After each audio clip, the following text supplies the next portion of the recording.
everywhere I go. The people really wanna know who I is and who I be. They stop and stare when they see me. If it's said it once, no need to repeat. Run up on me, watch you fall to your knees. Tip my hat when it's time for the kill. Ain't no beast when you're really real. I am the boss, I am the dawn. I am the one they call Lucky Charm. Got my own shit, I don't need your farm. Life was so hard, it made me weak. Built to last, this girl ain't weak. Sturdy and still when I plant my feet. Got it out the mud, now it's racks in my sleep. Look to God, he supplies my needs. Endless faith is what brought me next level prosperity. Silent power moves is what I'm giving. They love to hate the world they can't live in. Always present for the high roads. Go swim within the deep lows. Low. What told the future? Who knows? I don't do it for the likes, I do it for the love. Do it for the ones who really need a hug, cause they had it tough, never had enough. Feared, loved, and respected. Using words as a weapon. Test and she. Hurry up quick, El Jefe's coming soon. Sit up straight when she enters the room. Be enthused, but don't look too amused. This is her queendom, please respect her rule. Hurry up quick, El Jefe's coming soon. Sit up straight when she enters the room. Be enthused, but don't look too amused. This is her queendom, please respect her rule. Smile in my face, Woody in my place, but act gully on cyberspace. Let's pump brakes, let's be frank. Running after him when you're the chase. You are the catch and he's the net. How quickly do we all forget to honor these small policies, my darling? You are the empress queen. Man, respect or he'll neglect. You are the wind beneath his wings. You are the season, you are the reason why this world can breathe. Giving sons eyes to see and daughters dreams to believe. Anything less than the best for you is high treason, queen. Hurry up quick, El Jefe's coming soon. Sit up straight when she enters the room. Be enthused, but don't look too amused. This is her queendom, please respect her rule. Hurry up quick, El Jefe's coming soon. Sit up straight when she enters the room. Be enthused, but don't look too amused. This is a queendom.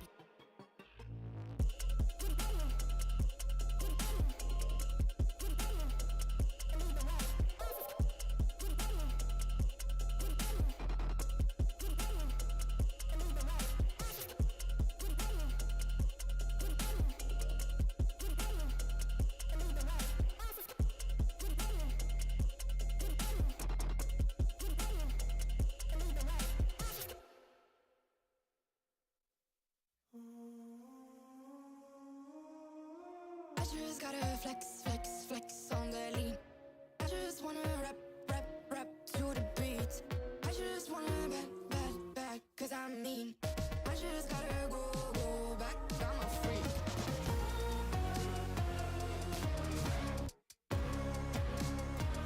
Gotta go. I just wanna rap to the beat. Move of emotion, they drunk at their problems. They always on road and they starting. She knows this cause she's the same. She's trying to stop playing games. Move of emotion, they drunk at their problems. They always on road and they starting. She knows this cause she's the same. She's trying to stop playing games. Where the people at, what they really want to know. Who's your lovers and who are your bros? Who are the enemies you do keep close? Who are the people that you shouldn't know? Where the people at, what they really want to know. Who's your lovers and who are your bros? Who are the enemies you do keep close? Who are the people that you shouldn't know? I just gotta flex on the lean. I just wanna rap to the beat. I just wanna back, cause I'm mean. I just gotta go back, I'm a freak.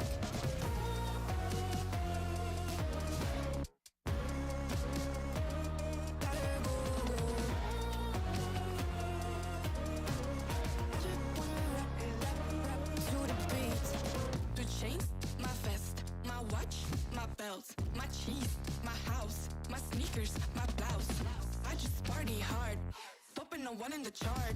I've already won, babe, I didn't even start. Flexing on ya, flexing on me. Flexing on ya, flexing on me. I just gotta go, but I wanna hold on.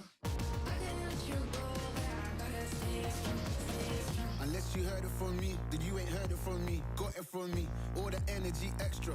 You don't wanna see me with the hitters. Generations caught up, look how things will switch. People they're quick, now they wanna move at the bits. Boy wanna go to bitch, now I'm moving. I gotta do what I do. I'm really here on my ones now instead of 4 3s or 2s. And now it's F from Paris. I could've been effing you in Paris.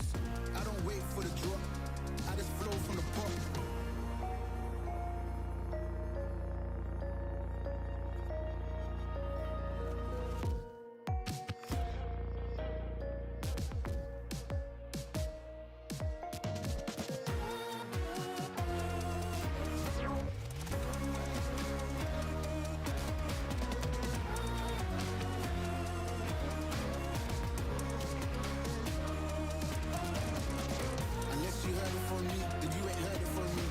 from me, all the energy extra.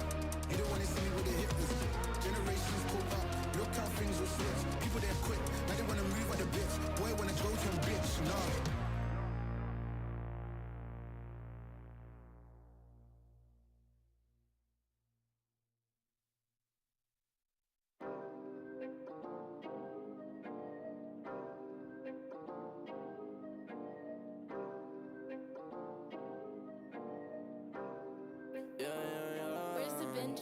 Working a 9 to 5, I had to go and feed the guys. Nobody did it right, I had to show them how to grind. I had to beat the odds, this is the life I live for God. Taking a step at a time, we going up, we headed to Mars. Taking them chances, making decisions, you know I'm never gonna lie. Till you let go, I'm copying all of them, who you gon' be inside. I cannot fake it, I gotta face it, I gotta do the time. You gotta wait, mate, for a great pay, make sure you're doing your job. Gotta deal with the patience, 200 every occasion. Going to different locations, how they got when I need some direction. Me and Vinci go up every session. Cook it up, yeah, you know it's no pressure. Yeah, you know how we do it, we all in. We can slow up and you never catch us. Working a 9 to 5, I had to go and feed the guys. Nobody did it right, I had to show them how to grind. I had to beat the odds, this is the life I live for God. Taking a step at a time, we going up, we headed to Mars. You know my slimes, they came from the bottom to top. They can define us, they tryna find us. Boy, I know you with the ops. We not the same, no, you can't compare me. I don't belong in the box. Don't try to play me, no, I'm not friendly. This is everything I got. Ain't no playing around, this is no playground. It no matter, I do what I say now. I'ma go give them something to say now. Got them stuck on my back like a spray ground. See, these don't gotta complain. I'm a shooter, got eyes in my vein. They said that I would never make it, they thought I was crazy. They said I'm insane. Working a 9 to 5, I had to go and feed the guys. Nobody did it right, I had to show them how to grind. I had to beat the odds, this is the life I live for God. Taking a step at a time, we going up, we headed to Mars.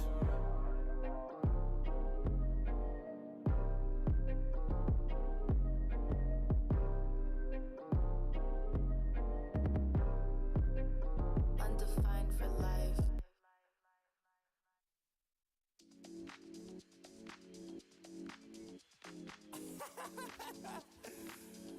Oh man, what you talking about, man? What? You're so crazy, bruh. Wasn't too long before I realized a whole lot of truth just realized. Two groups faking the real guys, and both of them plotting on your meal size. Gotta be more, is this real life? Got a bad hand, but I still try. Try and knock me down and I still climb. I can see the promised land right over the hill line. And when I get there, yeah, we all gon' party. Learn how to surf cause the waves is gnarly. Gotta make the bread, gotta bake the barley. But it take a little time, be patient, darling. Working for the people, gotta rake them all in. But sometimes people make you hate your calling. Some people panic when the brakes is stalling. Me, I go to God when my faith is falling. Put it on the tattoos. A righteous man don't know bad news. Found forgiveness for my snafus. Nothing for the pretty girls trying to get a cashew. Bad dude. Sometimes life really suck like a vacuum. The devil I don't never turn my back to. I just want to shower love like a bathroom. And be a role model for the black youth.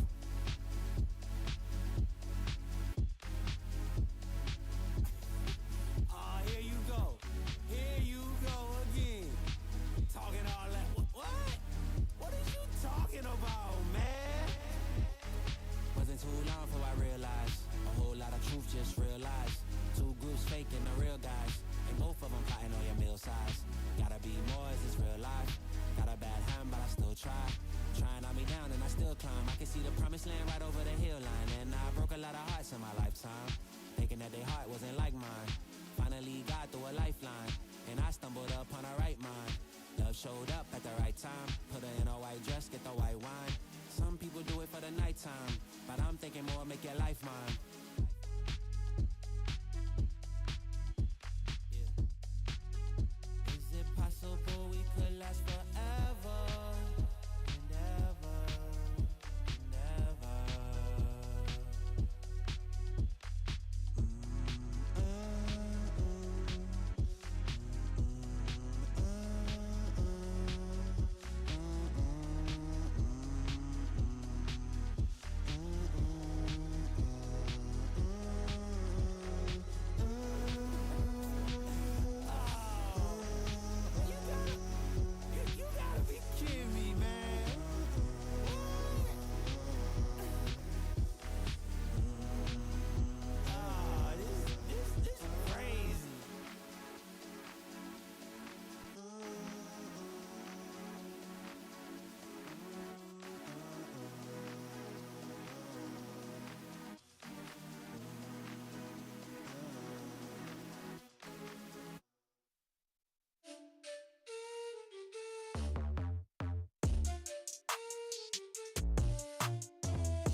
I think I let my guard down. Certain things ain't the same now. Hard to navigate these problems. I'm by myself, you're not around. I tried to open up, it wasn't good enough. Put in my all and got nothing back. Now I'm stuck in the rain, dealing with all this pain. Why you gotta do me like that? Don't say you love me, then go and leave me. It can't get ugly, trust and believe me. Saying to myself, looks so deceiving. Trying to fight back, this far from easy. I see your hands. Delilah, don't you know my I see your hands. Delilah, don't you know my heart turned cold, lost control. Looking at this beautiful distraction. Fell in love with a fatal attraction. I really let my guard down, now relaxing. Why did I open up? She taking way too much. Put in my all and got nothing back. I'm feeling so ashamed, I fell into your game. Why you gotta do me like that? Don't say you love me, then go and leave me. It can't get ugly, trust and believe me. Saying to myself, looks so deceiving. Trying to fight back, this far from easy. I see your hands. Delilah, don't you know my I see your hands. Delilah, don't you know my gave you all of me, had me so deceived. You chose to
You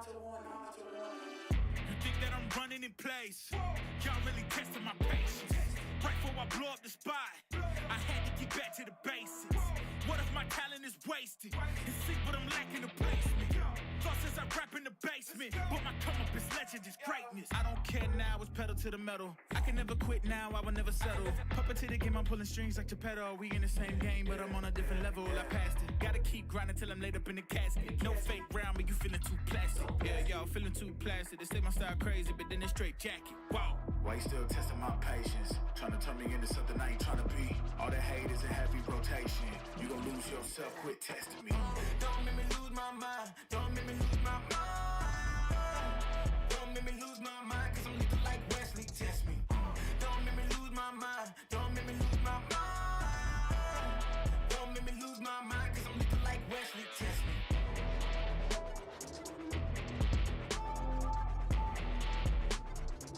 Cause I'm looking like Wesley, test me.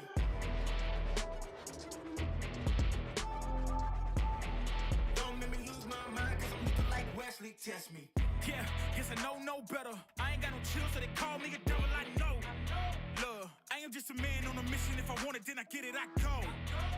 And if you're trying to test me a beast, you gon' need Liam Neeson. The chance that you taking is flagrant. You're testing your luck. If you think you'll make it out, then you're sadly mistaken. Careful what you putting your stake in, cause I ain't got no patience and no limitations. You trying to figure me out, and I know I don't make sense, but no one's there when you call like you're trapped in the Matrix. You need to take a break from it. I think you should take 6. Cause yes, I hold a throne and no one else can replace this. The pain will only go deeper the harder you chase it. I'm the greatest that you ever met. It's time that you face it. So tell me, Why you still testing my patience? Trying to turn me into something I ain't trying to be. All that hate is in heavy rotation. You gon' lose yourself, quit testing me. Don't make me lose my mind. Don't make me lose my mind. Don't make me lose my mind, cause I'm looking like Wesley, test me. Don't make me lose my mind. Don't make me lose my mind. Don't make me lose my mind, cause I'm looking like Wesley, test me.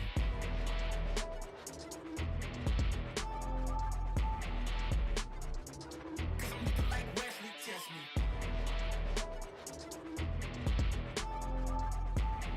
Don't make me lose my mind, cause I'm looking like Wesley, test me.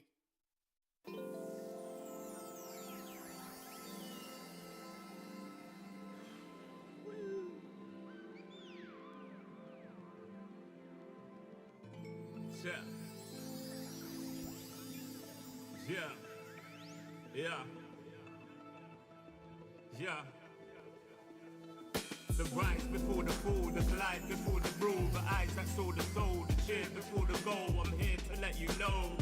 Yeah, I'm here to let you know. Yeah, I sky gaze over my taste. Like Peter, this is my space. I'm spacey, I'm crazy over breakbeats. Space gazing in my safe haven. I make statements that embrace waking. Awaken, I'm woke. Taking the road to pull you ashore. The celestial scope.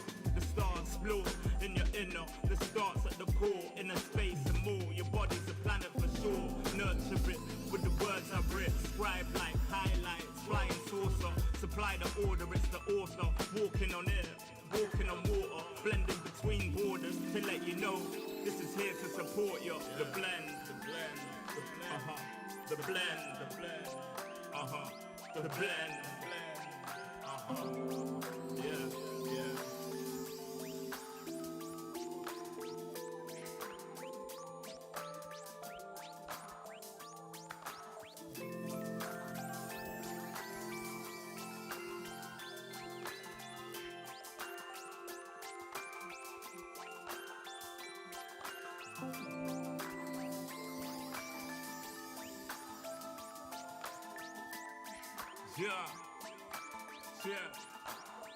Yeah.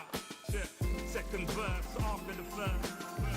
Take control with words, roll reverse, the rebirth of verb from inside out, outside in. We control the earth frequency. The heart of the world beats in me. It beats on beat as we breathe deep. Oxygen from trees feed. Gift in our gift. This right here, proof we exist. Mind state is gravity, the way you uplift. Across seas swift, water quench thirst. There's a shift. Set sail like shit to find other lands. Some other lands, sun is planned. With the words I'm writing, I'm fertilizing. The earth to rising, realizing. Global warming and the sea is rising. Pollution the planet needs metabolizing. full of fire like a dragon fighting, creating hot springs when the pressure rising. It's ever rising, but I'm never frightened, cause the days will brighten. Yeah, the blend.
Everywhere I go, the people really wanna know who I is and who I be. They stop and stare when they see me.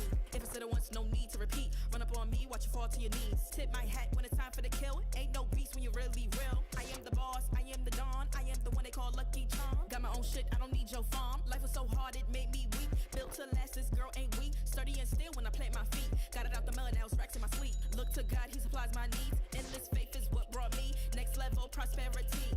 Silent power moves is what I'm giving. They love to hate the world they can't live in. Always present for the high roads. Go swim within the deep lows. Low. What told the future? Who knows? I don't do it for the likes, I do it for the love. Do it for the ones who really needed a hug, cause they had it tough, never had enough. Feared, loved, and respected. Using words as a weapon. Test and she. Hurry up quick. El Jefe's coming soon. Sit up.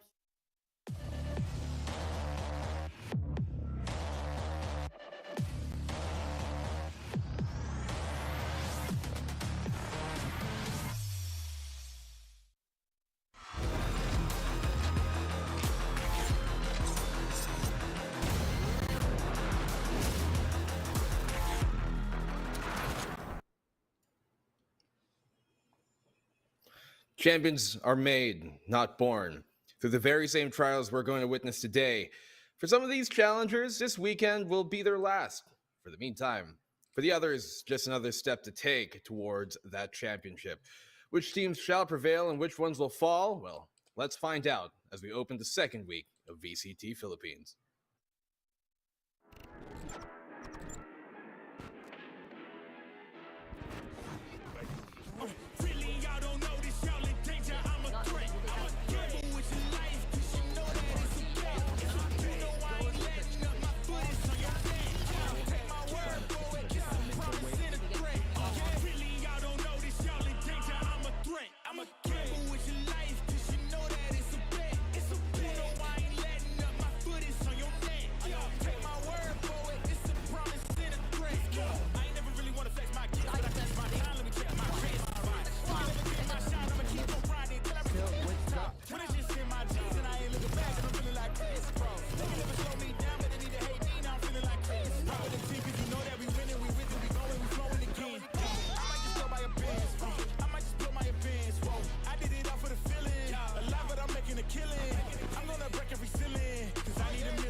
Pay me in respect, cause once I do it big, what's to follow is a check.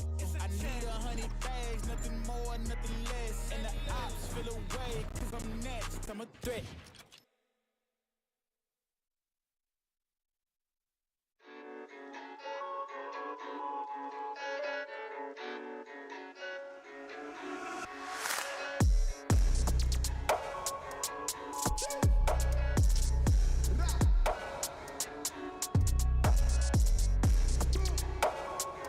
Good morning, hello, and welcome here to the second week of the VCTPH. We're getting things going again. I am Black and Blue. With me here on the panel is Dax and Raph as we present to you the Updraft presented by ROG. There you go, guys. Once again, back here for the second week of the group stages. Lots of teams who surprised us week 1 and more to do so here in week 2. Dax, Raph, how you guys doing? Well, first things first, you guys looking pretty snazzy today. Gotta say, though, it's like we just went back in time. We go again into the second week, but with the added caveat that the stats have already been set and the standings are there. There are some teams at the cusp of making it to the playoffs, the others at the cusp of elimination, and this is the week we'll find out who will be our top 6. I mean, speaking of at the cusp of elimination, it's not those teams. If you guys missed week 1, it's just like that meme about that guy waking up from a coma. Oh boy, I can't wait to look at VCT. And you look at the standings, I don't know what's happening, guys. Well, fortunately, if you forgot about week 1, we can tune into this right here and really see for yourselves how exactly went down. Let's go to some highlights from week 1 and talk about it just a bit. So, man, Dax, yeah, week 1, nobody could have expected this to go this way. Yeah, it was pretty much the collapse of the Bren multiverse after everything was said and done.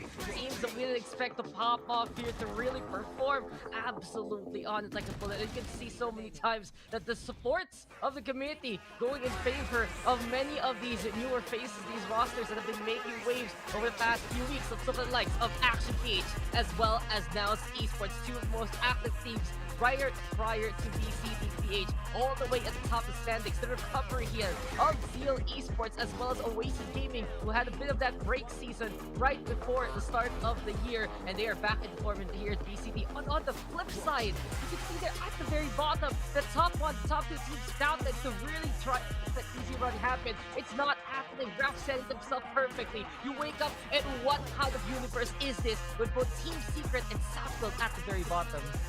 Absolutely, and again, just to highlight on Naos again, they are looking like conquerors right now. The question is, can they continue this momentum into our second week, or has there been adjustments in that 3-day period from our juggernauts of our teams? And another thing to note is that you did say that Oasis and Zeal, they are in recovery. They're looking well. They look like they're trying to get back on top. And the pace that they've been doing it is honestly impressive. But once again, the question that it begs is the consistency. Is it going to stay? Is it going to be there for the rest of the run? Because once again, things are about to get topsy-turvy. Yeah, well, week number 1, whatever maybe kind of, I guess, aces up their sleeve that they've been hiding and they pulled out during week number 1, those things might not fly the same way here for week number 2. That to be said, though, a lot of these teams not really pulling anything super fancy out, just really playing out of their minds and really stepping up to the game and knocking it out of the park, and that's something nobody could have expected, right? So, I mean, coming into this, when you're looking at the 2 teams that Dax talked about, you know, do supposedly have their easier run here in the local group stages in Southfield and Team Secret, what exactly do they have to come into this with a mindset of, Dax, when you think of it, like, with them being at the bottom? How do they get to the top right now? In all honesty, the mindset has to be absolute perfection. Their runs here in that first week, absolutely difficult, losing all their matches, a few maps along the way. But truly, I just gotta look at them and say they have to be prepared for the local scene, because on the converse side, it's everyone else preparing for them especially, and you can see here the fruits of the labor of the other squads. I mean, I guess there's this other question too, where as a veteran team, as let's just drop some names here, as SBE, as Secret, how do you prepare for these relative unknowns? Because we have not had any data whatsoever up until last week. So again, everybody's been playing out of their minds, and what is still in store for us? What kind of strat book are they hiding? What kind of anti-strat is there to pull out of their sleeves? Very true. To, you know, perhaps looking a bit too far forward over what is exactly in, you know, instead of ahead of them. But if you guys not want to replicate the same kind of mistake there and really get familiarized with our teams, well, take a look at this as we're going to introduce to you the 8 teams playing this weekend in the group stages.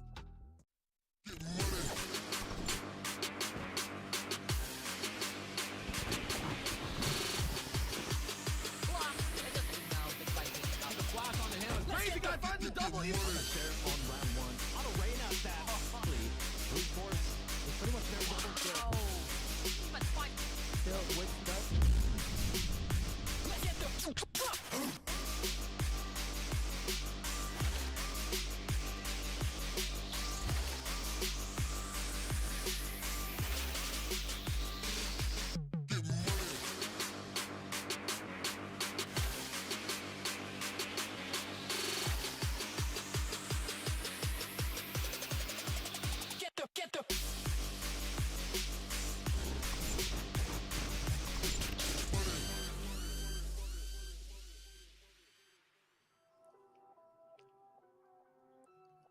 There you go. A star-studded 8-team roster we're going to be having on here for you guys this entire weekend. 2 of them not going to make it past this weekend to week 3 where the playoffs will happen. And currently it looks like it's going to be the 2 teams most people are touting to make it through this. So there you go. That's what we got going on ahead. And that's what you guys have to be kind of, I guess, expecting here this weekend. But if you guys, are expecting a lot more from what we've got this weekend, well, you should be, because we have one of the most amazing sponsors here to support this broadcast from Republic of Gamers. Guys, ROG is away. All you guys have to know about ROG, of course, is that they are amazing, but the fact is, the VCT 2022 is brought to you by ASUS Republic of Gamers. Stay tuned for the arrival of the newest upcoming Tough-F15, powered up by the latest 12th generation Intel Core i7 processors to help you unleash the legend inside. With high performance for its thin and light form factor and military-grade durability, the Tough-F15 stands out as the best bang for your buck gaming laptop ready for your esports needs. Check out the link in the pinned comments for more information. And speaking of comments, you guys, you're gonna be looking at comments on either way, which way you're watching this broadcast. Either you're on Twitch, YouTube, Facebook, and to be specific about that, we'll let you guys know here about our multiple language broadcast. So if you want to tune into that, you can see the English broadcast on twitch.tv/Valorant Esports 3 and youtube.com/PPGLGG. We also have it on the Valorant Esports YouTube currently right now, as well as VeraEsports.com. If you want to watch our Filipino broadcast, well, you can tune in to twitch.tv/PPGL_VCTPH. We also have it on the Facebook page of PPGLGG, and there's a YouTube mirror as well, if in case you guys want that option. So this is honestly the most times we've ever had this many multiple broadcasts for this. Typically we'd have it like on maybe 2 different channels for Filipino and English, but we got a bunch going on. So if you guys want to tune in, there's many ways to do that, which way you so choose or prefer. Well, for me, I prefer to be anywhere as long as I'm with the beautiful Dax and Raph himself. So guys, what you got for us? I mean, what you think about this whole weekend? We just is going to be a hard fought battle. Bro, everywhere you look, it's APAC Challengers, it's PH Challengers, that's the thing. There's so many different countries right now fighting. They're just all battling here, and I'm just really excited for what's more to come. But let's talk about the PH scene in itself. This is what we're hard focused on, and just having the standings themselves, the matchups going again, it really has to be that recovery that everyone's been touting for some of these bot teams. Yeah, we're gonna look at those standings that Dax did talk about, and I'm gonna go do you for this, Raph. You talked about how you wake up and all of a sudden these standings, they're not what you would expect. So here's a big LED, throw it up on the screen for you. Raph, we know what we're looking at coming into this, but just general thoughts, man. What on earth? What? I mean, what on earth? I am so glad that these standings are as large as they are, because if you guys haven't noticed, this panel is the 12-eyed Hydra. All of us have glasses, all of us have poor vision, and the foresight to get into this. Again, none of us have expected the way this would turn out. South Built is one of the biggest surprises to me, because this was a team I championed moving in to 2022. Naos was my wild card. I didn't know what they were capable of, but honestly, the way I would dissect Naos is, I mean, come on, man, they are cracked as all hell. Action PH, is this Dream Fire refined? Is this the full actuation of that lovely playstyle? Oasis, is this yet another rise for them? I hope this isn't another Icarus moment. Zeal Esports, the pride of the South, pride of Cebu, still has a lot of answers, questions to answers. They're looking and absolutely looking to destroy their competition, as you can look at the schedule right now. Here's the schedule of the games coming up for you guys here today. Naos versus LFO from Group B to be fighting off in another Group B match right after, and South Built versus Zeal Esports. Third and final match of the day will be Bren Esports versus Action PH. If this looks familiar, if this is a deja vu moment, well, because it's the same kind of, I guess, series and order of what we had during day 1 of week number 1. So it's kind of a repeat of everything, which I guess kind of factors in. Those teams were able to adjust within that period, as Zach talked about, within that 3-day period. They're going to have at least a bit more to offer this weekend, wouldn't you suppose? Yeah, you go again though. We go again with the same kind of format, same kind of schedule, Same kind of matches. Exactly. You just pop that Phoenix ult because we haven't even seen him that much in this whole setup. Yeah. But the thing is, I feel like coming into week number 2, it's going to be a lot better for these teams because there are some conundrums that are solved. The jitter should be gone, and whatever they need to work on in the first place, it has to have been, fixed up over the past few days. There are some questions right now leading into, well, this week. I really feel like for Naos, will their run be over? Will they be solved, or will they still continue on? Can we get the APH nomination? Will Team Secret Southfield recover? Well, we'll have to find out over the next few days. Well, we're going to find out after this break, as we're going to be back here once more for the pre-match panel here for the VCT. Guys, don't go anywhere. We shall be back in a hair. When she enters the room, be enthused, but don't look too amused. This is her queendom, please respect her rule. Hurry up quick, El Jefe's coming soon. Sit up straight when she...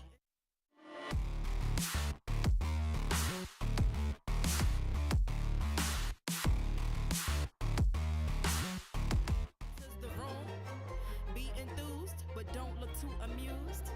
This is her queendom, please respect her rule. Smile in my face, Woody in my place, but act gully on cyberspace. Let's pump brakes, let's be frank. Running after him when you're the chase. You are the catch and he's the net. How quickly do we all forget to honor these small policies, my darling? You are the empress queen. Man, respect or he'll neglect. You are the wind beneath his wings. You are the season, you are the reason why this world can breathe. Giving sons eyes to see and daughters dreams to believe. Anything less than the best for you is high treason, queen. Hurry up quick, El Jefe's coming soon. Sit up straight when she enters the room. Be enthused, but don't look too amused. This is her queendom, please respect her rule. Hurry up quick, El Jefe's coming soon. Sit up straight when she enters the room. Be enthused, but don't look too amused. This is her queendom.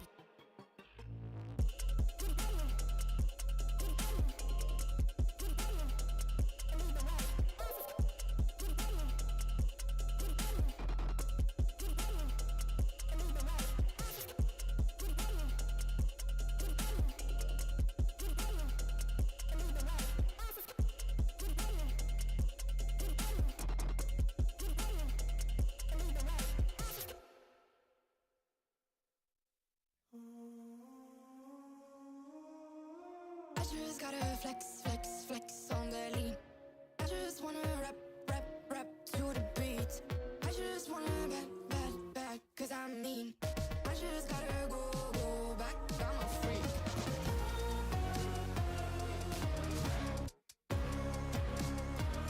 Gotta go.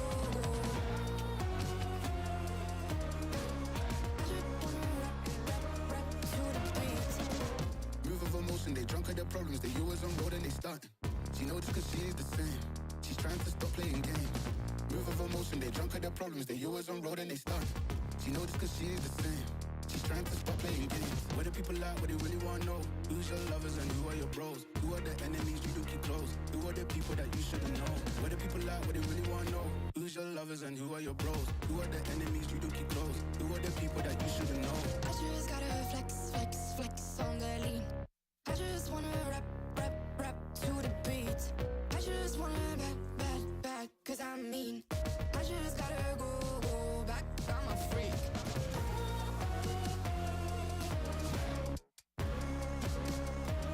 Gotta go.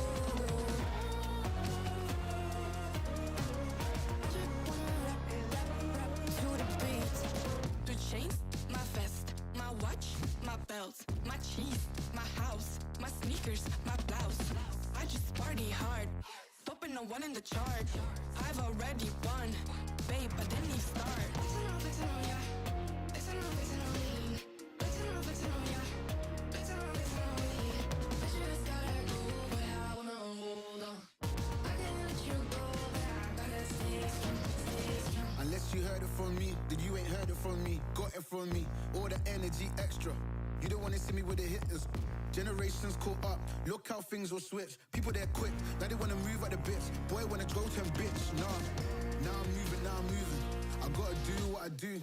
I'm really here on my ones now instead of 4 3s or 2s. And now it's Effie from Paris. I could have been effing you in Paris. I don't wait for the drop, I just flow from the pot.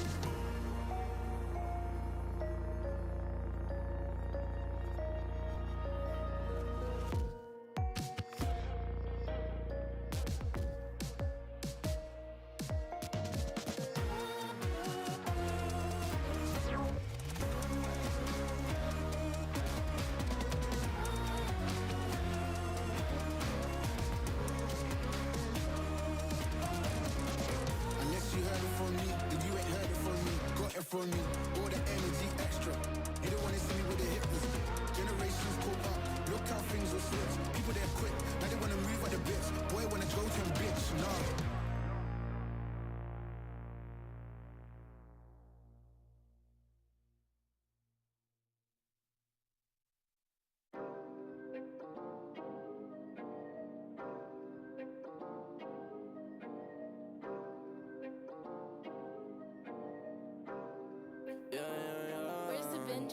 Working a 9 to 5, I had to go and feed the guys. Nobody did it right, I had to show them how to grind. I had to beat the odds, this is the life I live for God. Taking a step at a time.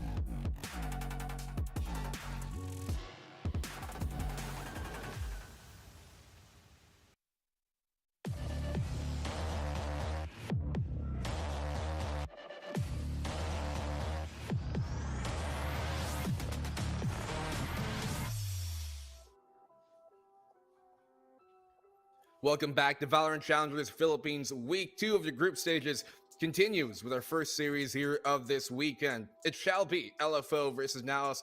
Two teams that, well, we were kind of expecting to do well, but especially for the former, or rather the latter, Naos, nobody was expecting this well. But before that, let me introduce once again the desk here with me is Dax and Alonzo Taylor. Now I'm kidding. Raph, how you guys doing again? You're gonna understand that, guys, when you see how the casters work later on. But it's like we're going back to the very start. We go again with the first match that kicked off VCTPH with Naos versus LFO. And you mentioned it, LFO, that's a squad with the veterans of VCT side. But Naos, in the meantime, the chemistry has been absolutely pitch perfect, and they're absolutely in tune. Well, let's take a look at one of those teams here, Naos Esports. Now's their time.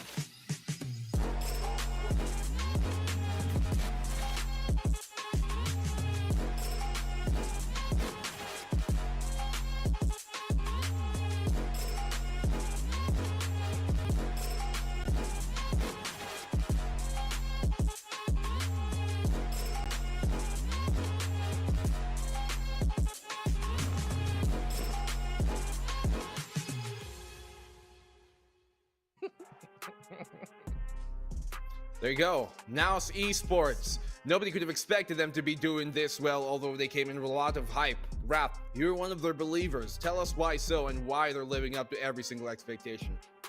I mean, Naos, those are my favorite letters. Maybe in order, maybe not, but against Naos, Naos is engineered, nuanced, very, very well. Once again, I keep talking about how this team is a bit of an X factor in this situation. The way that they play is that they play so well within their confines of disciplined map control, but the way that they're so cracked, it makes it so easy to disjoint enemy plays, and they've been doing that to a T. Yeah, it's a beautiful system from Naos Esports, and you can really see many a time waves after waves crashing at you. Clutch potential is always there, and whether you think they're down and out already, they can still fight on back.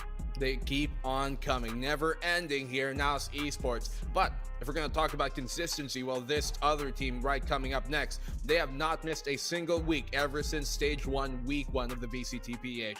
Let's take a look at LFO.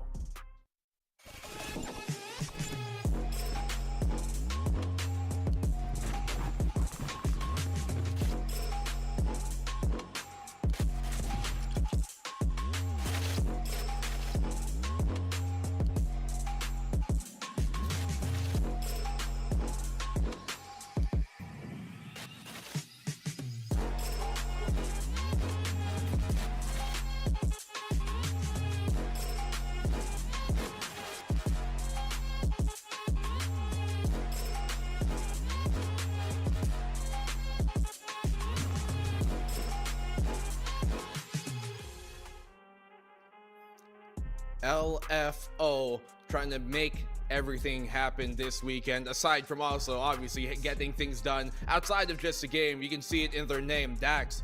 Why do these guys deserve it? Looking for a home and looking for a bit more form. The thing is, there are flashes of brilliance that we see here from looking forward. You already look at Nexi, Draxi, you know how consistent they can be. You mentioned it all the time, the perfect attendance record in VCTPH. These guys can make it there, and they got some hot young guns with them along the way. Just, it really feels like you have Chowdy and Exotic finding the form bit by bit, match per match. But of course, in week number 1, a bit of those growing pains to get into the thick of things. Later on, they would see some matchups, get those victories, and at the same time, they would understand a little bit more what it takes to clash against the rest of the scene here. Well, it's certainly going to be a big clash, Raf. I mean, I'm going to talk to you about Naos for this. They won the last series 2-0. In fact, they've won every series they've played here 2-0. And I think you can speak to just how dominant they are. Oh, yeah. I mean, honestly, again, this is just complete honesty and being super candid about. Naos was once again a team that I thought, LFO in their first matchup, they could probably win this. It's gonna be a bit of a struggle, but LFO could probably take the series clean. But Naos once again has been a pleasant surprise. I know I've been saying this over and over the week, but that's what they've been. They've been cracked. They're young. They seem to be as adaptive as they can be, and their heads are on a swivel. That makes them so dangerous. Well, let's move on from where we've been to where we will go here now with the map Vetoes. We're going to be going into a best of 3 once more, as is typical, as you guys have been seeing this weekend. So, Haven, Breeze, and that is quite hard to make out. It looks like Ascent to me, but we'll really find out once we slip on over the thing. So, Haven and Breeze, the opening 2 picks. If we switch around, no, it's Bind. I do not know this game, apparently. Kessler, get out of it. So, Haven, Breeze, Bind, what you guys think? What's that first band? Well, we'll figure it out along the way. No problem there. We'll figure it out. But I'm really interested to see the Breeze map. It's Ascent. There you were right. It's okay. Oh my goodness. You actually know Valorant. You're black and blue. But talking about Breeze for a bit. Naos Esports, yet again, just bringing it down, looking to be very, very excited with the open fields. We know that a squad like this can really amplify their talent, running all around, just having that open space. Even though LFO very, very comfortable with it, especially Nexi, Drax. You already know that they're going to be the stalwarts at it, and we could see it there along the way. Exotic, Chowdy stepping it up. Final map though, Ascent, great decider. Really feels like it's a well-rounded map pool for many of these teams. Absolutely, and just to have a bit of a quick touch on here, Breeze.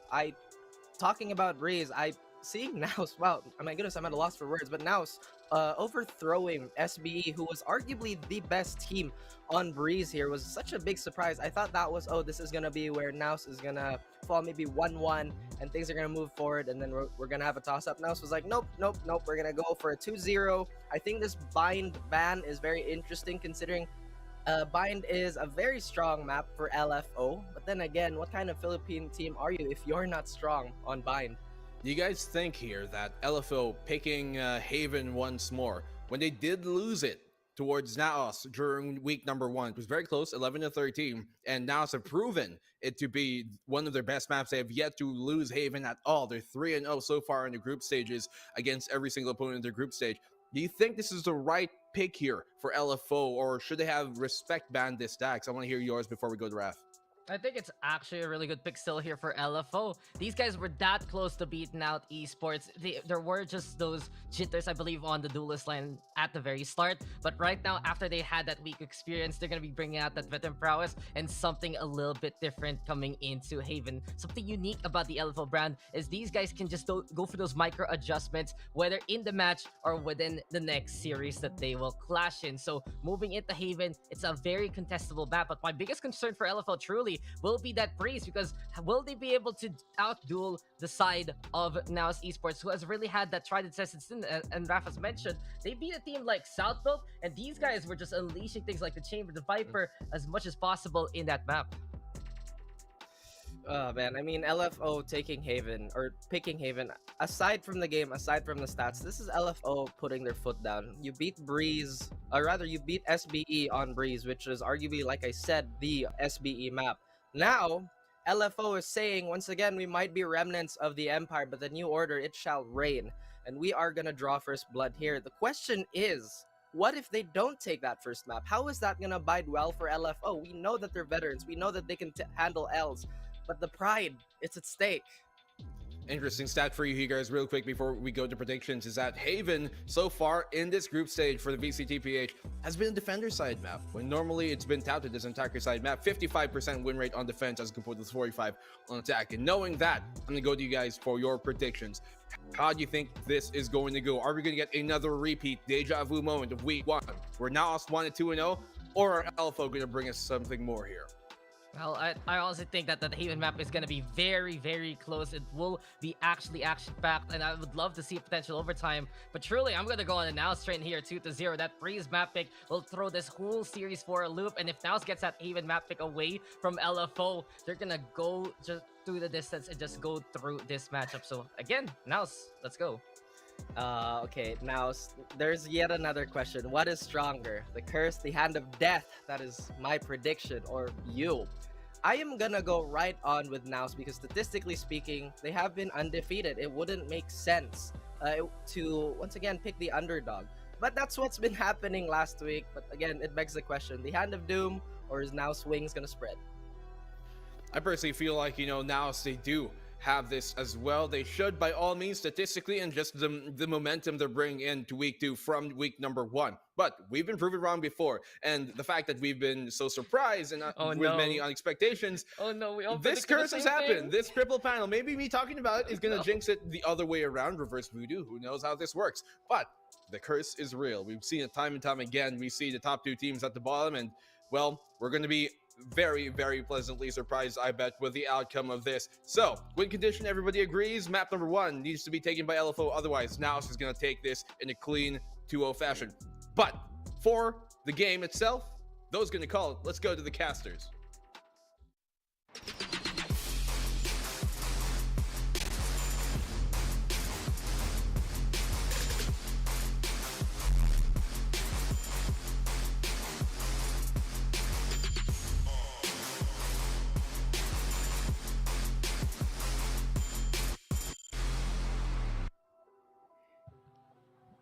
Straight out of panel and just changed up real quick for you guys. My name is Terror. With me is Azurai. I'm back, Azurai. Hello, I've missed you. Wow, it's been a hot minute since we've seen you back in the English English side of things. I'm kind of here still. I still have the presence here with Raf, with Alonzo Taylor. So far, he's being called, and I'm glad to see the presence is still here. But finally, I'm really here, and later on, we're just gonna break the internet later. That's true. We want to know, how long did you guys not know that you were related? Oh man, it's been long. I've been born 23 years already, and then it's still the same. And today, I think when Raf came into panel and when he came into VCT, that's probably the time that I knew. But he's kind of far, so we need a DNA test probably. But that's true. First game, Azurai, LFO versus Naos. The panel prediction is in, and we've known how panel predictions have been going on for the past week. If they predicted the same teams to win, actually. Oof! I mean, we have a Eurobeat intensifies. This is a deja vu moment, so to speak. So this is round 2, so for LFO to prove themselves. Now here's a fun fact. Raf has 0% on his predictions. 0? Yeah. So that's why he mentioned it on panel. He says, is his curse stronger than the Naos spreading of wings, so to speak? So we'll see how that pans out. Well, it really depends on the teams that we have right here. Actually, Azurai, yesterday we had an episode of PPGL cooldown, and the thing is, we were with SBE Micro. And I actually asked him about what was happening for SBE. Of course, we are looking at teams right now that are on the lower part of our leaderboards, and the thing is, we were expecting them to actually do pretty good. So I was asking him what happened and this and that. He just basically said, oh, maybe it really was an off day for us, and during that time it just happens. It's an off day, and you never know, Azurai, who's on off days, right? Yeah, very, very true, right? Because again, we all have these predictions. We all have the stats that we research. But if it really is something like that, it is an off day. But that being said, other teams have really performed as well. So that's their on day, as it were. And now here's another thing. Going into this particular match, this was the only one of the few maps that Naos was pushed by a team almost into overtime. So there was 2 matches that they had. I think one was with LFO and the other one was against Zeal Esports. And specifically for LFO, this was the Haven map. 13-11 was the stat that we saw, and that was in tune to, I believe, what Black and Blue said, which was the defender side for LFO here, where they got such a huge comeback because Nexi has just been a great anchor for this struggling team.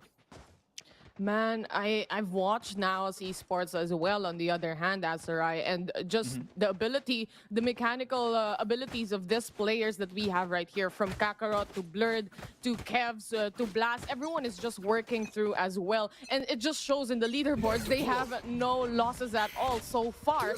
And the question remains, will this be the first loss that they're gonna be getting? We are heading now straight to the pistol round as Lucius was able to spot Symbol immediately and punish him down. This is going to be the full commit from Naos already. Exotic comes in with the flank, but Blast already prepared about what is happening. Shouty, really risky to actually go for that fight. He could have gotten flanked, but it still works out in the end. Nexi follows up with the kill. Blurred is on the lurk. You're not going to expect this. He stops the plant, and now it's a 1-versus-1 with Nexi, but Nexi wins that in the long-range engagement. Man, they both had the ghost. It's just a matter of time who's gonna get the kill and who's gonna get the shots in. And it turns out it is LFO as they make this a 1-0. And immediately, just like that, Asarai, in just a blink of an eye, we are seeing Chowdy Draxi move, actually buying their Bulldogs already. So this is gonna be quite a powerful force to be reckoned with Naos and their pistol round. And if ever they are actually able to get this, you know, it's a big thing. It's a big punishment for the economy on the side of LFO. But things has just started, and this is a good sign for LFO, and just keep riding on momentum. That's true. I mean, on the other end, they're just not messing around. They want to make sure that they got that firepower. It's gonna transition into the next round, which arguably, again, Bulldog versus Vandal and Phantom is better than Bulldog, or rather Spectre versus Vandal and Phantom. In any case, no sweat. Kevs and Blurred to remain here for the retake. Still a pistol round for now. No. Oh my god. The double kill just comes in from Exotic, and just like that, just complete dismemberment of all the players of Naos. I really think it was difficult for them, honestly. Of course, obviously, they are holding on to their utilities, but the surprise coming in from Exotic to actually just punish them quickly and efficiently, actually. So just a quick replay. But this is the double kill here. This is actually what we are expecting anyways, with the guns that they had as well, with the firepower that LFO had. They really had the advantage. On the other hand, they had less casualties. So I guess that's pretty great for the team. This isn't a replay. This is what is really happening here. We couldn't see that because immediately LFO just wanted to pull the trigger so fast.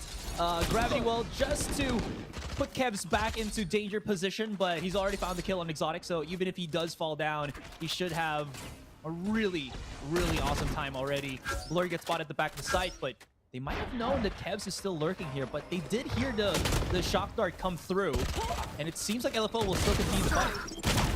Whoa, Nexi was able to spot too, but the Kakarot power is here as he gets the 2K. He gets shut down though by Draximove. I don't know what's happening with Nexi and on the person on a link right now, but this is the lockdown being set by LFO on the second round. Asarai Delicious was able to get Nexi down, and out is the lockdown, while Draximo just finishing everyone with an ROG clutch. That is amazing. That was a bit awkward for Kakarot here. He flashed out, and Nexi still got through by just strafing back into cover. That is amazing. This is, I think, this puts now into perspective the question that if I was in panel, I wanted to ask as well, right? It is week one the honeymoon phase for Naos? Was that just the perfect run for them? can they transition that going into the second week? Because again, the age-old question, when you're on top, all eyes are on you. Everybody is going to be watching those bots. Everybody's going to know what's happening. It could be something like that. It's still pretty early into this game, but Naos is somewhat seemingly struggling in these rounds. You know what is important for Naos actually is they have enough points at least to be at the top and to move forward to playoffs. But look at this, as exotic with the spray transfer right on the last bullet gets the headshot. But to answer back is Naos with their own double kill from respective teammates. 3v1 situation as Kev tries to find the enemy. The plant of the spike is there. He's just alone. He has the ultimate and the Sova drone, but I don't think he would be able to use this anymore as he was shut down by Chowdy. LFO with a clean 4-0 right now, Asarai. Naos, like you said, they're really having a hard time, even on their buy rounds. Yeah, could be just because LFO is not messing around in how they push into the sites here.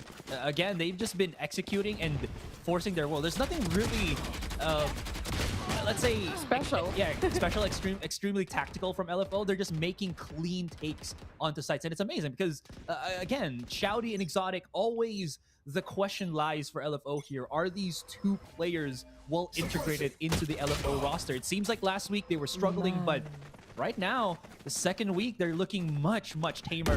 Ooh, Jalicious inside the smoke. He could make some damage here if LFO don't sneak this out or snuff this out.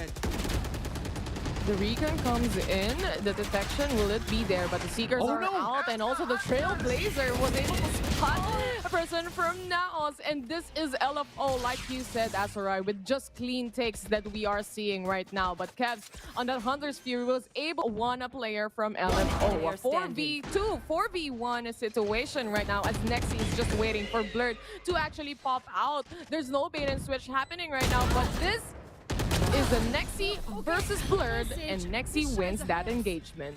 5-0, Asarai, just like that. Oh my goodness. LFO.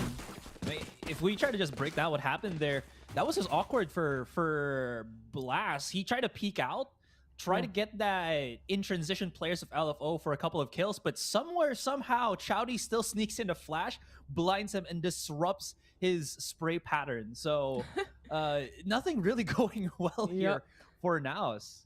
Well, I think now's the time to time out to actually talk about what's gonna happen for the team, because they've been into 2 buy rounds, if I'm not mistaken, and another eco right now is happening, and they have to make sure that the defense that they have is actually gonna punish LFO. The thing is, you also talked about the Blast and what happened a while ago and the awkward things, but Kakarot also, as soon as he threw out the knives, he was just punished like that, like poop, and then bam, out.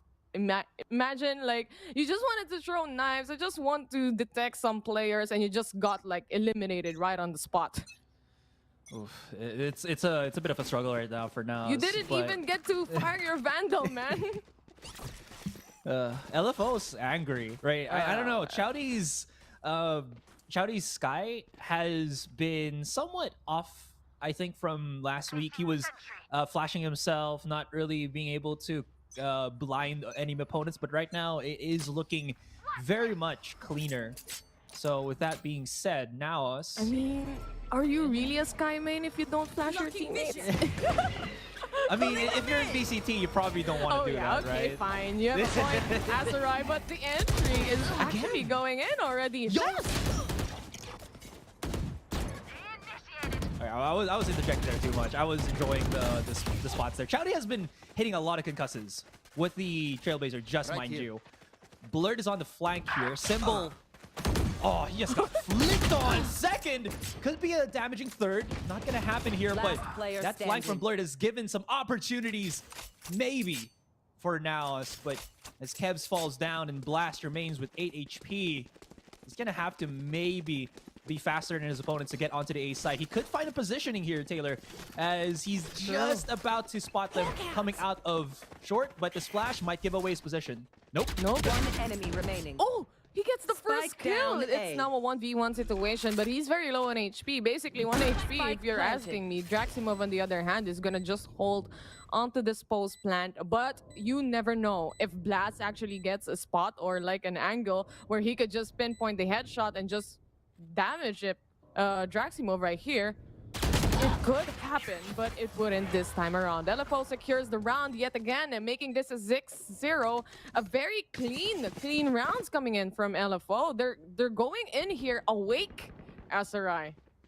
Man, LFO got that a wake-up call from week 1. Again, LFO's standings from last week, and you'll hear me referencing this a lot of times, I think is 1-2. They only won that match against South Built, if I'm not mistaken. But yeah, it was something that I think, again, was on their minds. How well can LFO bounce back, right? And such a huge opponent in Naos with a 6-0 start is a really huge momentum boost. They, as you mentioned, came into this one with eyes wide open, execution's looking well, and I gotta give lots of props to Chowdy right now, who is just an adamant starter to the round. Bit of a camera there on Garage, but C-side is where LFO wants to take their engagements on.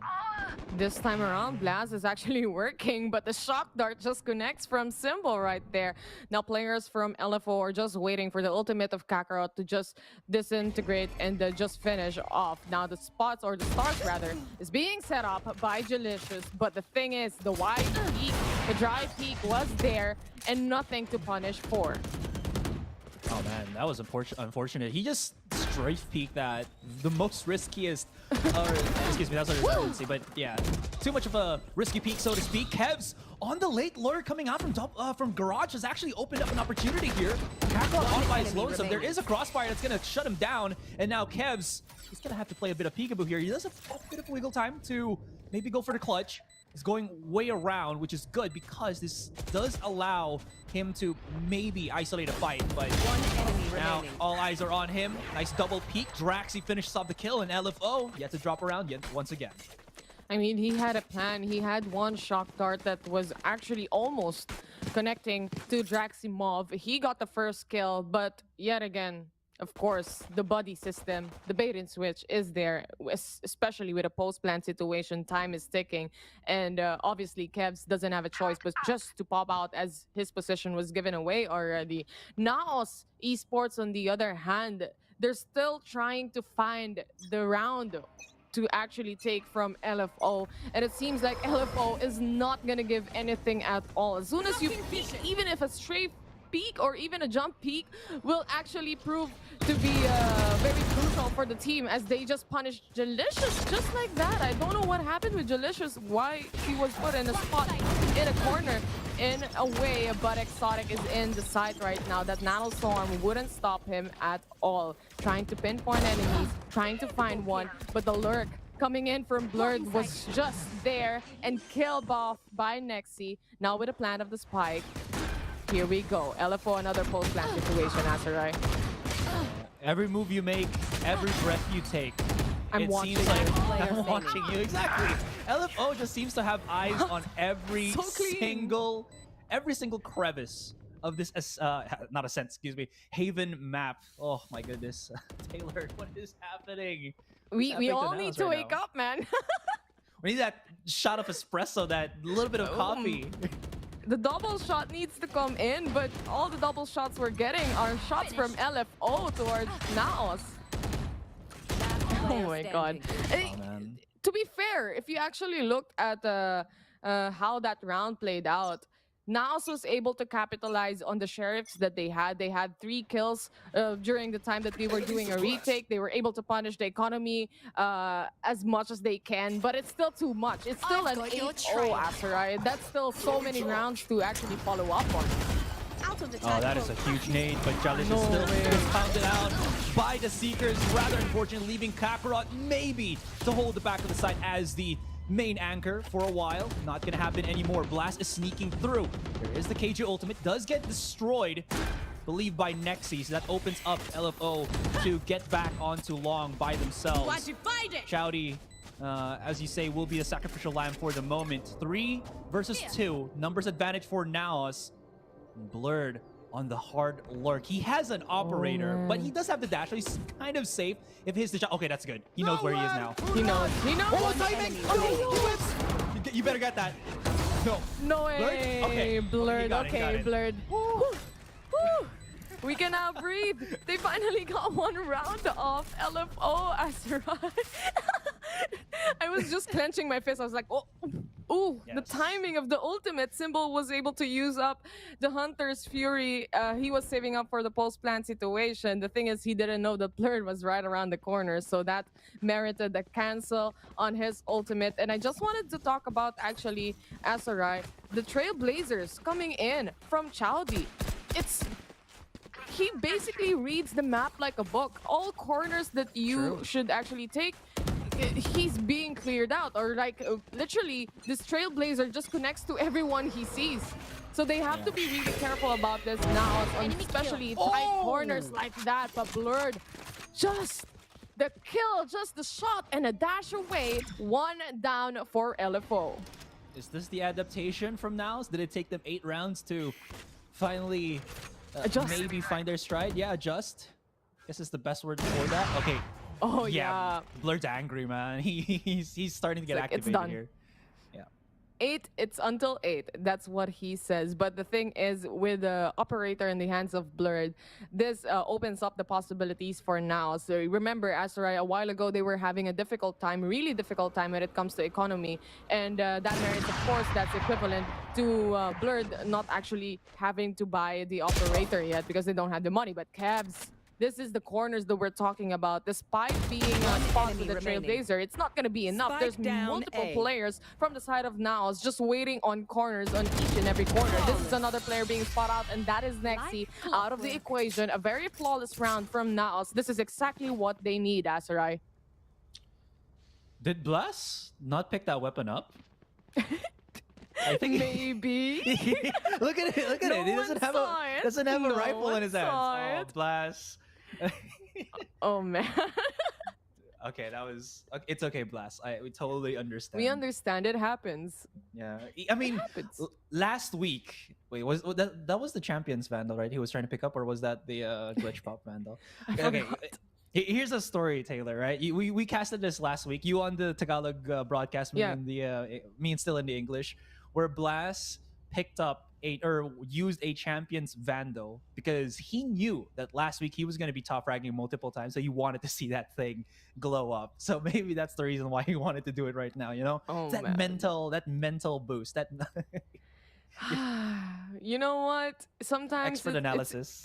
Hey, this is top tier analysis. You know, whenever I pick up a Prime Vandal, I get the shots in. That's my analysis. So I think that's what Blast is trying to do. Pick up the Champions weapon. No, just kidding. But actually, he missed out on that gun. And he's going to stick with the Classic? Or someone will drop him off? Yeah, someone will drop him off. He's going to clutch this whole round with a Classic.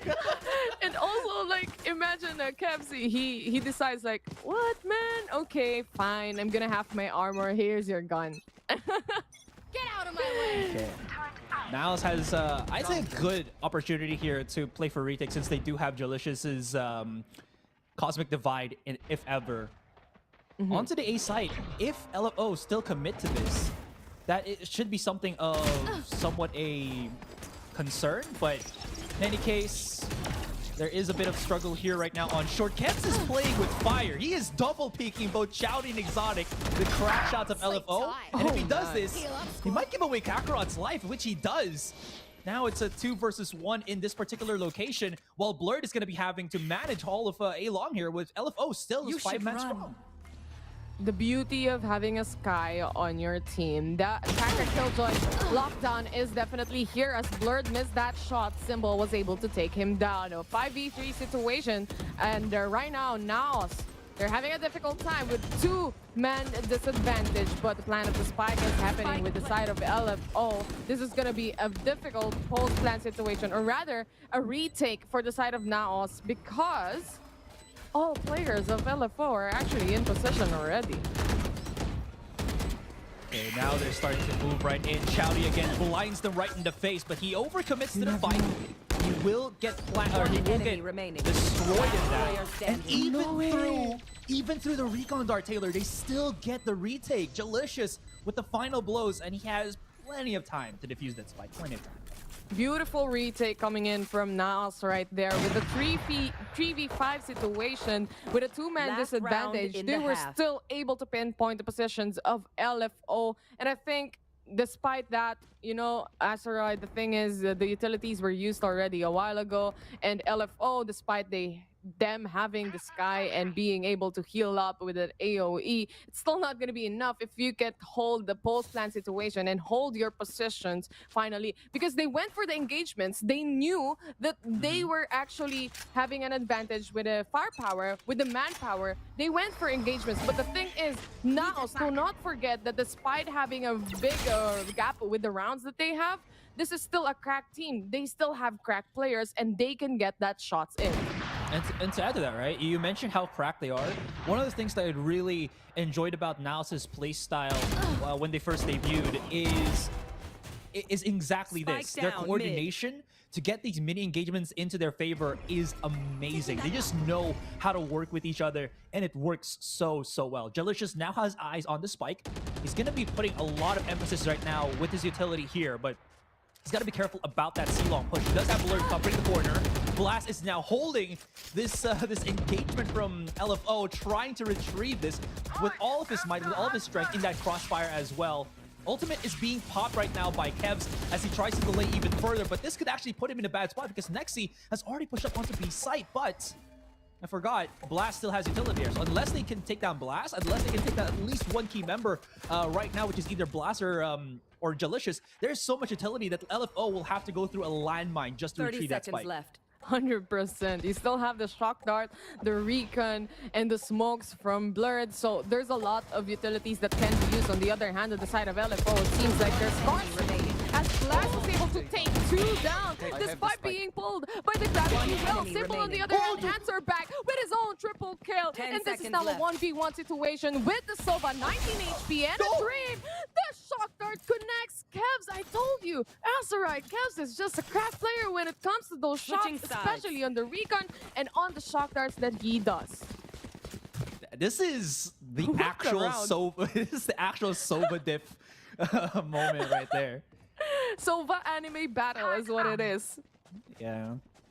In an analytical standpoint, right? That final clutch there, 12 seconds onto the clock. You could argue that Symbol could have maybe sneaked a charge against Kevs, but this angle right here gives Kevs so much time to not get forced out by Symbol, by not chased down by Symbol. If Symbol wanted to chase down the kill against Kevs would have heard it. He could have just hid behind a wall, a thick wall that Symbol could not get around. So either or, Symbol just did not have any chance there. Maybe just 10%, maybe a percentage, but it's not looking too good for that one. But it's for the 4-8. LFO do have the advantage.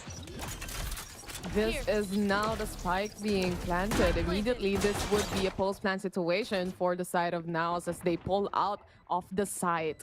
Now, with Exotic actually doing a flank, he goes back, he gets one, he goes back. It's just a hit and run for the side of LFO and punishing the players of Naos, which is actually great for them because actually the spike is planted, the time is ticking, and they need to do this now.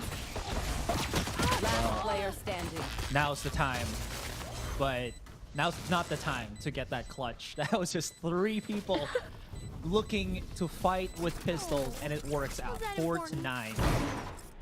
The thing is, Asteroid, I think like on the side of Naos, they are being read like a book, but in the mid part or mid game, they actually scrap the book out. They delete all the messages on that book, and they come back a little bit. But the thing is, the swap happened already, and now LFO is reading them like a book again, and another story is being written for the side of Naos as they try to actually adjust on the situation right now. There's going to be an eco round for them, obviously, and of course, a buy round for LFO. So let's see how they push this or actually make this happen, because they get the shots with the Sheriffs. We've seen that from the previous rounds.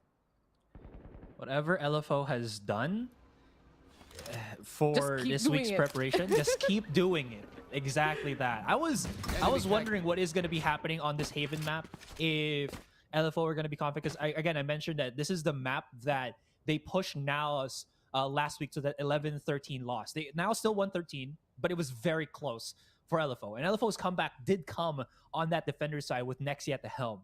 With a scoreline like this, Taylor, it seems like it is gonna call me look Raf, to man. be. Yeah. Oh, sorry. Excuse me, it's okay. Raf. Yeah. It's okay. Tay People Raf, make okay. mistakes, man. That's Continue. I'm sorry. No, I got caught off of that, but it's okay. I just gotta say, I will hate Raf for this because he is truly the epitome of bad luck for predictions. Really? Oh man. Yeah, because he predicted every time Naos. 0% until now, probably. 30 seconds left. And that's why right now I would just send my predictions when it's almost done, you know? So I get at least the right, but Blurred with a double kill on the Sharon shot. This guy's back, man. Blur, the Cebuano duelist. He's not the only Cebuano duelist out there, but he's one of those. All right, it still works. Okay, it's fine. Chowdy just in the nick of time to actually spot them exiting out. One will be holding the default, two will be holding onto C-Long, but he's isolating a lot of these. He's full on HP, does have a flash, could prep himself up for some nasties, and swings around to the right. Kev spots this out. Is he gonna know? He does not, but he still manages in the end. Chowdy is an absolute animal. He controls animal, and he is an animal. 4-10, LFO clutched around. Wow. What a retake. I mean, he had the Spectre to spray down the enemies. On the other hand, he also had the utilities Asarai. He still had a Trailblazer, but all he needed was actually one Guiding Light and a triple kill, and that's it. Man, look at the shot. Damn. From Blurred, he's a crack player. We all know that. But not the only Cebuano duelist that we have here in VCT. But LFO looking really, really strong right now and proving Naos is having a difficult time actually catching up to this. With a double-digit score, there's no mistakes or there's no space for mistakes right now. They're licking already at double digits for them. That still doesn't work? Nexus reaction time right now. He's angry. Double peaks the engagement. So does Draximov. A bit risky, mind you that, since nobody from Naos has actually forced themselves up onto the site. But taking down both of the defensive players for LFO will create such an easy time for the attack of Naos to commence here. They will be doing this C play, but now they've got themselves the better weapons. LFO, on the other hand, will have to figure out where they want to intercept. Double in garage, one coming out slowly and spawn. This could be a nice little sandwich, but it doesn't work out in the end. Exotic gets refragged immediately by Kakarot. And Naos with a somewhat clean round, but this is only the start of a possible good comeback, but there's a lot of woes that they have to go up against the LFO here. Naos actually adapts to the situation after some time anyway. So with the ability of the players, they're not on their off days when it comes to their shots. It's just a matter of how you strategize on how you would be able to not get caught off guard by LFO. Because it seems like in each and every round, every time someone jump peaks, someone swings, they just get eliminated instantly. It's like a one-hit delete kind of factor coming in from LFO right here, that anyone you see, you would just get eliminated. But again, like I said, mechanically wise, these players for the side of Naos, they just have to figure out their strategy on how to actually take LFO. Especially, Chowdy is kind of a player where you don't want to mess up with him because he has lots of utilities that actually connects Asarai. Ooh, scary. There's a dash right in, but there's two people looking straight into the precipice of Blurred. Those flashes from Chowdy, even if he doesn't get a kill, that actually stops a lot of the attackers from pushing right in. It's really huge right now. But regardless of what happens, Blast still gets the double kill from the back of the site. Draximov will have to work tooth and nail for this one, but Kevs could not spot him. Okay, so he still sneaks through on short. That won't work. Blast covers it up just in case, and he does. Fire Sense is tingling, and there's no way home for the lurk of Draximov. That's a good one. Oh, thank you. You were so proud of that. You even had the chuckle in the middle, Asarai. Yeah, I haven't watched it yet, but I assume it's good. I assume too. I haven't watched it too. I've been busy. Yeah, with the nature and everything. I've seen the Instagram posts. Exactly. Exactly. Just traveling around, like the players that we have right here, traveling around the map, trying to find if they can actually plant the spike. Moving forward, 6-10 is the score. 4 more rounds for Naos to actually pick up the pace and get to a tie. Will that happen? I don't know. It's about players. They're the ones who to answer, but the ultimate from Kakarot is definitely here, and Blurred is now planting the spike. He thought it was going to connect to him, so he stopped planting, but it's actually not connecting at all. That is very interesting. I would assume they probably guessed that it was going to be... Yeah. Go ahead.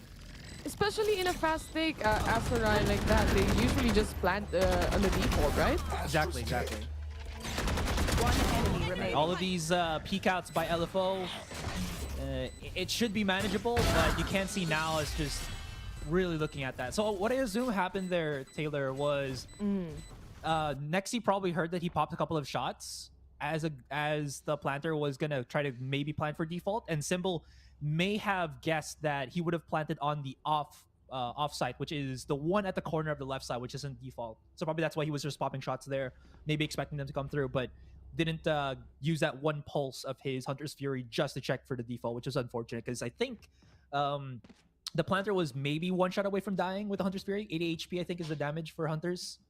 90? I'm not 100%, but yeah, that was just some misplay there from LFO for sure. But it would definitely punish the player who was planting the spike, which is Blurred specifically.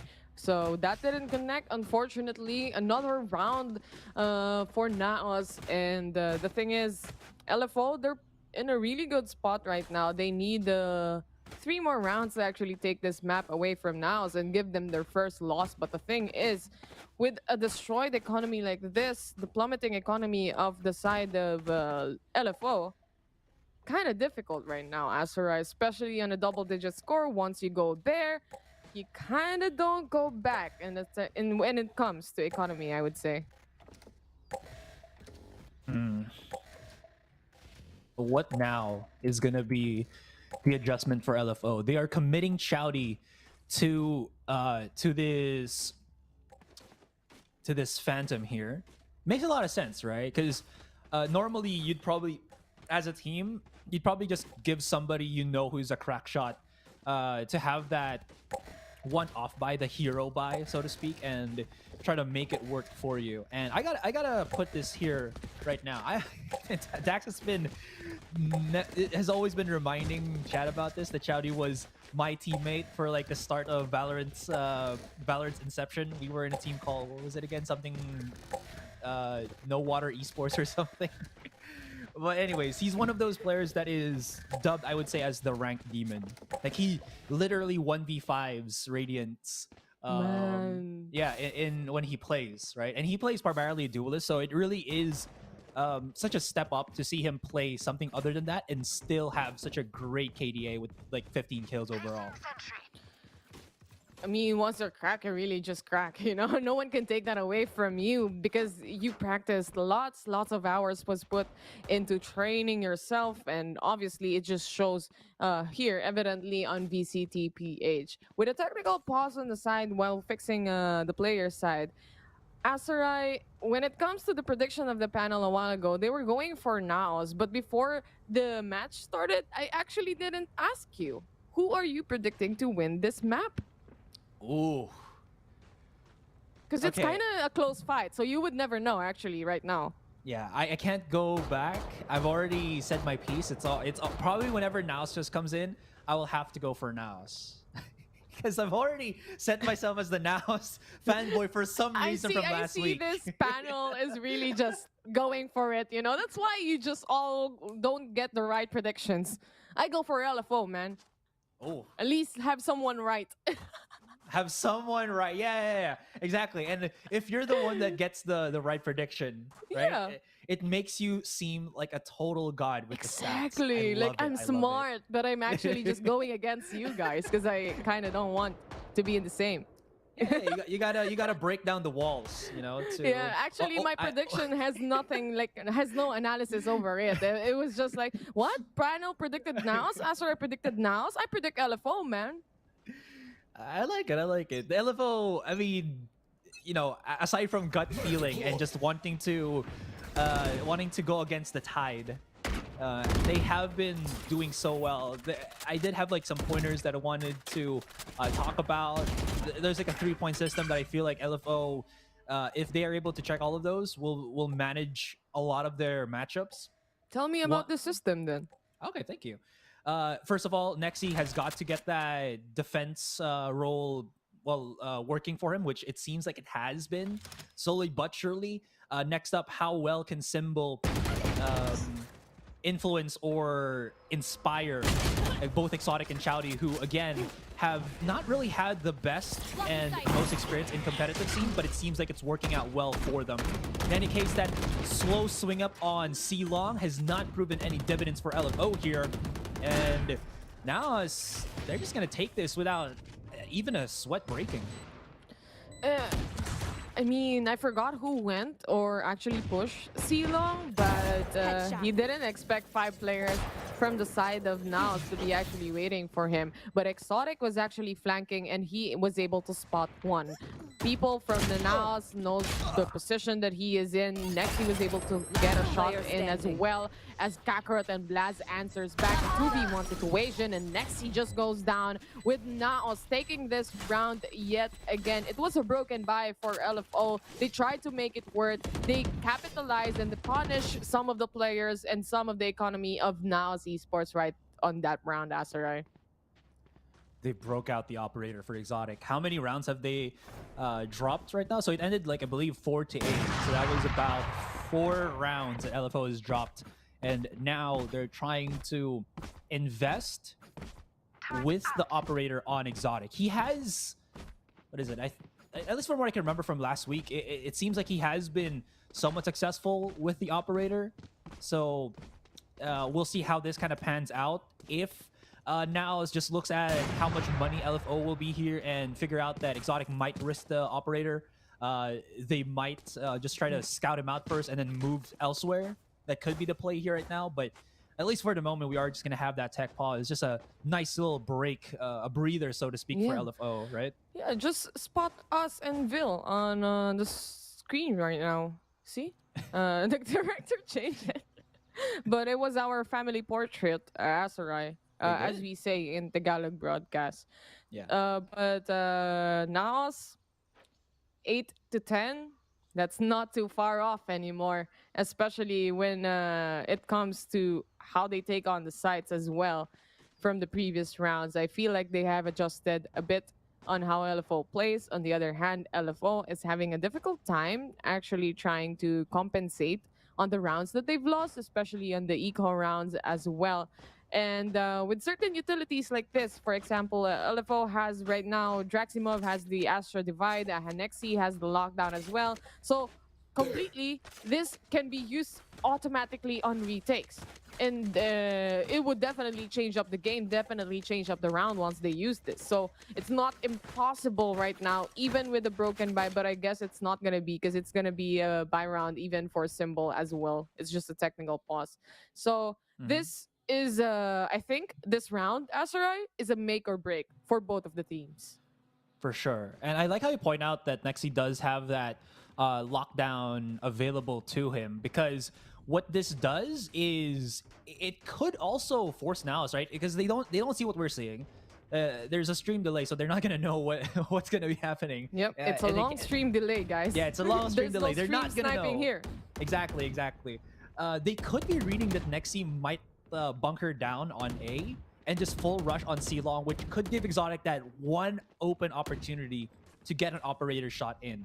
Right? There's so many things, so many guesses that I'm pretty sure is going into heads of Naos. They're still at that 2-round deficit. They're still trying to bring back here. And that little bit of maybe over-reading the situation could give LFO a nice little opening to start things off for a round win. I really like how you pointed that out. Nexi could have something here, but we'll see how that goes. Again, this pause is taking a while. So how has your Valorant experience been? Okay, it's man, travel. I'm not gonna ask your Valorant experience anymore.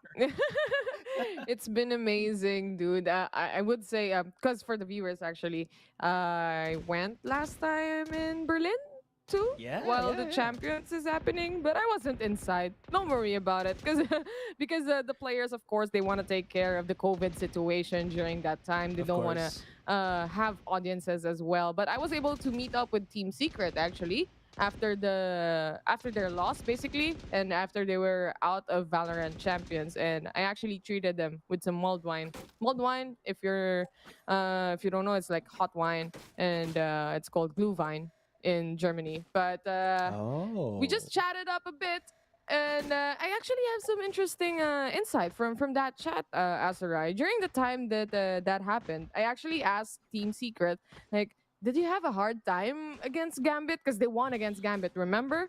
And they were like, nah, we didn't have a hard time. We actually had a harder time with Ascent. They think that Gambit was pretty easy. And Ascent won. Yep. And Ascent won the Champions. And remember, they told this while Champions is still happening and it's not yet over. So Ascent won. But going back to the game right now, as we change out to the pause, Blurred gets the 2K and punishing Exotic. And like you said, Asarai, Exotic didn't have that chance or the opening to actually get the shot in. Ooh, Chowdy, I thought he was gonna get the kill there onto Kakarot. Blur gets blasted. He had the Vandal ready and still wanted to make plays with the sniper. It's still gonna be fine and all, but yeah, we'll see how this goes. 2 versus 4. One enemy remaining. Slowly creeping right back out. I think they spotted already. Symbol coming through. He's taking a bit of damage, but he's still alive, so maybe. Never mind. But yeah, I was mentioning how it could get risky, but now we did not see that they had all the utilities in the world to make it easy. And I gotta say, Kakarot's flashes have been chef's kisses. Dude, you see how it blinded Exotic. That was so good. Aside from that, Naos is basically reading up. They woke up from the shot a while ago, from all the dinks, from all the headshots that they received from LFO. They finally woke up, and it's finally time for them to actually take this comeback, as we are in a 9-10 score, all the way from 8-4, if I am not mistaken. And when I said that the LFO was on a double-digit score and there's no more gap for mistakes for Naos, they actually listened up. No more mistakes is what's gonna happen, as Blurred takes 1 down. But of course, LFO, Chowdy was prepared to take on the action too. He did get the kill, but not the weapon. Was afraid that somebody might be peeking through mid-window there. For now, Naos is just going to be clear in the close of short for the moment. Kev's is going to be holding the lurk. They're going to be creeping up. I wonder how much time before Everyone's Delicious will have his stars. They are. Even though it is a weaker buy for LFO, they have to respect how well LFO can play with the Sheriffs. Definitely the respect is there, but Kakarot disrespecting the 2 players of LFO as they shut him down immediately. The plan of the spike is here. Post-plan situation for Naos as a 4v2 situation comes in. Nexi has the Vandal as well, but Draximo was just gunned down, and Nexi to answer back. 1v3 situation on a retake. This is going to be difficult. He has the lockdown, but I don't think he's going to be using this any longer, as Kevs just connects the shock dart. I told you, Asarai, this guy, before Geometry was actually made, he was already doing it. I tell you, who invented Geometry? I can't remember. I think the Egyptians, but I think Kevs was the one. Yeah, he's the one posted on the hieroglyphics, right? That's actually Kev's picture. No one could understand it. No one can decipher it, but it's actually Kev's. Kev's shock dart connect Geometry. Yeah. So when you think of Artemis, when you think of Hawkeye, of Green Arrow, of Red Arrow, it's all Kev's that has inspired them. Written in the Rosetta Stone. Kev's shock dart Geometry connect. That's the name of the game. 10-10 is the score. Very tied up for both sides of the teams. They are on the buy round. Both of them. Exotic holding the operator as well. 2-1 trade happening with the side of LFO. But I think they are punishing the players of Naos completely, as Delicious is the only man alive. And they're sneaking kills here through the smokes. It's quite nasty, and Shouty picks up a 3K, the hat trick. It was 10-10, but now LFO, they've squeezed through. They found a bit of breathing space here, Taylor.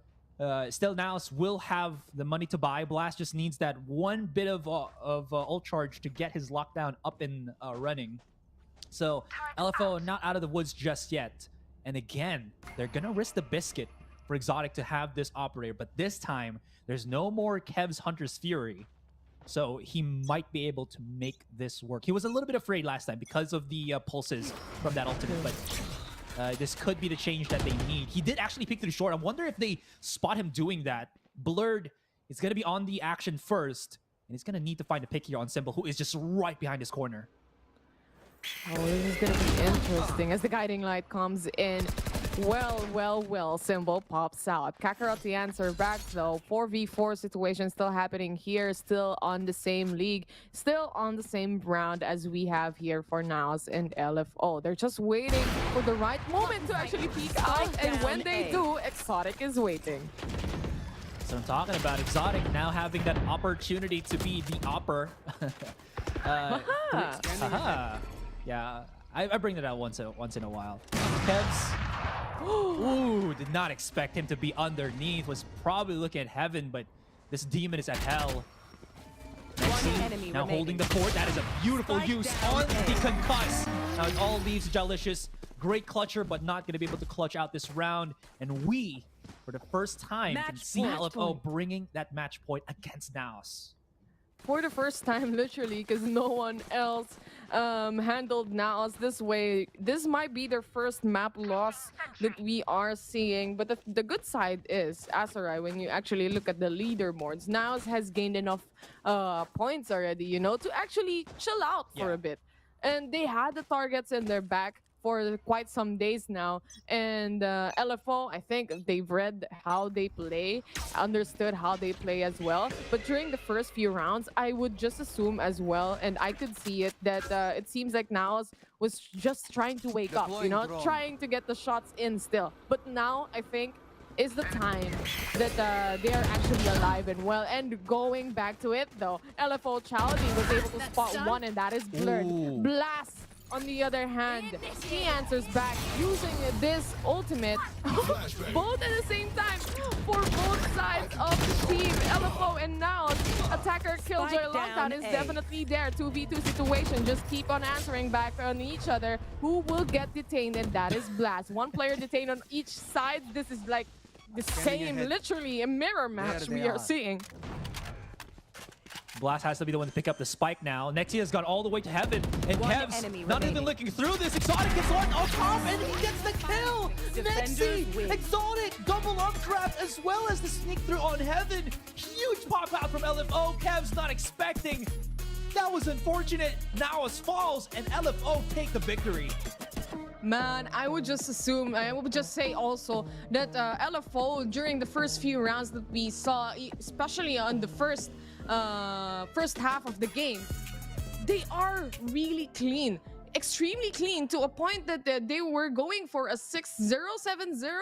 I can't remember that much anymore, but it took some time before Naos actually woken up from sleeping on that round, on the rounds that they are supposed to get. So with that, Naos finally got their map lost for the very first time as LFO takes this round. We are looking at statistics right now. Asaraya Blast with 1.5 KDA, 257 combat score, and 21 kills in total. That one combat score difference between Blast and Chowdy. Gotta give all the credits, or a lot of credits, for LFO's Chowdy. An amazing, amazing first half performance coming in from him. When they were on the attacking side, Chowdy has created all of the openings that, or a lot of the openings that LFO were looking for. And with that being said, my oh my, just look at all of this. And gotta say as well, Taylor, for Naos, they were up to a very, very snail of a start. Like, they just did, they lost what, 8 rounds in a row before they started bringing it back in the first half? Well, it went to an 8-4, yeah, for sure. So with that as well, during the latter half of the map, LFO had a hard time too. They were stuck, they were pinned down on a 10-round score, and it took them some time, some losses of the economy as well, to actually pick up the pace and get the 11. Once they step up on the 11th round, or the 11th round that they got, that was the time that they rode on that momentum, and the momentum was definitely on the side of LFO on this one. On the next map though, it's still not yet over, Asarai, as we are looking still at the game highlights for game number 1. Remember, this is a best of 3 series, but looking forward to it really, because as LFO just punishing players from Naos just like that, I'm excited to see what will happen to map number 2. Breeze is the next map. So guys, we'll be back in after that break. This whole first game has just put me unawares. Anyways, yeah, we're gonna come back after this break, so don't go anywhere. We headed to Mars, taking them chances, making decisions. You know I'm never gonna lie. Till you let go, I'm copying all of them. Who you gonna be inside? I cannot fake it, I gotta face it, I gotta do the time. You gotta wait, make for a great pay. Make sure you're doing your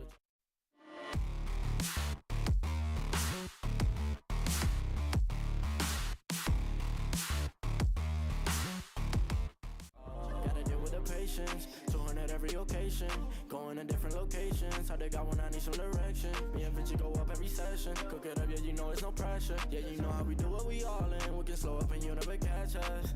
Working at 9 to 5, I had to go and feed the guys. Nobody did it right, I had to show them how to grind. I had to beat the odds, this is the life I live for God. Taking a step at a time, we going up, we headed to Mars. You know my slimes, they came from the bottom to top. They can define us, they tryna find us. Boy, I know you with the ops.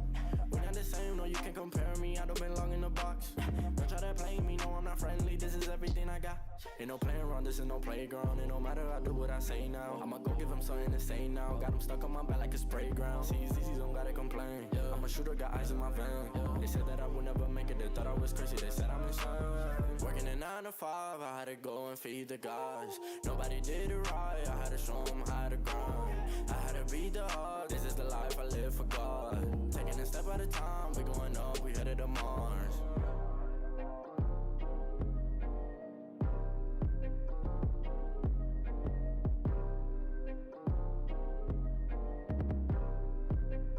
Undefined for life.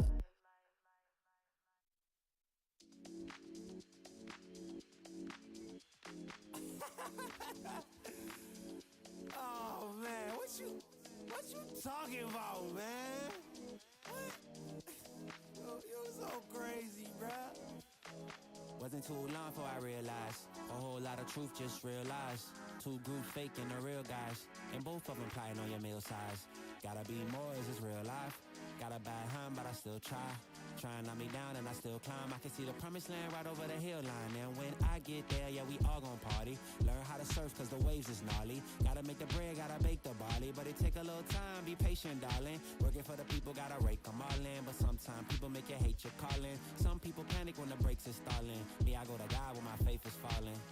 Put it on the tattoos. A righteous man don't know bad news. Found forgiveness for my snafus. Nothing for the pretty girls trying to get a cashew. Bad dude. Sometimes life really suck like a vacuum. The devil I don't ever turn my back to. I just want to shower love like a bathroom. And be a role model for the black youth.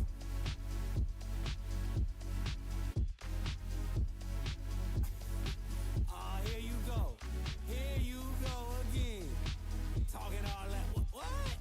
What are you talking about, man? Wasn't too long before I realized a whole lot of truth just realized. 2 groups faking the real guys, and both of them plotting on your meal size. Gotta be more, is this real life? Got a bad hand, but I still try. Trying to knock me down and I still climb. I can see the promised land right over the hill line. And I broke a lot of hearts in my lifetime, thinking that their heart wasn't like mine. Finally got through a lifeline.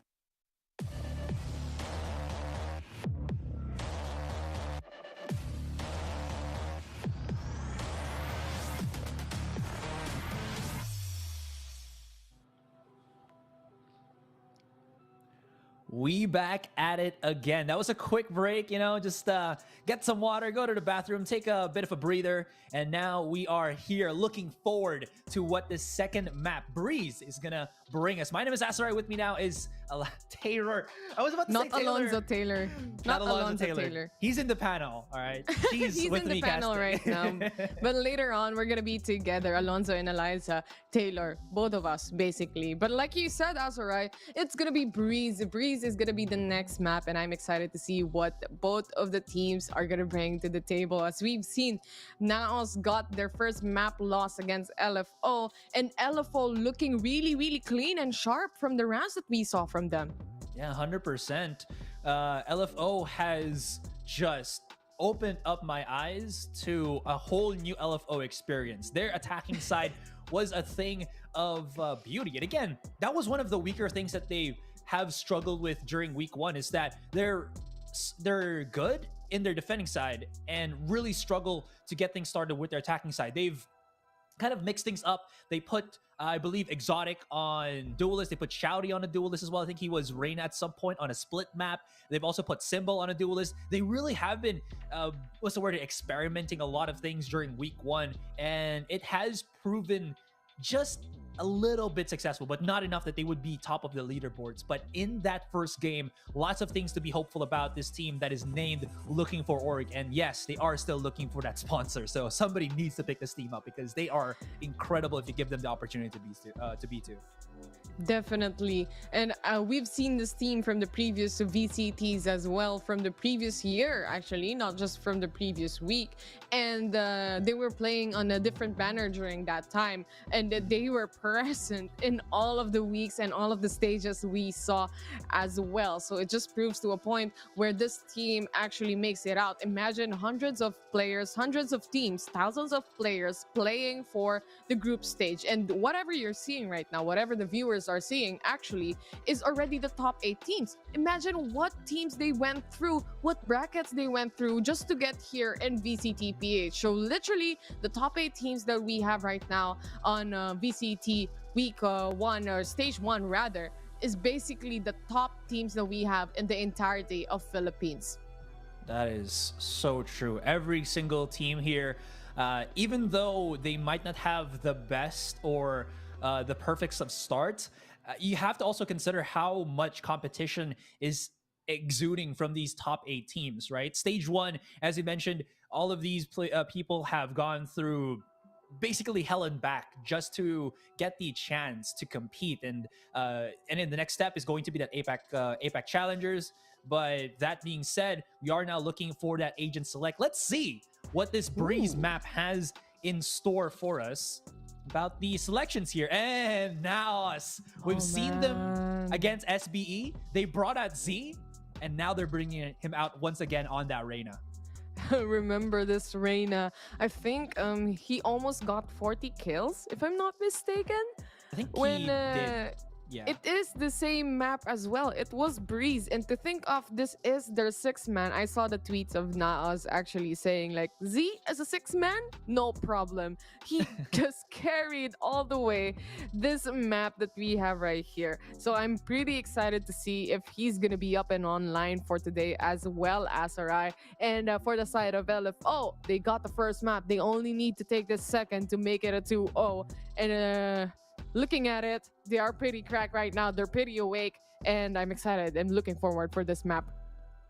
My boomer eyes did not see who donned the chamber on LFO's side. Could be Nexi. It could also be Shouty, but I'm assuming he's going to be the Sky once again.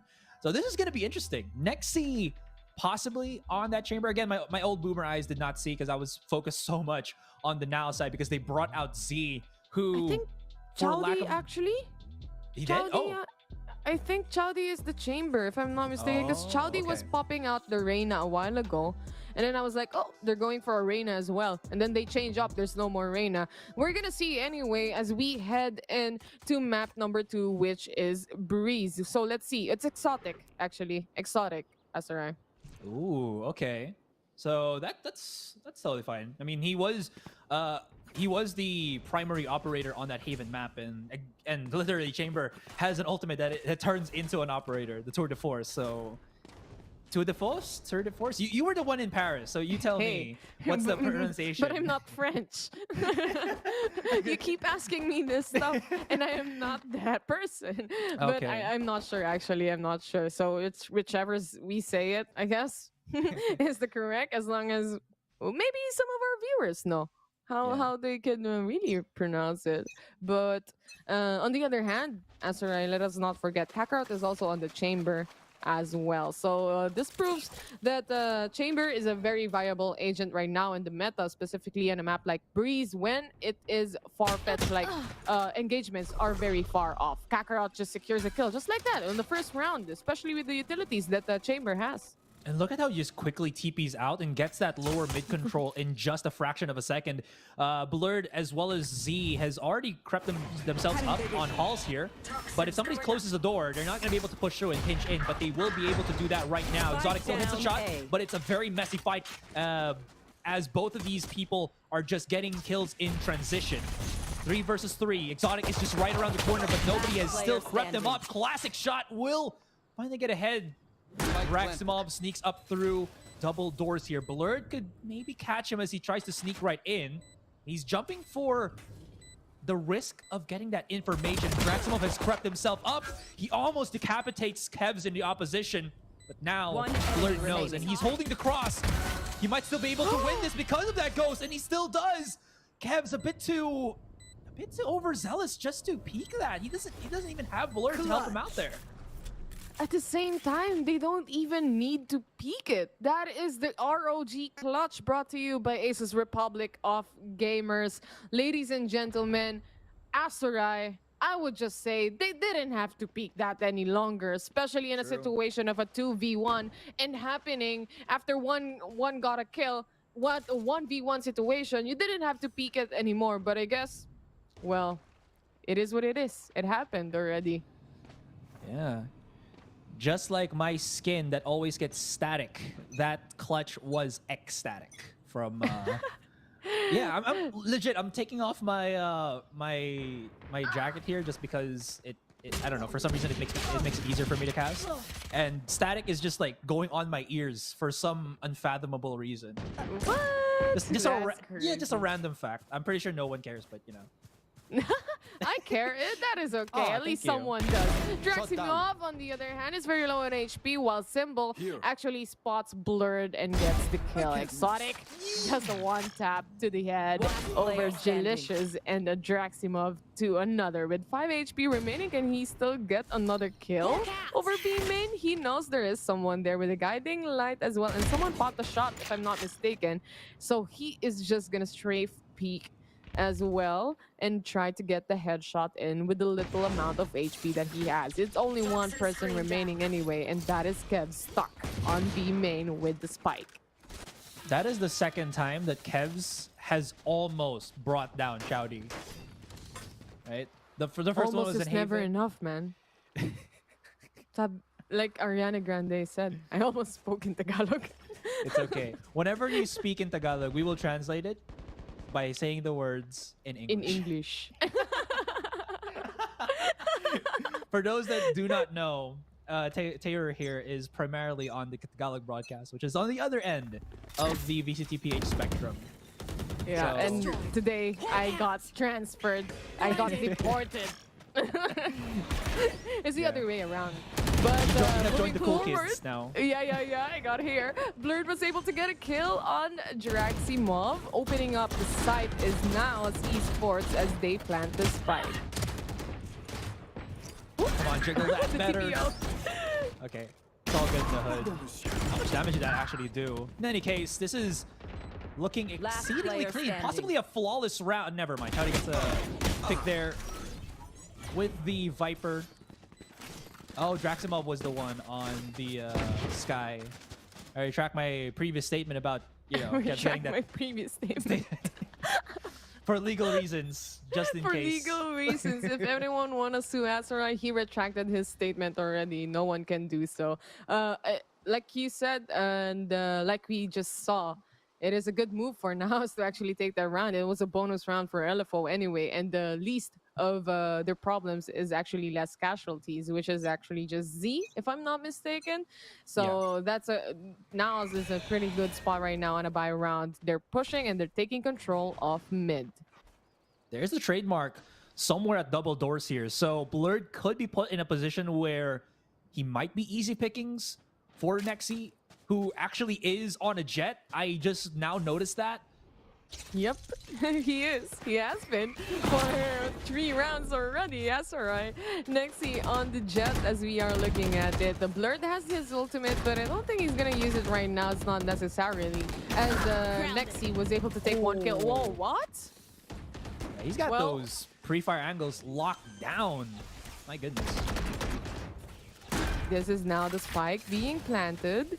Waiting game is what Naos has right now. Trying to connect the shots, especially in the shock dart from Kevs, but he connects the shot instead on the head. This is now a 3v3 situation as they take on the post plant. Jalicious is able to spot one and answer back by Symbol completely. A 2-to-1 trade, and it's all up to Kevs as he doesn't get any kills at all, not being able to secure the pulse plant. LFO takes this round yet again. That was such a risk for Naos. You saw how difficult it was for Blurred to find a kill. Kudos to him for surviving for such a long time, right? Again, Blurred, I did mention, is one of those entry fraggers, duelists, that really knows how to create some space and not overcommit, not overextend himself to lose the advantage that they actually took onto the sites. Unfortunately for that one, all of his pop shots were just that. They were just pop shots, not getting any kills whatsoever. So it really was left into the close quarter combat where LFO still had so many refrag opportunities to keep the ball rolling. With that being said, though, they still have some money to buy. With that being said, like you say, Asarai, continue. Oh yeah, I just said they just have money to buy. So they have rifles here and they have money to buy. Basically, the rich.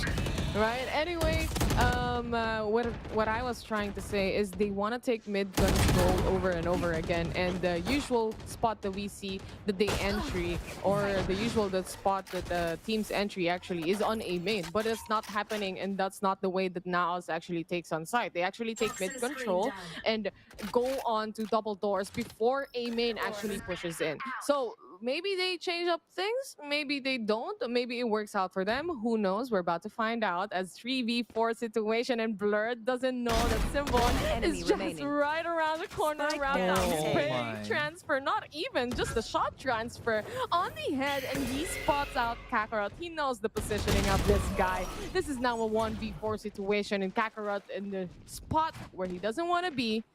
He gets caught off guard, and now a 4-1 score. That was such a messy transition from B going to A. Blurred was able to get the kill towards Nexi there, which opened him up for a nice pinch from the defender's side, defender's spawn. But he was not well aware of where Symbol was. He probably expected that there was still one holding onto the A site, but the timing was just way off. Exactly. Unfortunate, but again, LFO just having everything very much locked and secured. Good trigger discipline, though, coming in from Symbol in that sense. He was able to spot already the jet. On the other hand, he still also waited to for someone to actually hop out of double doors. We are on a technical pause right now as players are fixing their technical issues. But I just want to point out, from the last time we saw Naos actually played on Breeze and Z was crazy popping off, he's not actually popping off right now. So he's been having a difficult time. He's being punished by the players of LFO. And just like that, no checking corners. Always check your 6. Blurred, second kill almost imminent there. Still that sacrifice, I'd say, from Z. No trade-offs. To just rush right in. Yeah, he got the 1, but then after that, nothing else. Delicious, if he uses that ultimate, it would block out the vision for Kakarot. That's why he's holding himself off for the moment. Not only spotted Draxi, this could be the straight run onto the B side, but they're still waiting for the planter. That is Kevs. They're holding it off, making sure he gets here first before Delicious pops the ultimate just in case, or they could save it because it is going to be a 4 versus 2. 4v2 situation One indeed. enemy Blur very remaining. low in HP, but he still was able to take a shot in on ahead, and that is Nexi out. 4v1, like you said, Asarai, they don't need to use the Viper's Pit, but they still do. A round is still a round for the side of Naos, and they need to take those rounds that they can get as much as they can, even with using of all the utilities. But I think it wasn't very essential at that point. It's still a round for Naos Esports, 4-2. Not too far off. These two teams that we have right here, LFO and Naos, it's just 50-50 for both sides, honestly. Plenty of money. This is the same reason why Jet is such a vital pick in terms of economy. Once you hit your blades up, you can just drop for your teammate.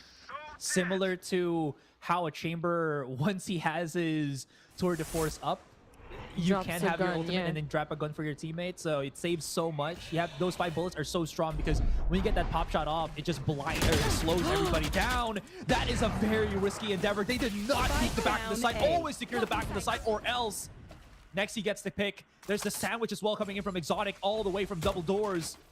And Kev's now waiting for Jalicious just to help him out here. 2 players got spotted out by that Recon, and despite the smoke of the Jet, they were still killed immediately, and they were still able to spot them out. But now with the 2-4s waiting a game and the TP out from the chamber that we have right there. 5v1 situation. Jalicious is stuck on a spot where he's alone, and he has to find the opening shot that he has to take. This is finally it, as Chowdy is waving around the corner, wrapping around it, and Jalicious just goes down. LFO takes another round, a flawless round even for them. No casualties at all, Asarai. LFO just on a whole other wavelength here. They've gotten their 50% Arnibal. They got that soya bean curd buff for fur. Bean curd buff? Oh man, you're right. You weren't here last week, but have you seen the soya bean curd? Yeah. For real, for real? Yeah. The 50% Arnibal, the poppin' boba, the fruit jellies. I love only the hope, man. Only Filipinos will know what that is. I'm sorry for international viewers for bringing that up. I No, love Taho as don't well. be sorry. Food is food. Food is nice. Yeah. It's a very nice. Would you say drink or food? Edible drink, I think. Is the Edible word for it. drink that we have in the Philippines. Yeah, you could search it up. It's called Taho. Taho. If I'm, that's the correct spelling. Correct spelling. So you can kind of get a sense of what Asarai is talking about, the popping bulbas and the 50% Arnibal. Arnibal is what, sugar, I think? Yeah, I think it is sugar, like caramelized sugar. I'm caramelized not sugar. sure anymore. But it's hella sweet. That's what I tell you. Yeah. That's why Filipinos, they got that D. Diabetes? I mean, it's not a, it's very prevalent. Yeah. Where are we going with this conversation? I'm so sorry for bringing this up, guys. I don't even know where it's going anymore. It just continues and continues, you know, Asarai, when we just have conversation. And when you're in a YouTube video and you just go into a rabbit hole. But another rabbit hole is Z, as he was gunned down immediately. I don't know what's happening. Z is trying to find an opening, but he just keeps failing each and every round. He just goes in without any trade-offs at all. They know that Nexi's right here in the corner. Nexi, just no fear in peeking this. But, I mean, I was going to compliment him. He had all the opportunity because, he was that Jet, had the dash, had all the necessary abilities to open things up, but he kind of overcommitted to that fight. Did not expect that it was blurred and Jalicious around the corner. One of the cracker shots, 2 of the cracker shots on the Naos roster, but they're in halls, but this hall has turned into somewhat of a maximum security prison. All of the entrances is locked down. If they go down, shoot. Draxi's gonna hear that. If they go through here on bridge, Chowdy's gonna find that. So we'll see how this Solitary goes. confinement is what it's called for the side of Naos. 2 players lurking and walking through the map. As players of LFO, they're just gonna wait. They know already where Jalicious is, and they got them down. And next up is Blurt. Just like that, a clean round for LFO, yet again, making this a 6-2 scoreline. you could argue that Naos could have gone through the B site, but because Breeze is such an open map and they didn't have any information prior as to where LFO's remaining players were, there's just such a big risk for them to go to that B site. They had, again, no information whatsoever. So they just had to like stick together. Not really a lot of time as well. So if they went to the B site, they might have been even caught on transition. Draxi could have just gone through tunnel and shot them down as they were crossing. There's so many intervals here that Naos just did not know. Lots of things that was very risky for them. Now that they've gone back into this one, are they going to push through this? This is very risky. Again, they're taking passive damage through the Viper wall, Viper smoke. They still make it through. Charlie's down. Blurred finds an opportunity. And finally, the risk pays off. This is working. Symbol, Draxi, and Exotic for that retake right now. With the Empress up and online, Z has the clutch potential as well, but a 5v3 situation is what the spot is put on for LFO. They still have the Trailblazer. They can figure out where other enemies are as well as they detect one already. Just shock darts, it wouldn't connect at all to anyone. Clearing out double doors is actually Jacksimov. Symbol was able to punish one. That is Blurred. This is not the guiding light coming out, but it's not even. It connected. But the thing is, Kakarot was able to answer, and LFO, my god, left and right, they get the kills. Delicious versus Symbol, 1v1 with the gray one. Delicious wins the engagement, and that is another ROG clutch for you. Brought to you by ASUS Republic of Gamers. Man, Asarai, it paid off for the side of Naos during that time. And I just want to point out that they always take mid control actually, but during that specific round, they took a risk of actually having a 5-man pull up on A main and actually entry from there. No one on double doors that they usually do, or no one even on vents, upper vents that they actually have to take care of. I guess it's Naos's... No, excuse me, I keep coughing for some reason. Naos's, I guess, confidence once Kevs has that Hunter's Fury, because you see how they just charge right in. Kevs just makes sure that he can maybe catch the transition with that ultimate. That is so unfortunate. Nobody was able to break down the recon dart, but they're getting the trade somehow. It's still not enough. Blurred is caught out in the open here. His blades are whiffing. He does have a smoke, maybe the one shot to commence. Now he does find an opportunity. What? Hits the shot on the head. 2 versus 1. Draxi still has breath in him. Kevs is low. Does have the spike. Could run all the way through B if he wants to, but Kevs will be heard if he runs all the way through here. So Kevs is going to go for a layered play.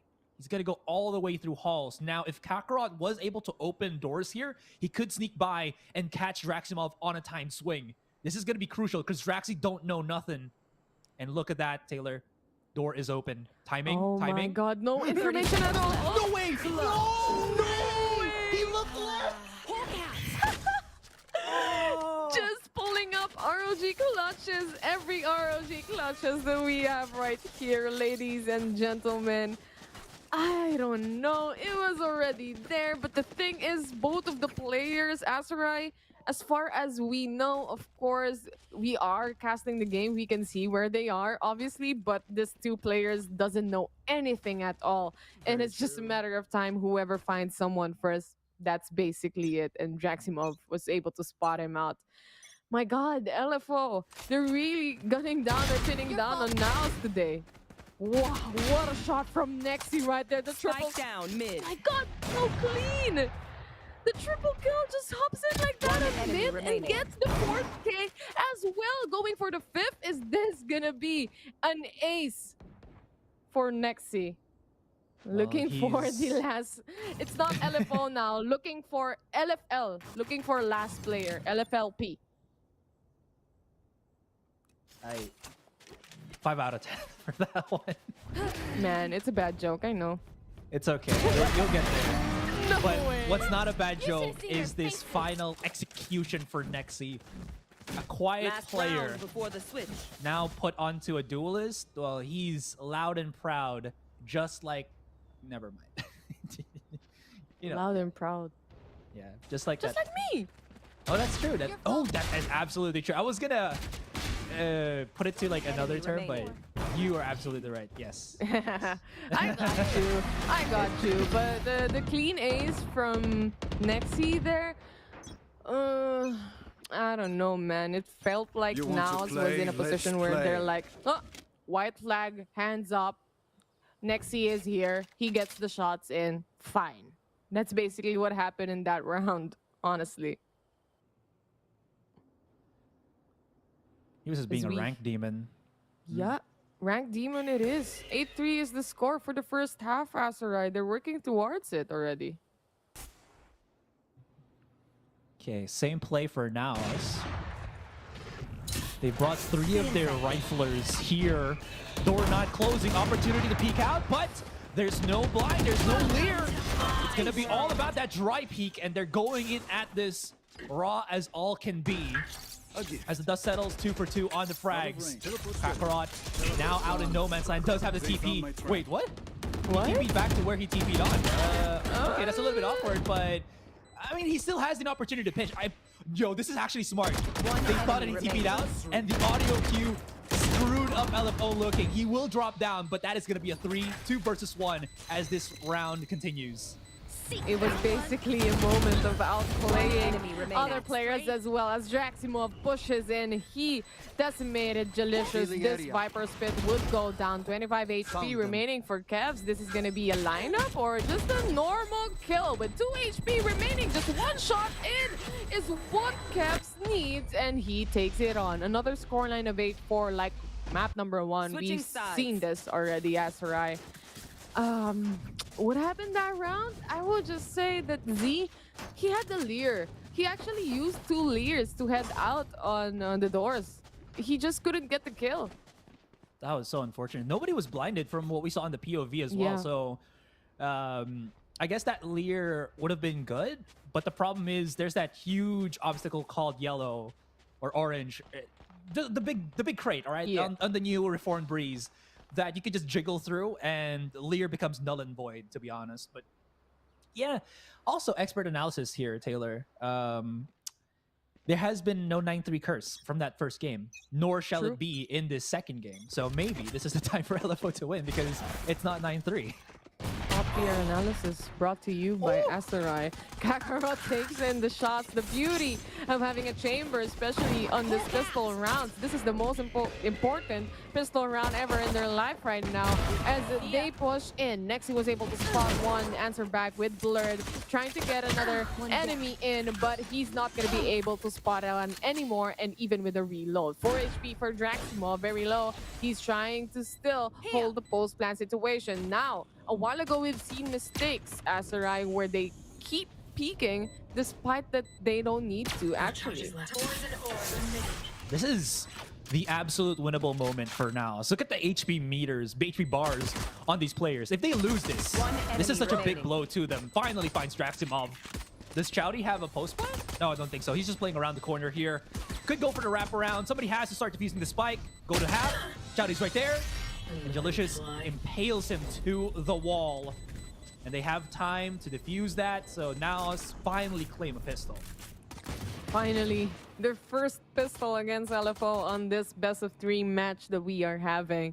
It's proving kind of difficult for the side of Naos as Z is really having a hard time getting opening shots specifically from the last time we've seen from this specific map as well. This is what I'm talking about, Asarai, when before this series actually started, that sometimes there are really just off days and you can't argue with those off days anymore because it's just an off day. You can't understand it. You can't explain it. Despite training 8 hours a day, there is just an off day. Man, I mean, this is probably not super comparable, but I tweeted how, you know, one game you'll just be good and the second game you're gonna be just horrible. That's basing on my experience, by the way. Anyways. How about my experience where it's just everyday horrible? Hey, you are a crack shot, are you? You got to Diamond 3 all on your lonesome when you were hard grinding Valo. True. I didn't sleep. That is very true. But you're younger. man. You have those years to use to get You're cracked on younger. Valorant. I can die off. It's okay. One enemy I remaining. can give years of my life away down because I'm A. young, Asarai. Yeah, right. Exactly. Thank you for that. Maybe you would live longer than me because I give my life. Because I'm younger than you, you know. I've already given a good chunk of my life to Valorant already. Exactly. 2 years off our lifetime actually because of Valorant. The amount of times we've casted games that went through midnights, the amount of hours that we've grinded Valorant as well. Very true. Very true. Man, I remember Well, I guess that Champions 98 cast. 98 years old. It's a good life, huh? That is true. I mean, we'll reach there, you know. Once our medicine goes up in terms of technology, we don't talk about it anymore. All right. Conversation. Let's go back to the game as we headed to this next round. Nexi very low on HP, 2 HP, but still was able to get the shot. And the amount of heal that Jaximov can do, just going back again for Nexi. But actually, Jaximov was already pinned down. They don't have enough space and time to actually heal up as well. 2v2 situation right now. Remember, remaining. this is the bonus round, or rather the buy round also for LFO. Symbol is the only man remaining. No way that doesn't catch him. Is Symbol gonna get spotted? I don't think so. Oh. Well, they get the kill instead. 8-7 after this defuse is what's gonna happen. Slowly but surely, Naos is finally finding their pace and finally getting those shots in, getting those stakes in. It just proves that I think Naos as a team, they're really great on a map like Breeze on the defense as well. It just took him a while.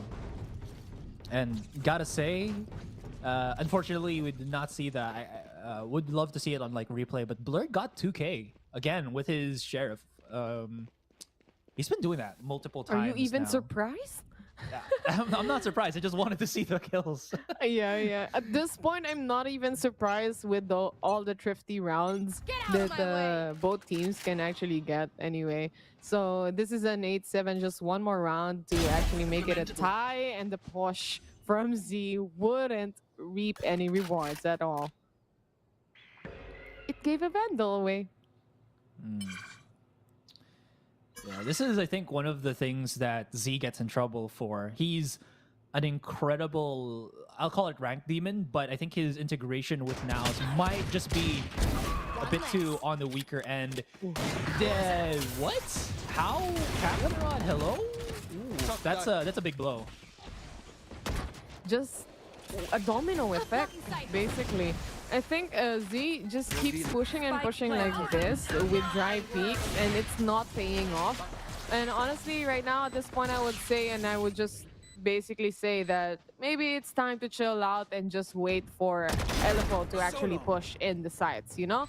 Exotic was able to catch Jalicious off guard as he rotates, and the rotation's coming in from Naos right now. He's actually here to cut them off. Blurds whip out the blades. He's full committing to this fight. Going around the corner, trying to isolate as many small angles as he can. Oh, he spots him! Whiff. Oh my gosh. I thought he didn't whiff the first one. He looked him straight dead in the back, and he waited for the smoke first because he wasn't sure where Symbol was playing at. And he just, I think, froze for a split second there. Unfortunate for Blurred. He could have clutched that round. It was a smart move, you know, the updraft, especially he was very, very close. He spotted Chaldy off guard, but the thing is, unfortunately, with the Blade Storm, it didn't connect at all completely towards LFO. And Symbol already has that Vandal from a while ago. Z gave it to him, basically, for free. Yeah. Z's got to hold himself off for a tiny bit here. Blurred, just blasted away through the smoke here. Now they know. Jalicious has used both of his snake bites. So no more post plants, no more molly abilities that's going to stop LFO from rushing right in. And now LFO, knowing this, has put Nexi in a hero mission to start pushing through and create space on middle, and he's not seeing anybody here. That's why the rest of LFO are following his lead. There is just one left alongside them, or along B main, that is Shouty, hoping to maybe pop a shot left and right. It is about two players that will be holding the lurk. Exotic, or rather Kakarot, excuse me, is going to be the first one, but he has to TP out. So this should be a free site for LFO. 100%. It is definitely a free site, and Nexi is wrapping around the corner. The guiding light spots him. The Lear as well isn't helping. That's so much blind. Nexi is not going to be able to move for quite some time there. Kevs opens up. Kevs! Oh, that's a fast second shot from Exotic. Kevs was heating up. He was about to go ballistic, I'd say, but Exotic at least quells the beast for the moment.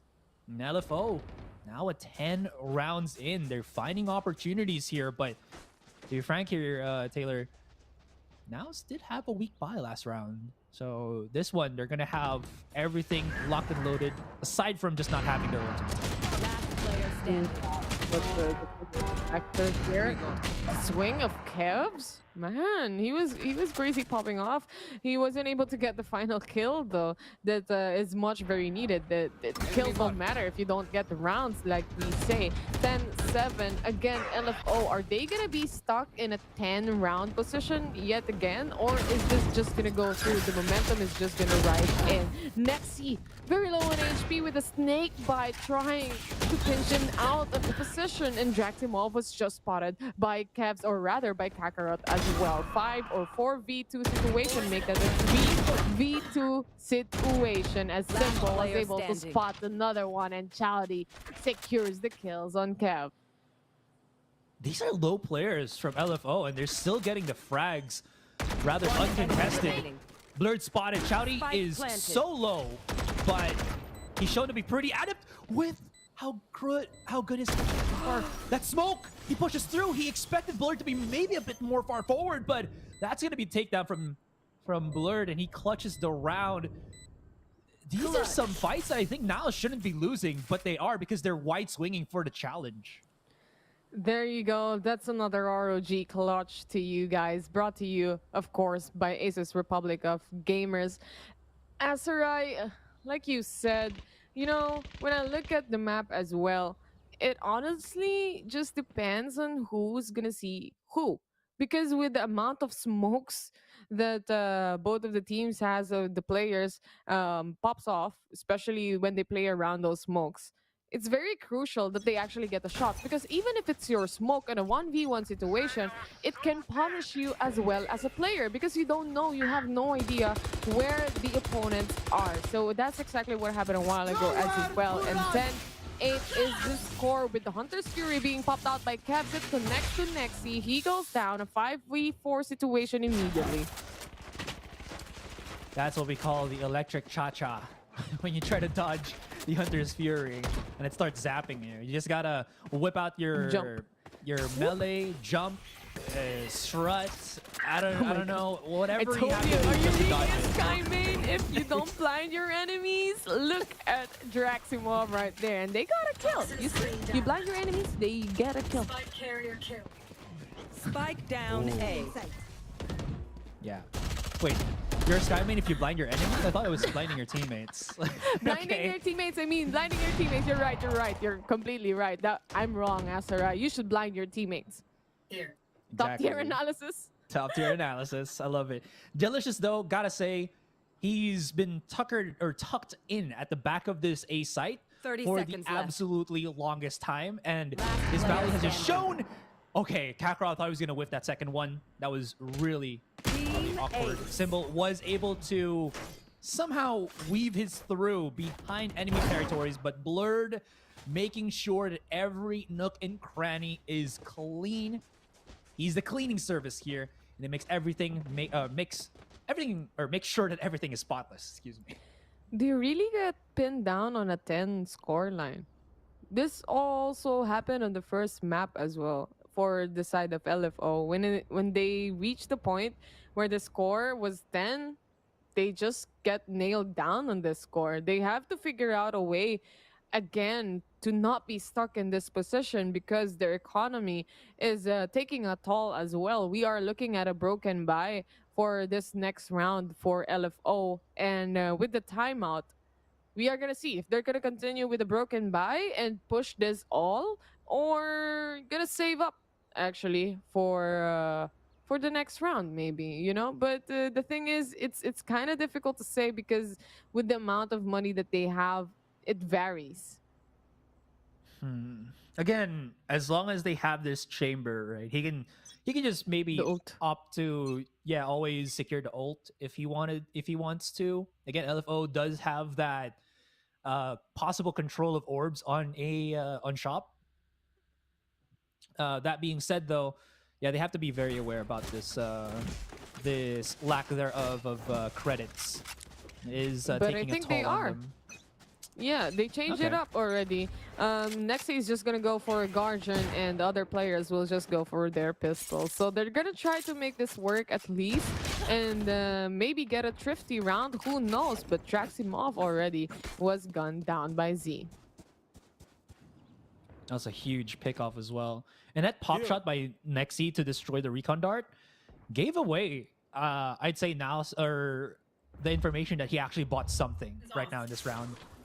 Again, just for those who do not know, that pistol, the Headhunter for Chamber, does 159 damage, headshot at all distances, so it's very strong.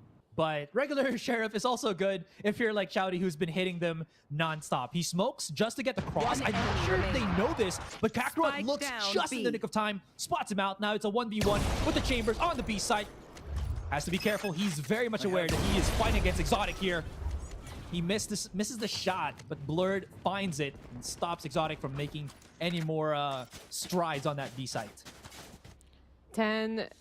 It's tied up right now, Asarai, and this is the make or break, the very crucial round that everyone's been waiting for, because it's gonna be a buy round for both of the teams that we are looking at. So this is going to be an interesting round for us to see. If LFO gets this, they get the momentum back on their side, but they haven't completely destroyed the economy of Naos Esports. So there's a lot of going on for this specific round, but it is definitely a crucial one. I'm sure of that. Oh my god, they all got spotted! Z was able to take the kill. Now Cassie's just going for it with the Hunter's Fury coming in. Flawless. And Naos just completely diminished LFO with a flawless round in their pocket. Asarai, what a round! They knew exactly where they were. Kevs uses the Hunter's Fury for an easy round. This is what experienced Sova players do. They use the Hunter's Fury, and in all of the opponents' confusion, the rest of Sova's teammates, you know, Kev's teammates, starts to roll right in and get free kills because everybody is doing the electric cha-cha. It's like the everyone 80s. is just jumping. You would just speak out and you would see everyone jumping. That was 5 people being spot out by the recon, or 4 at least. Yeah. And it was just an easy kill for Kevs right there with the Hunter's Fury. He got 2k immediately on that round. Kevs, on the other hand, is not yet over for him as he guns down another 2 on this round as well. Blurred gets another, and a 5v1 situation. LFO put in a bad spot right now, and just kept working his way through the rounds that we are looking.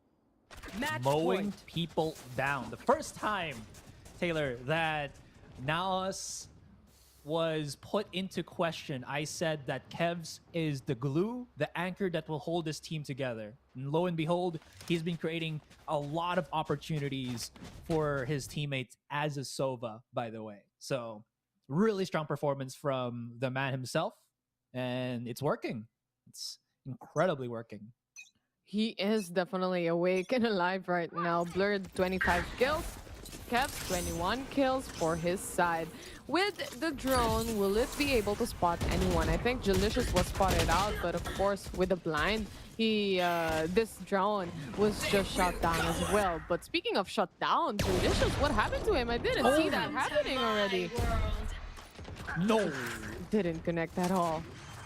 Man, it's like it's such a small game of whack-a-mole, right? The teeny tiniest game of whack-a-mole there, just to hit that one pixel headshot does not work out. They've committed a lot of this, a lot of their abilities on the LFO side, but it still should work. Exotic fiddling with his doodly. He was going left and right with his ADS there, and it might actually prove to be the devil. Excuse me. Yeah, that was a justified So what. I got stuck in what she said, Asarai. Yeah, it was I'm not fiddling gonna with his be. doodly, his ADS, his Yeah, AW yeah, you're side. right. Exactly. You know Yeah, what? Okay. If you say so, it's not like I'm the one who said it, but looking at our scoreboards, ladies and gentlemen, 12-11. One more round for an overtime for the side of LFO. If they can take this to an overtime and maybe get the second game, it's going to be a 2-0. But Naos, they're here to play and they're here to win. Waiting game it is for players, but the Hunter's Fury on the side of LFO Symbol was already punishing Kelt right there. That's a big loss for the team, Masterai. Z, is this his round? He's being tagged, but wait, someone just died to the snake, if I'm not mistaken. No way. With the absolute flag of his life, yes, working. He gets 2 already. But will still commence. Draximov gets his ultimate. Seekers will sniff out where the rest of the defenders are, where the rest of the defender is. Look at this. Exotic is on the cross, but he's not going to spot Jalicious here as that fence will be blocking his pathway. Now Jalicious, he's done this before. Can he do it again? Bring them back. But he did not know that there was one on double doors. We go to overtime. We go to overtime. The chance is there to take this to a 2-0 on the side of LFO. On the other hand, for Naos, this is still yet another chance to live and make it through game number 3. Asarai, the thing is, when it comes to a tie scoreline, it's just a matter of time when it comes to strategies on how they will be able to take this, because they've played so long already on this specific match. They kind of know, they kind of have a read on what the other team would do. Aside from that, this is a very, very fair match as well when it comes to economy, because they all have the same. Aside from that, right, economy and everything, Z has been struggling, for lack of a better term. He was, as you mentioned, he felt like he was the 40k bomber on the last time that they were here on Breeze, but now he's just dropped the single digits in terms of the kills. Nexia has already found the pick in transition, so now this is going to be a rough push onto the side. They have yet to clear anything, and Z is finding nothing. He is just in a 2 versus 1. Blur cannot find a refrag, and the damage be done. 2 versus 4 right now. Make that Kevs just doing everything by himself. And can he put on the gloves and say the Thanos lines? Well, we'll see how this goes. He gets spotted. One in the front, one in the back.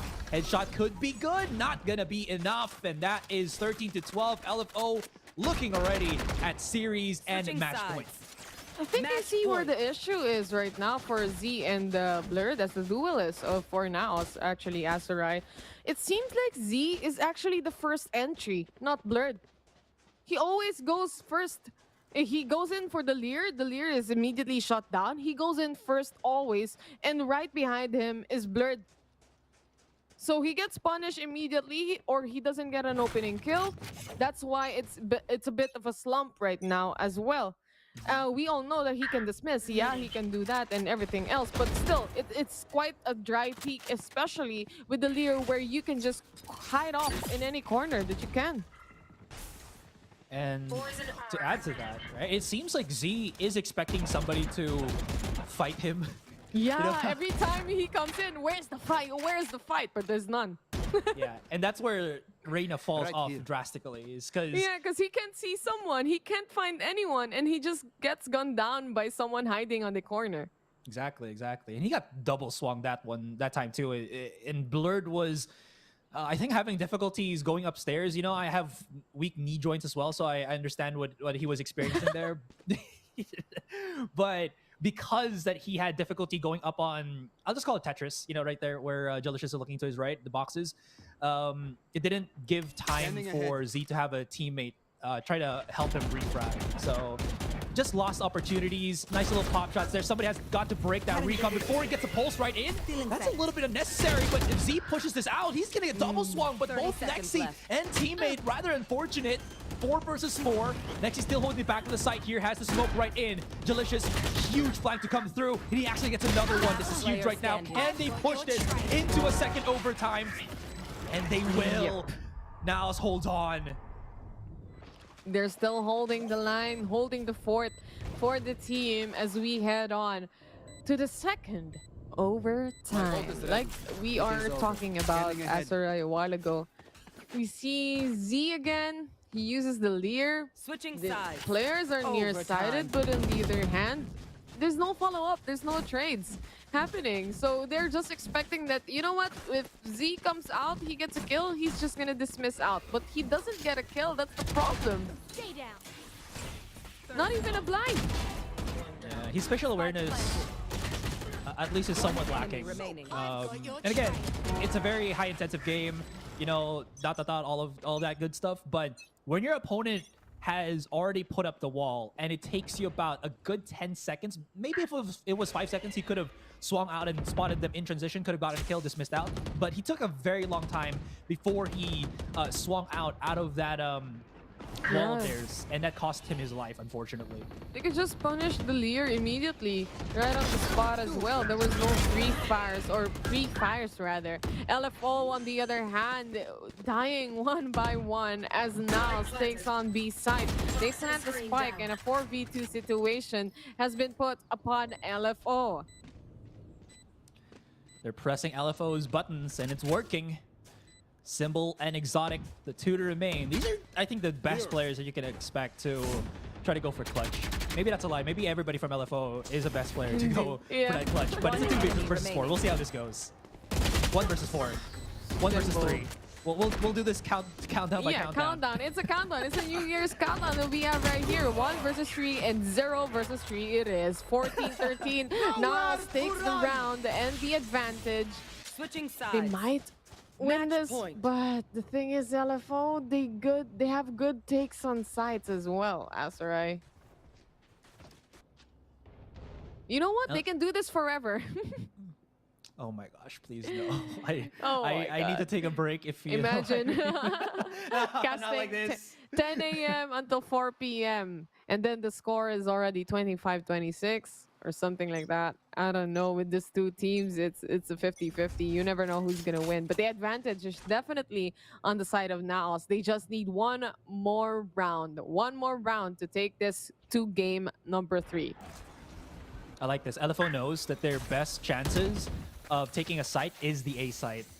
But Naos, also, I think it's good that there's no people here on the A site because it reverts Z from being overly aggressive. And they can just play at the back of site and it works. Oh my goodness. They've actually found out the kills as they're coming into the A site. And I don't think LFO knew about this. Chowdy, he's a cracked shot. It's a 1 versus 4. He's good on the first. Another. Going down in terms of bullets, 5 in the chamber, not gonna work out in the end, and now let's push it to game number 3.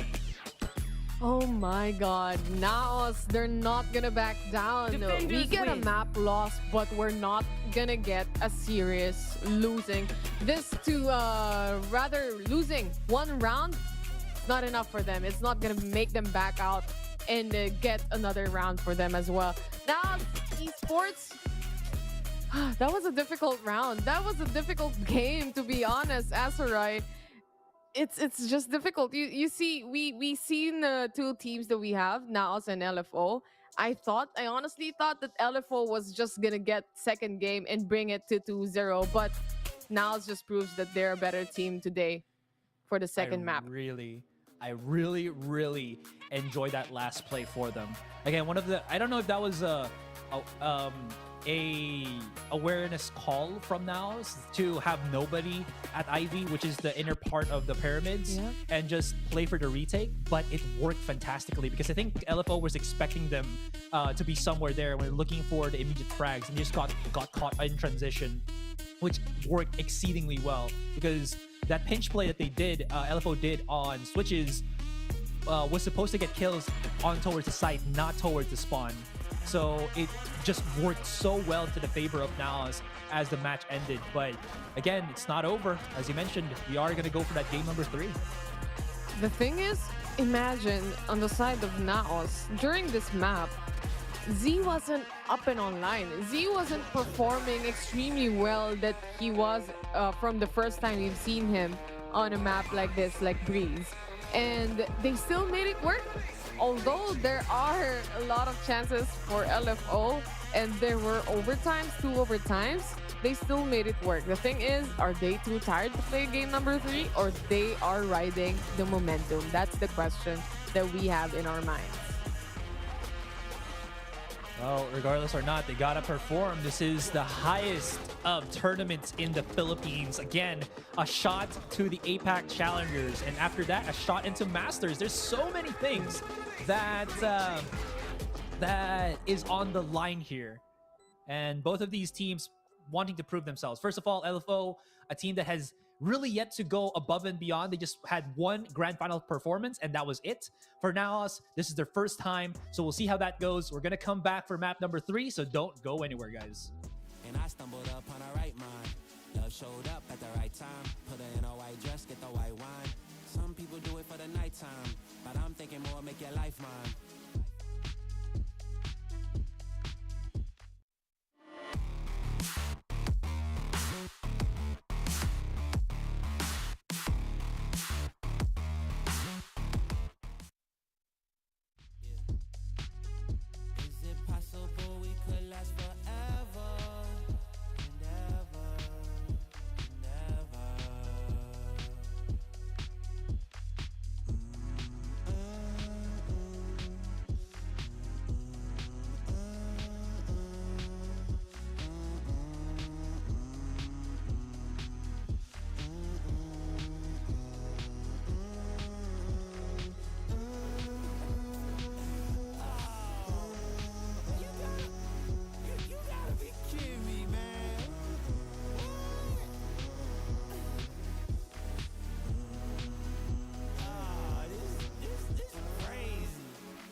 As Z would say, it's just a bad day, not a bad life. Now, Esports takes game number 2. And right now, Asarai, we're heading to game number 3. Prediction-wise, nako. Oh, that was a Tagalog word. Oopsie. In English. In English, nako, in English. That was what I was supposed to say anyway. But, Asarai, these two teams that we have right here, Z didn't work out that great on the second map rather, but they still managed to get the map instead. So map number 3, we are heading straight to Ascent, if I'm not mistaken. Yeah, I believe so, because Bind was the banned map. There was just a little bit of confusion in the map select a while ago, but yep, it is going to be Ascent, the final map between these two teams. We'll see who has the thicker plot armor, as it were. Is it going to be Naos or LFO? Yeah. Really depends on the teams right now, because it seems like Naos is actually awake on the maps, or the players of Naos are actually awake right now and popping off. So it really depends on how the map plays out, but LFO is looking really pretty great, especially Sova players on both sides. They're pretty crack. All the shock darts and also the Hunter's Fury, it all connects. Yeah, and I think for the most part, both of these teams were able to get a lot of value through those ultimates, because it does open up a lot of space, usually in a site where around fence, or that part where you see it through double doors. Usually is such a hazard for attacking players, but because you have that Sova ultimate to kind of clear it up, makes your life so much easier when you're taking the rest of the site. That being said, though, Naos technically has a 100% win rate on Breeze, because we only had to believe like 2 Breeze maps. Yeah, 2 Breeze maps, and they won it. Both of them. We've seen them. Both of them, they've won the 2 Breeze maps that we have right there. But another story to be told as we head on the 3rd map, of course, with Ascent. Looking for Org versus Naos. Have you seen them play on this map? Let me just get out my stats real quick. The stats guy. The stats guy is definitely here. Asarai pulling up his compilation of all the notebooks that he has and all the binders of statistics. You know, our top tier analysis right here on VCTPH. Well, it is what it is. But as well as when we look at two teams that we have right here, in terms of leaderboards though, looking for Org actually needs the points right now. So making this a 3-game series is kind of like bad mood. That would set a bad tone to the team, because they want to get that 2-0, and they were actually capable, almost there, of getting the 2-0, but it didn't happen. Because if you get a 2-0, actually the point system, as we will explain it to the viewers right now who just watch, or basically maybe just tuned in to VCT, if you get 2 0s, you actually get 3 points as a team if you're a winning team. If you get 2-1 in or like 3 maps, you only get 2 points for the winning team. So it's very essential for teams right here to actually get those 2-0s like Naos does for the previous week that we had, Asarai. Thank you for actually explaining that to the viewers, because I myself do not understand the point system. Hey, I'm not afraid to say it. I suck at numbers, so yeah, I'm not good at math too. But I just heard people just keep telling it, and I was like, oh, really? Yeah, maybe let's disseminate the information. No, but it's true though. You actually get 3 points for getting 2-0, so that's how essential it is. And the thing is, there are phases on our group stages before we go to the group stage. We have phase 1 and phase 2, and we also have like right now we have the top 8, then we go the bottom 2 pops off or drops off basically. And right now, if you actually look at the leaderboards, who's the bottom 2? It's SBE, if I'm not mistaken, and Team Secret. So they're in a very crucial spot right now for these two teams that we have, and they have to get the points as much as they can. They do. This is the most crucial week for them. It seems like after all of our analysis here and everything, talking about the teams, we are now ready to see which agents will be selected. Is Z going to be playing still for Naos? Looks like that's going to be a no. They've brought back the regular squad. And do we have a mirror matchup? I'm looking at it. Just slightly out of that one. Kakarot is using KO. Yeah, Chowdy is going to be on that Sky. Yep. So that's two different agents that we have, but who would you rather have, honestly, in a map like Ascent? Would you rather have a KO or a Sky? I would rather have a Sky, honestly. I think I would. It depends. If it was me, I would like the Sky. But I think in this situation, with respect to the teams, I would prefer the KO because the way that Naos has been utilizing the flash drives from KO in conjunction with Blurred's dash in with the jet has been really clean.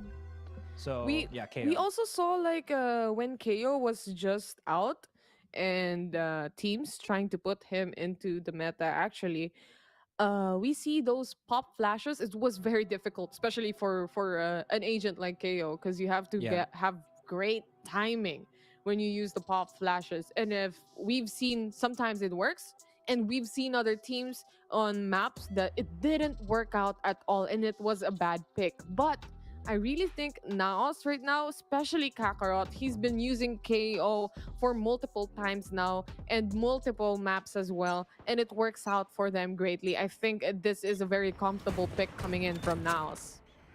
I'll point it out there as well. I think the reason why KO flashes did not work before is because KO players were trying to bounce it, right?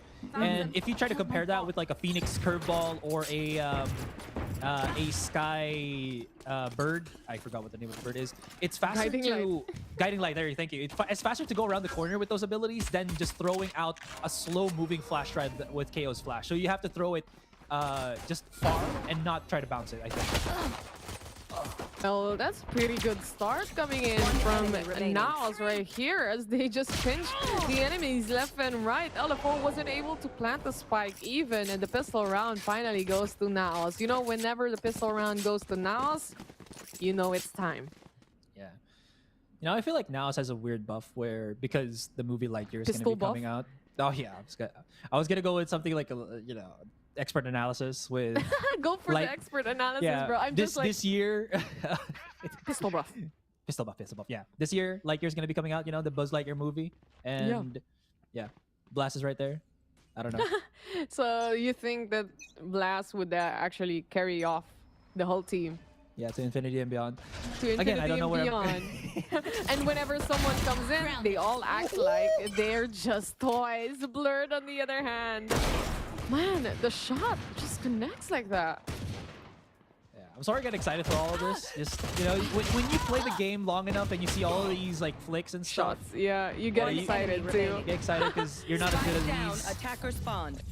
And imagine casting games where everyone is crazy good. Right? Sometimes it just makes you speechless.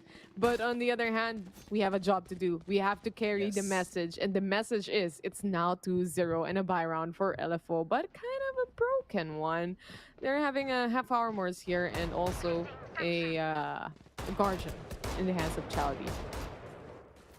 Yo. Are they committing to this? They are. Okay.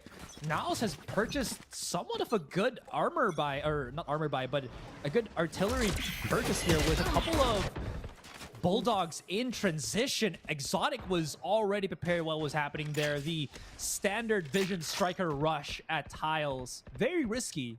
Players know what's up. So that's going to be the death of Blurred.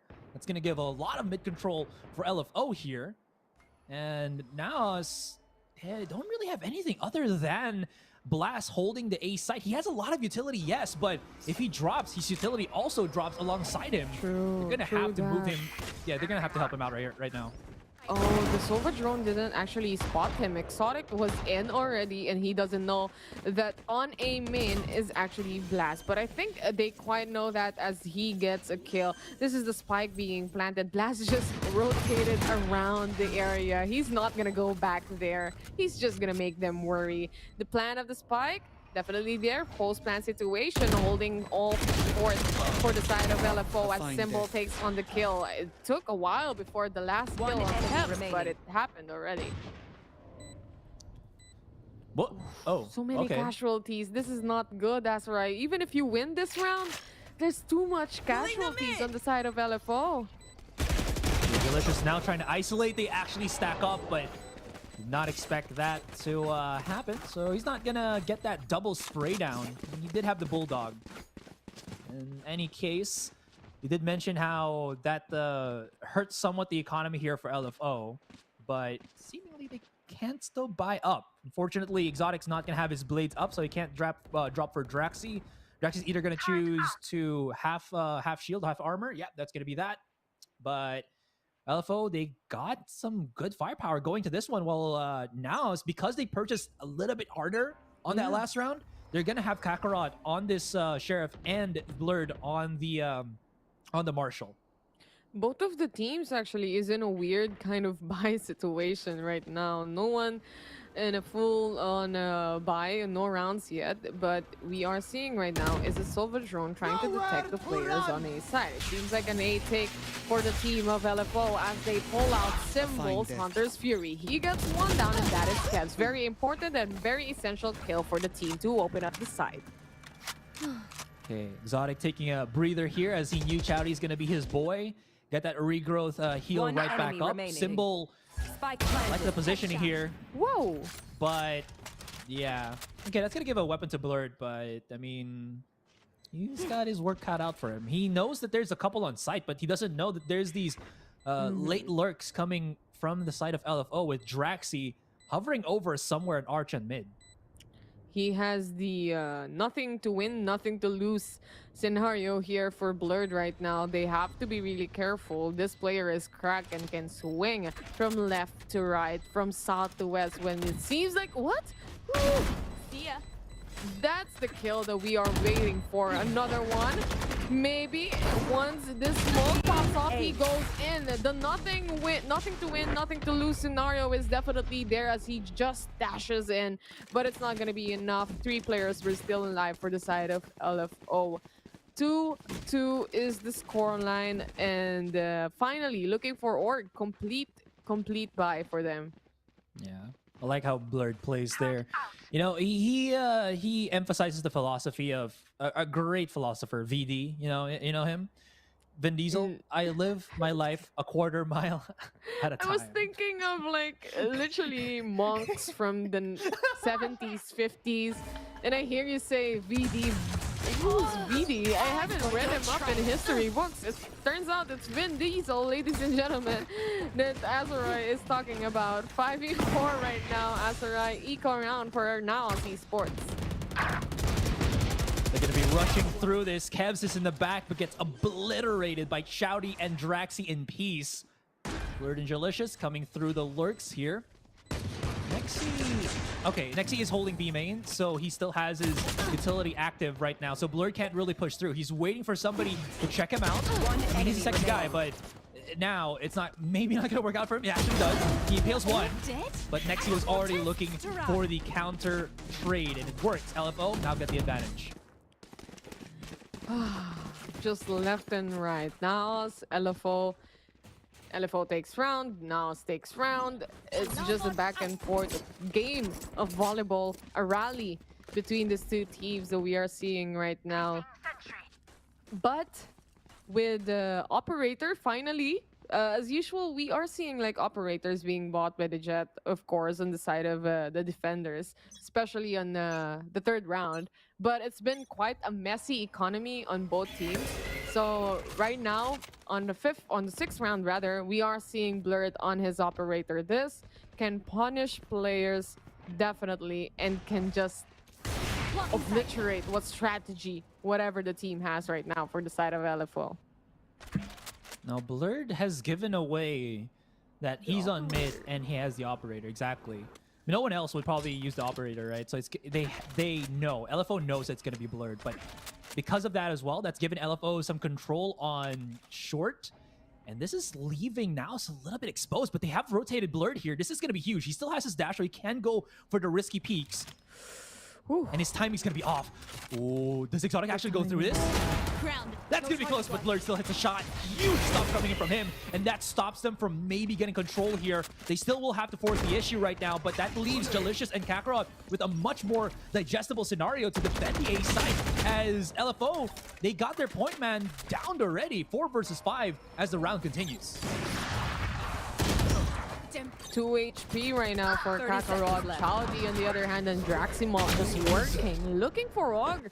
Is just working their way through the site and punishing players one by enemy one. remaining. Blast is the only man remaining right now. And he has the lockdown. He could do a retake, but that's quite impossible with 4 people waiting around the corner on you. And another 6th man, the turret, even. Just waiting on heaven, and Chaldi secures the deal. 4-2 is the score. Looking for Org. They're really strong on the takes on sites right now. I looked away for a second, literally a second, and it's done. And it's done. And it's done. Literally. I didn't even see what happened there. Naos only won the pistol round and also the buy round next to it, right? Yeah, they did. Yeah, and they're now pinned on this position. LFO, they read them like a book, and the Naos is put in a position where they need to erase everything and restart, regroup themselves. Jalicious running away for dear life. Does not want to get tagged by the dog, the woof woof. Or I mean, if you're being very sarcastic or very correct, it is a Tasmanian tiger. In any case, again, they really love this A side. Their execution is solid, but and Naos is committing both their Killjoy ultimate. What is happening here? Blast does find a kill somewhere on, I believe that was a heaven, and they are gonna get how many? 1 detain only. 1 detain for the defenders, and that is Draximo. He wouldn't survive, but on the other hand, LFO just charge in, kill everyone. I don't care if Draximov is actually detained. He planted the spike. We protect, we attack. And don't forget that we eat a lot of snack. Exactly. Also, thank you for finishing. Look at that. Chowdy got concussed, and he still hit the taps. Disgusting. It's a tap. Yeah, he got the 1 taps in his veins. Sheesh. We're not old enough that doesn't make us awkward, all right? We're still basically in that generation, guys. Exactly. Exactly. This is an operator, an aggressive operator. Even with a blind coming in, they know he is here. If I'm not mistaken, it was the guiding light, right? Yeah, that blinded him. Yeah, they know. They definitely know, but he still wants to push this. I don't think anyone would be waiting anymore. The turret will do, though. Chaldi, on the other hand, is just waiting on the corner with Blast. This is a 1v1 to them, and Blast just goes off. 5v4 situation right now with the gravity well, and the shock dart. It just connects. Just beautiful shock dart and gravity well right there. I can hear Blast screaming internally. Yep. Because of how everything is thrown in his general direction. And yeah, we didn't forget that. Nexi got a huge flank off the 2 players of Naos. That was incredible. Very clean round for LFO. A flawless round even for them. And on this next round, there's just more money. The money just keeps going and going and going. Business is good for the side of LFO right now. They're getting their ROIs, the return of investment. Yeah, man. For sure. And also the operator is again out of the hands of Naos Esports, Azurai. So they gotta stick again on the sheriffs that they have right here and make their way through into defending and trying to defend. And the thing is, a very powerful force is LFO. Whenever they entry, they just do it. Even with the concuss, I do not care. We've seen that from Chowdy. He was concussed already, and he was still able to get the tap in onto the head. He just needs a shot to the head anyway. Yeah, right? That's expert analysis. Just click heads and you win. Yeah. I'll I add mean, this. how do you think you win Valorant? Yeah, exactly. Planting the spike? Nah, it's clicking heads. Shooting your opponents just tapping down. the heads. I'll add this as well. I think Blurred should not use an operator right now. I think they, as you can see, LFO have been very cautious. They've been tracking the creds of Naos up to a T, and they know. They are baiting, figuring out where Blurred plays, and they play away from it if they know that he's an operator. And again, operators, as a sniper weapon, is not a good weapon to play when you're on retake. It is just that difficult. because it's a slower pace weapon. Unless it can hit that first shot, obviously, it just does not prove you any dividends compared to rifling. And Blurred's not a bad rifler, so they should just put him back on the rifle, to be honest. Oh, they're playing on actually just utilities. They got a kill on the Nano Swarm a while ago, and they gave out sight. They gave out A site completely because they cannot actually go for the kills with the shots that they can take only on sheriffs with the powerful firepower that LFO has. It's only up to Blast right now to get some shots and maybe destroy some economy, but that's the best that he can do so far, because there's nothing else to do anymore. Asura and just give the round away. 7-2 is the score. LFO just moving forward and riding the momentum that they have. Despite losing the second round, they're still eager. You can see the hunger of this team. They're proving this whole series they have turned into a momentum-based team. Once they start the ball rolling, they can do no wrong. Okay, a couple of setup smokes now, and they still put Blurred on the operator.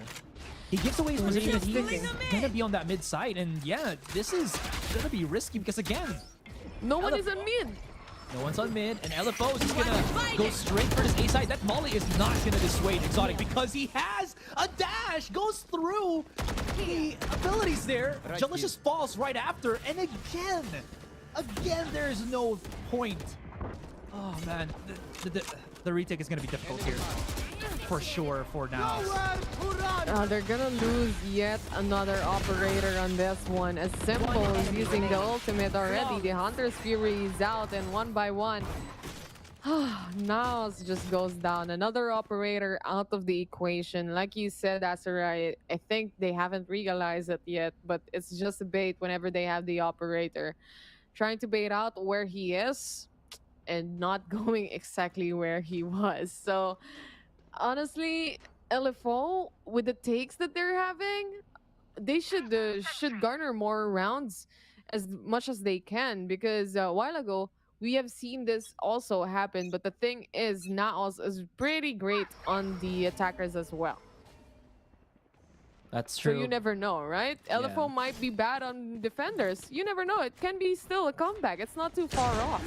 Counter argument to that, Naos is still playing with fire, because even if that could be a true statement, it's 2-8. If this ends 10-2, that is such a deficit that they're gonna have to fight against, right?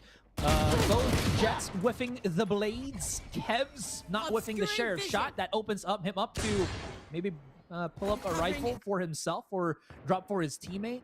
Does not know nobody's following there, so he immediately backed away, but now can pick it right back up. If he checks this, there's like 3 people looking at him. Still gets a pick in the end. Kev's, what a madman, what a mad lad, but still finds something regardless of the situation. Kev's plays like he's a Jet, you know. He gets a kill, he dashes out, but there's no dash actually. He just walks away like a hit and run. It's like a birthday party and you brought yourself your own Tupperware. Oh, you're that kind of person. You're that kind of person, you know. Kev's that kind of person. He takes one, he gets another one for takeaway. Yep. I mean, if the food's delicious, right? Yeah, why not? Yeah, and they serve it for the guests, and you're a guest, so you're supposed to like be able to bring back that carbonara lasagna that your tita made for you, or that your tita made for the, or that lumpia. Exactly. One enemy remaining. Thrifty. What a thrifty round for Naos, actually. Azurai last round in the half really made the opening for the team, actually. Yep. He's 4 kills, but again, this is a terminology that not a lot of people might know. He got the value frags. True. The most important ones, too. Exactly. So those 4 frags opened up the team to a whole new level, despite not having the utilities, or rather the guns that they want, the Vandals. They only had sheriffs during that time. They played it slow, they played it carefully. And LFO, this team is just a team that goes in with a bang. And the thing is, when you go in with a bang, sometimes you forget to check corners, sometimes you lose into an engagement, or just whiff. I've got your trail. The Seekers are up. There's the Jellyfishies, the Cabbages. gives the information. They know that KJ is on the B side, and look at that, hightailing it onto A. Delicious, what you got, buddy? You got the multi-frags in your veins? Let's see how this goes. That alarm bot's gonna spot him out. He's popping shots, can't connect anything. And that is a straight up take on the A site with no defenders in sight. This is a clean take for LFO right now. Another retake for Naos Esports. On the other hand, Kakarot, Delicious, Kevs, Blast, they're all alive and well. They have the ultimate from Delicious, the Astra Divide that they can use, but will they use it? That's the question that the teams or Naos Esports will actually answer. With the guiding light and all the gravity, well, it's proven quite difficult to actually push on Heaven. They need another way, they need another spot to go through, and actually Delicious used that Astra Divide already. Last player standing. They're just being attacked from everywhere. And finally, we end first half with a 3-9. Switching sides. Oh, this is the curse that you're looking for, Azurai. Yeah. The 9-3 curse is here. You know, it's not a 9-3 curse. It's actually just a terror curse. You know me, typical caster, just going on English broadcast, always with the overtimes and always the game trees.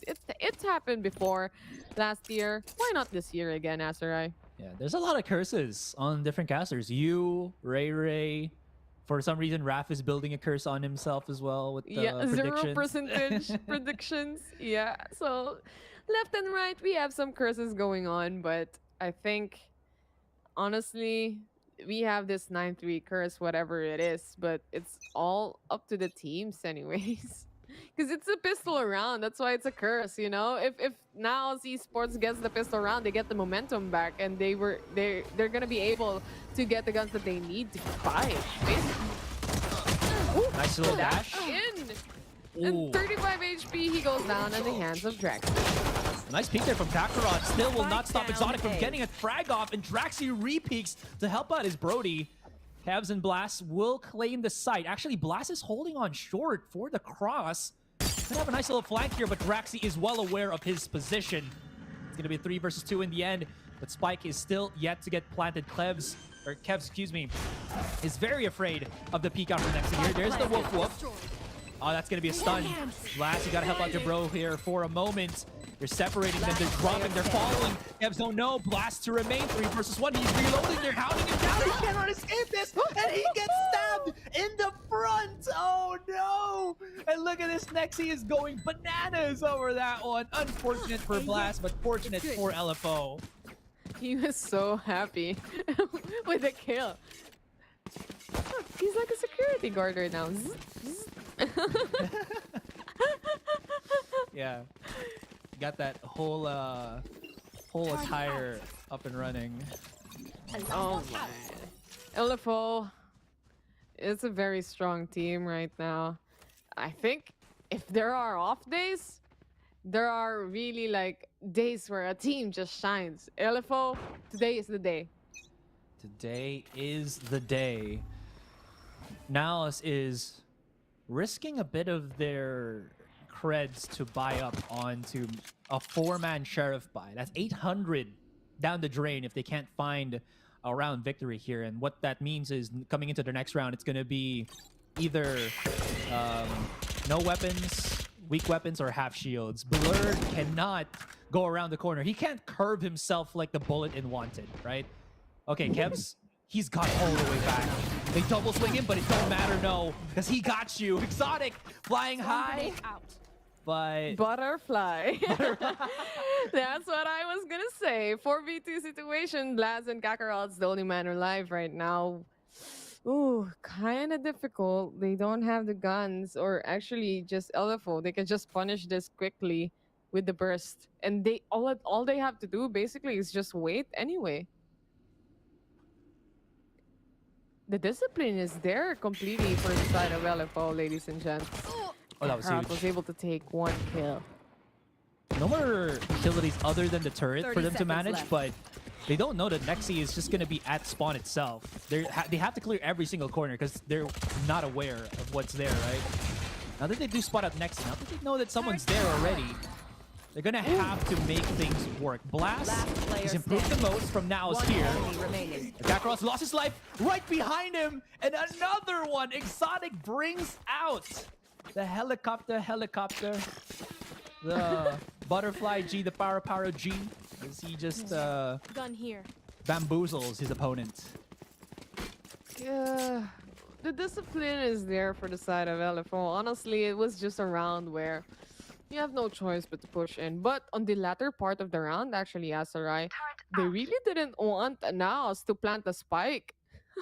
with 11 seconds remaining, Kakarot just fake tapped the spike and they went in. Like when they heard the spike being planted, they immediately went in. They don't want the spike to be planted anymore. They don't want that extra money on the hands of Naos and just... My God, Asarai, you're just busy trying to locate your enemies and trying to talk to your teammates and you get spotted like that? Bomb grenade out of charges. That's not supposed to be. Blurred had the weapon. He had the money. You know, money solves all things, but in this point, it's not going to work. How simple out of nowhere becomes the insignia that ignites the rest of the LFO roster. Delicious does find frags first. He will smoke himself for the moment inside this. He's going to be a Michael Jackson. He's going to be the smoke criminal. But he has to back away first as he's well afraid, well aware of the Chowdy Trailblazer. Does get the sun into blast. Will they capitalize on it? They try to, but it's not going to work out as Delicious holds on with his boy. Draxi has got all the way around. That gravity well timed so perfectly. He's vulnerable to this. And he takes the damage. He takes the L. Now it's finally around, but it's a huge hurdle. 11 against LFO.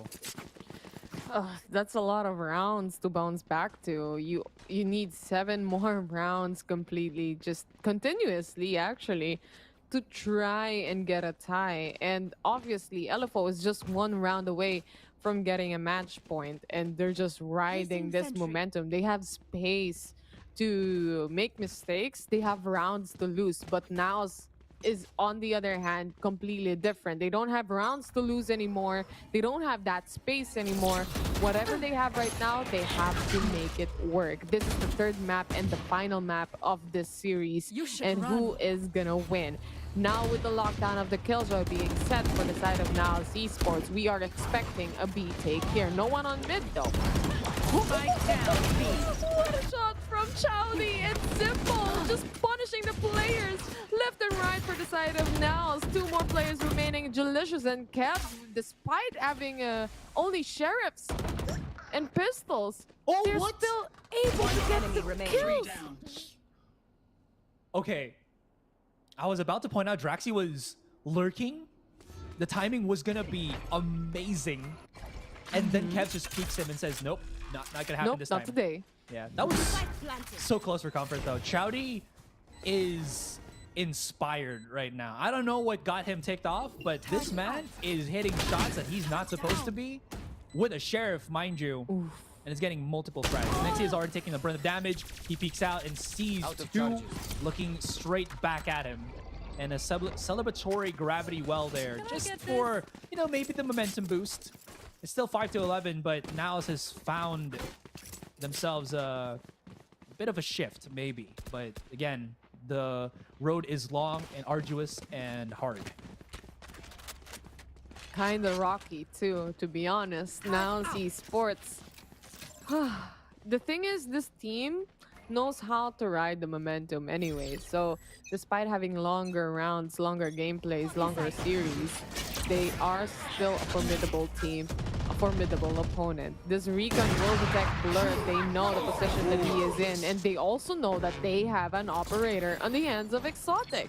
They're closing switch right now, and the push is definitely here. The Nano Swarm would hurt Kakarot very low on HP. He gets pinned down actually, and Naos just went straight in, dived in on B side. Okay, he's gonna connect 2 AA batteries to revive Kakarot. That's how it happens. That was... I actually thought that LFO would get that round, because I'm pretty sure Chowdy was still on the B site and would not have been separated by the door if it switches, because the smoke was giving him enough time or enough space to actually hide inside it. But off-cam kill on him, And I was also thinking that Naos really risked the biscuit as two of them pushed through, what was it, a Molly plus a Gravity Well, but they still got the kills regardless. So all of these frags that Naos are getting, threading needle frags to be honest, but it worked. So they still get the round regardless. So Naos right now really fighting tooth and nail. And as I mentioned way back on that Haven map number 1, Taylor, that Naos, the way that they won all of their matches from last week was because of how well their micro adjustments are. And we're seeing some glimpses of that as they look to hopefully get this comeback on the third map. They're a good team. They're a great team, to be honest. They're at the top of the leaderboards, or top of the food chain right now. Naos Esports only lost 1 map throughout the weeks that we have so far in VCT. So this team already proved, despite being the underdog, that they are a very strong team. Like you said, Asarai, and I said too, this team rides momentum. They are an amazing and formidable team as well. And especially with crack players and like Sova crack player right here that always connects the shots, the shock darts, like Kevs and even the Hunter's Fury. And then Kakarot as a player as well, who gets amazing kills, and Blurred who just swings off. This is not impossible for Naos to come back. Oh, Draximov, he's become the really annoying tao. He's bought himself a judge, the rat. Okay. Flash to blind the drone there, and Draxi just tucks himself near at that A main position. Is someone going to be brave enough, foolish enough to peek it? Maybe both. They are bringing the spike here and now. Draxi cannot peek this. He doesn't have the distance. Oh, man, but oh, dude, this is so close. Why'd you fight it? Ah, he still gets it! No! No, Draxi! Oh, he tries to pick up the weapon. Okay, that's still good for Naos, but... Oh, Blurred, I got a feel for that, buddy. Oh, it's... It just sucks. It just sucks to be killed by a judge when you know that you have the right weapons, you know? And it just happens. Chowdy was able to get a kill on a Sheriff versus a Vandal and Nexi as well. It really happened. One enemy remaining. And, you know, to kind of add to that, there was a headshot left with a judge. Wait, that's very risky. Yo! Just in the nick of time he plants it. Still a 1 versus 1, but... Standing ahead. Kakarot has taken damage. He can get headshotted by this Sheriff. He's not careful, but he still gets it. 3K for Kakarot.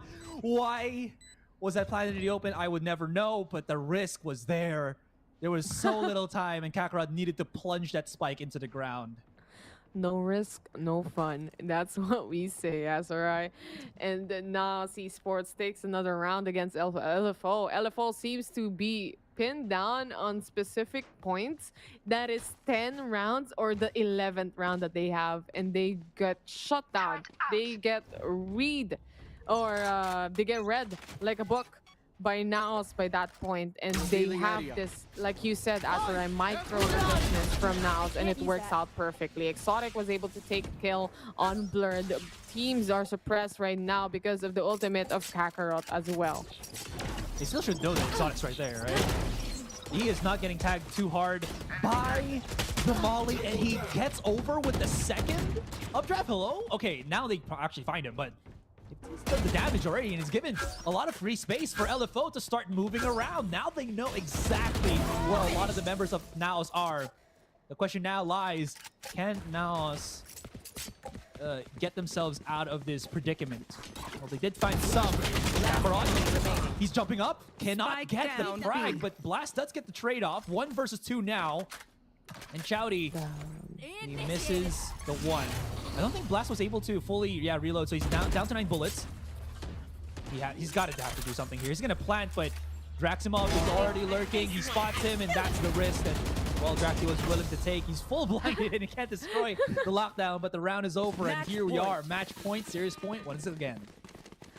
I bet, like, if maybe he planted behind default, he could have planted it and maybe quite possibly hop in on a kill.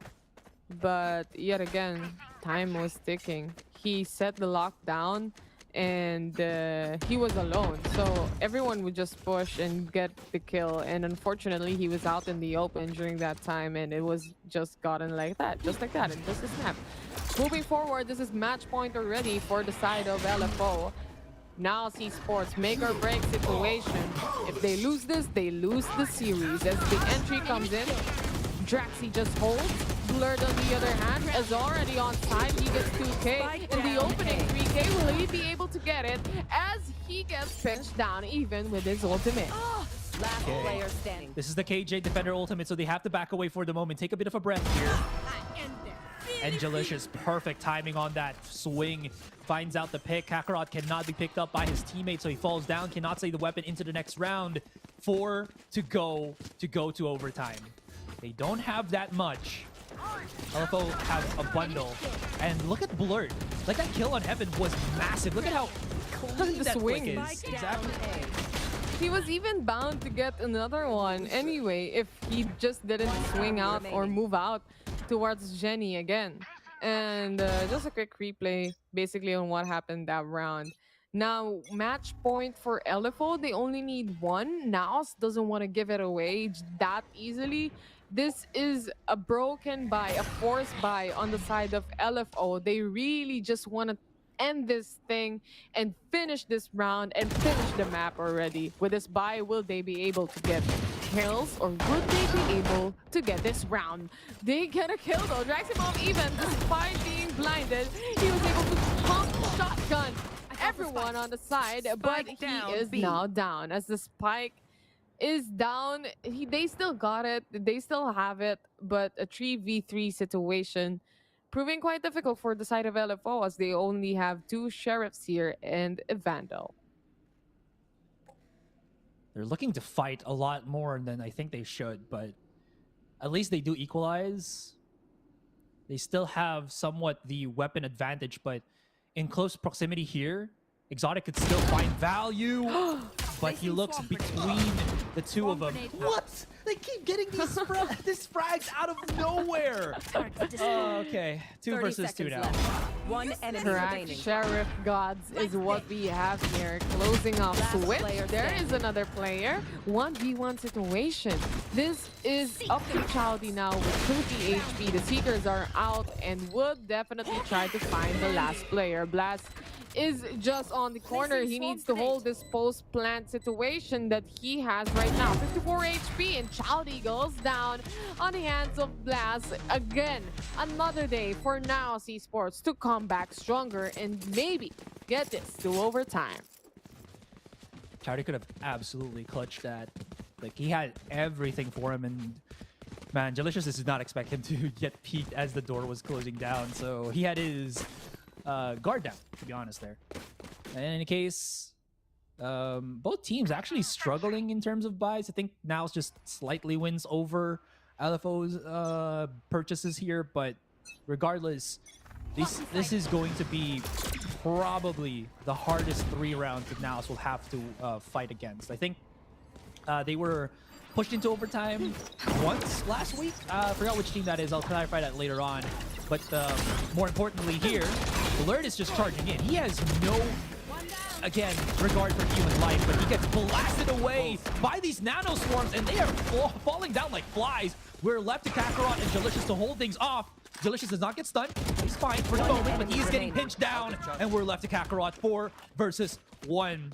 This is a huge undertaking for Kakarot. He does have the spike, so he can just run his way all the way to the A site. If he doesn't know this, there's like 4 people right here. Is that a recon that's going to be looking at B main? Oh, man. Oh, no. If the pop flash, the recon, no. They all know he's here. They're just going to pinch him down, corner him on all sides and all angles that they can possibly do. Kakarot goes down, and the game goes to LFO. 2-1 is the score. Finally, someone took a series away from Naos Esports, Asarai. And it's the first team that fought Naos too. LFO Exactly. coming out of the woodwork in week 2 with an absolute banger of a series. What an evolution. They've gone from level 1 to level 30 in 1 fell swoop. And now we're looking at the stats of this particular game. Let's see who's at the tippy top. Again, Chowdy leading the charge, 24 kills, 266 combat score. And again, from last week to this week, what a serious level up this player has had.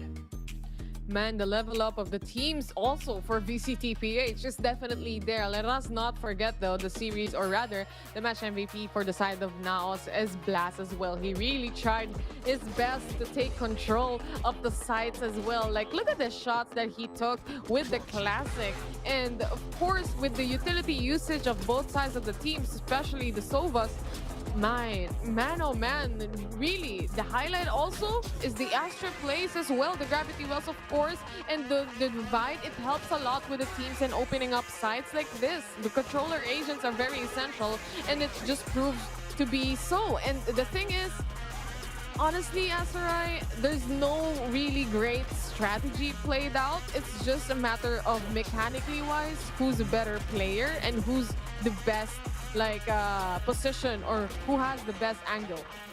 Very true. Expert analysis here, Taylor. I think the reason why Naos lost this one is because they got knifed. So yeah, for sure, man, for sure. Because of that knife round, because someone got knifed, they lost this. That's top tier analysis for you, bringing to you, of course, by Asarai right here. But whew, that was just the first game of the day, ladies and gentlemen. There's still gonna be another game coming up to you guys. It's not yet over. If we tell that it's still going on, it's still going on. But right now, I think, Asarai, I'm gonna give you a bit of a rest, of course. And we are just gonna go in a very short break. When we come back, of course, we are gonna have the panel and the interview as well. So don't go away. VCTPH week number 2 will be back.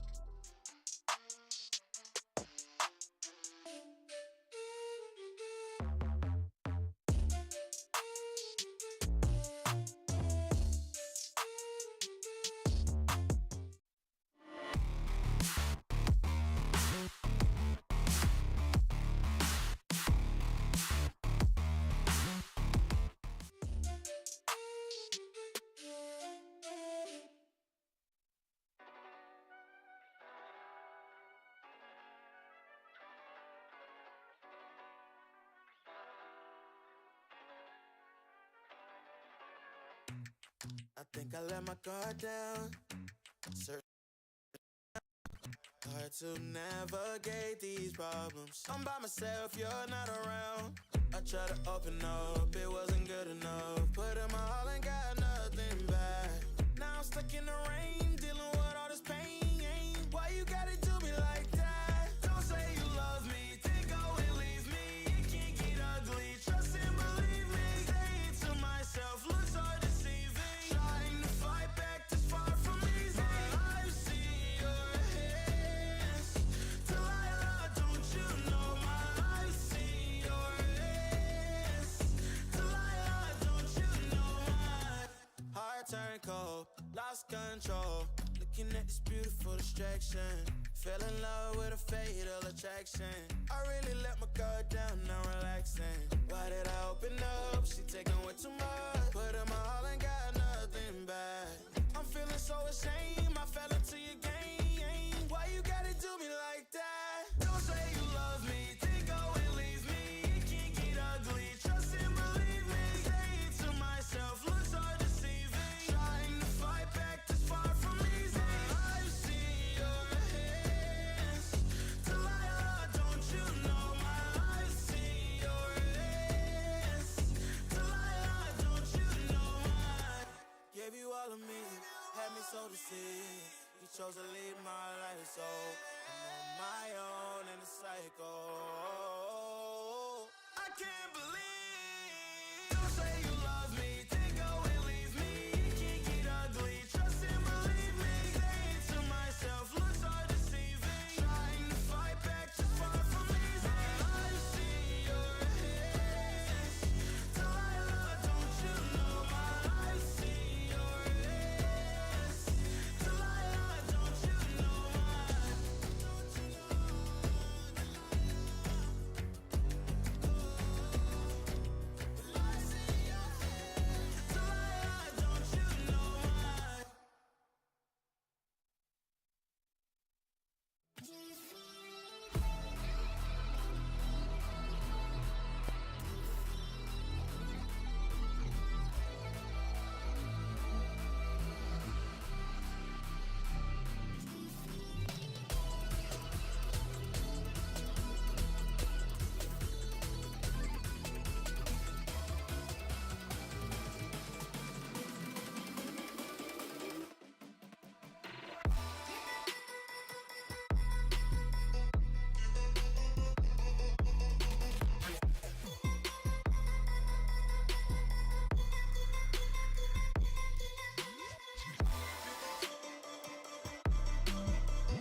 Well, looky what we have here.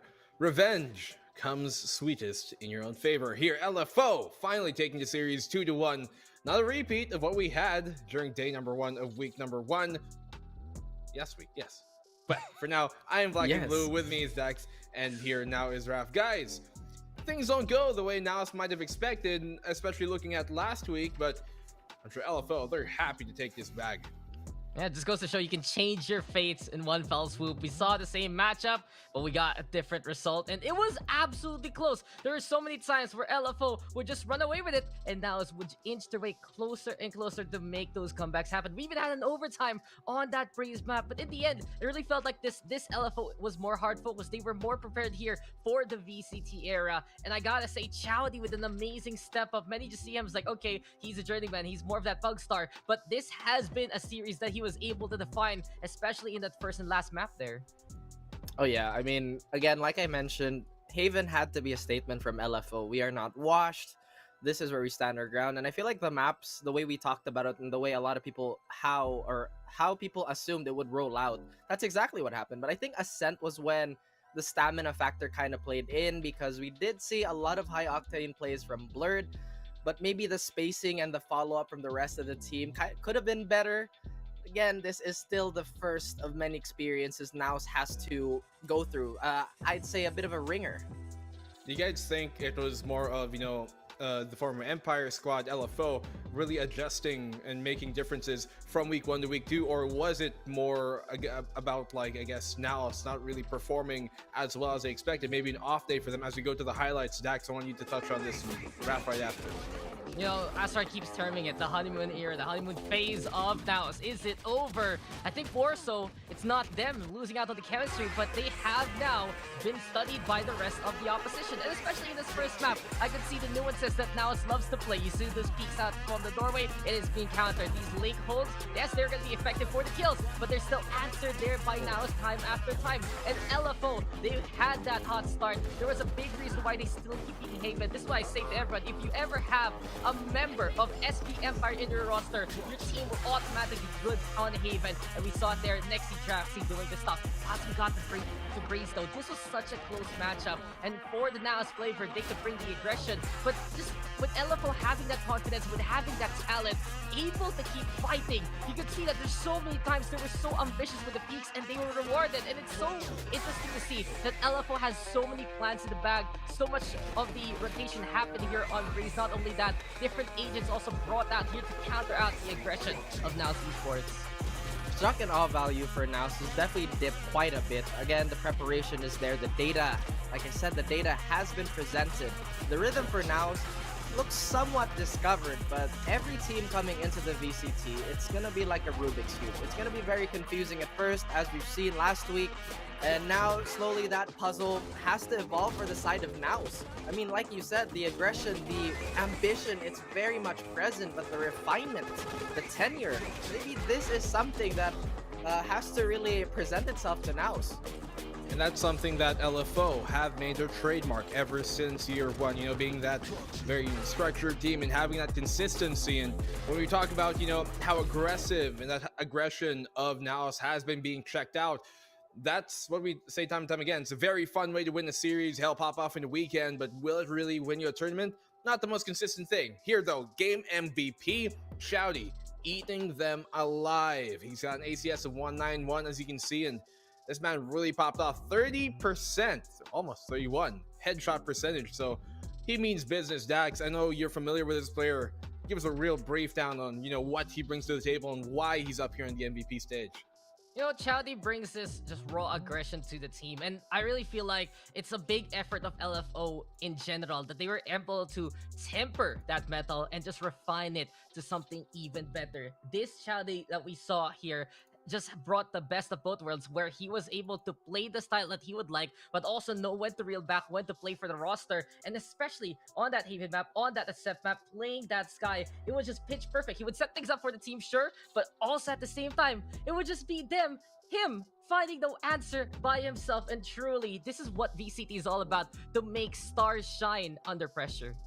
Well, there are definitely lots of stars shining for Naos during week 1. Not yet here during week 2, but I think Raph can attest that these guys still have what it takes, to really get them back in the top slot. I think they still are. But Raph, you're the one who touched on Naos, and you're the one who probably cursed them this time around, and we all did for, kind of voting Naos all straight 3 throughout the panel. I don't think there's been a panel yet that has actually been right on a triple prediction this entire group stage, even last week. But Raph, I'm gonna talk to you. Naos here. Do you think that they really still maybe have the proper game plan to continue now that everybody knows how they play from week 1?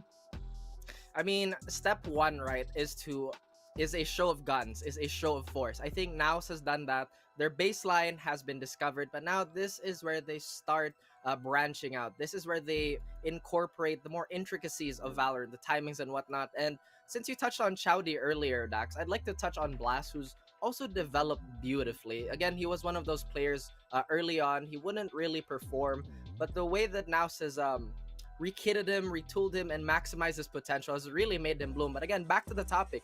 Can Naos pull through this? Of course, they have the R&D, they have the bootcamp. Again, the support staff is so important. I keep highlighting this. There's been a lot of teams that have made that big jump because of that. Now it's back to the dirty work. Let's review our VODs. Where did we go wrong?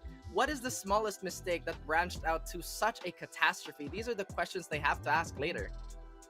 Well, there it goes. Well, I mean, Dax, I'll give you a brief moment here to close your thoughts before we end the panel. What do you think about this series and why it turned out this way? Yeah, I'm just so happy. LFO looking really, really good, and this is the form that we should expect from them moving forward. Well, there we go. We're going to go to the interview real quick. Donut is going to be giving us a bit of an exotic twist here for our interview.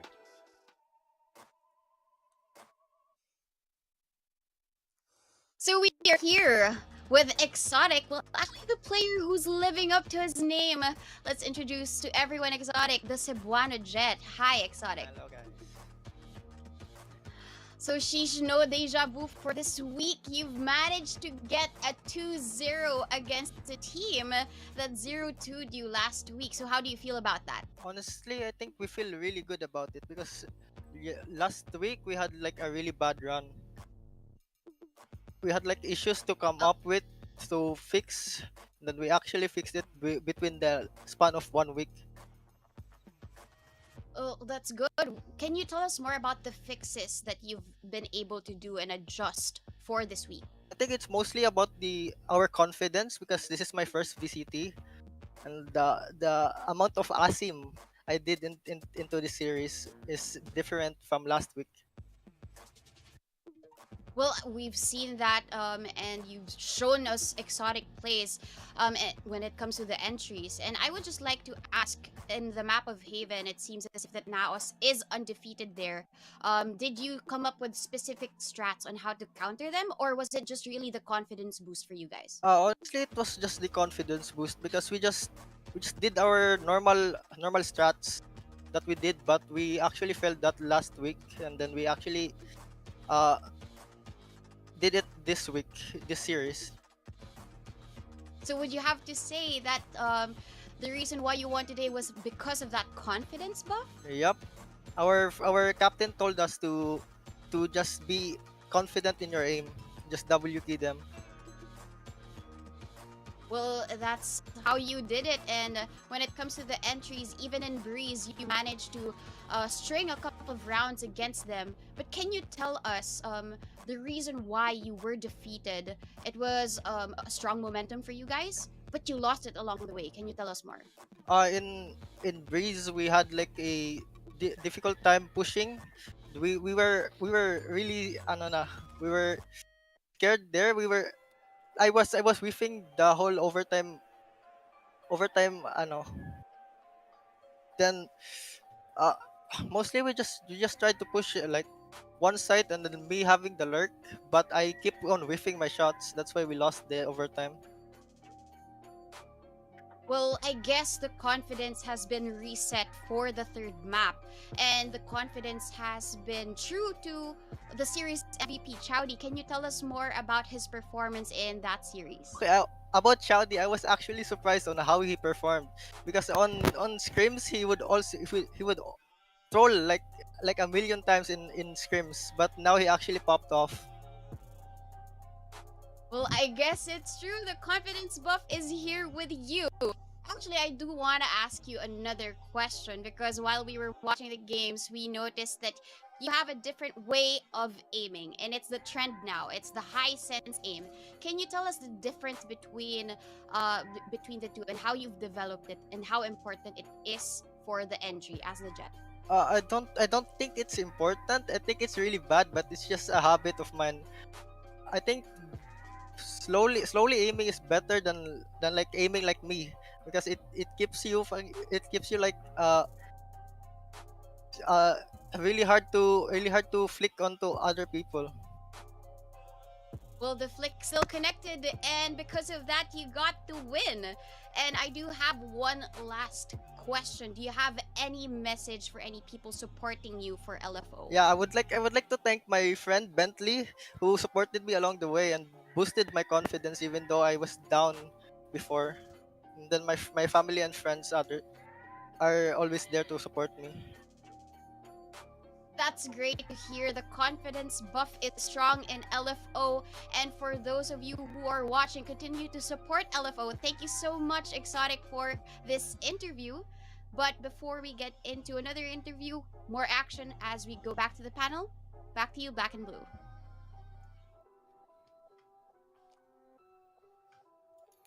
Thank you there, Exotic and Donut. I wish I had the Bentley to shout out of myself, but I don't. Well, we're going to move on things here. First series done, but we're not done with the day just yet. Able to make their comeback happen, able to get the revenge, but for another team, well, they're trying to sniff the same sort of soil here of what they've planted from week 1 to week 2. Zeal, they've had their number in SB, but will that change the same way that LFO just did to Naos? Maybe I cursed it, maybe I didn't, but Dax and Raph, final thoughts before we close this off and go to a break.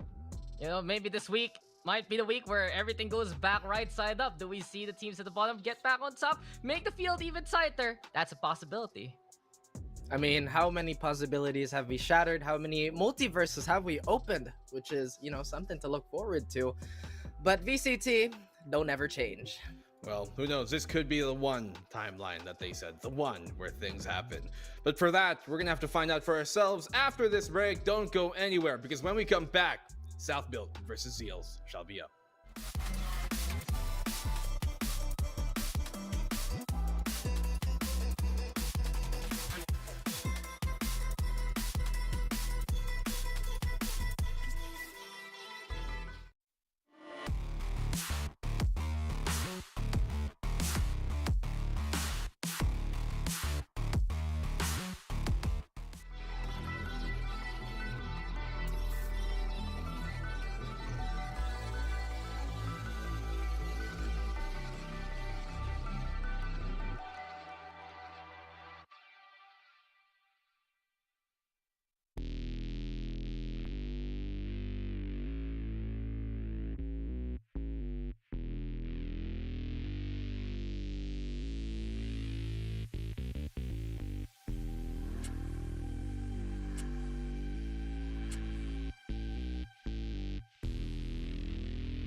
running in place.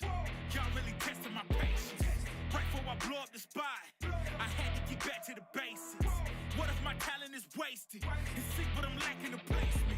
Thought since I rap in the basement, but my come up is legend, is greatness. I don't care now, it's pedal to the metal. I can never quit now, I will never settle. Puppet to the game, I'm pulling strings like Geppetto. We in the same game, but I'm on a different level. I passed it. Gotta keep grinding till I'm laid up in the casket. No fake round, but you feeling too plastic. Yeah, y'all feeling too plastic. They say my style crazy, but then it's straight jacket. Wow. Why you still testing my patience? Trying to turn me into something I ain't trying to be. All the hate is in heavy rotation. You gon' lose yourself, quit testing me. Don't make me lose my mind. Don't make me lose my mind. Don't make me lose my mind, cause I'm looking like Wesley, test me. Don't make me lose my mind. Don't make me lose my mind. Don't make me lose my mind, cause I'm looking like Wesley, test me.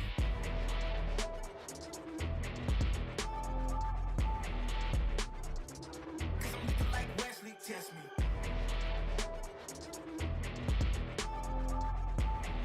Don't make me lose my mind, cause I'm looking like Wesley, test me. Yeah, guess I know no better. I ain't got no chill, so they call me a devil, I know. Look, I am just a man on a mission. If I want it, then I get it, I go.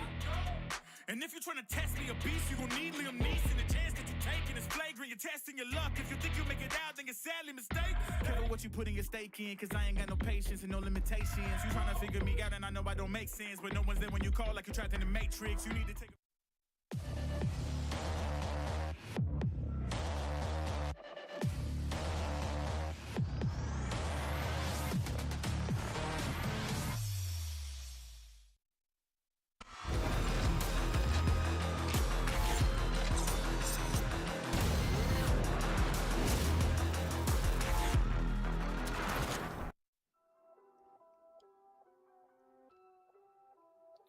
Hello and welcome back here to the desk, and I am Black and Blue. With me is Dax and Illustrado. We're going on to the second series here, but the Big Ben Tower is going to be ticking for these two teams because they know they have a lot to prove against each other as well. Dax, Elu, how you guys doing? Yeah, we're doing fine, man. It's just, we already had one amazing series blowing everyone's expectations away. As we get into another one, though, it's all about that pecking order, and it's all about that recovery, truly, as Southfield Zeal, that's looking to be an incredible matchup.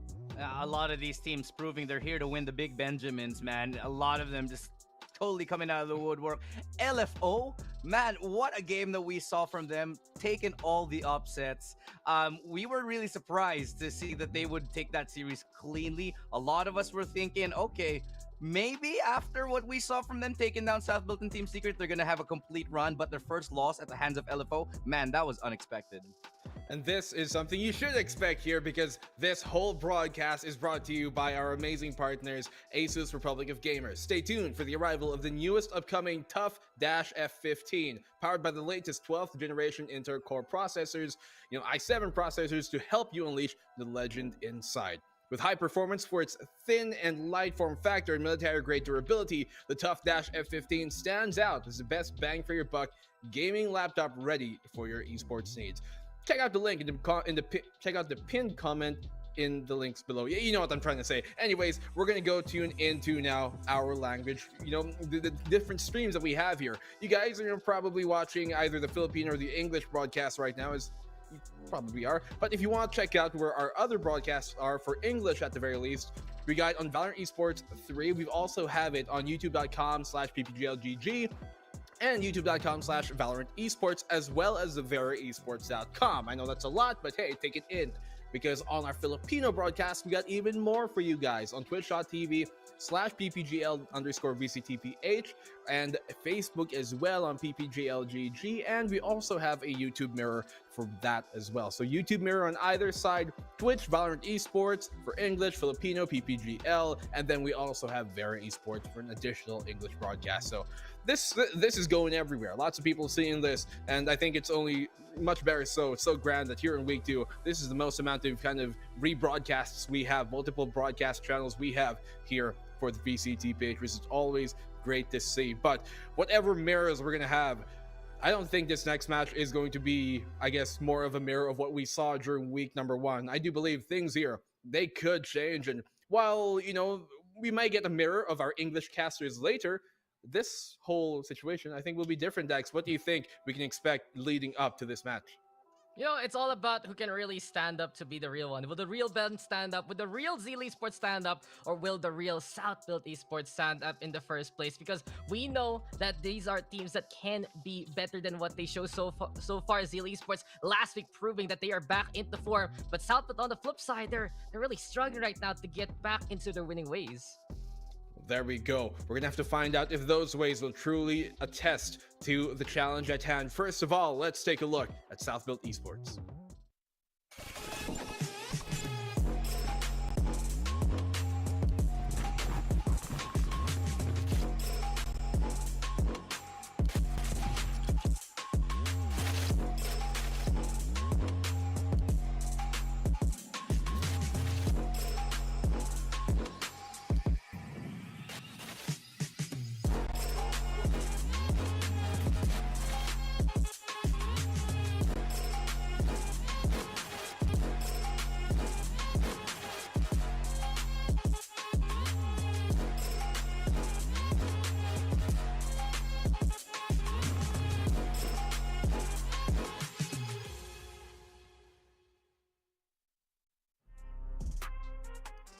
There you go, South Built Esports. Elu, I want to ask you about this. Do you think their foundations will attest to the attack of Zeal?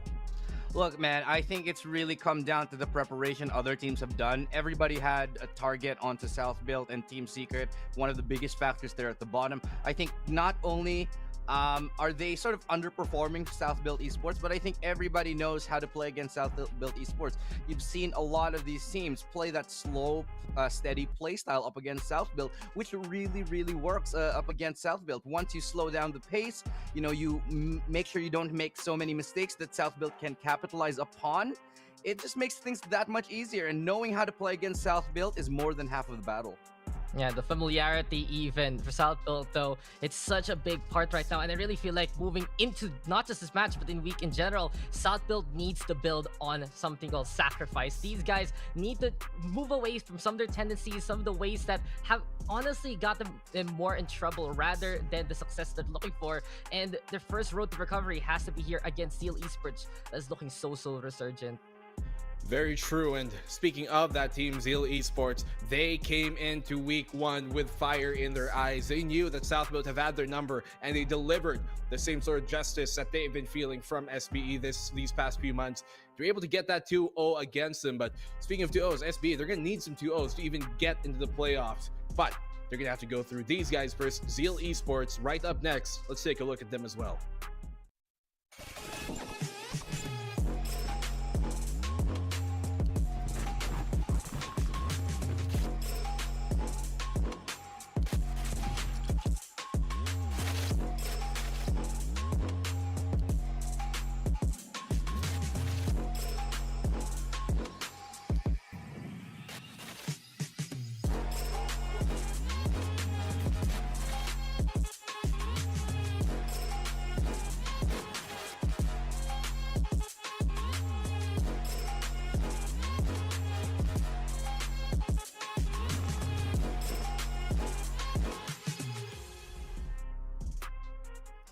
Every step taken forward here for the former Pirates and Zeal. Dax, you would know best amongst almost anybody here how much these guys have improved throughout the year. Yeah, just another segment of improvement really coming into this year. We talked about South Built a while ago needing to do sacrifice. Zeal has already done that and more. Just the full 5-man roster really being already solidified. Not only that, them just understanding more and more how to play as a team. I've heard really backstage also, just more of an ego check with the coach, with their roster. And this squad right now for Zeal Esports is looking to be quite a well-oiled machine. And with that being said, they can bring out some of their old tendencies just because they have a good feel for each other. You see Senior Carl Farsighten back to their winning ways, and that's already just a solid foundation for Zeal Esports to build on. You know, the last time that Zeal and The last time that Zeal played against South Built Esports, it didn't go well for South Built Esports. But the problem is here for Zeal, now South Built have a good amount of footage to check and see where they went wrong last time they went up against Zeal. They can watch the tapes, they know what to do. And of course, when they have an analyst on board, they'll know how to be able to break things down a little bit better. So this time I'm thinking South Built, they might be a little bit more prepared for Zeal this time. I do think their chances are much improved since the last time that they played. People can talk about, analyst coaches, but I don't know how much stock really we can put into this analyst to South Built East, whatever. We'll move past that and we'll move into the map vetoes instead, because this is what really should matter. We're gonna go to the map vetoes, which is honestly sometimes like the first step of the battle. Seems like we're gonna be starting on Haven to kick things off. Map number 2 right after that. Is that Breeze I see? It's very green. Split is gonna come up, and I do think that's like Fracture. Ascent. It looks like Ascent. No, it's Ascent. It's Ascent. Yeah, there you go. Ascent. Oh, okay. Yeah, so that's what we got. Interesting. Dax, what do you think about the vetoes we got? Oh, I'm interested to see that Split is the default now. I wonder who's starting on the defense, because it really feels like for South Built overall, some people have been saying, South Built, these guys are great on split defense, not so much on the attack. So when they pick it, they kind of get screwed over by the starting sides. Haven, though, always a place to be. We've seen South Built really perform well on Haven. Ascent in the meantime, very, very interesting. I love seeing Zeal bring out that Ascent map pick. And overall, again, just a map pool that brings out the strengths of each of these teams right now. Yeah, I'm liking the fact that South Built actually went for Haven. I think it's more of a we want to play this against you, because if you look at the numbers, the Zeal Esports team have only won this 3 out of 10 times. Their win rate is 23% here on Haven. So that's a great first map here for South Built. They need to win this, however, because if we go to Ascent, I'm not seeing a lot of chance here for South Built to get back into this, and we know that they need the 2-0s if they want to keep playing for the playoffs. They need to make this one quick and clean, and even though, Zeal, it might be one of their lower win rate maps on Haven, they did beat South Built during week number 1 on the opening day, right? The opening match, same thing, map number 1 on Haven as well. And South Built, this is where they really have to come back into it. What do you think is a game plan here that they have to approach, or at least kind of the mindset that they have to really instill in themselves, Elu, as they're looking to basically get the revenge here on Zeal? They need to change up their game, because everybody knows how South Built play now. And while it's fundamentally solid, this is the point in the competition where they need to shake things up. They need to come out with aggressive strats. They need to come out swinging right the moment gates, and they need to catch Zeal off guard so they can play to their own beat. Yeah, I want to see on the player rotation more of Flippy. He is just that hot hand. He can be that hard aggressive, and he can be that wing of change here for South Built. But my biggest problem right now, South Built, you said it. It feels like they need that 2-0, but they're going to be moving into Ascent for the second map, and it's just that reversal of fate that now they're the ones put under so much pressure by Zeal Esports. Well, that is going to close that part of things, because we're going to move into the predictions right now. I have to ask you, which way do you think this is going to go? Are we going to get another repeat of week number 1, or are we going to get kind of like revenge as we saw from LFO versus Naos? I think though Zeal Esports has this one, they're proving to us that they are ready for the group stage, that they're ready to play here, and they just want to get back to their glory days. This Zeal Esports roster is what we expected from them right after their victories all the way from stage number 2, and they're keeping that momentum. I'm going to go the opposite way here. South Built Esports, I think they've went over the tapes. They've had a lot of opportunity to review where they went wrong. I think they know what to adjust. And given they have had a week to go through them, I think it's enough amount of time to adjust that playstyle. I do think they're going to come out of this on top with a 2-1 scoreline. I do think that's certainly possible. I'm going to share the same sentiments, because Zeal, they really have been showing up to, this whole show ever since even stage 1. And they've been the representative for PH for a good reason during stage 2 as well. So you guys can't scoff at them. Whatever kind of mishaps they might have had in the past few months, they're making up for it now here in the VCT, which is something South Built have yet to conquer. And for that, we're going to go to our casters to bring us the game as map number 1 goes on.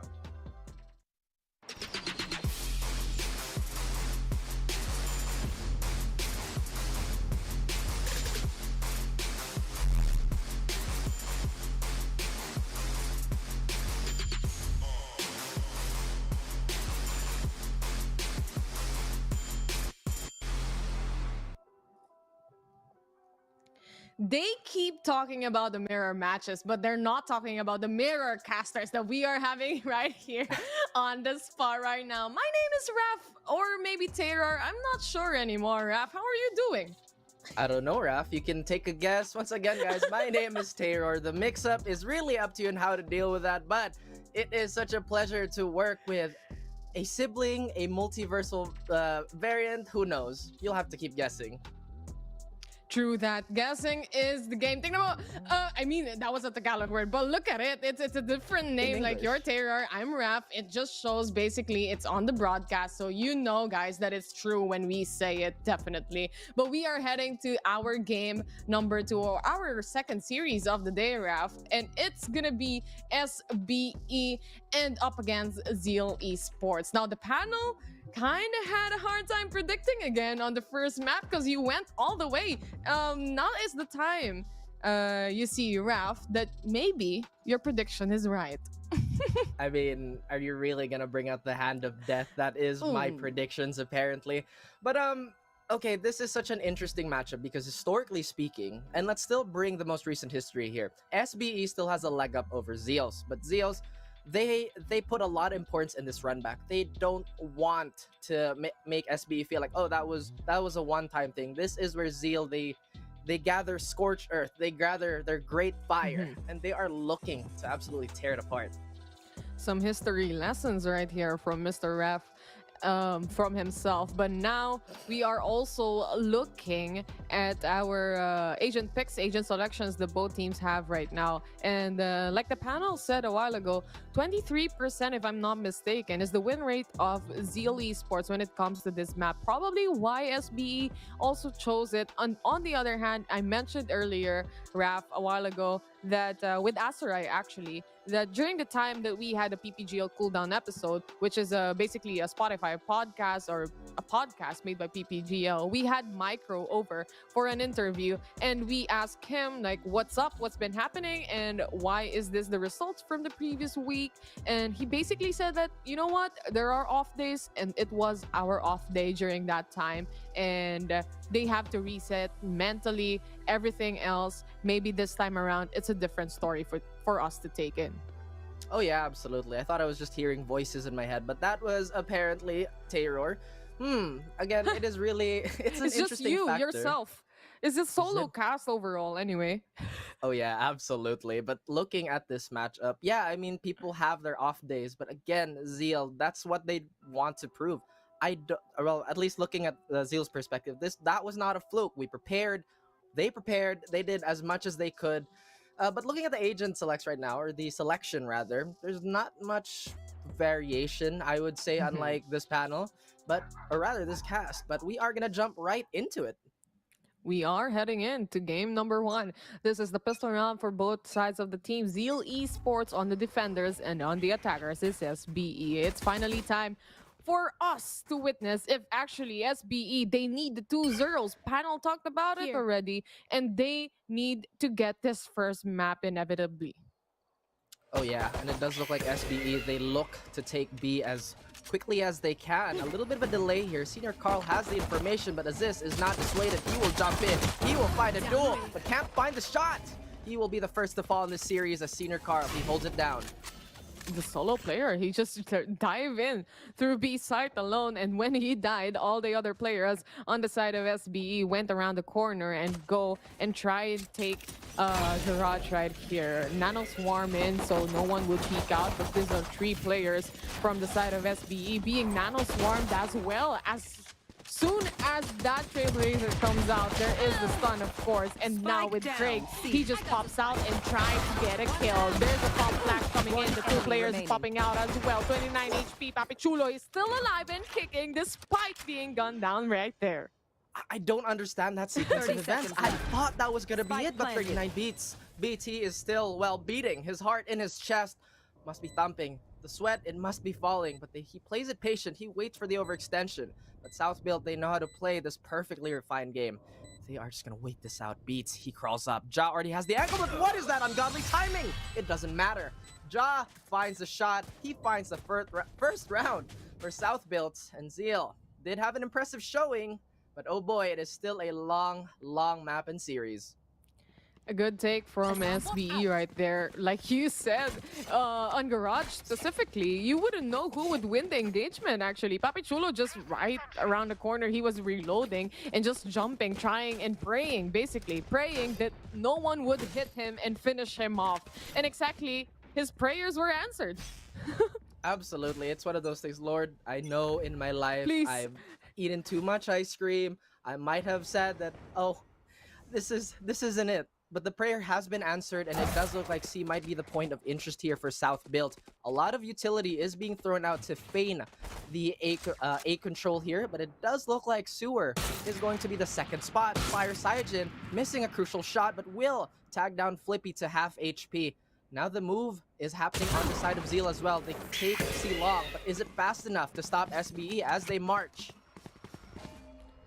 Marching is what they are doing right now. Slowly but surely, they try to take on Sewers. And the thing is, there's one actually right around the corner who's waiting on the spot. The dash in from the jet comes in already. It says this. And now players are trying to figure out where they can get a kill and pop the kill and clear the site. As they clear on the site, they plant the spike as well. That's right, and Zeal, they have a bit of an order here. It is still a 4v4 situation. Zeal only really has Fire Cyajin to do as much damage as he can. 39 beats does have a Sheriff. We know what that can do. But against the automatic fire of these Spectres, it might be a bit of a dangerous situation as the crossfires are here. But a little bit of impatience by Pro, it still pays off. Uses that shock dart, could nap one, could nap two, but it doesn't matter. South Built, they set up the web, and Zeal, they fall into it like flies. Fly high butterfly is what I'm thinking no. right now, honestly.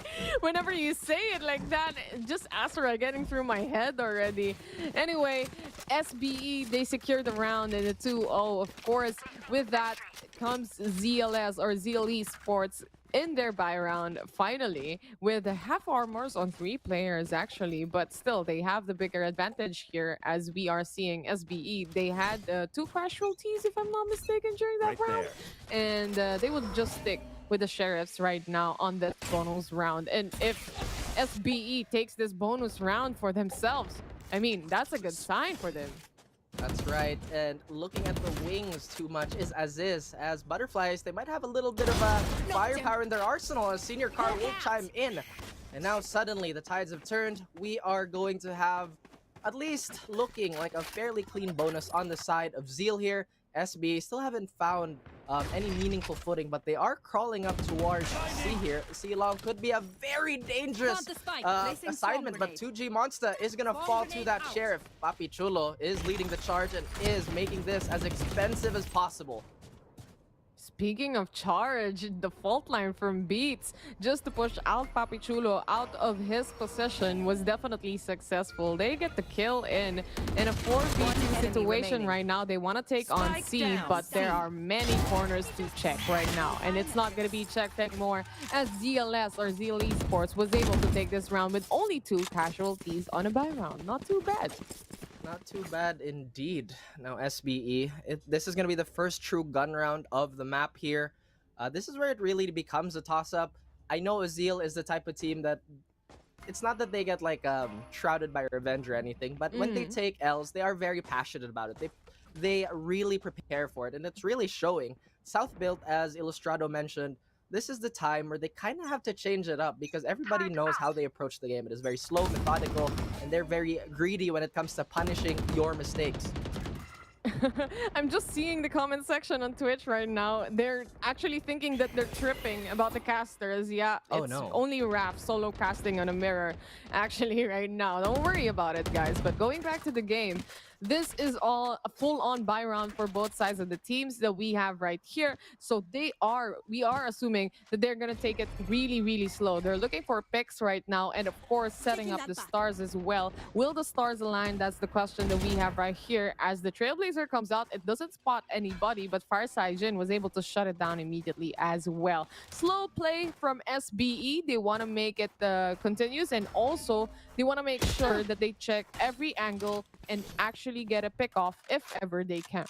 That's right. Talk about pickoffs. Papi does have a fantastic flank here, but that turret is going to spot him out the moment he finds contact. But Flippy, he will get down and dirty, finding his Sky counterparts. And like you mentioned, guys, you might be tripping, but as I said, it's only Terror on the desk right now. You are absolutely not 30 tripping. This seconds is a left. solo cast.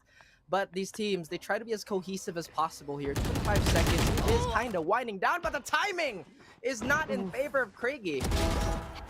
Oh my god, Farside Jin also waiting No right charges around the corner, and Ja was surprised to see him around. 4v2 situation as Farside Jin was shut down. The spike has been planted, and this is the post-plant situation that we have right here for SBE. They're putting everything actually in this round because of the lockdown as well was placed just to delay the enemies if they want to push in for the retake. Just trying to delay everyone from coming in for the side of Zeal Esports. No one is detained right here, but it actually just pretty good job doing the delay. Pretty much, and it does look like Zeal are gonna hand this round over. They want to keep their guns. The economy is not looking too strong. They might have an extra drop soon, or at least in the next few rounds here, but SBE, boy, this is a new coat of paint. And Black and Blue, although he did downplay it a little, yes, the value of an analyst is absolutely huge. Don't you think so, Raph? I really think so, Taylor. When you think about it, actually, it just dismisses basically. It's like how Team Secret is as well, right? Before they had a code, and it was Gebo, and they would have a 5-man or 5-man squad, and you hop into another player. You just decimate all roles, basically, and just make things lighter for the team. So having an analyst, having that outside perspective also for the team will definitely help a lot into maintaining, into actually internalizing what went wrong, what were the mistakes, and what can we do about it. That's right, what can we do about it? As SBE, it seems they've rectified whatever mistakes that they were committing in the previous outing, but Fire Saijin, signature positioning here, very far forward, and honestly, that could have been a little dangerous for him. Not a lot of support behind him, although he is a Jet, that's also something to take into account, but South built, they've built yet another home in the middle part of this map. Oh, man.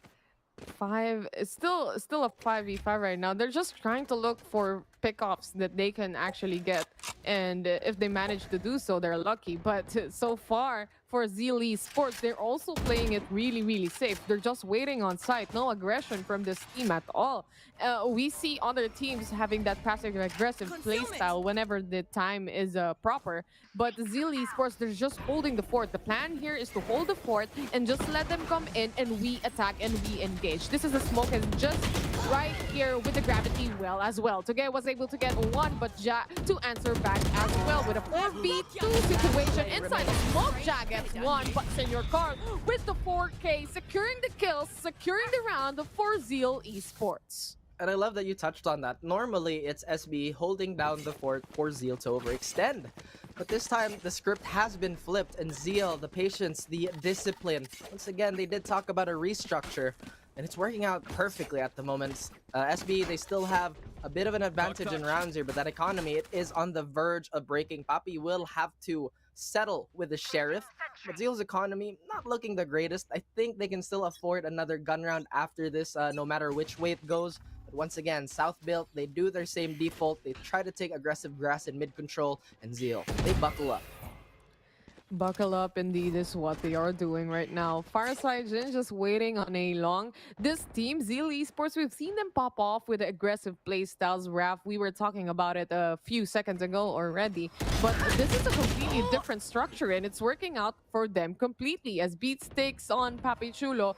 But despite that, he was able to take a shot, and before everything goes down, that was Senor Carl out of the equation. I think so far so good for Zeal Esports. They're really holding it right now. But I think Farside Jin, this is the greatest anime battle of all time that you are about to see, because no one can see anyone in. The fault line connects actually to the jet of the other teammate, but the thing is, he still managed to get the shot in. Pro with the triple kill, just finishing and cleaning up things for the side of SBE right now. A 2v1 situation as Ja is planting the spike, 1v1, and Pro takes the 4K.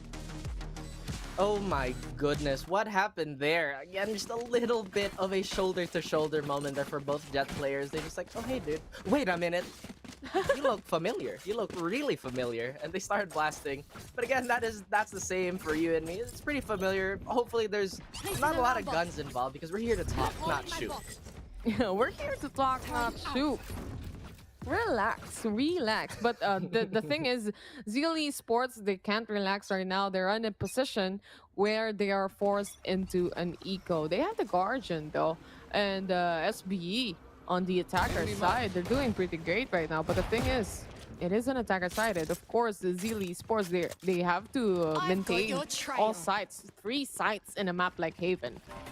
That's right, and I did mention that the economy was fairly shaky for all these teams, but Pro still getting his 5th kill in a row in the last 2 rounds, but he finds one as well. Tries to spray transfer into Link, but none has been found. He's 1 away from Blades, making his case as well as it is, but Senior Carl, he is going to be stuck here in Heaven.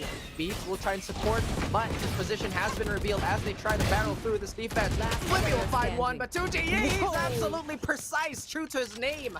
A double kill, but once again, the story is the same. He is the last person against 3 angry men. Precise gunplay is what we are seeing, but is it gonna be enough? Very low on HP is of course the last player remaining, which is Tuge.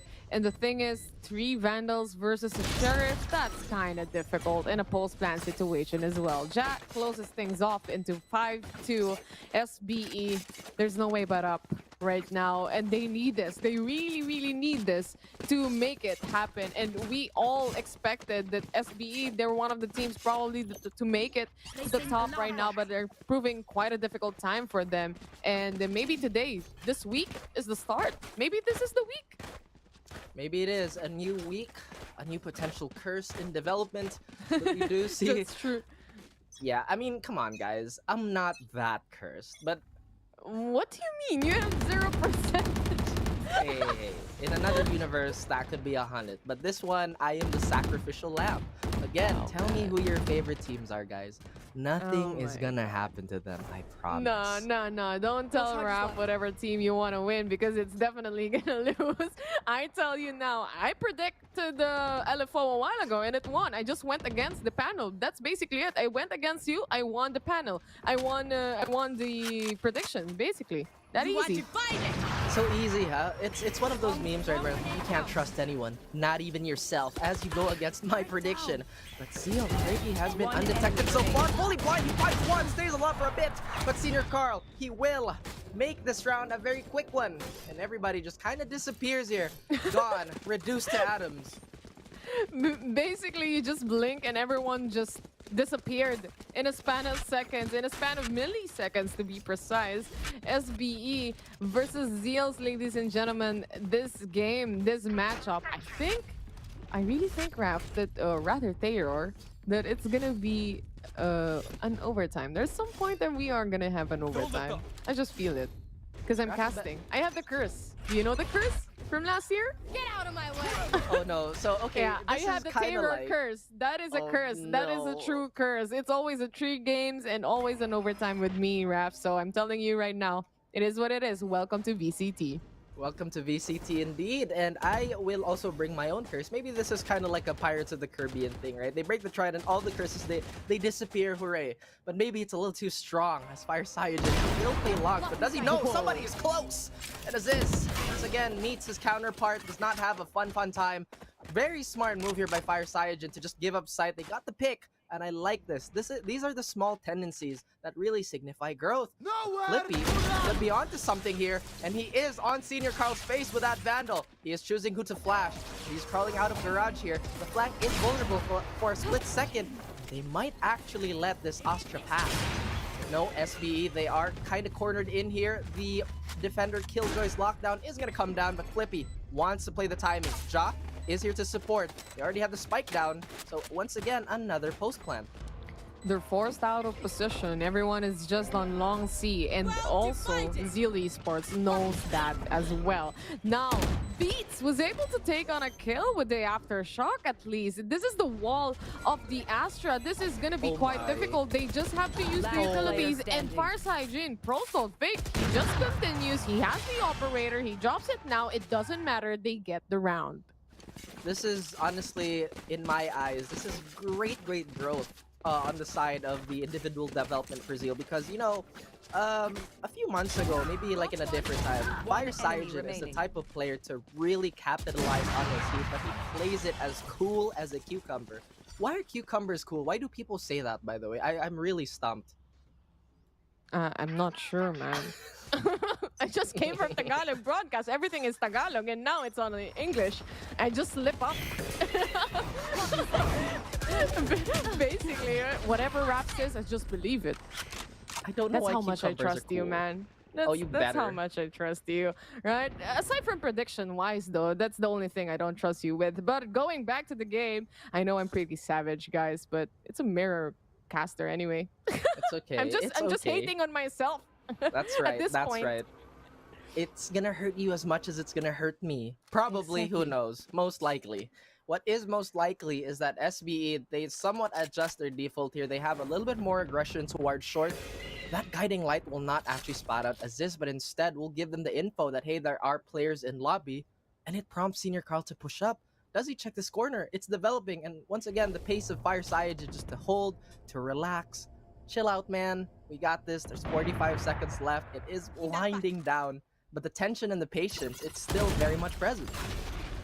Oh, fault line wouldn't connect to anyone. SBE is just waiting for the right timing to actually push, but to get was able to catch 30 Papi seconds Chulo left. on another side. Senor Carl, on the other hand, he still has one guiding light he can use to check out and pop out, if ever, to check if there is someone on sewers. This is now the aftershock, and he goes out with a pop flash. Senor Carl was able to get on the kill. Fireside Jin, he has his ultimate up and online right now. The blades are out and 10 trying to seconds look left. for another enemy. 9 seconds remaining on the clock to plant the spike. It's not enough time anymore for the movements of SBE to plant and make the objective happen. They're just gonna save this guns that they have, but one down yet again for the side of SBE. That round has gotta hurt them.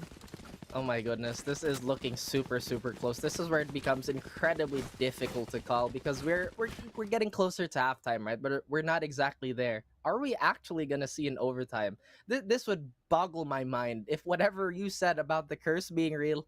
Oh no. A curse is a curse, man. You cannot change it anymore. It is life. And in life, we adjust, basically. That is the TLDR, ladies and gents. TLDR. Too long to understand. This is the TLDR. Papi Chulo is the TLDR as he gets one down, and the Seekers are out for the side of SBE. Also, with the ultimate of the breach, this is an entry that we are all been waiting for the side of SBE. Are they gonna make it? There's no follow-up. There's just actually it's from the side of ZLS, so it canceled out the push of SBE. Sorry if I was wrong. Once again, a duel of fates, and fates playing tricks on both these Jets. Again, if you look at where their bodies have fallen, they're severely disconnected from their team. So maybe both Zeal and SB had the same idea here.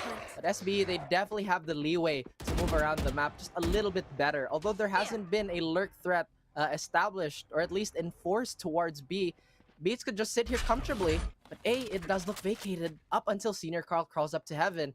Oh, but SB, they have different plans.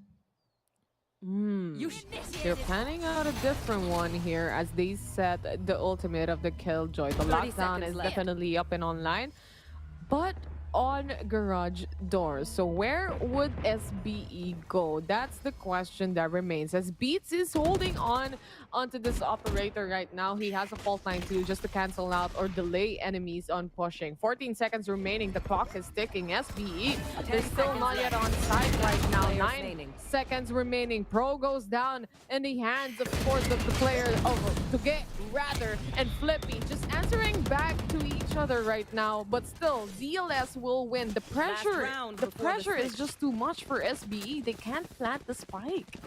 It really is. And one thing to note is that the swings have not gone any way really here. As you can tell by the score, it is super close, super tight. A true battle of equals and an evolution point really for both these players. South Build, maybe they have to recognize that, oh no, Zeal, they have yet another layer, that this patience, this discipline, this newfound way to look at the game is proving to be so dangerous. SB, they have a little bit of a force though. What do you think they can do with this Guardian on Pro who's been hot the whole game? Kind of difficult to just shut down a player who's really up to Spike it. Like, down look A. at Fireside Jin right now as well with the shots from the operator. He just connects it. And of course, with that, a punish like that can just disrupt whatever the strategy of SBE is. Whatever the plan is, they have to make a new one because one was picked off, and that is Flippy. Very essential teammate too, because he has the pop flashes. That's right, and that is gonna make retakes incredibly difficult, but Poppy will find his Sentinel counterpart once again. And now they have firm garage control. This utility is not gonna stop them, but 2GE with a quick response. That gravity well could spell disaster, but Beats follows it up. It is gonna reduce them to half HP, but it doesn't matter. He finds the head, he finds Poppy, and 2GE, the tandem, they hold it down. Ja is left alone to his devices, as Zeal are looking so strong. My god, I think it was just Smoke that actually saved the life of Beats from that recon as well. left. Ja, he's the only man remaining. A 1v2 situation. He just killed 2 people from the side of ZLS. But the thing is, 1v4, you make it a 1v2, it's possible. But the pressure, you don't have any information, and just 2 players who knows how to play the game and play you out rather. That's Switching right. sides. I love birds. Zeal just put one out there. We love Man, they animals made me too. dizzy. Senor Carl just celebratory circling around, you know? By the Already, way, it's the halftime? What? yeah, exactly. It is halftime. You read my mind. I was about to say that it is halftime, and I'm just gonna say that guiding light We're the has... same person anyway. Oh yeah, that is true. You are once Of course again. I would read your mind. This is our first time casting and we just do it seamlessly. Absolutely. It really isn't hard casting by yourself, isn't it? You know what I mean? Exactly. It's I'm just just there. another voice, extra voice for you, man. I know single or solo casting is really quite difficult, so of course, I help you out with the voice. I got you. That's right, guys. The telepathic link, it's there. And just to add on, that guiding light, I will now affectionately call him Pedro.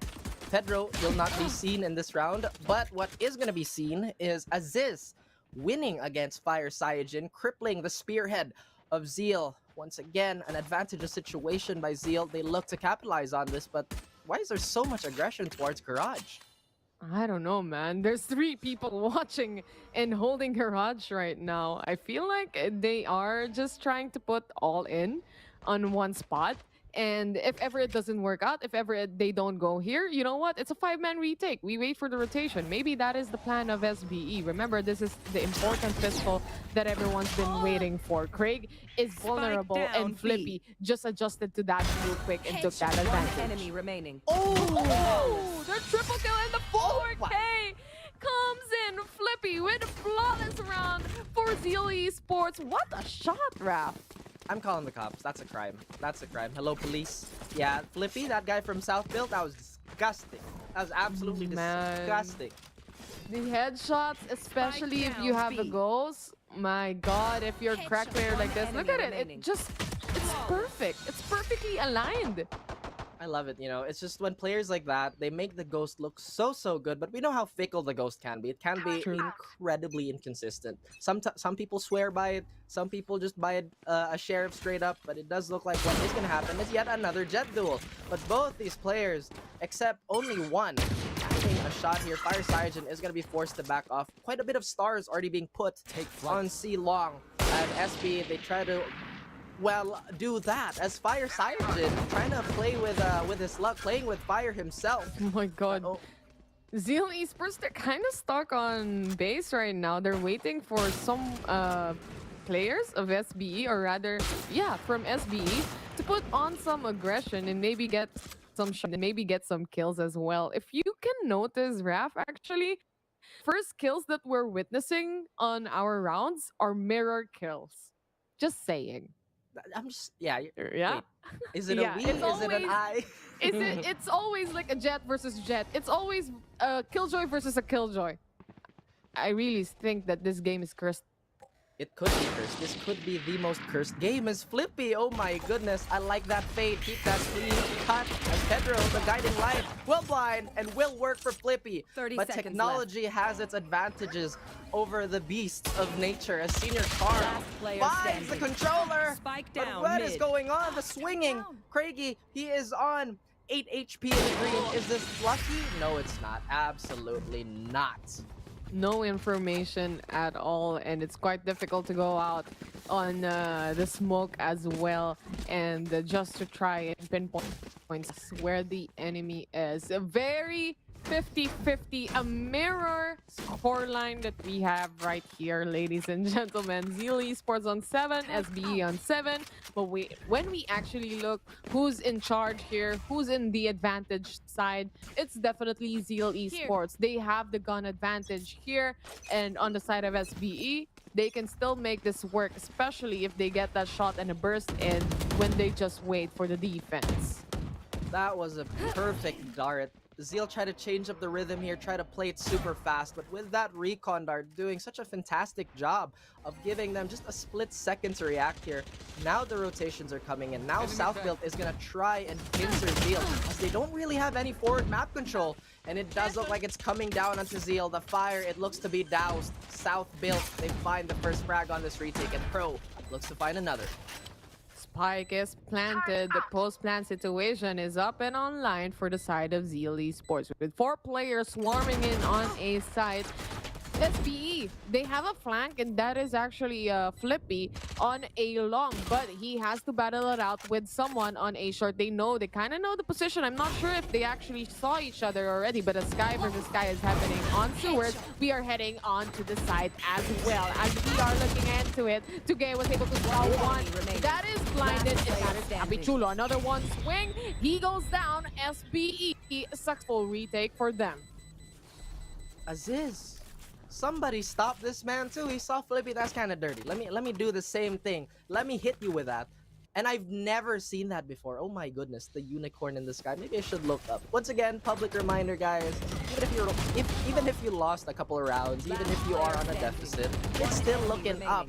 And Aziz, ooh, that's disgusting. Ooh. Nasty replay that we have right there. The 4K from Aziz, very clean shots too, Raf, to be honest. And on the other hand, that round before it started, I told advantage was on the side of Zeal Esports when it comes to the firepower. But SBE just basically dominated the round completely because of Aziz. That's right. And Aziz has been yet another shining point of South Build that South Build have perfectly played around here. Now Fire Sygen, he still wants to try his luck here. He's like, you know what, we can go for another here. It doesn't really matter. But this time it's Aziz mixing it up. He does have a dash and an operator, and 2G Monster is the first to find out. He hasn't dashed out yet. He wants to hold this down. Fire Sygen working on a little bit of an assumption here. Peeks the left side, but Aziz could find yet another freebie, and he does! Wow, the perfect side, the perfect way to actually cycle them out. Because of that smoke, they thought, or rather, Fire Sygen thought that already he passed by. Aziz already dropped or went back to the A side, but it didn't happen. He was just waiting on the corner still, and it proved worthy.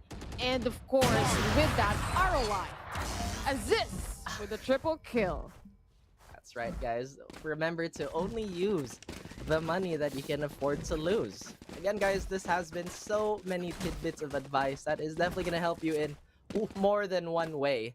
As SBE, this is the first time we've seen a 2-round lead, at least in gun rounds. Now, Zeal, this is a very, very well-timed timeout. Get themselves back together here. Hey, guys, what were we doing? Why was it working? We got to do that all over again because SBE, they are gaining footing.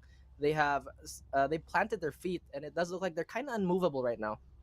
They have to basically shut down Aziz first. He's holding the operator, and the thing is, he can just switch up whenever he likes it. He can stay on C long, he can stay on B, he can stay on A, even on X he could stay. It's a free stay for him right now everywhere on the map. And the thing is, with the map like Haven, the first thing you do is actually peek out, try to look for a pick off that you can get a kill, a 1 kill or a 2 kill possibly. And with a long range battle, with how far this map reaches out, the operator just proves to be difficult to shut down. Oh yeah, absolutely. And staying in vacations, I am absolutely certain that you are very, very familiar with that. You know, Yep. vacation specifically. Literally, I'm here. I'm in Cambodia right now. There's a tidbit of information, guys. You know where to find my Yeah, multiversal try counterpart. going here and find me. You know, I'm just in Cambodia. You know, ladies and gentlemen, this map, Haven, like ASUS, free stay on a vacation right now. Is it still gonna be the same Raf? That's the question. Oh yeah, but Taki, it seems that he's been discovered. It doesn't matter. He wants all the attention in the world. He wants to fight, but he is going to be stunned up. Feeling that recoil just a tiny bit. He finally falls. Nearly a collapse by ASUS. And now he's all on his lonesome. Craigie, yes, he sends him to his teammates' arms in the spectator lobby. Now Craigie will have to expend this lockdown. He hasn't really anticipated, or rather he is anticipating the movement on their side of the map here. What they don't know is that SBE, they are bunched up towards CT here. They can wait this out patiently, making this, or rather making the timing thinner than what they would want. It was fast anyway. The lockdown went in first before the plant of the spike. So this is enough, more than enough time for SBE to actually do a retake. But the swing from Pro is not gonna have anything else because Beast is just punishing players one by one. He gets 2K and gets the round for Zeal Esports. 8-9 is the score line, not too far off. Just one round advantage for the side of SBE, and it seems like they're nailed on the spot. Oh, absolutely they are, and well, At least they have the money. curse. At least they have money. That is honestly the greatest consolation for. Well, at least I have money. Well, at least we have money. At least they have money. The thing is, this overtime curse. Oh boy, I'm kind of sweating bullets here. Like, but it's only the first map. Please. We're probably I'm gonna see a telling map you, 3, it's right? the terror curse. What do you mean? You should expect this already when you're casting with me, man. But this is gonna be an interesting fight actually. Fireside Jin and ASUS, both jets of Zeal and SBE, are on an operator right now. So will this pay off? That's the question, especially on the attackers. That's right. And looking at SBE right now, it does seem that they haven't really invested quite a bit of utility into, well, sewers, you know. They need a little bit of help there, as they are kind of using just a lot of intuition and reads up until this point. But that sound cue is definitely going to give them something concrete to worry about. Ja looks to push out of this garage position, trying to find somebody, but Zeal, they're so bunched up. They are, once again, they don't have a lot of map control, but they want to make as much with what they have. Exactly what is on my mind. They seem like to be all turned up in one spot, and of course that can get them in a bad spot, like Craigie is right now stunned, and of course with the Recon as well. Who will it detect? It was Craigie, and Pro was able to secure the kill just like that, even inside the smoke. The tug of war continues. The information blocked out. The smokes, they've been popped. And Pro, I think he's tempted. I think he wants to jump down here. Oh, the temptation is so great. But Senior Carl, he's seen this play before and he stopped it, but this time around, it's 2G Monster saving him out. And the on the controller, making use of whatever positions that they have. But it is! He flies in! Now Pro is left alone. Oh dear. This is still quite possible. So far, he still has the time. He has the recon. The ultimate, I don't think he would use it anymore, but right behind him is waiting Mr. Senor Carl to finish things off. That's right, it's Senior Carl. That was a little too close for comfort there, buddy. I saw the first two whips and I'm like, oh no, not the backwards hitbox curse. It is incredibly dangerous. Oh man, imagine if just Pro swinged out and just rotated that fast. It could have been a different story, but the story remains intact. And still, with this also spotting beats right there. They're all just trying to find each other in the brink of the smokes and all the utilities that being thrown into side. They're just trying to find each other. In Tagalog, it's tagu-taguan. I love that. I love the segue into that. Once again, guys, it's not every day you find your own counterpart, your mirror image, your variant. So I would consider myself lucky. Oh my god. Oh, Zeal Esports, SBE, both in the same momentum that we have right now. Pistol wise, when it comes to economy, they're all in the same spot, literally. But this is a different story right now because we are seeing SBE is forced into an eco. They just have to do with the classic or sheriffs. Or actually, are they gonna buy? Ja, I think will buy on this round, but only him. The hero vandal buy. here. That's right, the hero buy.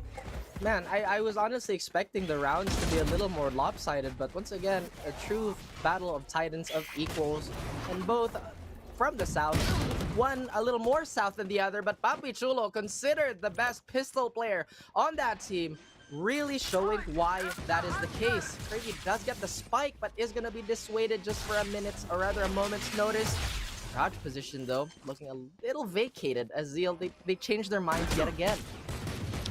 The delay worked out for the side of SBE, but the spike is still right there being planted. It's just delaying the inevitable, but this burst would force the position out of the side of ZLS to get on the other hand with an operator aggressively peeking on the flank that we right now, as this is the only man, or rather Pro as well alive, but with one AP, he goes down. Zeal secures the round and 10 in the scoreline. It was zombie on that round. It's difficult for SBE. Absolutely, it was, but they made the most out of it. They got their picks. But yeah, again, that bird there, 2G Monster, probably, you can't just show me your bird like that. You gotta take me out to dinner, buddy. That's not allowed. That's not very nice. It's not angry. Now SBE, despite their successes and their small triumphs in those picks, they will finally have yet another gun round, but a reset point is looming around the corner here. So again, just a little bit of an exchange here with the guiding lights. One will find information, one will pop without a sound cue, and that is going to prompt the aggression from A-Long here. We know how Aziz can tear it up from all these forward positions. The question is he going to find one in time, or is he going to fall to the temptation to push? You know it's there. It's open right now. Oh, waiting game it is for Zeal Esports. They're trying to see if anyone would have a certain aggression on the side of SBE, but there's actually no one. A drone comes out. They know that they're still waiting for pickups. And aside from that, there are movements on mid. I think it's going to be a garage control, a mid control coming in from the side of ZLS right here, Raf.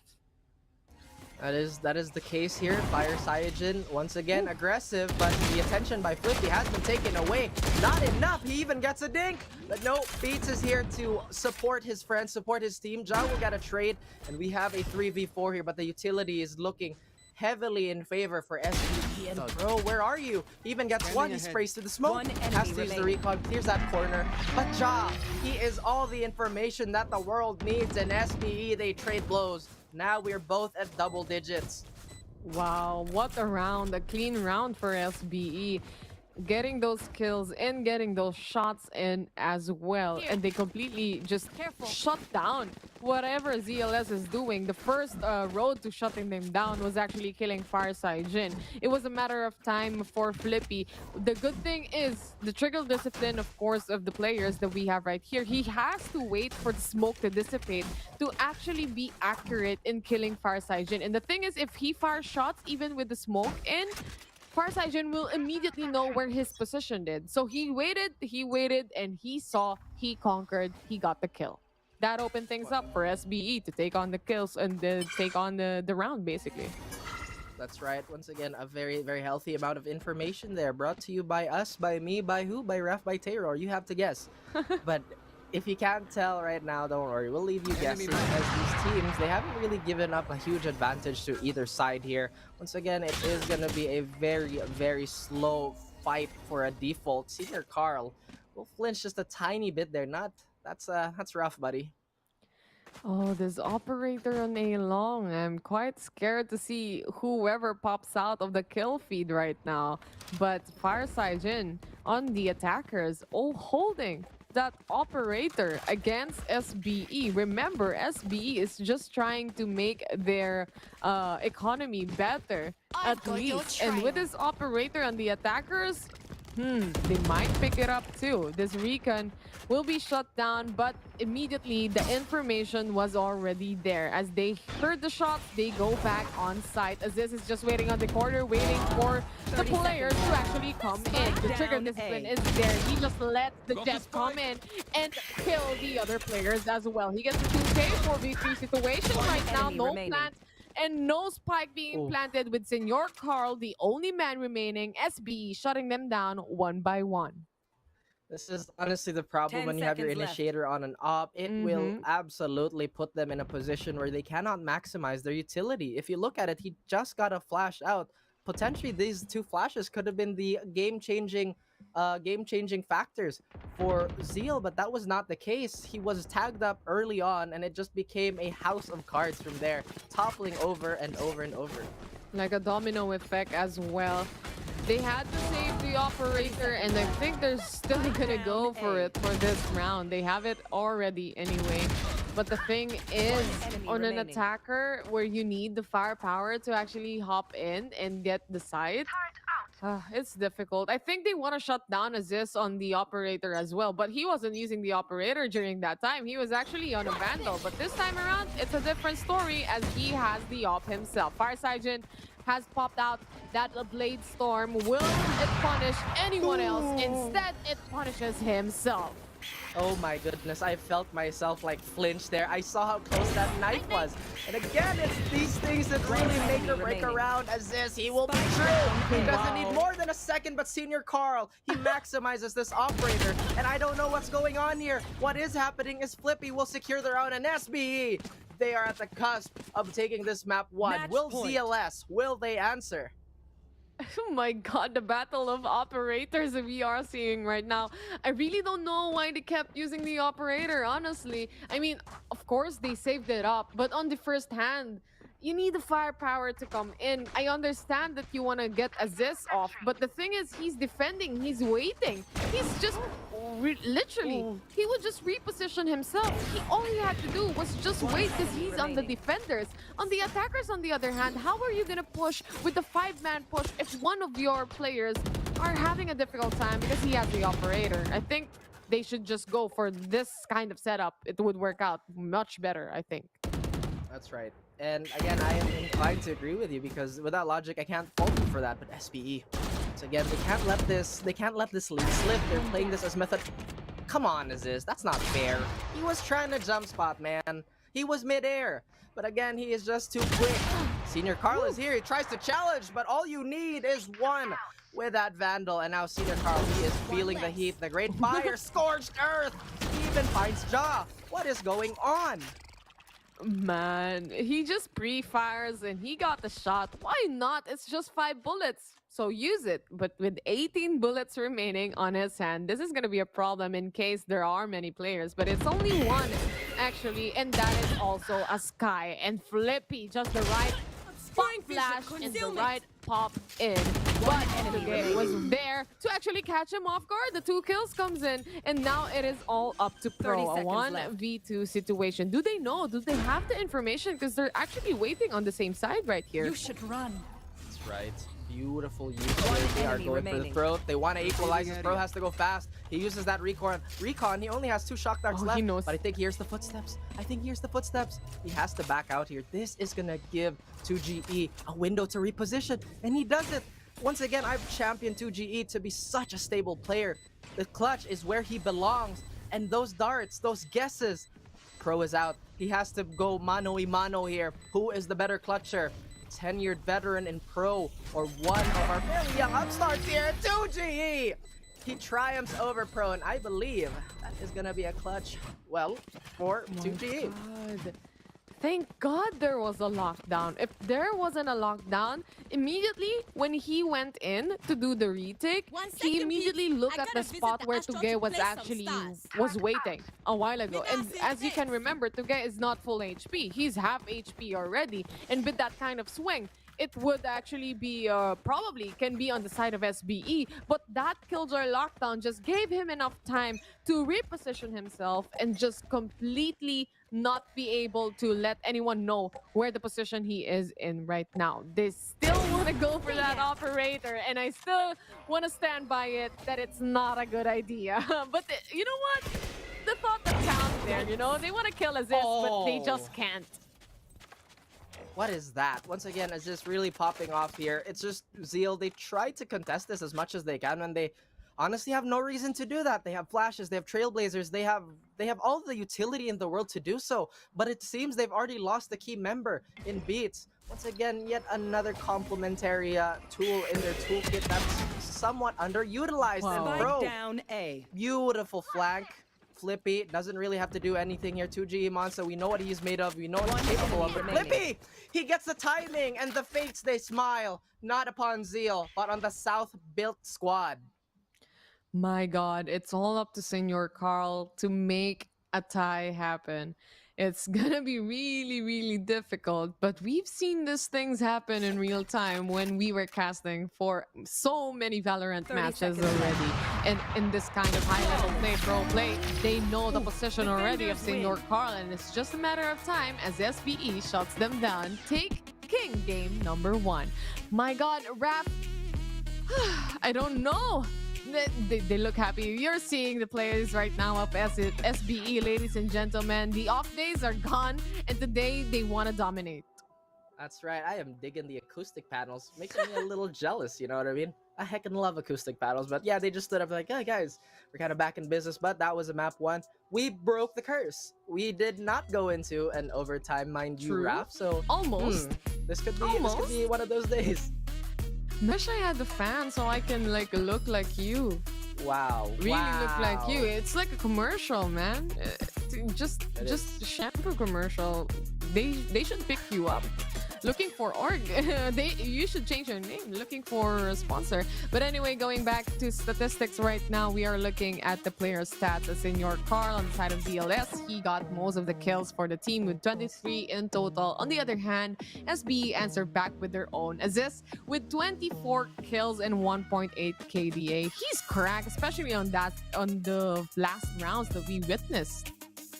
And I want to touch on Fire Syagin's KDA there. Although it's not his greatest performance stat-wise, this is something that a lot of people have to look at. It's not really the amount of frags you can create for yourself. I mean, those are wonderful bonuses. But off the back of the space that you made, you help your team succeed. And once again, they were so close to taking map 1. And I'm just so excited for the rest of the series. I mean, look at these highlights. Come on, Flippy, don't do that. Man, you know what doesn't go off my mind though is that there are 4 rounds, if I'm not mistaken, that they use the operator on the attackers. And sometimes it proves to be okay. On the other hand, you were right. They had the utilities, they had the capability to actually shut down the player, or like assist to be exact, on taking those kills easily. They can just flash. They could have used so many utilities instead of just going for the engagement like that. 30 seconds left. Well, oh well, as we look into it, game highlights, SBE Pro closing things off for the team, and that was basically game number 1, ladies and gentlemen. SBE, they want to take this to a 2-0. But, of course, before we head into game number 2, we are just going to go in a very short break. Don't go away because VCT week number 2, day number 1 will be right back. I think you should take 6. Yes, I hold a throne and no one else can replace this. The pain will only go deeper the harder you chase it. I'm the greatest that you ever met. It's time that you face it, so tell me. Why you still testing my patience? Trying to turn me into something I ain't trying to be. All the hate is a heavy rotation. You gon' lose your...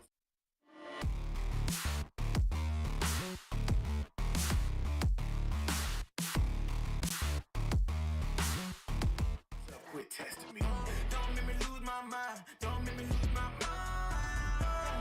Don't make me lose my mind, cause I'm looking like Wesley, test me.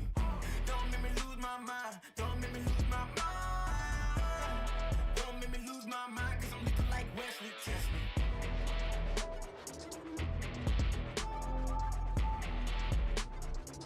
Cause I'm looking like Wesley, test me.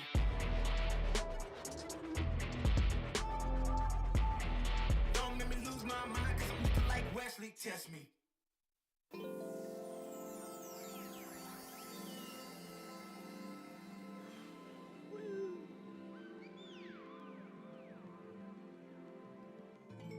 Yeah. Yeah. Yeah. Yeah. The rise before the fall, the glide before the rule, the eyes that saw the soul, the cheer before the goal. I'm here to let you know. Yeah. I'm here to let you know. Yeah. I sky gaze over my taste. Like Peter, this is my space. I'm spacey. I'm crazy over breakbeats. Space gazing in my safe haven. I make statements that embrace waking. Awaken, I'm woke. Taking the road to pull you ashore. The celestial scope. The stars explore in your inner. The starts at the core. Inner space and more. Your body's a planet for sure. Nurture it with the words I writ. Scribe like highlights. Flying saucer. Supply the order. It's the author. Walking on air. Walking on water. Blending between borders to let you know. This is here to support you. The blend, the blend, the blend, the blend, the blend, the blend, the blend,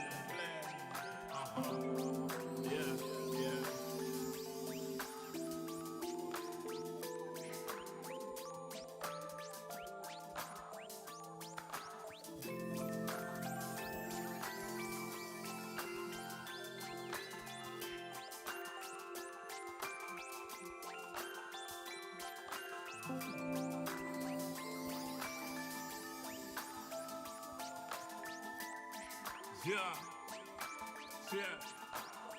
Yeah. Second verse after the first. Take control with words, roll reverse, the rebirth, reverse from inside out, outside in. We control the earth frequency. The heart of the world beats in me. It beats on beats as we breathe deep. Oxygen from trees feed.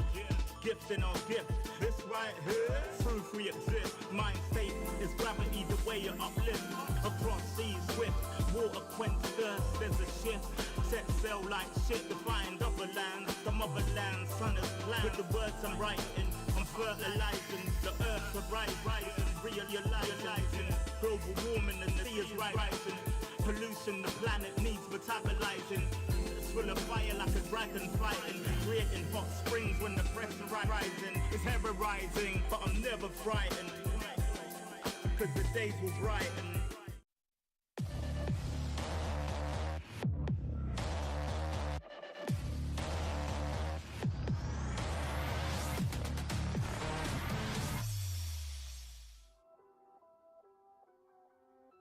Welcome back. So for VCT PH 2022, just in time, in time, my friend. I think the solo cast would definitely be real, but we are finally back on track. Welcome back, guys. My name is Terror. With me is another Terror right here, but let's just call him Raph anyway. How are you? So, guys, I'll have to admit, I'm actually not of this universe. This is why I kind of fade in and out. The Rift, it's a little wild at times, and it's really difficult to keep both me and Raph here in place, and that's exactly why. But now I'm back. Now we're here. Now we're ready to enjoy potential long series ahead. Is the Terror curse real? Is the Raph curse real? Who knows? Hey. Don't bring back the Terror curse that we have right here, but I guess it is inevitable. Sometimes if you have the curse already, it doesn't change any longer. But game number 2, we've seen game number 1, SBE. It's not a complete utter domination on their side, but they made it work. It's kind of difficult for them. They had this moment where they had to think of their economy. They had a hard time with the economy, fixing it up, balancing it up. But on the end, they made it happen. Oh yeah, absolutely. They made it happen. And again, I'm just trying to, make sure that these bridges from every single multiverse out there is being stable. Yeah, they made it happen. As this is where they kind of put their foot down. I've said the same thing about Secret, is that if they don't buckle up, if they don't, show their teeth, this is where the potential storming of Bastille will happen. The beheading of the monarchy, everything, the democracy and whatever. But now we have pushed ourselves towards Ascent. Ascent, really good map for Zeal. SBE, something that I am somewhat 50-50 about. The thing is, statistics don't lie. We've seen it from game number 1 to Haven was the map, and statistically speaking, Zeal Esports wasn't high on the percentage of win rate when it comes to this map, but they still made it difficult for SBE. And moving to map number 2, where they chose this map specifically, do you think that Zeal Esports will finally get this map away from SBE this time around? I mean, we've seen so many map picks be stolen away. I think this is the only time where we actually saw a map pick go the way for that team.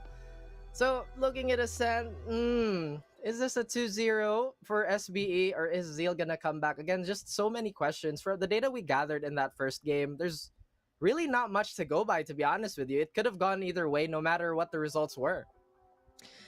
It's honestly a 50-50 right now, guys. The thing is, Zeal Esports and SBE, the only same thing that they have right now is that they need the points. Both of them, specifically SBE to be exact. They need those 2 zeros.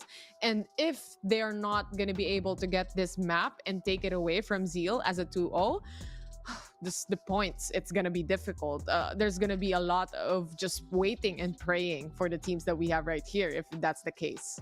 Oh yeah, I mean, if Zeal kinda, or rather they managed to bring this to split, which has been historically in the favor of SBE, but very recent, by recent I mean last week's stream, which you guys should have paid attention to. I would be fairly upset, we would be fairly upset if you missed out.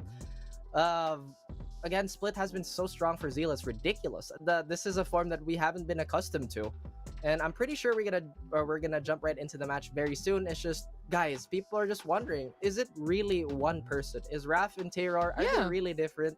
Or we're twins, actually. No, really. For the people who are watching, we're actually twins. So if you ever believe that, thumbs up for you. Did you know but we're my not, name is... obviously.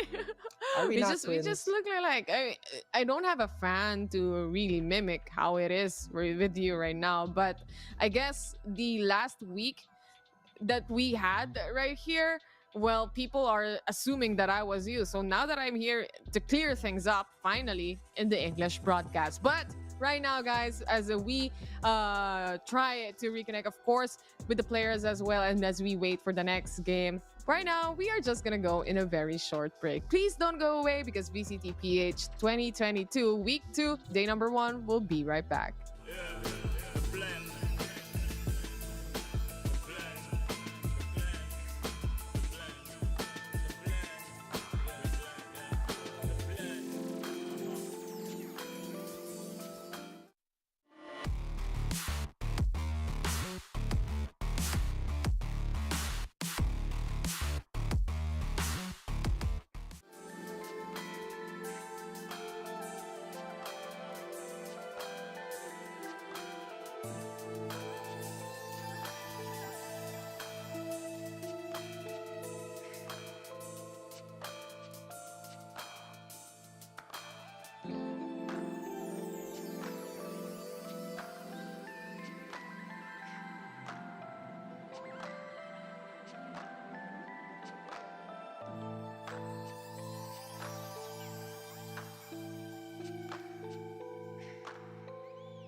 Everywhere I go, the people really wanna know who I is and who I be. They stop and stare when they see me.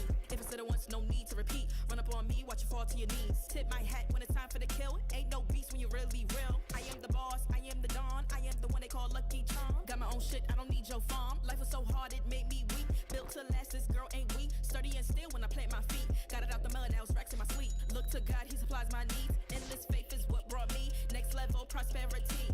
Silent power moves is what I'm giving. They love to hate the world they can't live in. Always present for the high roads. Go swim within the deep lows. Low. What tells the future? Who knows? I don't do it for the likes, I do it for the love. Do it for the ones who really need a hug, cause they had it tough, never had enough. Feared, loved, and respected. Using words as a weapon. Test and she.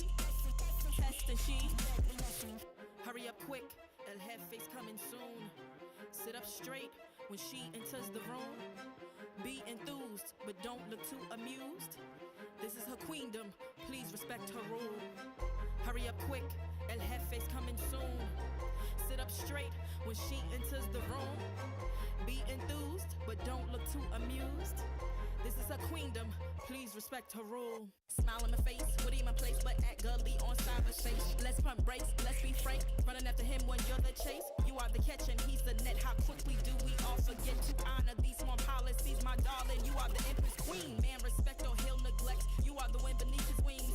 You are the season, you are the reason why this world can breathe. Giving sons eyes to see and daughters dreams to believe. Anything less than the best for you is high treason, queen.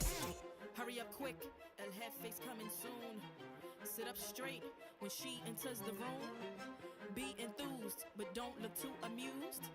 This is her queendom, please respect her rule. Hurry up quick, El Jefe's coming soon. Sit up straight when she enters the room. Be enthused, but don't look too amused. This is her queendom.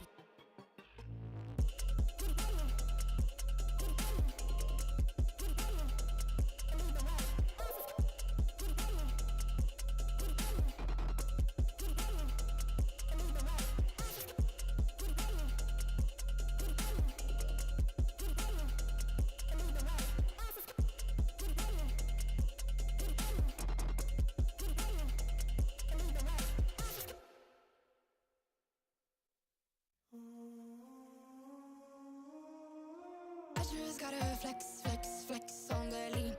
I just wanna rap, rap, rap to the beat. I just wanna back, cause I'm mean. I just gotta go back, I'm a freak.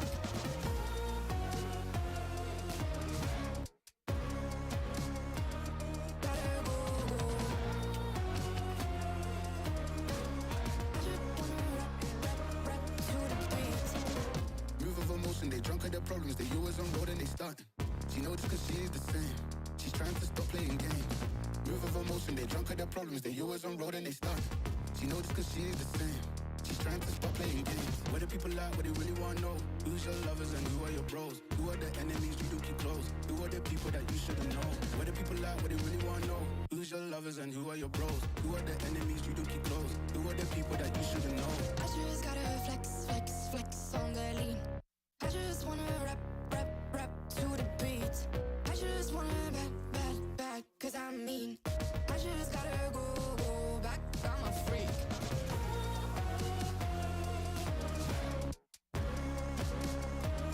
Gotta go. I just wanna rap to the beat. The chains, my vest, my watch, my belt, my cheese, my house, my sneakers, my blouse. I just party hard, topping the one in the chart. I've already won, babe, but then you start. Flexing on ya, flexing on lean. Flexing on ya, flexing on lean. I just gotta go, but I wanna hold on. I can't let you go, but I gotta stay strong. Unless you heard it from me, then you ain't heard it from me. Got it from me, all the energy extra. You don't wanna see me with the hitters. Generations caught up, look how things will switch. People they're quick, now they wanna move at the bits. Boy wanna go to him, bitch, nah. Now I'm moving. I gotta do what I do. I'm really here on my ones now instead of 4 3s or 2s. And now it's Effie from Paris. I could've been effing you in Paris.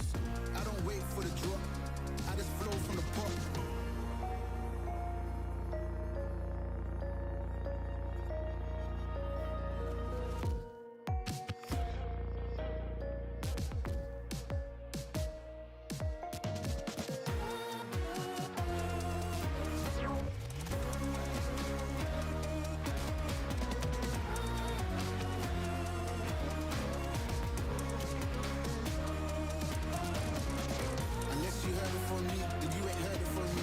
From me, all the energy extra. You don't wanna see me with the hitters. Generations caught up, look how things will switch. People they're quick, now they wanna move at the bits. Boy wanna go to him, bitch, nah.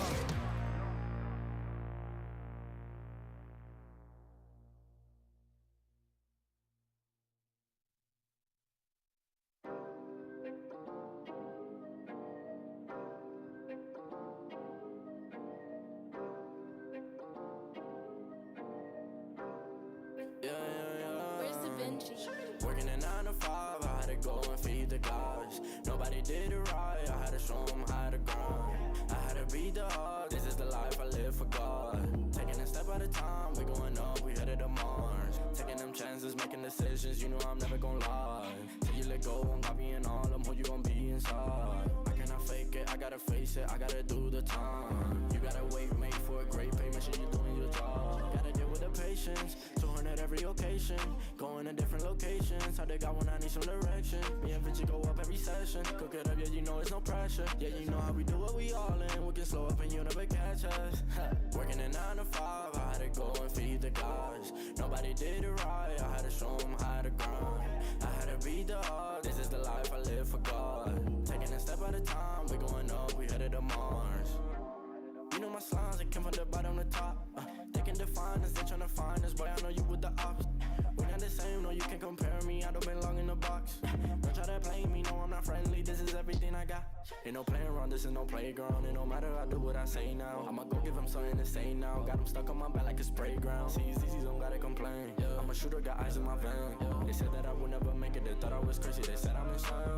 Working at 9 to 5, I had to go and feed the guys. Nobody did it right, I had to show them how to grind. I had to beat the odds, this is the life I live for God. Taking a step at a time, we going up, we headed to Mars.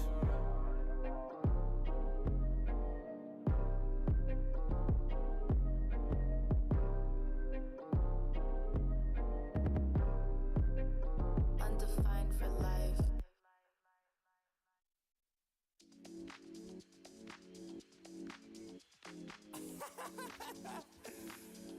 Oh man, what you talking about, man?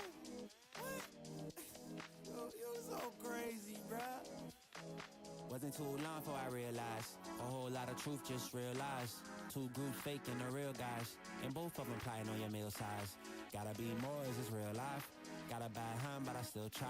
Try and knock me down and I still climb. I can see the promised land right over the hill line. And when I get there, yeah, we all gon' party. Learn how to surf cause the waves is gnarly. Gotta make the bread, gotta bake the barley. But it take a little time, be patient, darling. Working for the people, gotta rake them all in. But sometimes people make you hate your calling. Some people panic when the brakes is stalling. Me, I go to God when my faith is falling. Put it on the tattoos. A righteous man don't know bad news. Found forgiveness for my snafus. Nothing for the pretty girls trying to get a cashew. Bad dude. Sometimes life really suck like a vacuum. The devil I don't never turn my back to. I just want to shower love like a bathroom. And be a role model for the black youth.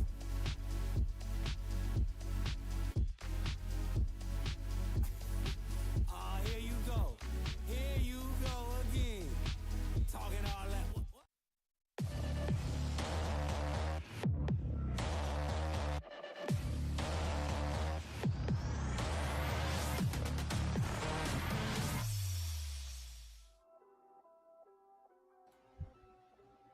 Now I know what you're probably wondering. Is it a recurring Raf or a tale of two terrors? Ladies and gentlemen, esteemed guests of the broadcast, welcome back once more as we buckle up for more ZLS versus SBE action. And I just have to ask, how are you doing, Variant? Terror, I am doing really great. We are almost heading to game number 2. If you've just tuned in, the match that is happening right now is actually between SBE versus Zeal Esports in a best of 3 series on map number 1, which was Haven. Just a quick recap to our viewers right there. SBE takes game number 1, and it's very essential, very important for SBE right now, Terror, to actually get these maps. Oh, absolutely, Raf. I mean, we were talking about the foothold that they had to establish, the statement that they had to make that this was no fluke, but they were bleeding. SBE were bleeding, the pillars kind of cracking, but they held on strong. They took that map away from Zeal, and now Zeal, this is still a long and arduous journey for them, no matter how this goes. They're just built different at that point, at that map.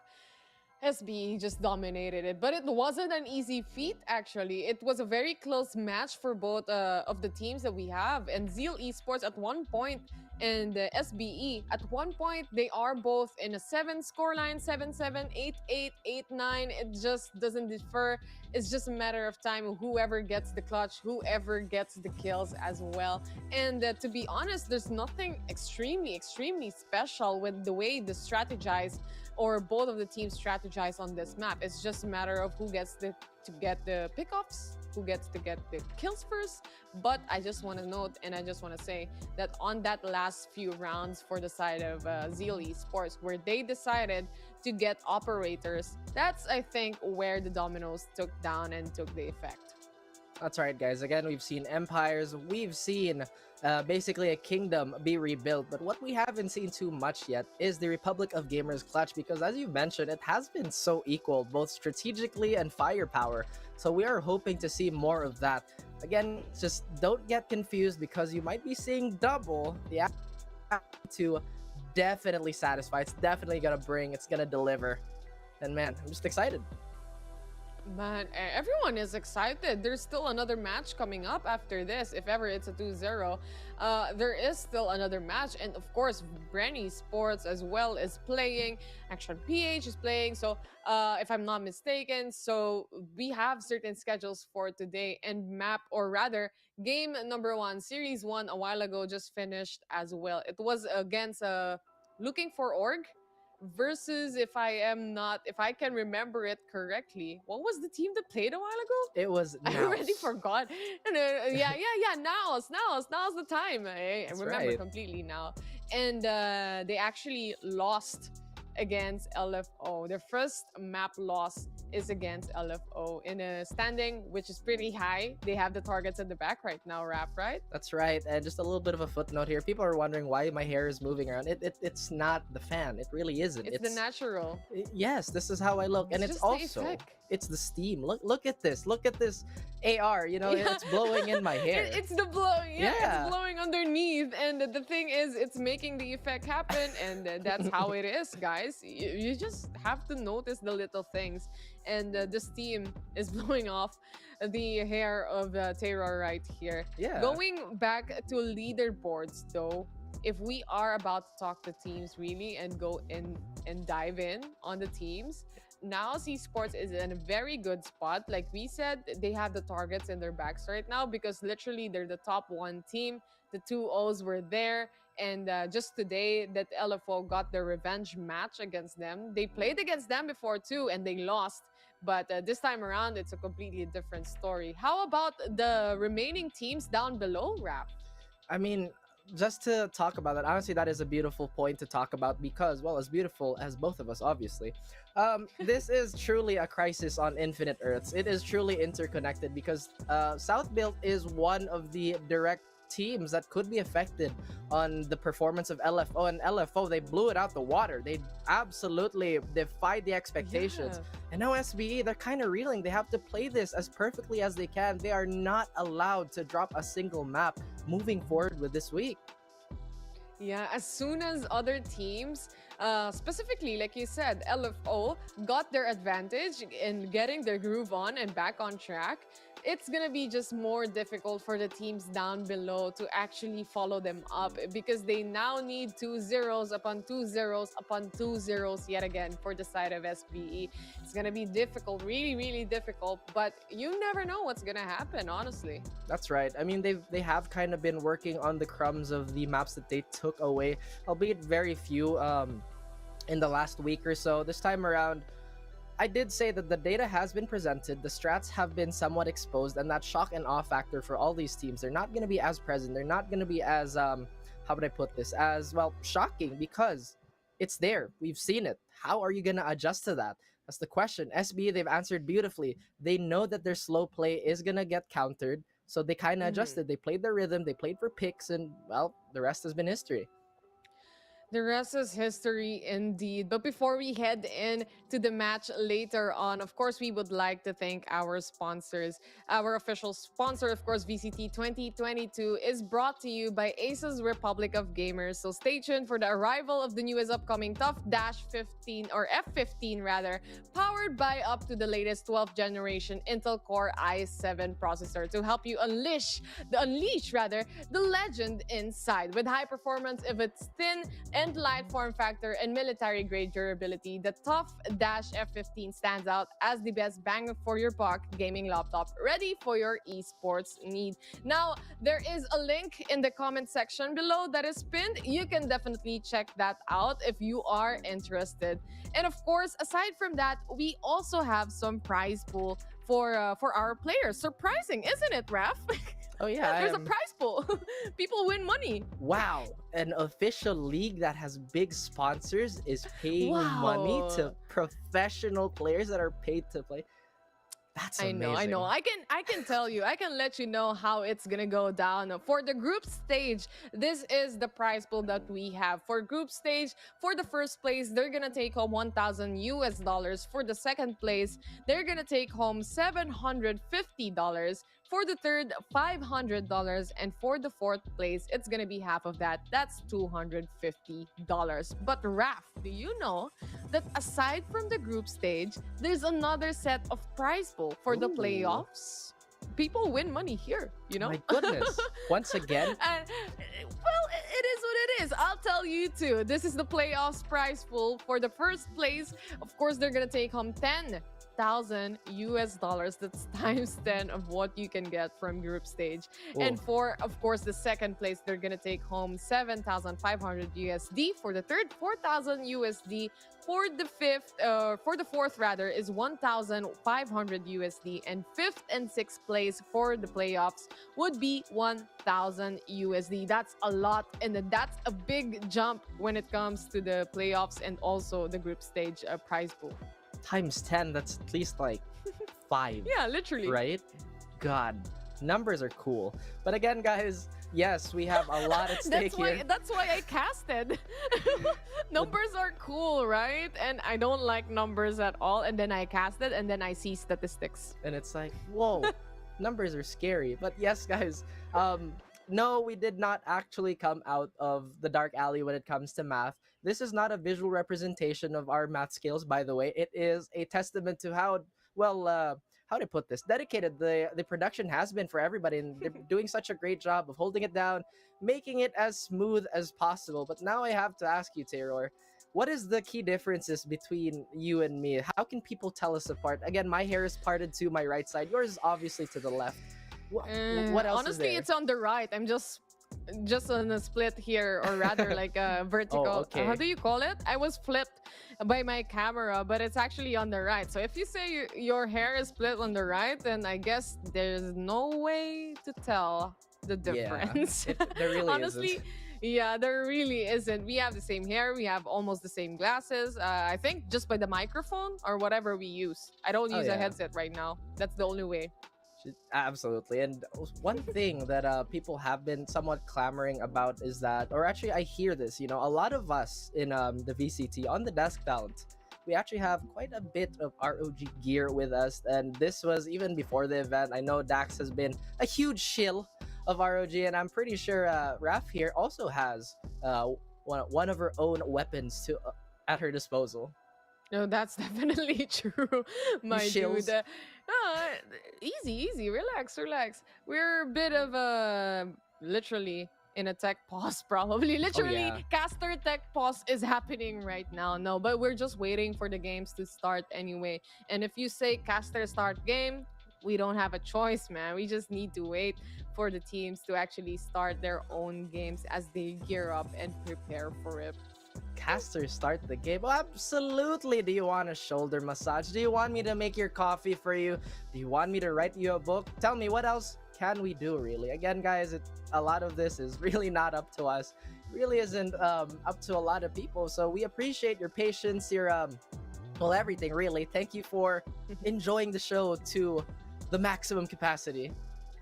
Yeah, and everyone's just going crazy. Like, when would they start the game? Like we said, we don't know. And everyone is saying, or Albert actually said in a comment in Twitch, because we're live, of course, in Valorant Esports 3 on Twitch. He says, Tay-Roar and Tay-Raf.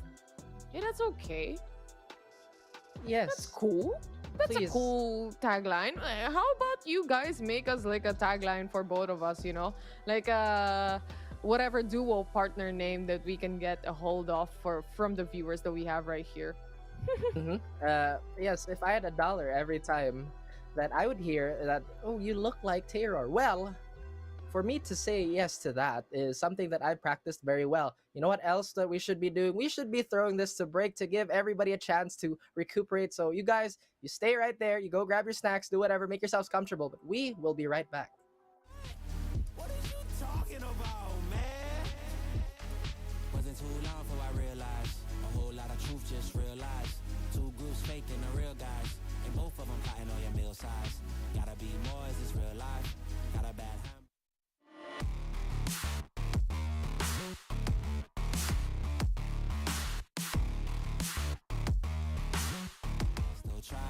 trying on me down and I still climb. I can see the promised land right over the hill line. And I broke a lot of hearts in my lifetime, thinking that their heart wasn't like mine. Finally got through a lifeline, and I stumbled upon a right mind. Love showed up at the right time. Put her in a white dress, get the white wine. Some people do it for the nighttime, but I'm thinking more, make your life mine.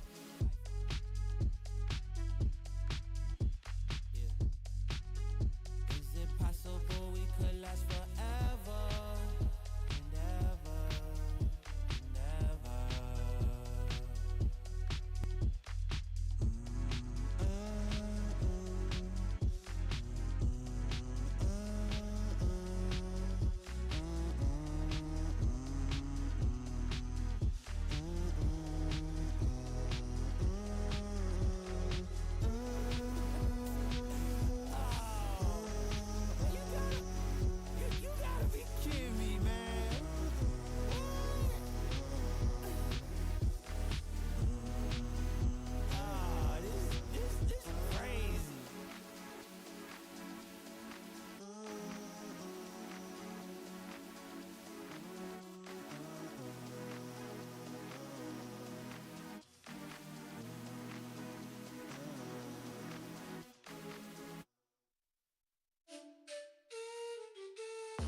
I think I let my guard down. Certain things ain't the same now. Hard to navigate these problems. I'm by myself, you're not around. I tried to open up, it wasn't good enough. Put in my all and got nothing back. I'm stuck in the rain, dealing with all this pain. Why you gotta do me like that? Don't say you love me, then go and leave me. It can get ugly, trust and believe me. Saying to myself, looks so deceiving. Trying to fight back, this far from easy. I've seen your hands. Delilah, don't you know I've seen your hands. Delilah, don't you know heart turned cold, lost control. Looking at this beautiful distraction. Fell in love with a fatal attraction. I really let my guard down, now relaxing. Why did I open up? She taking way too much. Put in my all and got nothing back. I'm feeling so ashamed, I fell into your game. Why you gotta do me like that? Don't say you love me, then go and leave me. It can get ugly, trust and believe me. Saying to myself, looks so deceiving. Trying to fight back, this far from easy. I've seen your hands. Delilah, don't you know I've seen your hands. Delilah, don't you know gave you all of me, had me so deceived. You chose to lead my life, so I'm on my own in the cycle. I can't believe. Don't say you love me, then go and leave me. It can get ugly, trust and believe me. Saying to myself, looks so deceiving. Trying to fight back, just far from easy. I've seen your hands. Delilah, don't you know I've seen your hands. Delilah, don't you know don't you know?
Time after time, close calls after close calls. Once again, we are in the clutch, presented by Republic of Gamers, of course. That is ROG for you all folk who can't spell.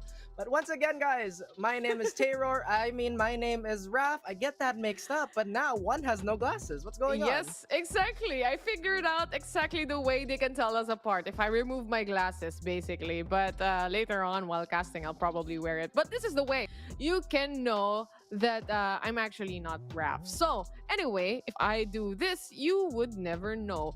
Going back to the game right now, map number 2, we are heading on to that, and it's been quite a bumpy ride right here, especially with some of the tech issues, tech pauses. We all know that it's inevitable. Of course, players are playing from their own comforts of their own homes right now. We are not on a LAN setting, so of course it is inevitable that there are certain things that unexpectedly comes up. But anyway, we are back on track. We are finally here, and finally, Raph, casters, start game. Casters, start game. Like I said, guys, do you want a massage? Do you want me to make you a Anything we coffee? can do for you. Oh yeah, absolutely. Because we were put on this planet to satisfy you, chat. Again, guys, we're just so excited. We're a little riled up because the games have been super exciting, and potentially we could go for a full length. Or because if we didn't, maybe that was the birth of an even more powerful curse. Oof, that's a totally different curse that we're holding off right now, Raph. And if we talk about the teams right now, like a while ago, well, it's been there already. Just people who just came into the stream, right? We are actually having the second map of Zeal Esports versus, of course, SBE or Southfield Esports. And just to take you back on what we said a while ago, SBE, TLDR, they really need a 2-0 in each and every game that they have. Oh yeah, again, perfection is not a preference, it is a requirement. It is like a shark. The moment you stop moving, you are gonna sink, and that's what SBE wants to avoid right now. They have been looking fairly impressive, but it has been a little bit of a delay. That could potentially play a factor because we all know the term getting iced. But again, big thanks to everybody for making this broadcast as smooth as well, whatever is smooth out there. How's your first... Wait, I should ask, because I'm new, or not really new to VCT, but I hopped in to the English broadcast just today, basically. How's your experience, Raph? Because we've worked together before. Honestly, guys, Raph and I have never, ever casted together. And after the first series, or after the first game that we casted a while ago, it was like, wow, it's a telekinesis. Maybe we are really twins? Indeed, and we are going to jump right into the agent selection, but that is definitely a question that I love answering. Honestly, everybody has made my job so easy. The teams have made all the games as exciting as they have been, although the predictions have not been kind to me. Whether that has been, I don't know, is that even intentional? But there's a different goal in mind now, something I can't really expose on stream. But do you see anything like different here on the agent selections, or no? Oh, looking at it, Senor Carl is using a KO. Yes, that is a different one. But obviously, controller agents, we are expecting Astra over Astra. There's nothing new much about the controller agents or controller agents being picked by the teams rather. And so far it's quite the same. They still have the typical meta use of agents that we have right here, and of course with KO, with the help of KO in the hands of Senor Carl, I'm excited to see what will happen because this map is Ascent, and usually I see him on the sky as well, if I'm not mistaken. Oh yeah, and something to take note of is that once you have a KO on your team, it is gonna bring life to new situations. So when you have a KO, you can either hit the site with a Sentinel, because Sentinels are typically alone. They'll always wait for the rotator. They will try and delay as much as possible. But now, since the KO is there, all that utility is gonna be useless. That is gonna make the Sentinel player, oh god guys, you have to rotate now, you have to get hard info as quickly as you can. Otherwise, I could be overrun. That brings such a new dynamic to the game. Another thing is that if an Astra is supporting that Sentinel and they get caught by the knife, it is going to be a brawl. The utility that they are presented is going to be a non-factor. And I think this is such an interesting pick because of that. Also, aside from that, I feel like Zeal Esports learned from what they have witnessed from the previous matches as well from the previous week, because KO was actually used against the Zeal Esports, and the thing is, they were completely shut down by the KO. Always Fireside Jin, he was on the Jet, and during the time that he had the Blade Storm up and online, it was 2 to 3 times. It was completely shut down just by the knife, either by the knife or by the ultimate of KO, specifically actually from Kakarot. So there's a lot of things going on, and I think Zeal Esports, they realized, like, you know what, we can do this too. We can shut down teams like that. That's right. And just for all you Dragon Ball nerds out there, Kakarot fighting yet another Saiyan. The question is, are we seeing a Vegeta or a Raditz? Only time will tell, as their power levels are only gonna ascend. Very, very fitting as we walk into, well, the map's namesake. But yeah, the KO, it is going to control the pace of the game, the speed, where they're going to approach. So this is definitely a VIP target. If they pick that, rather, if they find that KO early, oh boy, it's dangerous. I like how you say it's a VIP target, because it's one of actually the players that you need to shut down. And it's Senor Carl holding it. So Senor Carl, knowing he usually uses the Sky, and we've seen him use the Sky, he's a pseudo duelist basically. Whenever he uses this, he has the perfect timings. You know, he can get used to those timings, and he can definitely get those skills that he definitely needs for the team. So going back to agent selection that we have right here, pretty meta, I would say, pretty casual.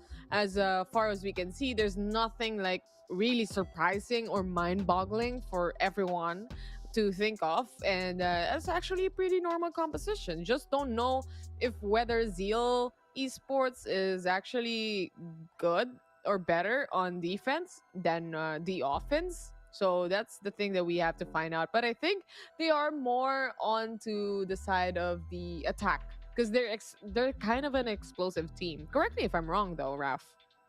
You're wrong. Thank you for correcting me. No, I'm joking, obviously. But yeah, Zeal has primarily been a team that's been inclined to the more offensive duties of the game. Spot on once again, hitting the nail right on the head. But again, their evolution has somewhat balanced them out now. Of course, that attack is always going to be strong with the players that you mentioned, Fire Cyrogen, Senior Carl, Beats, and everybody on that roster has proven to be such a capable fragger when the need arises. I've always championed that original 3-headed monster, 2GE monster, 2G monster, if that's how you prefer to be called. And, you know, Senior Carl and Fire Cyrogen, once these three, if they are up and running at the most opportune times of the games, then it is almost guaranteed that Zeal takes that map. 100%, Raf. The thing is, aside from that as well, trying to cancel out the players that you think would pop off, that's only step number 1, basically. Step number 2 is actually hitting your shots. Because the thing is, even if you have the utilities, it all connects. Yes, you get some kills on the utilities or even some damage, but if you whiff, man. If that, no words more honest has been spoken. And sometimes it's just that, you know, these teams, they're cracked. Sometimes we can't really explain things at the most strategical value, because the first time you see that play, you see a guy, he dashes in, he jumps up, he just clicks people's head. So what's the strategy there? I aimed for the brain. You can't miss. It's behind the forehead, it's in the skull. Again, it's just precision, precision. Oh, also I want to touch on onto Killjoy picks. Actually, recent week as well, we have seen a lot of turret kills, and not as much before last year. Whenever there are turrets or whenever there are Killjoy picks that we have for agents, and this time around, lots of turret kills to the point that you think that it is a 6-man, and it feels like they just bought a Vandal for their Killjoy turret. Imagine if you could actually do that. Go on, little turret. Do your damage. And you can just witness and spot enemies and then target them down and precise. Oh my god. That's gonna hurt. For all you old heads out there, for all you beta testers, Do you guys remember the bug where you could give a gun to Cypher's camera? That's essentially what we're saying. Yes, give it a gun. Give a gun See to what happens. Killjoy turret. Oh my god, remember the days. A lot of changes actually already with the recent patch notes as well. Hopefully all the viewers who are watching right now who haven't played Valorant yet, or who haven't updated Valorant yet for their patch notes 4.03, it's time because the FPS boost, yes, chef's kiss. Yes, right. A chef's kiss. Just, you know, very, very descriptive there. If you didn't see her on camera, then you know what she's definitely doing. Yep. Then, You yes, can definitely the feel high it the way I say it, right? Yeah, the, Definitely, the chef's kiss is there. I'm telling you in verbal, the chef's kiss, just to say it out loud. But of course, a lot of changes when it comes to agents that we have right here. Do you think actually we've seen Neon being picked out by Team Secret before? Do you think it would happen again soon? I would love to see that happen, obviously.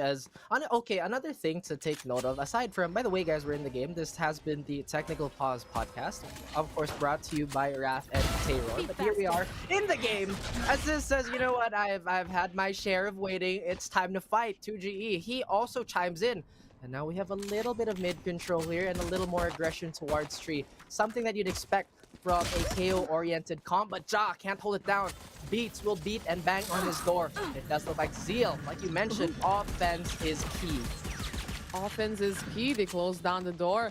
Aziz was actually able to spot some players, of course, with the help of the recon. But it's not going to be enough. He can't go out. There's too much people waiting for him, or too much players for the side of ZLS, rather. Now Toge just finishing and cleaning up crew is here for the side of ZLS. Papichulo is the only man remaining with the goals. He gets one kill. That's one tap. And a tap from Senor Carl to finish things off. That is right. That is absolutely right. Now, just to get back on my point, I think the game, a lot of people have also been complaining about the Astra. Oh, Astra makes the game boring because utility and whatnot. But guys, I feel like, as we saw in that round by Zeal, it was a perfect blend of both utility and clicking on people's faces. This is exactly why Valorant is so fun, because it brings the shine on so many different types of players, whether you're a nerd who likes utility, haha, or you're like an aimer. Again, that's a joke, guys. Use all the utility you want. Playing smart is the way to go. I take it. Yeah, you are. I want to use the utilities, man. Now, going back to the game, this pistol round, the Graves was able to get the kill onto Papichulo. Pistol round for SBE and a buy round for ZLS. And this would just punish players one by one for the side of SBE, of course, with the help of the burst. And of course, the opposition is on an aggressive mode right now. They know they have the advantage and they're going for it. They're planting the spike right now and finishing things off yet again to get Monster. ZLS a clean 2-0, just one casualty, and that was Fireside Jin. That's right. Once again, FSJ did not have the greatest outing when it comes to raw KDA. But the impact, the space that he created was something that the rest of his team have been capitalizing on. And this is something I brought up last week too, or honestly, in most iterations of Zeal, the previous ones at least, they made a lot of space, but somehow they couldn't fill those gaps. It seems that this has been something they've been addressing, and they've been addressing it well. Starting off strong with a 2-0 over SBE, but this is exactly what happened in the previous map though. Can they keep this up? Like you mentioned a while ago, Raph, actually, that they are having a different system right now for Zeal Esports. We are seeing it's working. They are in a close fight, very close fight with SBE from map number 1. And map number 2, maybe it's a different story, as they are having that big confidence boost that they got from the first 2 rounds that they achieved. Senor Carl's planting the spike. This KO doesn't have any more utilities right now. He just has to wait. The post-plant situation for ZLS, this is a buy round also for the side of SBE. And at the same time, ZLS also purchased 2 Phantoms already. So there is an upgrade, and this is a kind of a 50-50 average. Honestly, it's still a 5v5 together. Right behind ya. Flippy goes down, and oh my god, as this with the operator going on aggressive mode right here. Ja looking to spot another player on backside. He's trying to clear things up. He wants to retake. It's all up to him. He gets one. Nope. It's gonna be shut down by Craigie. Yes, and other players from Zeal Esports. The cleanup crew is definitely here. So-called scene of the crime operatives. That is okay. That is. What? I Tell got me that. I'm It wrong. registered. It registered in my brain so late. But sometimes it can be a little too late. Cue black and white. But anyway, guys, back into the game. That was a fantastic. I mean, fantastic bonus for Zeal there. They could have not asked for a better one. But right now, South built. They are at a bit of a reset point. They could force the issue here just a tiny bit.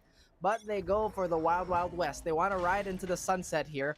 This time around, it's going to be Senior Carl throwing up a lineup here, and this is going to dissuade anybody in market, or at least disable any utility there. Zeal, they did not discover anything, and this, he has found himself in a bit of an aggressive position, as you would say, but Bates gets beaten to it. What a shot from Aziz right here. Guiding light has been popped Scanning off ahead. on a main, but there's no one right around the corner. On the other hand as well, the recon bolt, I think, would detect one player on the side of Zeal Esports. Without 39 beats, the information game isn't that strong anymore. But if you can actually remember, they still have Senior Carl. They still have the KO knives to deal with. So it's not going to be a problem at all. If you don't have 39 beats, don't worry. You have the suppress coming in from the knives of Senior Carl. I wonder what 39 means, because 42 is obviously the meaning of life here, as we are walking into a little bit of a beat take here. Zeal, they are kind of still scuffling for that information, but look at this. We already see the Jet and the Astra try to rotate out, but that sound cue is going to give them. Fire Cygen has no utility whatsoever, but this Cosmic Divide is more than enough to cover him. Even gets one, not before assist, lands true, finding Craig, yes. Jaw tries to hold this down, but Poppy, oh dear me, the Sentinel, the lone man on site, will get overwhelmed. And Zeal, they have to be careful here because all it needs, or rather all it takes, is 3 stray clicks. Oh my god, that is one down. One man down for the side of ZLS. Is it gonna be another? They know the spot, they know he's here, and it's time to conquer. With one guiding light and a trailblazer, can he do something about this? Or maybe he just goes for the exit frags, just destroying the economy. Ooh, and a beautiful attempt there by Flippy, but unfortunately will not get either of those, as if you chase 2 rabbits, you'll likely not get any of them, unless you have a really nice gun. But in that case, SB had none at all. Still a very damaging economy round for them, which is a bit of a trademark for them. Also, a little bit of backstory. Zeal experimented on this map quite a bit way back when. They even put Fire Cygen on that Astra, as I think the philosophy there was, if we put our strongest fragger on who is controlling the the map agent. Yeah. Yeah, exactly. I see. I could just read your mind just like that, Raph. I really think we are twins right now. And it has a point, honestly. If your best player is Fireside Jin, he's a superstar player. You put him onto an Astra where basically he controls the entire freaking map. It's a good idea. But the thing is, the question, will it work out? Now, going back to the game though, this is a completely different one because Tige is actually holding that Astra and he is still a crack player, I would say.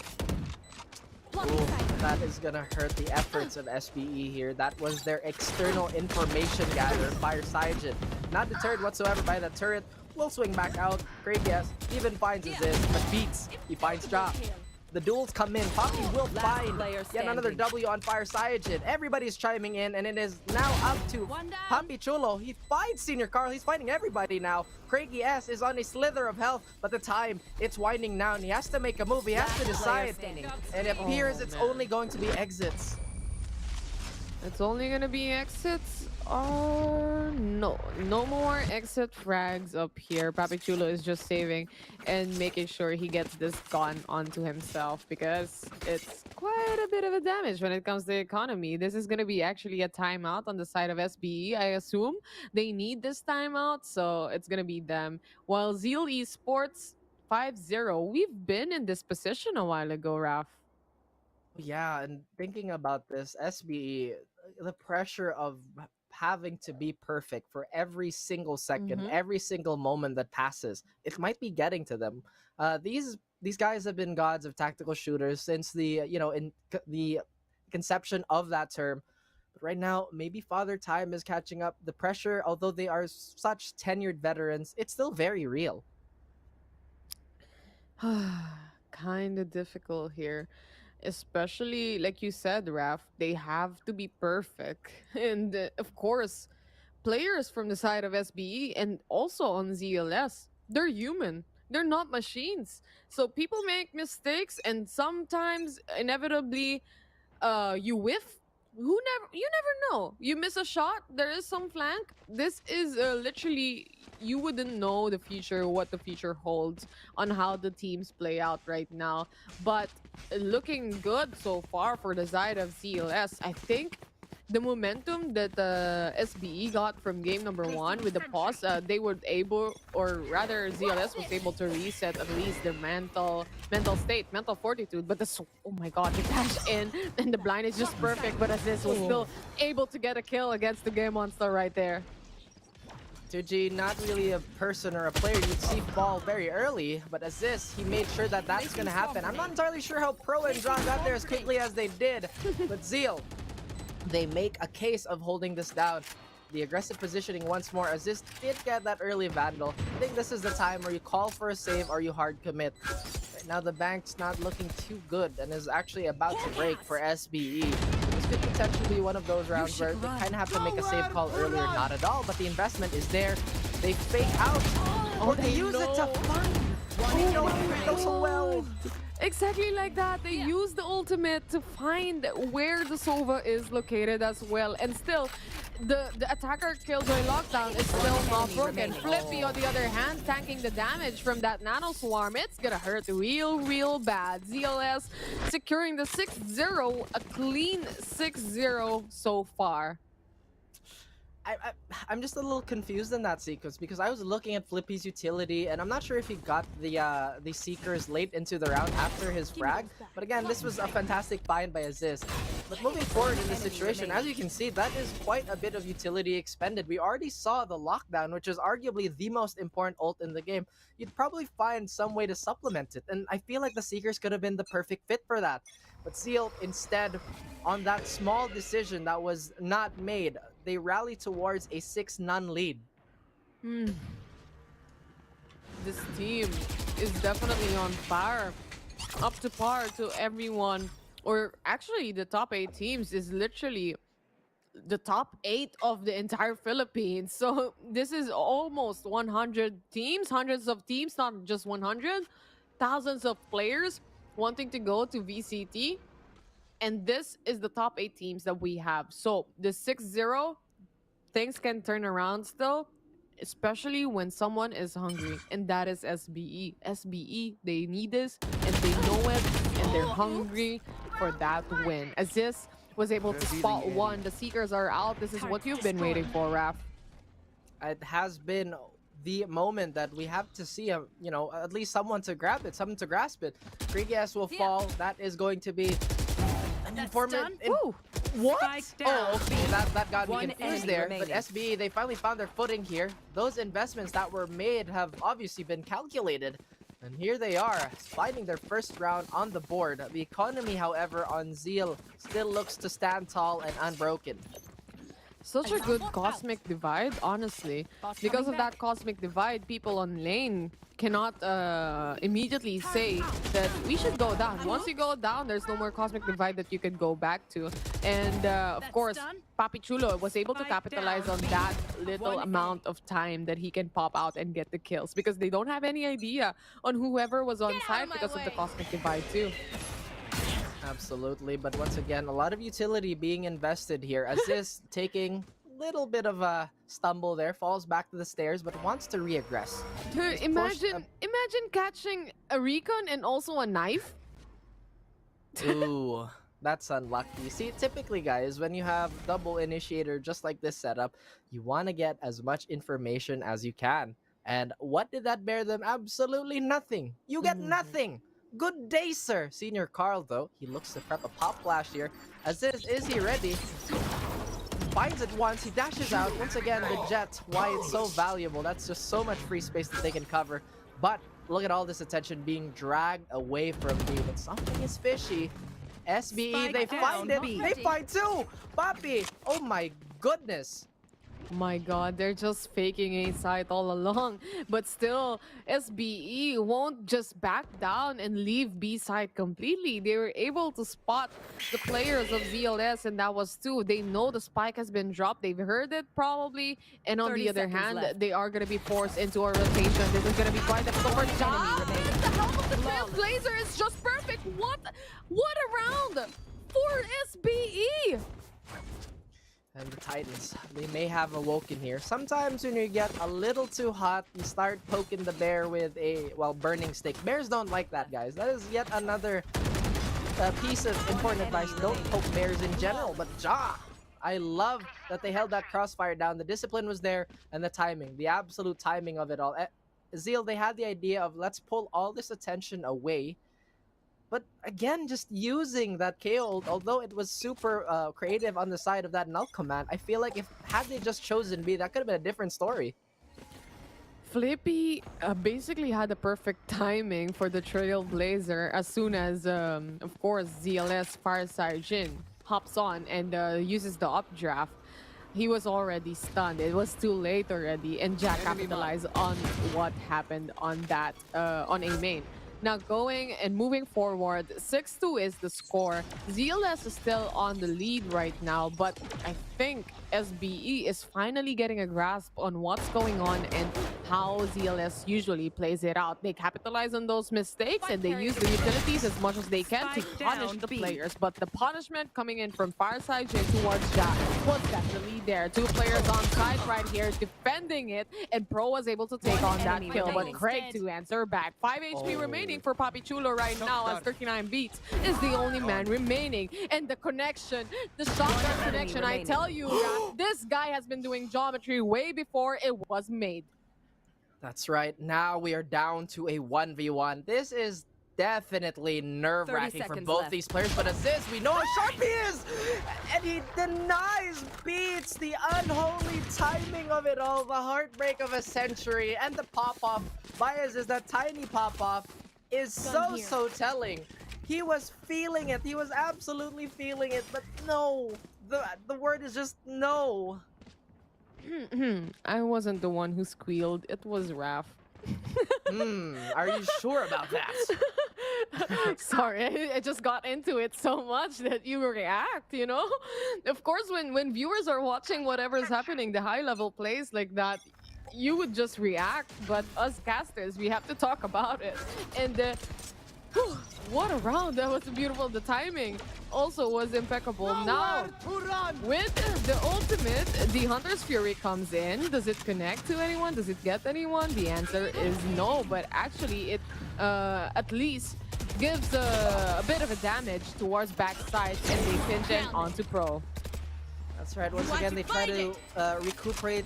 They try to be a little more cohesive with this take. They use that Cosmic Divide to block off the entrances, meaning they want these fights. They want this straight up. In a 4v4 situation here, once again, time is running out. They smartly clear B lobby here, but Papi, don't do it! Oh my goodness. god. He was gonna go for the wall knife that we've seen so many times. But so far, beautiful knife. It disables everybody. And Ja, they pounce! But the guns, they're too much. Craigie, he does find a double for all their troubles. And now it is a 1v1 with Flippy! You absolute beast! What a swing coming in from Flippy. I'm excited to see what the replay shows on what happened on that round. But my god, SBE, you can just see the hunger of this team to get this win against ZLS and make it a 2-0. They really need this. Now going back to the replay, you see the perfect knife was there, and of course the push from SBE, they pounce, and the thing is, Flippy was very low on HP, literally 8 HP, and the swing was just perfect. The transfer was just perfect. What a play. What a play indeed. And I was about to ask you, do we have the stamina to keep the rounds going? Because obviously SB, they are not deterred whatsoever. Zeal, now they're starting to look a little shakier, getting a little bit of a jelly legs right beneath them. Now they have to think about this. They have a round to give here with this eco, so they have to communicate. Guys, let's relax. We had a good lead. Now is not the time to crumble. Yeah, literally from what happened that previous round, they already had it on their hands. Flippy was very low on HP. They only needed one bullet to actually connect to him, and it didn't. The swing. So with this types, they had the right idea anyway. It was the correct decision for ZLS. It was just a matter of how mechanically skilled Flippy was into actually transferring that spray. So honestly, ZLS, they're still doing a pretty great job. They're doing nothing wrong so far that I can see. But of course, a timeout would help things out and maybe chill out for a bit from what happened on that previous round. Oh yeah, that's gotta make them, a little groggy Sometimes here. you just have to time out, like just breathe. Nothing to talk about, just breathe. Let's we can do this all day, but right now I need a bit of I need an hour, I need 10 minutes. And in this case, they needed that pause. Flippy is the victim of bad timing, but fire Cyanogen. Oh dear me. All he needs is one shot, really. He has 3 in the bag. 1 for Flippy. 2 maybe for Ja. Gets the Vandal. A little bit of a scuffle here going on, but the Gravity Well is going to come out. Ja will hold this down. No re-aggression whatsoever, prevented by all that utility. Now we have Pro looking from the heavens above. Ja, the gunfights are happening. Pro with the perfect trades. And SBE, the mechanical menace. They are looking mighty dangerous. Ja was just a bait, basically. He was detected by the recon bolt from the Sova.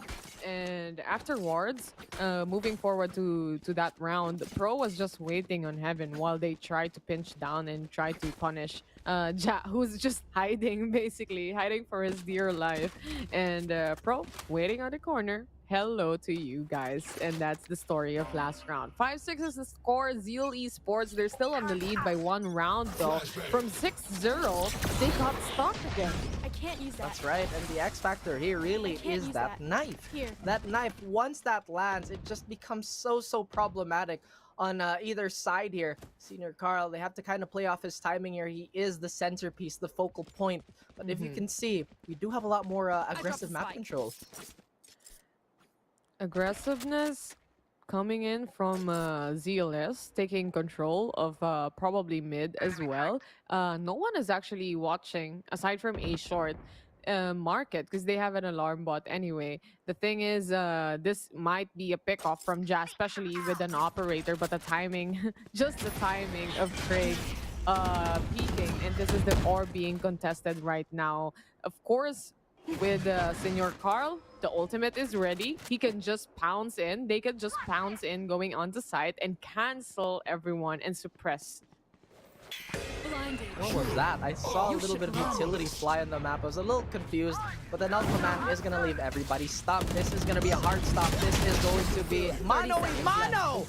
But SBE, once again, an empire built on the bodies of their enemies. As more fall, they tie it up.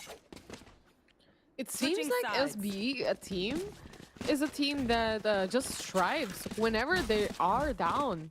The more that they are down, the more that they strive as a team. And looking at it right now, from 6-0, they managed to pull it back up. Literally 6 consecutive rounds against ZLS. And just like that, you have to swap out sides again and read whatever is on the mind of the other team. That's right. This is looking like, James Harden getting a new breath of fresh air when he was traded to Brooklyn. Of course, we all know how that happened, but hopefully none of that happens to any of our teams for all you basketball nerds out there. And now, ladies and gentlemen, the most awaited moment of the day. The Tech Pause podcast. Welcome back to it, guys. And here we go. It's just a waiting game.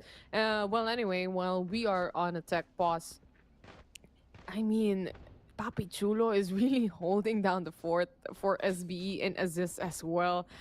But the connection really is coming in from Flippy Aziz. And also, Ja is making really important plays. Like we say a while ago, Raf, it doesn't matter how many kills you get, but these kills that Ja was able to get are actually the valuable ones. Yeah, absolutely. The impact frags. Again, this is also a PSA for all y'all folk. Oh, but I dropped 30. Did you win though? No. That just means a lot 30, of those frags. But I lost. Dude. Yeah, I gotta keep it real. I gotta keep it straight. Sometimes, guys, it's not the volume. It's really the impact. because, as I mentioned, and I will keep saying this, despite Fire Cyajin not having the greatest game when it comes to KDA, the space he creates is so invaluable because we know what he's like when he gets hot. And SBE, they're always on their toes to stop him. And now here we are back to our, side attraction. The technical pause podcast might come back. Hopefully not today at least. Not today at least. But you were saying too, I just wanted to add into that. We all know Fireside Jin and his capabilities anyway. You cannot take away that from this kid. And as we can see, he's having a hard time when it comes to frags right now. But what is the role of a duelist? A role of a duelist is to actually open up sites, and that's exactly what he is doing. So it still works out for ZLS. But the thing is, they can't pinpoint how to punish actually the players of SBE. The reasons were just phenomenal a while ago, and just Senor Carlos, he was trying to get on the down. Here is what I was talking about to you, Raph. We all know what this guy is capable of. Okay, that time that was me. That I squealed. Okay, come on now, guys. You gotta give a brother a chance every now and then. That was crazy. That was so well placed. But the play, the way it started, you had us in the first half. Not gonna lie, because a senior Carl running at you like a maniac with a knife is not something you see every day. But once again, the utilization of that space, Raph. That's literally a different knife mid chat that we are seeing right there from the KO. Oh my god. Good thing Fireside Jin was around the corner and actually used up that smoke for the people of SBE pushing in to actually capitalize on that and get the triple kill. But it's still not yet over. This is still a 3v2. Anything can happen, and just like that, making it fair and square, it is 2v2 situation. 13 seconds remaining on the clock though. That's right. It's not looking too good for SBE here. As that spike is to come down, Ja has to fight. But everybody, and I mean everybody, is just doing their roles perfectly. 2GE looks to punish, found the punish, and even makes beats, a little happier, not dying in that round. But here we are, a little bit of a reset point for both these teams. Zeal, they just have to kind of buckle themselves down here. This is exactly what SBE needs too. Beautiful, beautiful, well-timed timeout. I really think that when it comes to... this is just a replay on what happened a while ago. We talked about it a while ago as well. SBE has a plan, Raph. They have a plan on this pistol round that they have. Oh yeah. Why am I whispering? I don't know, but they have a plan. You've confused me too, guys. I don't know. Maybe... You know what? No, you have me stopped. You show me a play, I'll tell you how that's gonna go. You ask me, why is Terror whispering? I will never know. Maybe the other team will hear me. I don't know, man. I don't know also why I whispered, but I honestly think that SBE, if they pull out the timeout on after losing a pistol match on the second half, which is quite essential, they have a plan here, and it is very essential for actually teams to take it seriously, especially because sometimes teams think of it as a throwaway round because, of course, obviously the advantage is on the side of ZLS. You can definitely see that with the gun advantage that they have, but of course, if you get too comfortable because you know that you have the advantage, things can go around and turn things around, basically. That's right. The turns have been tabled, and I love tables. The turns have been tabled. Yes, I love tables. As they're stable, they have 4 legs. That is really cool. But right now, we're going to be looking at SBE, who look to find that stability. Instead, they get a little, tased. I like how as this turns out, I was like, y'all bothered? Nah. We're good, but look at this. The patience from both these teams, none of them are really over-rotating either. They get the necessary information. They jump in. Fire Cyajin will use that Marshal to be the judge, jury, executioner, as the rest of the big Zeal government is going to come in. And signature Fire Cyajin is not going to happen as of the moment, but Craig, yes, got his back. Well. Despite having a plan, it still wouldn't work out once you're blocked off with smokes and the recon just connects. Just the timing of the utility usage also for the side of ZLS is impeccable. So it is inevitable at some point, at some degree, that they would just be dead from the burst down from specifically from the Spectres as well. But an upgrade comes in from Fireside Jin, who died a while ago. So here we are going to be seeing a Vandal. On the other hand, SBE with a complete full buy they can turn things around. They need this round actually because they're gonna go on an eco if ever they don't. Oh, okay, and he No sprays damage? away. No damage whatsoever, which is surprising, but either way. Actually, no, Aziz does get tagged up a tiny bit. Nothing too consequential on the side of SBE, but they are going to push somewhere else here. Now, I think this is falling into the place of Zeal because all these corners they have to clear, they're gonna be super, super tight. This is gonna benefit the Spectres so well. And honestly, right now, SBE, they don't have too much utility to clear this out safely. The recon dart's not up yet, Jet doesn't have a dash, so on and so forth. Poppy has to use a nano swarm to try and cover the retreat. But look at this, Zeal, they have them in a bit of a, once again, pincer situation. Pincer situation it is. The smoke of the Astra, of course, will delay things for the side of ZLS, or rather for the side of SBE, who are the attackers. Senor Carl, on the other hand, he was able to take on the shot despite being 30 HP before he goes down, though. Now, Senor Carl, Player standing. waiting around the corner is Spike down, ZLS B. as well. My God, SBE didn't get it. This is the bonus round of ZLS, right? That indeed, and that bonus has been looking mighty nice for ZLS, creating wonderful scoreline. Nice, man. Haha, funny number. Oh my goodness, the internet will love this. They have I never know, they seen would this. all just comment nice. Yes. Nice. Man, Why are we so funny? ZLS, they kind of had the reset now after the 6 consecutive rounds that SBE got. They really ride on the momentum. The biggest momentum they have is whenever they get the pistol round and they buy off and be hyper aggressive with the Spectres that they have and use it on the bonus round as well and just upgrade maybe 1 or 2 guns and get the round itself. Oh, ouch. Shot didn't. Oh, that hurts a lot. That's 5 HP remaining on Senor Carl. Indeed, and I feel like those are the most frustrating shots in the history of the universe. But Fire Cyajin taking a wild swing here, as that first shot was apparently a warning shot. Papi Chulo will get a free Vandal for his troubles, but it is. He has the timing of a lifetime, but the shot was not there. Will lose around 15 HP for his troubles, but the explosion, it might just come around here. 2G Monster setting up a little bit of a switch play here, but Craigie, he's a monster, but not as big of one as Flippy. The trades are still even. This bonus, rather this eco round is looking mad expensive already. Beats is gonna be the last one alive here. We know what he's like. Can he actually take this is the question. Very fair play for 2 teams we have here, both on the same HP as well. But the thing is, the spike is now planted, time is ticking, and the post-plant situation is on. No one is opening the doors right now. They still have the Trailblazer they can definitely use, especially in that very low HP. You don't want to go out anymore on the right swing, though. One enemy Still remaining. was able to get another kill. Come on, what is happening yet again? It is a fate. It is timing. Senior Carl sees it. His speed, but it's the head that he's looking for. Oh my goodness, what a heartbreaker. Imagine you get to punish the player who has the full HP, and the guy who killed you was Flippy, who only had 5 HP as well. And the thing is, you want to defuse the spike. The only man remaining was Senor Carl, and he was 5 HP and you didn't get the shot in. That's gonna hurt. That's the ego, like, when you think about it, like, why? What happened? Indeed, it is one of those moments where you say, I have no words. But as a player that had 5 HP and you just absolutely steamroll your competition, this is the type of thing that makes you feel unstoppable. This is where the steamroll begins. But Zeal, they have to keep it calm. They have to keep it composed because 3 rounds to make the life of SB much harder.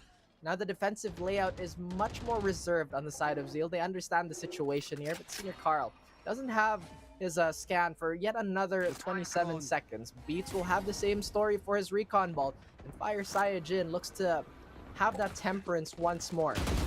They really want to take this home. They want to take this to game number 3, and they're pretty serious about it. And Fireside Jin right now, this is the right time, Raph. This is the right time, I would say, to use the operator, not on the attacker as a while ago. And maybe he could get some frags in, he can open things up for the side of ZLS and just ride on to that momentum. And if he gets a pick off, that's very essential for the team as well, very important. Now, we are seeing SBE, it seems like the plan here is to go through a site. They have mid control as well because Papi Chulo is just actually lurking towards mid and just waiting for some rotations to happen. Sergeant wouldn't let you in as he get 1 kill. That's right, through thick and thin, they will stick as Papi Chulo has a little bit of a battle here towards mid. But Beats, he is gonna lend his services to the rest of his team here, making this much more doable.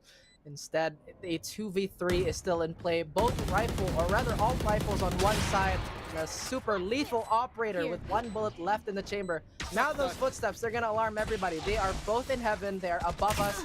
The shock darts are gonna come. The question is, how much damage can they do? Is it enough? Fire Cyajin, can he replicate the success of his team?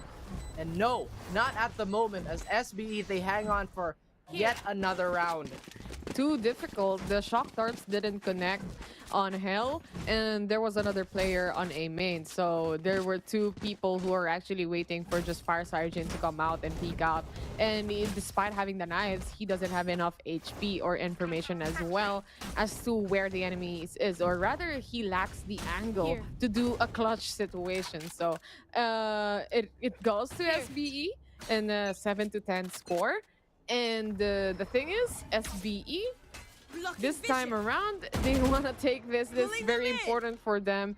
And the pull comes in, but there's no one around the corner to actually be pulled in.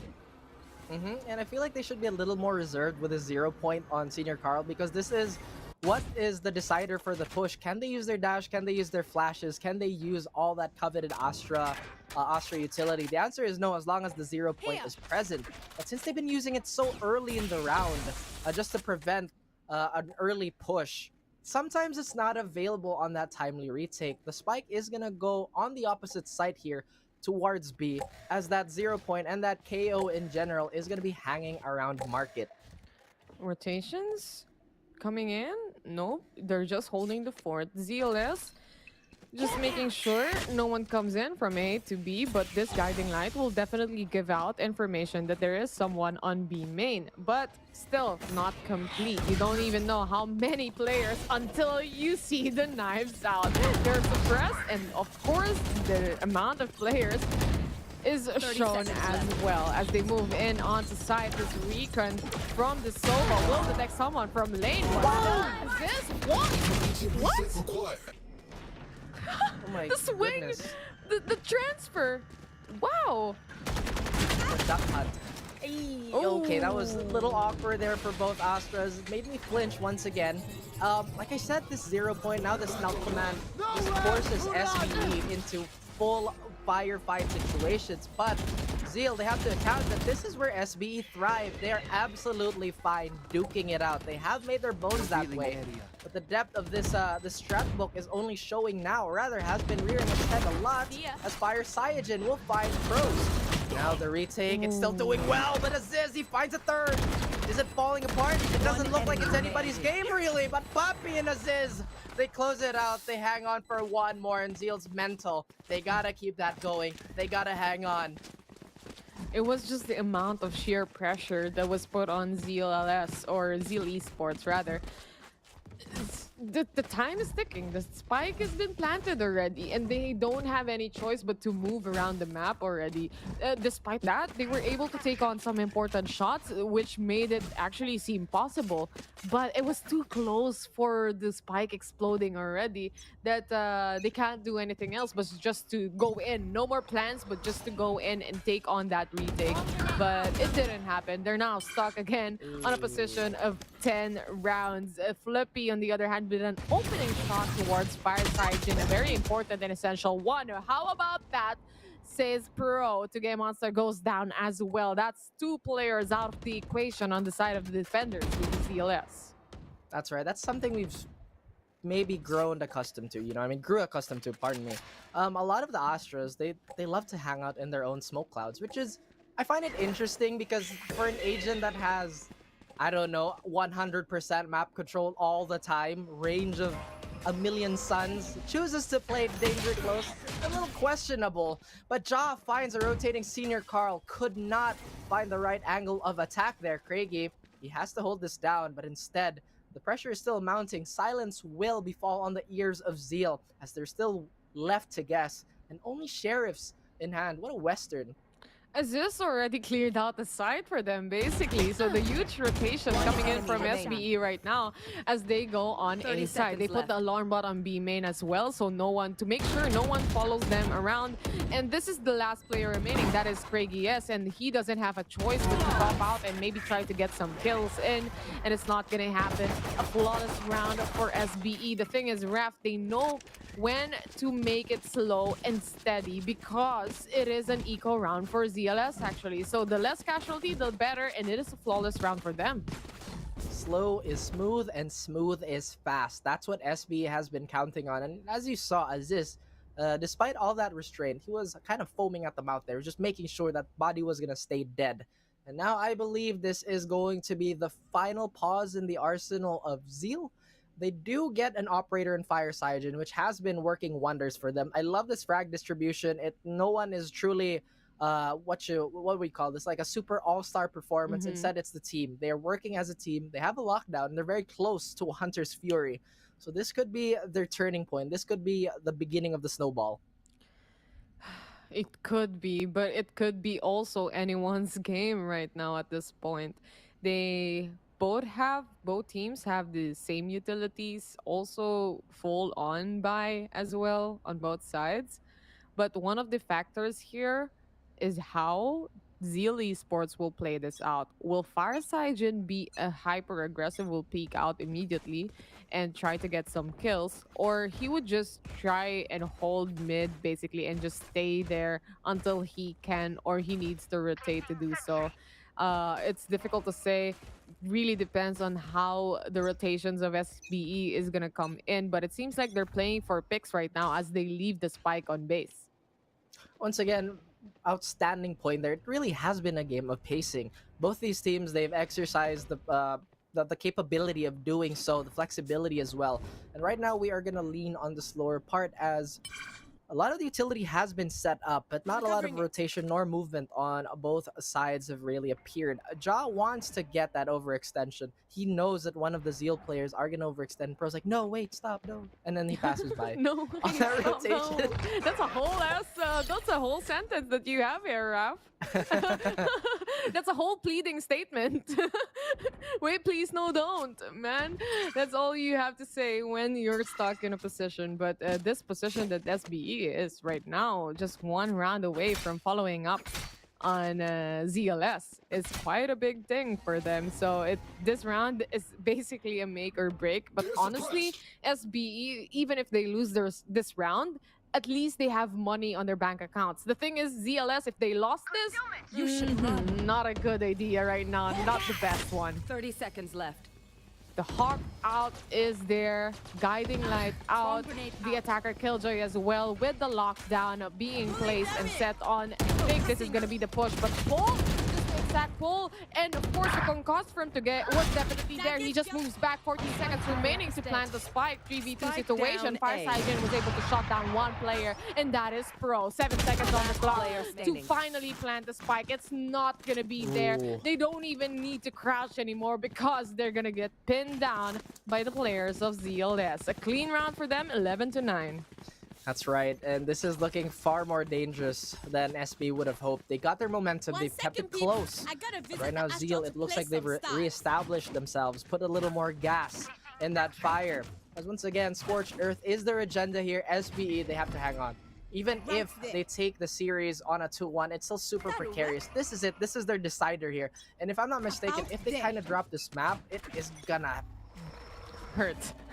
It is gonna hurt. Basically, all they need to do now is pray that other teams as well don't make it, you know, to align how many maps they have won. But honestly, we're just gonna see the leaderboards after a while, and we're gonna see the points anyway after this day. So that's very exciting to see, to try and actually talk about what's gonna happen for all the teams that are on the bottom. The push, probably? Or just looking for the picks. You never know with these teams that we have right here. But the ultimate from the sky is definitely there. The doors are closed as this is trying to pounce in it. And they are in. They're looking for the team and looking for a player to kill. Farside Jin just dashes out after that shot, but didn't connect at all. But this one would do. Papichulo on the other hand to answer back. SBE Flippy to get a kill. 3v2 situation right now. The jump from the Soba, but there is someone also on stairs. Farside Jin was able to take on. Now the ultimate is up. This is a clutch situation for Farside Jin right now. He's hold on into a position where he's stuck on backside, but the psycho plays from this guy. It's so fun to watch. It's all up to Flippy. A 1v2 situation as Farside Jin turns things around. He tries to get the kill, the dash away, and the 4K comes in. Farside Jin definitely on fire. That's right. Again, well, none have been spoken as true as that. I got money. But guys, Anyone the need reality something? rift, it is kind of being unstable again, but here we are now. Still standing the test of time is Zeal versus SB, always mounting to be a classic, as no ground has been given. Fire Cyajin, once again, is a man that can pop off at any given time, and he is coming alive with such destructive plays in hand. Now we are at the verge once more to take this away from SBE, to tie the series 1-1, to deny them of those 3 precious points. And Fire Cyajin, you know, when he's feeling it, he is gonna take that inch, turn it into a mile, push as much as he can. A lot of valuable information has been taken, but look at that. Flippy is so close to him. Does Fire Cyajin even know? Blinded. Like a diesel engine is what Farside Jin is. He still has the operator. Up and online, though, is the ultimate of ASUS. So he got the blades out already. That's why he purchased just the Spectre. But the jump peak helped Flippy out. And to try to cancel out Farside Jin, he was just completely diminished from the map right there. Trying to jump and trying to run away from Flippy and trying not to get killed. But he still did. Yeah, again, that's just something that, yes, you want to go for that key check. Do you really want it like this when Flippy is on a tear? Now, they lose 2 key players in this. And now, if ever we are going to be put into a retake situation, it is going to be an absolute doozy. No safe information gathering, but ASUS, I know you like them fades, man, but you got to keep the cut super clean. But now we have Beats still holding on to this recon guard. Now he has to throw it, right? Absolutely he has to. Craigie will have to expend this lockdown, as everybody is gonna just hold up a minute here. He is gonna use that Hunter's Fury the way you would intend, but Beats, he finds an inkling of Flippy, and that's enough for him to find the frag. A 3v2 all of a sudden, still looking very doable, as Papichulo is gonna be a little stifled with that Guardian. Now, it is still ongoing. The recon is gonna come out. The Hunter's Fury will not find absolutely anything. But this this Cosmic Divide could cause a little bit of problems here on the mix. But 2G Monster, does he get found out? The information is here. Poppy lands a shot, and that he does. But the trade on the other side on stairs will send Pro Pack in. And now Beats is in a 1v2. Are we gonna finally see a clutch here, or is this going to be another beautiful deny by SBE? Sweating. All of them are sweating, but no clutch. Nothing. Nada. They cut it out. And the momentum is suddenly in the hands of South Built. Oh my god. Turning things around yet again for SBE. They are really in for a long haul right here. They want to maximize all those rounds that they take against ZLS. It's a 50-50 right now. You can see with regards to the buy of ZLS, this is completely a broken buy that we are seeing right now. You have the Spectres, you also have the Sheriffs as well, and they have to make do on whatever they are holding on to right now. On the other hand, SBE just full on firepower. Fire Saijin is very aggressive right now. He takes on mid completely, and he wants to flag off. But the thing is, SBE is already on A side. The recon wouldn't detect anyone. They cleared out Hell as well. They had complete control over A side right now, Raf. That they do, and I love it. They are forcing the rotates here with pistols. We know the destruction that these sheriffs can cause. But again, statistically speaking, and on the weapon side of things, the Vandals are gonna have to find old time here as Flippy will create a little bit of a clinic here. He finds one, can't really find another.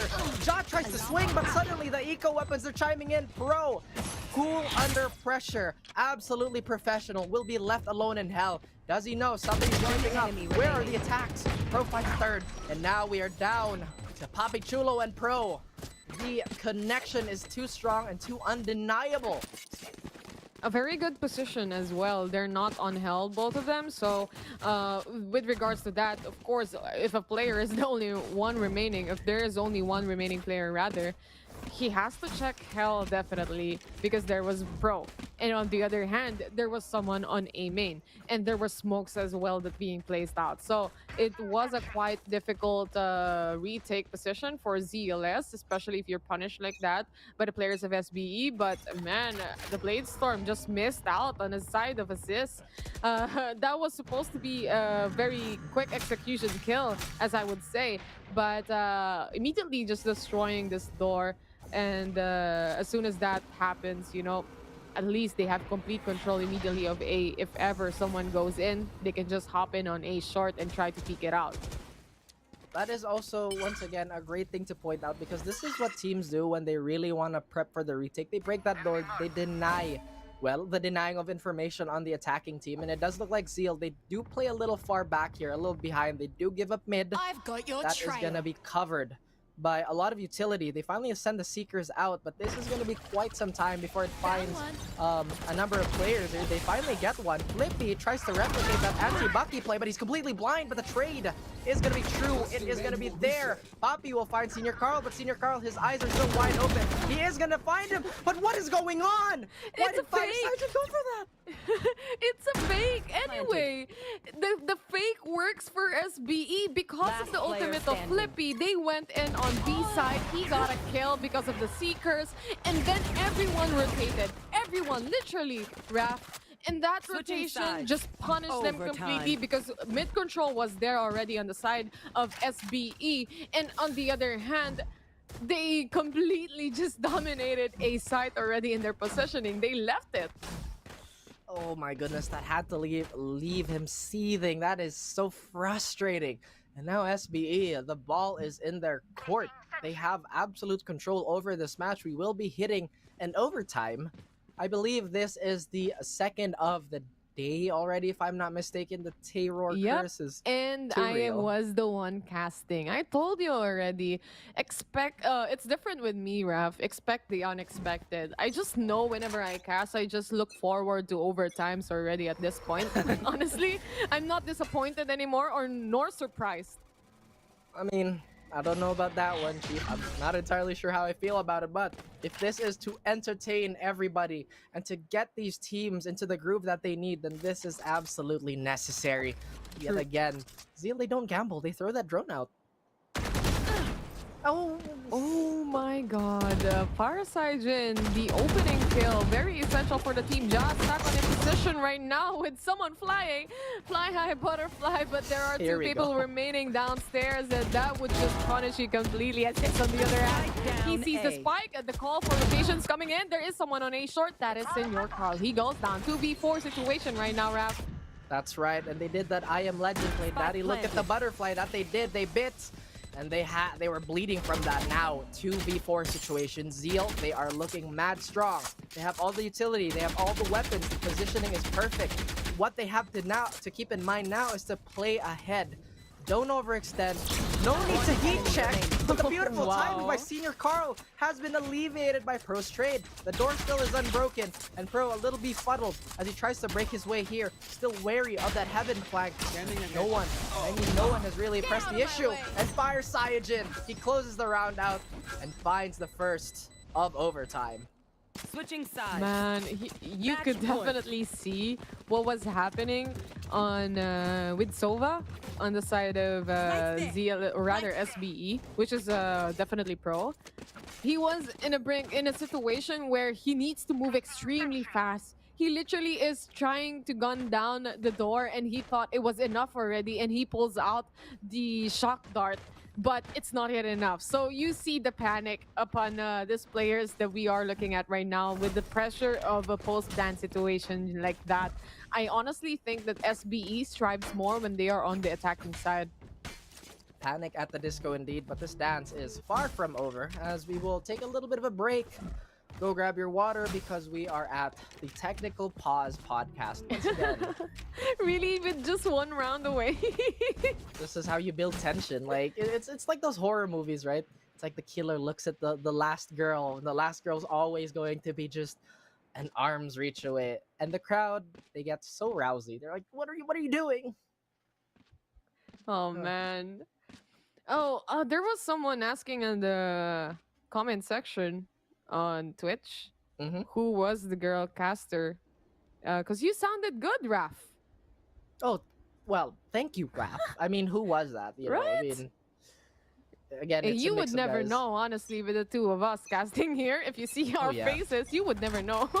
That's right. This is Tayror and Tayror, or Raf and Raf. Who knows? Yeah, Tayraf. Tayraf is what it's called right now. Maybe players, or rather viewers, can actually think of a duo name for us. You know, it's kind of cool. Yeah, I mean, I think Tayraf is the lowest hanging fruit out there. It's literally just, you know, what is 1 + 1? 11. Yeah, Tayraf. And 1 + 1 equals... Yes, absolutely. But now things have turned to a bit of a crawl here. The senior Carl is gonna deny that drone of any info, barring 2GE. Fire Saiyajin looks to play the poisoner here. He is gonna push. He's waiting for the smoke to happen. This hasn't succeeded yet, not on both sides. But we are gonna go for a bit of an off angle once again, trying to play for that tree position. But look at this, the rotations coming in from SBE with only 45 seconds left on the clock. 43 seconds and time is trickling down. 40 seconds remaining to plant the spike. That's still enough time, honestly. But of course, with the positioning right now, they don't have any information at all yet. During at this point, 30 seconds left. Sometimes teams already have a good idea where people are or what position they are in. This is now the entry, and it's gonna be fast, extremely fast, because they only have 19 seconds remaining to plant the spike. That's right, and this is, I believe this is a very CIS strat. You know, you wait for the last 20 seconds, you fight for that scramble, and it's obviously working in the favor of SBE. They finally find opening picks here. The spike will barely go down. One star could potentially make this Ori, but the attention that Papichulo is pulling towards them is making this time, all these seconds burn so much. Oh man, a post-plant situation yet again for the side of SBE is proving that they are better on the opposition right now. Flippy, on the other hand, was able to take on another kill, a very important one as well. Fireside Jin is the only guy remaining right now. It's all up to him, and it's not going to be enough as Jack shuts him down, making this another overtime. Terror Curse lives on, and you have two Terrors on stream right now, so expect a double timeout. Or rather, a double, what do you call this? A double overtime. A double overtime. Once again, the cracks in the multiverse. They show the tale of two Terrors is becoming very, very strong. And now the momentum once again has been reset. None of these teams have really, you know, gained as much of a head start as the other. It does look like Zeal, they try to play this fast. They really want to capitalize on this 0 point, and they do. They throw it out, they don't get anything, but at the very least, they are gonna take away those toys that Killjoys love to play with. Fire Saiyajin finding himself in a little bit of smoke and mirrors here. They finally dissipate, but Assist, he has a good inkling. And Pro is the one to actually find him, leaving Assist to be in an unknown position for Zeal. And Papichulo once again playing the spoilers. He denies it as much as he can, like a defensive line. Down B. He still denies it though. He was able to get one kill before he got shot down. 3v2 situation as 39 beaten to get is the only man remaining, but they got the plant of the spike. And the thing is, man, Oh, the Trailblazer will spot out someone on Lux, and that is 39 beats down the drain. To get Monster, it's all up to him. SBE right now looking for a retake, but one was taken out, and they need to do it fast right now. The double peek is there, and it works out. Oh my god, they still want to kill him off, even he's dead. That's right, the Kraken of the clutch was rearing its head, but ASUS was once again the spoiler. And this overtime, it extends one more round or one more equalizer. What is happening? You know what's fun about overtimes, Raph? No. What is it? No, nothing's fun. That's the thing. No, here it is though. I would like to point out, during overtimes, you get to see the strategy play. In-depth strategy play, because during the time that you have normal rounds, the usual rounds that we take on Valorant, you have to think of the economy. But on this overtime rounds that we are having, you don't need to do so because you already have the full buy. So it's all up to the strategy on how you play it out, and it's just amazing to see. That's right, overtime. This economy. As we are once again gearing up for a default play on the side of SBE here. They have left a spike. Once again, they are playing this as patient as they can. They want to get a pick before they mobilize any of their forces here. And on all fronts, Zeal has done such a great job of not overextending on their part either. This is the discipline. This is what they needed. And it's finally coming out. However, that Trailblazer is going to hear the sound cue, the footsteps of Fire Saijin. But again, we've seen how dangerous that operator can be. Oh my god. The thing is also, SBE likes to play out time. They usually go in around 35 seconds remaining or 40 seconds remaining. And sometimes it has that shocking factor, the X factor, when you hop in and you do actually take the side. But also on the other hand, it's the same sheer amount of pressure. Especially like this, they've been detected by the knives already, suppressed already, and two players. They know the information that there were two players right here. There is another recon as well that they can use. ZLS has lots of opportunities to actually take on information, but that recon wouldn't detect anybody. They would assume that maybe they went back already. Beats on the other hand was able to cancel out one player, two players for Fire Saijin as he gets the 2K. Pro is the only man remaining. There's not enough time in the world right now to actually play it out. As long as Fire Saijin is right around the corner, even with a 4K, a clean one. This is what I'm talking about, Raph. There's just too much pressure when you go in on 30-second time lock. Breathe. Everybody breathe. Because once again, the king of the boathouse has reared its head, does not want to relinquish his crown. Insanity ensues. And at the very early part of that round, you could tell that Zeal, they were doubtful. They weren't completely sure if they were going to rotate or not. The seeds of doubt have been planted by SBE. And that round could have gone really SBE's way, but Fire Saijin really showing why he's such a highly touted player. ASUS. He was suppressed. He was tagged by the knife as well. They know the position of that. But honestly, ZLS is just looking for pickoffs right now that they can do. They have turrets positioned over and they're waiting for an aggressive push coming in, maybe from SBE. But that's not going to happen at all. That has zero possibilities because I am seeing in the mini-map, there's no movement at all for the side of SBE. Absolutely. That was the rogue wave that Zeal needed because everything and the wind, the tide, it was going in favor for SB. They were buckling up and everybody knows that it is such a bad idea to go against the current. But now Zeal and SB, they're locked in yet another, well, stalemate. But what is this unholy timing by everybody? As this might get caught out, but Ja will find Fire Saijin. In turn, they make everybody turn. Ja explodes. Honestly, our curse is definitely real if we have the double terror curse. The two double overtimes or two overtimes that we are having. I think it's real, Raph. I think it's definitely real. Fire Saijin, Kragius, and of course the Game Monster is out of the equation as well. With, of course, the Trailblazer that would stun out Senor Cross. 29 bits is out of the equation as well. 11 seconds remaining, playing out the strategy. Both of the teams have read each other like a book right now and just getting like a rally on a volleyball. Don't let them pass. No, this net is gonna remain untouched. This side of the court, it's ours. And once again, we enter Yet another Match equalizing point. Or rather SBE taking the 2-0 lead that they Careful. need so much. Fire Cygen, the operator again. SBE, they have to make a decision here. Do we want to fight it? How much utility do we want to commit? We've been playing the same timing over and over and over again. Have Zeal read that? These are just the things that are flowing through their mind. I honestly think that they should go for a pickoff, especially maybe Papichulo or Pro even. Anyone who could actually get a kill at this point is very essential. And I was just looking at all the utilities that they can use right now because of this situation and an overtime. You get to reset every time you get to the same point. And the thing is, even ultimate orbs also as well is being taken away. So maybe if someone gets a triple kill right at this moment, someone can have that big of an advantage and actually able to use the utilities as well and their own ultimates. But so far, that's not yet happening for both sides of the teams anyway. But the headshot coming in from Flippy, maybe this is the final round and maybe the double terror curse is real.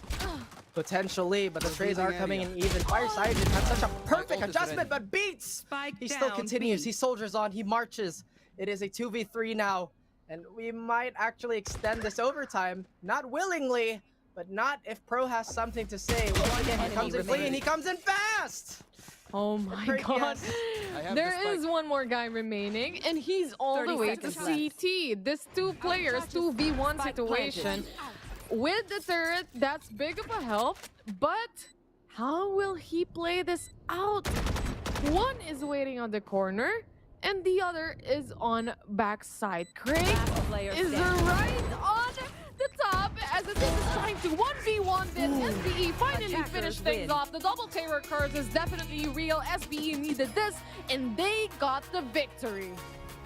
I was just about to say that had to be Craig of the clutch. That had to be Craig of the clutch if that happened. But SBE, they're like, good job, guys. They're just so calm. They're like, yeah, you know what? Good luck. Man, I can't really put into words what we just witnessed. A tale of 2 giants really going at each other's throats. At one point in time, this was way more lopsided in the favor of SBE, but you have to give it up to Zeal. The progress they made was absolutely amazing. Oh, 100%. Both of the teams right now is up to par with each other or on par with each other. Looking at statistics right now, though, for the side of ZLS, of course, Fireside Jin get that 30 bro almost with that kills. 28 kills for him, 1.5 KDA. But the biggest highlight here is the MVP, of course, of the winning team, which is SBE. ASUS with 31 kills, 268 combat score, and 1.8 KDA. But I just want to say, one of the highlight players, Flippy. That's right, and oh, the stats, they swing super hard into the favor of SBE. But I gotta say, Mirror Cast almost mirrors stats. Oh dear. Everything is just mirrored, basically. Going into game highlights, you can definitely see how it's just a rally like a volleyball game right now. And this part was beautiful. Just beautiful execution from Ja and Flippy. Their connection on A short a while ago with a Trailblazer, it could have turned things around. It would be on the hands of Zeals if it wasn't for that Trailblazer. And moving forward, it's just nice to see how also SBE played it out despite having disadvantages, especially on the first half. Remember, we were at 6-0. That's right, and again, I just can't help but give kudos to both these teams. They showed up, they're playing their hearts out, and none of them really looked a step slower the more the games progressed. I mean, come on, man, this is our first cast together. It's already been super momentous, super fun to be, a part of. But Fire Cygen also farming his highlights.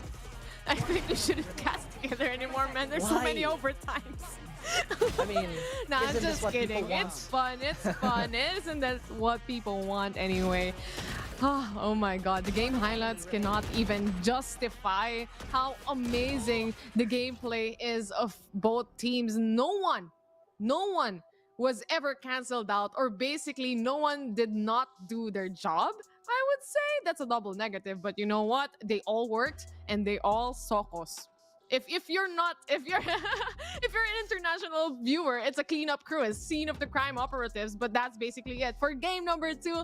Raf, it's finally done. SBE got a 2-0, and exactly what they need is a 2-0.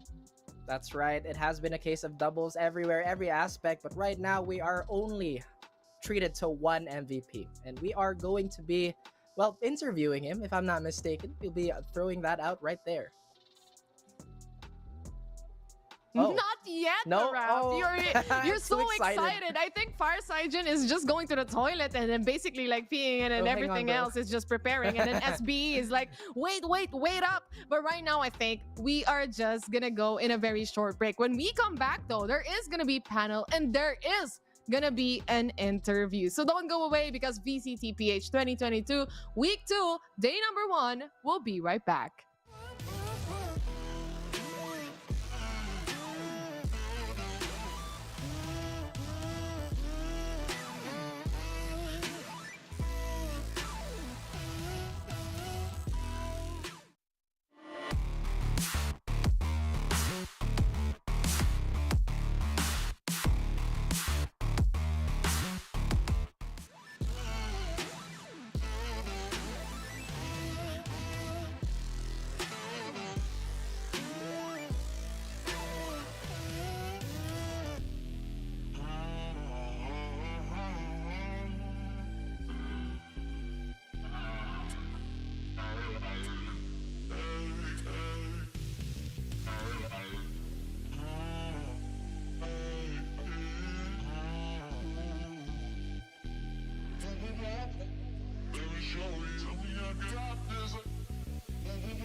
You think that I'm running in place? Y'all really testing my patience. Right before I blow up the spot, I had to get back to the basics. What if my talent is wasted? It's sick, but I'm lacking the placement. Thought since I rap in the basement, but my come up is legend, is greatness. I don't care now, it's pedal to the metal. I can never quit now, I will never settle. Puppet to the game, I'm pulling strings like Geppetto. We in the same game, but I'm on a different level. I passed it. Gotta keep grinding till I'm laid up in the casket. No fake round, but you feeling too plastic. Yeah, y'all feeling too plastic. They say my style crazy, but then it's straight jacket. Wow. Why you still testing my patience? Trying to turn me into something I ain't trying to be. All the hate is in heavy rotation. You gon' lose yourself, quit testing me. Don't make me lose my mind. Don't make me lose my mind. Don't make me lose my mind, cause I'm looking like Wesley, test me. Don't make me lose my mind. Don't make me lose my mind. Don't make me lose my mind, cause I'm looking like Wesley, test me.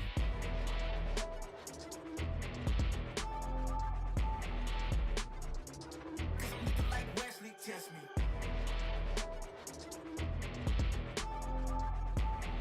Don't make me lose my mind, cause I'm looking like Wesley, test me. Yeah, guess I know no better. I ain't got no chill, so they call me a devil, I know. Look, I am just a man on a mission. If I want it, then I get it, I go. And if you're trying to test me a beast, you gon' need Liam Neeson. The chance that you taking is flagrant. You're testing your luck. If you think you'll make it out, then you're sadly mistaken. Careful what you put in your stake in, cause I ain't got no patience and no limitations. You trying to figure me out and I know I don't make sense, but no one's there when you call like you're trapped in the matrix. You need to take a break from it, I think you should take 6. Cause yes, I hold a throne and no one else can replace this. The pain will only go deeper the harder you chase it. I'm the greatest that you ever made, it's time that you face it, so tell me. Why you still testing my patience? Trying to turn me into something I ain't trying to be. All that hate is in heavy rotation. You gon' lose yourself, quit testing me. Don't make me lose my mind. Don't make me lose my mind. Don't make me lose my mind, cause I'm looking like Wesley, test me. Don't make me lose my mind. Don't make me lose my mind. Don't make me lose my mind, cause I'm looking like Wesley, test me.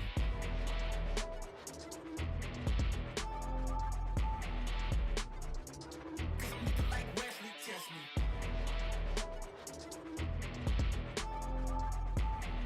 Don't make me lose my mind, cause I'm looking like Wesley, test me.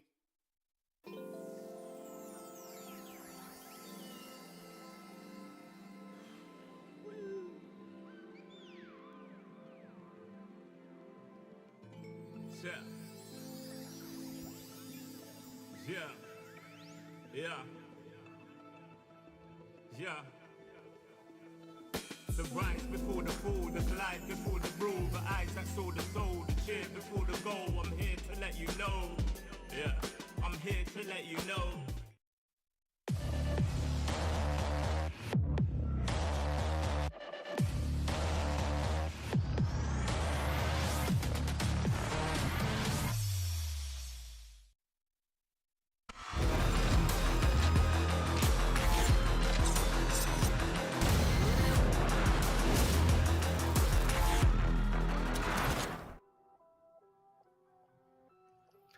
What a series, what a match. It went 2-0, and just when Southfield needed to stay in the game, they get the job done. So cleaning up 2-0 keeps them in the group stages so far. After lost that series, it could have been assuredly a loss for them, but here is no loss with me in the panel. Dax and Illustrado, man, we were watching that. It was a bit too close for comfort, but looking up to this day, it seems like the teams that lost last weekend, day one, winning week number 2. As I said, very close, but Elo, I think you got some opinions on this. Yeah, it definitely is looking like kind of redemption arc era for the lower half of the bracket. Like, you know, we're seeing LFO finally doing, you know, quite well. We saw SBE get a 2-0 finally, like right when they needed it the most. I'm imagining Team Secret will do a little bit better than this because they are more experienced and they know how to read the, you know, read the opponents, play a little bit better. However, having said that, it's not the cleanest. There's a lot of rounds that came down to ASUS winning a clutch, a lot of rounds that came to Flippy getting like 3 kills, and a lot of rounds that they did lose were like, for instance, on that B site hold on Fire Cygen when he gets 4 kills individually,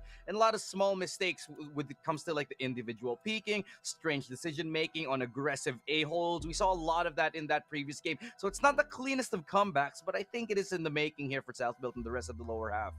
What I really think too is this could have gone either way, looking at how the points just really piled on, especially who was online for the side of Zeal Esports, who was online for Southfield. And let's not forget, that was a 6-0 start there for Zeal Esports that Southfield had to come back from. So at the very least, the baby steps are there for their recovery. They got the result that they needed. And in the end, it's what matters to them the most to get that scoreline.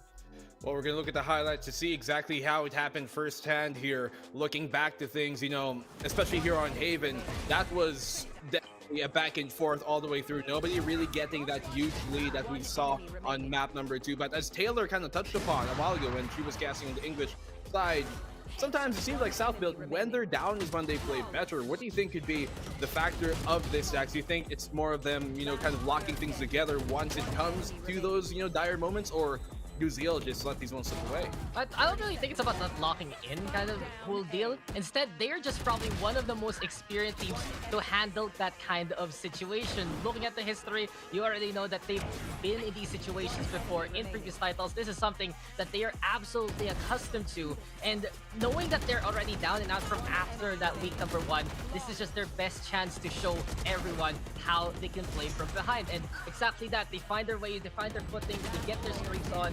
And many a time, having this Flippy as his combo, it just adds an extra punch here to the Southfield Squadron. Absolutely, man, and just the punch that they have.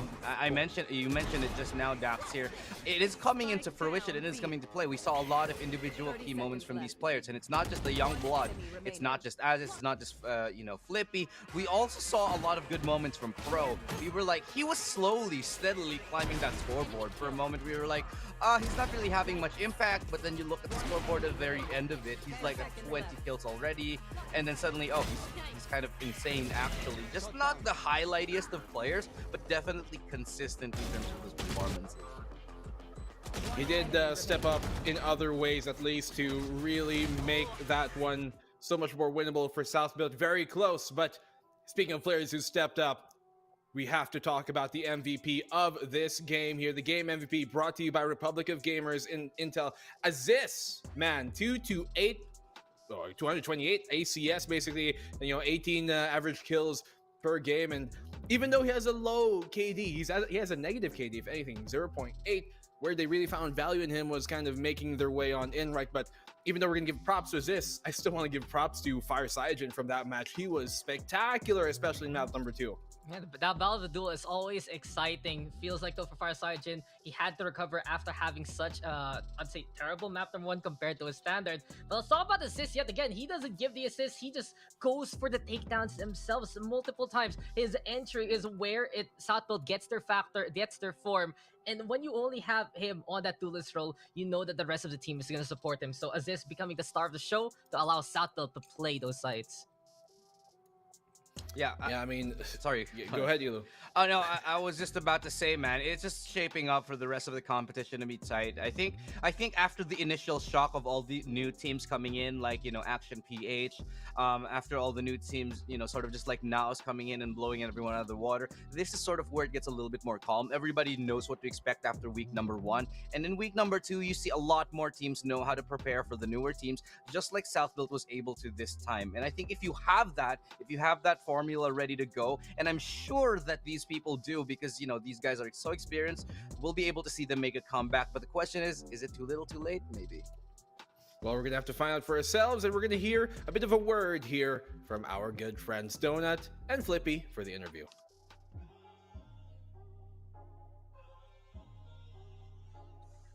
Yes, we're actually here with Flippy, a representative from South Build Esports. Hi, Flippy. Hello. So you flipped the switch and got the dub. It was quite a different turnout from last week's performance. So how are you feeling about this? I'm feeling quite proud about it. It's because we changed our mentality about our games now. It's because of thinking about the series back then. We were just thinking about those matches as like a qualifying ones, but now we're thinking of every match right now as a single BO1 or like a championship. Well, I love that you actually told us about your mental preparations. So from the losses that you've encountered last week, can you tell us more detail as to how you prepared yourselves for this week? About the preparation about this week? Yes, about the mental preparations that you've had. Oh, okay. So the preparations we've had this week was just having like this calm mindset, comms, because we need to like have clear and crisp comms, because that was our problem last week. And I think that's it. Well, everything was clearer for sure, because you got the win. Map number 1 was as close as it can be. Can you tell us more about your performance in that map? Because you've lost for a couple of maps there in Haven, but you managed to turn things around. I think it's because of me changing my agent from Breach to Sky. I think I had a lot of I had a lot of room to move, the spacing and everything. So Sky was your more comfortable Yes. pick for that specific map. And can we know more about map number 2?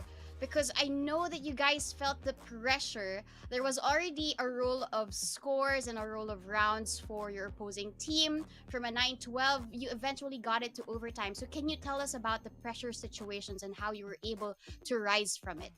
Oh, so the pressure situations, we just thought of like how to counter them and how to like give the exact information to our teammates. And I think that plays a big role on how we, play on to the rounds. Can you tell us more? You mentioned something about clear communications and being very calm about the pressure. So can you tell us more about the difference from last week for this week? Oh, from last week. Okay, so last week our comms were a bit off because everyone was like speaking and no one was understanding what was happening in the game.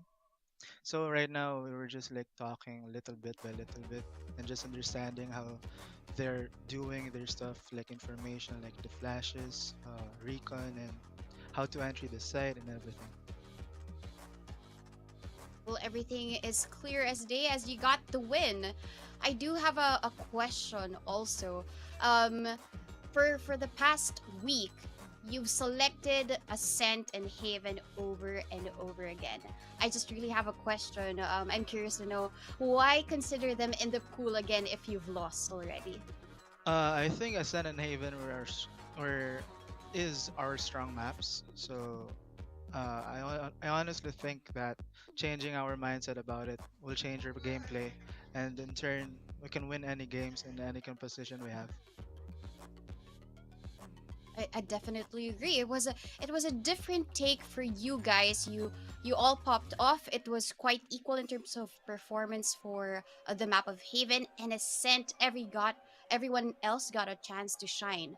And in terms of shining though, I know that you feel the pressure because you've already beaten Team Secret. So do you have a message for those who actually are doubting you to perform for this week? Oh, okay. So about the Team Secret, about their defeat, about our victory, is that we will challenge you all head on, and I know you have all studied us, studied our gameplay, and we will now bounce back. I think that's it. Well, yes, bouncing back is what seems to be the trend right now because for the first series, Naos faced their defeat and you guys have already dubbed the victory. So do you agree that this week might be a different course for all of the teams? Yes, I think time will tell, because I think the time is now on our side. Definitely agree. The experience that you guys have just really means that you have the expertise as well. So thank you so much, Flippy, for joining me for this interview. Of course, I want to hear some final words from the person who knows you best. Black and Blue, back to you. Thank you. Bye-bye.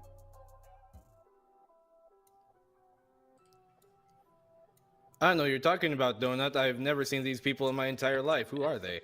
Well, looking at the game plan there, it seems like they might not have thrown the first punch, South Built nor Secret, but they're aiming to throw the last one and end the fight. Dax, Ilo, I'm sure you guys got something to say about this. Oh, I gotta say, you had some interesting choice of words there, my friend. And yeah, if it's the beginning of something for South Built, let's see if they can continue on and get to those playoffs.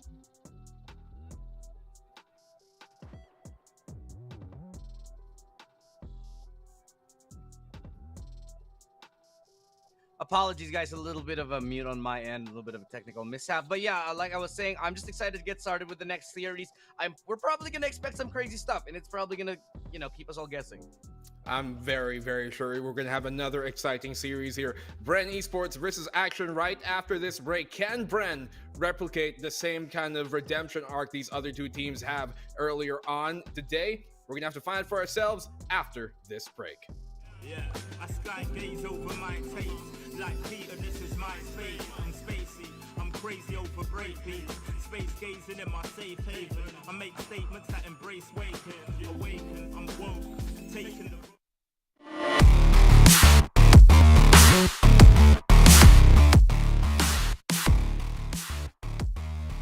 Who you assure, a celestial scope.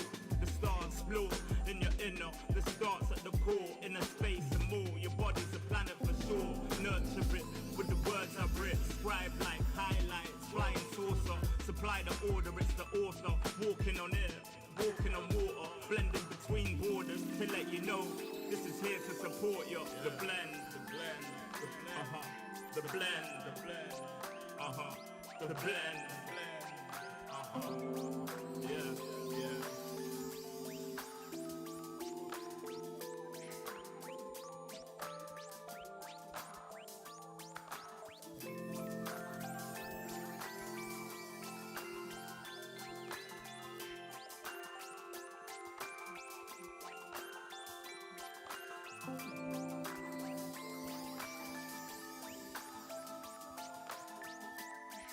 Yeah.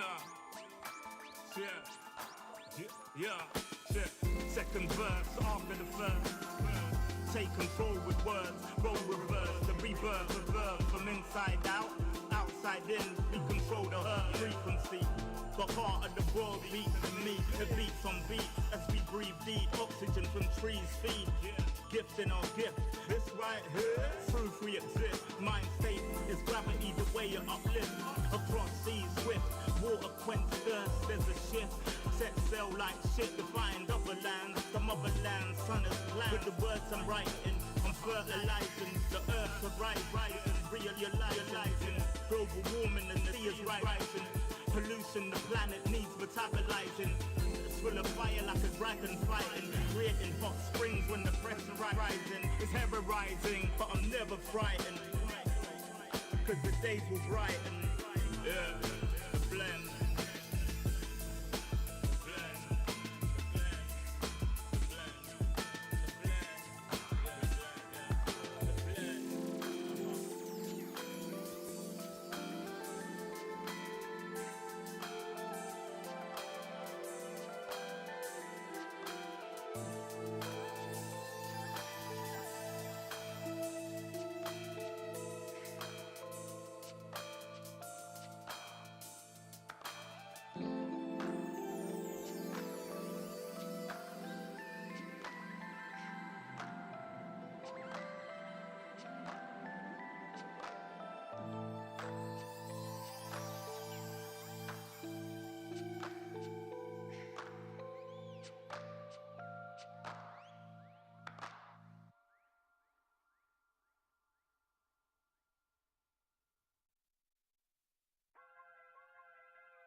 Everywhere I go, the people really wanna know who I is and who I be. They stop and stare when they see me. If I said it once, no need to repeat. Run up on me, watch you fall to your knees. Tip my hat when it's time for the kill. Ain't no beast when you're really real. I am the boss, I am the dawn. I am the one they call Lucky Charm. Got my own shit, I don't need your farm. Life was so hard, it made me weak. Built to last, this girl ain't weak. Sturdy and still when I plant my feet. Got it out the mud, now it's racks in my sleep. Look to God, he supplies my needs. Endless faith is what brought me next level prosperity. Silent power moves is what I'm giving. They love to hate the world they can't live in. Always present for the high roads. Go swim within the deep lows. Low. What told the future? Who knows? I don't do it for the likes, I do it for the love. Do it for the ones who really need a hug, cause they had it tough, never had enough. Feared, loved, and respected. Using words as a weapon. Test and she. Hurry up quick, El Jefe's coming soon. Sit up straight when she enters the room. Be enthused, but don't look too amused. This is her queendom, please respect her rule. Hurry up quick, El Jefe's coming soon. Sit up straight when she enters the room. Be enthused, but don't look too amused. This is her queendom, please respect her rule. Smile in my face, would in my place, but act gully on cyberspace. Let's pump brakes, let's be frank. Running after him when you're the chase. You are the catch and he's the net. How quickly do we all forget to honor these small policies, my darling? You are the empress queen. Man, respect or he'll neglect. You are the wind beneath his wings. You are the season, you are the reason why this world can breathe. Giving sons eyes to see and daughters dreams to believe. Anything less than the best for you is high treason, queen. Hurry up quick, El Jefe's coming soon. Sit up straight when she enters the room. Be enthused, but don't look too amused. This is her queendom, please respect.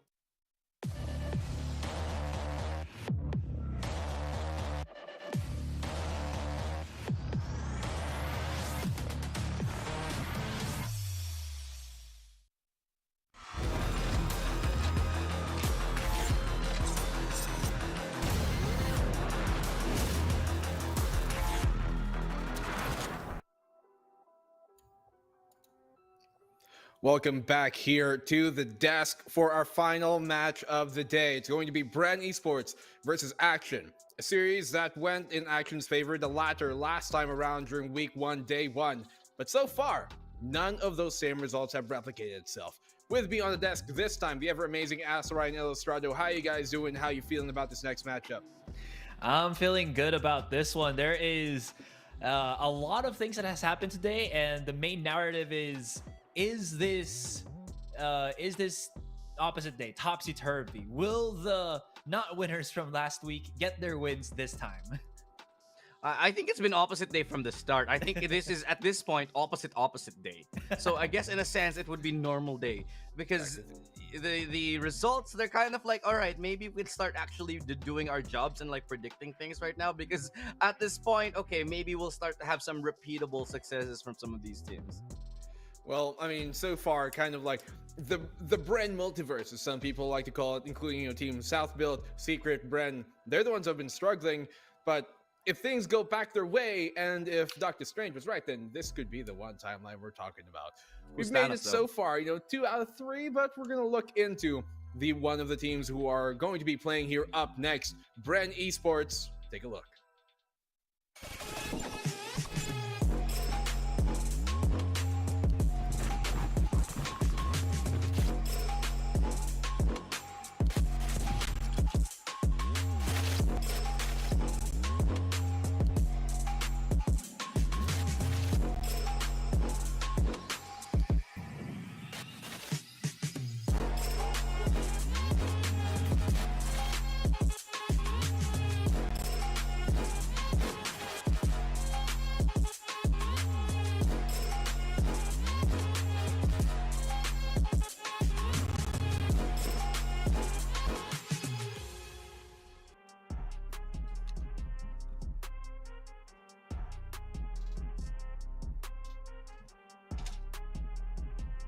There we go. Bren Esports, a team that everybody should be aware of. Brain Freeze, EJ, Hot Sauce, Josh S, and Savvy 8K. Young roster with some veteran experience behind them in the name of Josh S. But Illustrado, I know you've got a lot to say about this new face of Bren. Absolutely, man. These guys are just delivering consistently. Whether it's the superstars in the form of, the old guard like EJ and Josh S, or the young bloods in the form of Brain Freeze, Savvy 8K, and of course Hot Sauce. These guys just have all of their bases covered. I look at this team and I see a complete package. These guys can deliver at every single front. They have the tactical awareness. They have the, they're young enough to be able to keep growing and improve their aim as well. And they're young enough to still have that snappy young man aim. You know what I mean? I kind of want to add to this before we go into the next team as well. Speaking of that young aim, Savvy has had a tremendous start for the Bren roster. 33 kills on their first map in Haven when they went up against, I believe that was, I think Ascent PH. So we'll see how that goes later on. Well, hopefully for their sake, they're going to have the same sort of fortune with even better results. But the team they're going up against, not many people expected them to do this well, but they are completely demolishing things. Action PH, living up to the name. Take a look.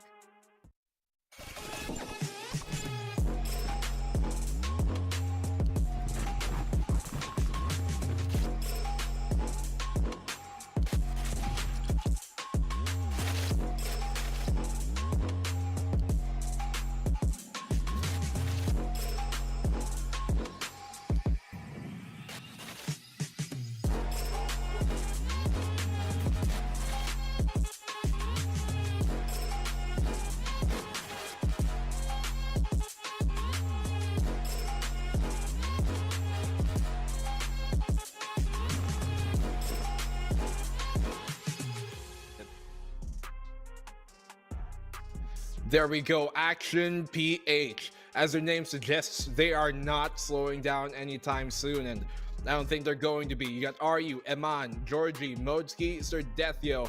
Man, I think it's Cesarai, he just rebranded his name. But moving on, Asarai, tell us about these guys.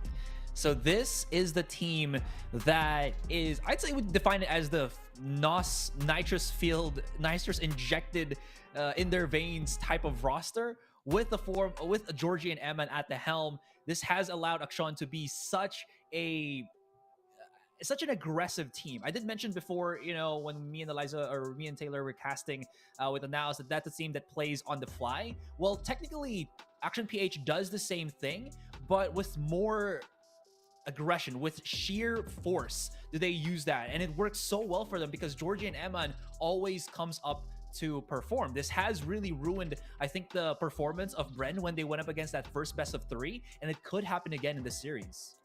I'm gonna be with you, be on that with you, absolutely 100% all the way. Just the way that Eman and Georgie sort of bounce off of each other, even if you know what they're kind of gonna do, it's so hard to battle against it because they're winning most of their duels. Even if you have superstar level aim, the chemistry for these two guys off the chains. Very, very different philosophy from these two teams. You know, Action PH really going for kind of a blitz, a very fast pace, but we're going to see where this war will continue on as we move into our map vetoes here to really check out where the field shall go down. We're looking into things, and I mean, once we do go into that map veto, as we talked about, I think most people are aware that there are certainly a bit of a differences in terms of how our format is done right now. It's a ban, pick at the end of things, as to what most people might be familiar with on the ban, pick. And so that kind of, I guess, shakes things up for these kind of teams who have been playing, you know, for a while now, especially with, you know, lots of the tenure that maybe, you know, players like Georgie have had in the scene. But we're looking at Icebox, Ascent, and I believe that's Haven, yes, for map number 3. What do you guys think about this? I think we play too much Valorant because the fact that we can identify that's Haven off of that. It's kind of our job, I mean, to be fair. It is the only map with a really big rooftop, by the way. That's true. Hey, it does look kind of similar to Ascent, but Asarai, I want to hear your thoughts on this. Looking at the selection first and foremost, is this just a... Yeah, it is. So this is technically a redo of last week's maps. Just a different order, but the same maps per se. It's Icebox, Ascent, and Haven all together. The thing about this, though, is Icebox was the map, I believe, that Action PH really massacred Bren on, and they still wanted to pick that one in. So the question now lies, at least for the first pick, is this a map that Bren wants to get over in the first rotation because they know they might not be the best at it, or do they have something else in turn, in surprise for the Action roster? Yeah, absolutely. I'm looking at Icebox and I'm thinking, wow, you guys really want to go again? But the reason why any team would go ahead and pick this would simply be for one reason. They've went over the tapes. They know where they went wrong. They know what they have to adjust. And this time, even though they were at a big disadvantage last time, they know how to prepare. And if there's a team, any team right now that could, you know, learn from their losses and bring back the Thunder, I think Bren can do it. And at the same time, match the firepower of Action PH tit for tat. For sure, they have one of the best, you know, R&D departments, one of the best backlines to really support them being in that huge of an organization as Bren. So they should be able to make, you know, do of the tape. And that could be the reason why for a while ago, for example, you know, SBE, they still picked Haven, even though they lost Haven to Zeal, because knowing that that tape is there and knowing that week 1 mirrors week 2 in many ways could be a big factor. So real quick predictions from you guys. How do you think this match is going to go? Another repeat of what happened week 1, or is the redemption arc coming into full effect? I feel like Action is going to break the trend for today. I feel like their streak is pretty dang hot and they won't drop it against a team like Bren. So yeah, Action PH for me, I'd say 2-0. I'm going to go the other way again. I think Bren, they're going to know how to stop it. I think they've learned how to handle Georgie and Eman and the rest of the squad as well. And I think it's going to be the time for Bren Esports to really pick things up and take this victory and go ahead. I'm saying Bren 2-1 up against Action PH.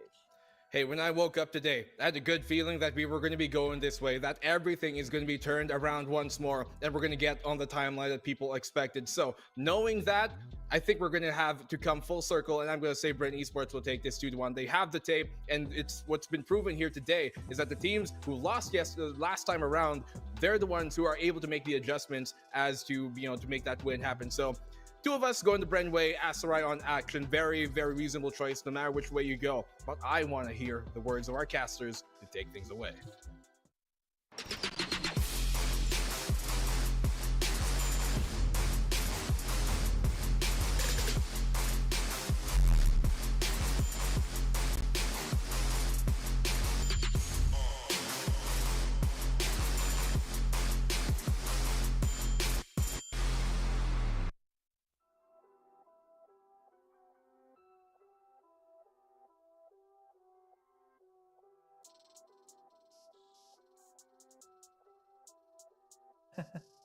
got that out. But a couple of things that we, of course, should remember here, Asarai, and all the viewers watching. VCT 2022 is brought to you by ASUS Republic of Gamers. Stay tuned for the arrival of the newest upcoming Tough-F15, powered up by the latest 12th generation Intel Core i7 processor to help you unleash the legend inside. With high performance for its thin and light form factor, military-grade durability, the Tough-F15 stands out as the best bang for your buck gaming laptop ready for your esports need. But aside from that, Asarai, we gotta let you guys know, if you're wondering what stream you're tuning in on, there's Filipino and there's English. So Asarai, why don't you tell us where they can find it? Yeah, of course. We are now on the English broadcast, where you can check us out at twitch.tv/Valorant Esports 3. Yeah, we're live at one of the main channels for Valorant. Hooray! You can also check us out at youtube.com/PPGLGG and Valorant Esports, also YouTube, and of course, VeraEsports.com. For Filipino broadcasts, by the way, guys, it's twitch.tv/PPGL_VCTPH, Facebook.com/PPGLGG, and of course, YouTube.com/PPGLGG. Because you know what? If one service doesn't work for you, there's another one. If that doesn't work for you, there's another one, and so on and so forth. We got you guys. We're always up. Yeah, so we're going to agent select in just a few seconds right now, but of course, thanking everybody who's staying tuned. There are a little bit of shift where the Twitch stream is, or whether it's in English or in Filipino. But since we gave that to you, welcome back, welcome to the program, and thank you all for joining us. Personally, Asarai, this upcoming game I think could be the highlight game of the day. These two teams are very much matched, I think, in terms of skill level and ability, and they're at the tippy top of the scoreboard. I think Action PH, they just had a little bit more of that surprise factor coming into this tournament, which is why they're at the very top. But I do think Bren are going to be able to catch up in this one. Ooh, I mean, we can agree to disagree at that point, because again, my predictions is Akshan, and I really feel that Akshan's playstyle has caught every single team in Group A off guard. They even took a series off of the hands of Team Secret. Granted, the Team Secret has been struggling from what we saw during Week 1, but that is still something to be said when Akshan themselves have, I think, a somewhat of a shaky start. If Georgie doesn't pick up, it really goes down to falter. Again, this is a team that we dubbed as the somewhat improved Dreamfire roster, because Georgie and Emma are still there. They're still rocking it. It's still working out for them. And this roster that has been surrounding Georgie has really helped that up. That being said, though, there were some glimmers on the Bren roster side. You mentioned it. I briefly punched out at Zavi having 33 kills, but it only started on the first map. When they went on the second map, he got 16 kills. And on the third map, and this was again a Suction PH, he only got an overall of 8 kills. And this was using multiple agents all through the span of this series. So I'm wondering how the prodigal son of Valorant Collegiate will be able to lead, I believe, the Bren charge against the Action PH roster. You talk about some of the agents that Savi actually picked up here. I think personally the most effective one that I saw, and I think a lot of us can agree to this, was when he did pick up that breach. And sure, he was capable of switching it out and playing different agents, but when you have a strong supporting backline that can still frag and win those rounds and clutch those rounds for you, there's very little else that you could want. So I'm hoping to see a lot more of that breach here today. I think that was one of the key indicators and the key factors for Bren to take a victory up against Action PH. But you mentioned also one more thing a little bit, Asura, earlier, the, I'd say, elevated Dreamfire roster. We take a look at how the squad right now of Action PH plays, and you're absolutely right. It is very much like Dreamfire. They're running around, they're going, pedal to the metal, full throttle. But one thing we didn't see from them before that we see now is how much I think they've matured. Like, just the amount of tactical prowess and the amount that they know how to suddenly slow down. They're not relying on fast hits and just their aim. It's truly the development of a new team in the form of Action PH. And to kind of add to that, right? I feel the reason why there has been such a big change for the Action roster is primarily their player to change his name. From Tesseract to Zero Deathyo, I feel like he has done such a fantastic job at just complementing the rest of his team. The whole 3 maps that Zero Deathyo has played on the Action roster, he's only gone for the Sova, which means that Georgie and Emon don't really have to think about getting that information whatsoever. It's the job of Zero to make sure that his entry fraggers will have all the necessary tools that they need to get into the sites and just do what they do best, and that's just frag out of their minds. So with all of that, it has really, again, equipped the firepower of Ascent PH with all the eyes that they need to make sure that nothing is left unturned when they go for those firefights. Yeah, well, we're just waiting for the game to get started here, so apologies, ladies and gentlemen. Bear with us for a little bit longer. Hope you guys have had your snacks. Make sure to get some before this one, because I do think this is going to go all the way. Astra, I don't remember what your prediction was. Was it 2-1 or was it a 2-0?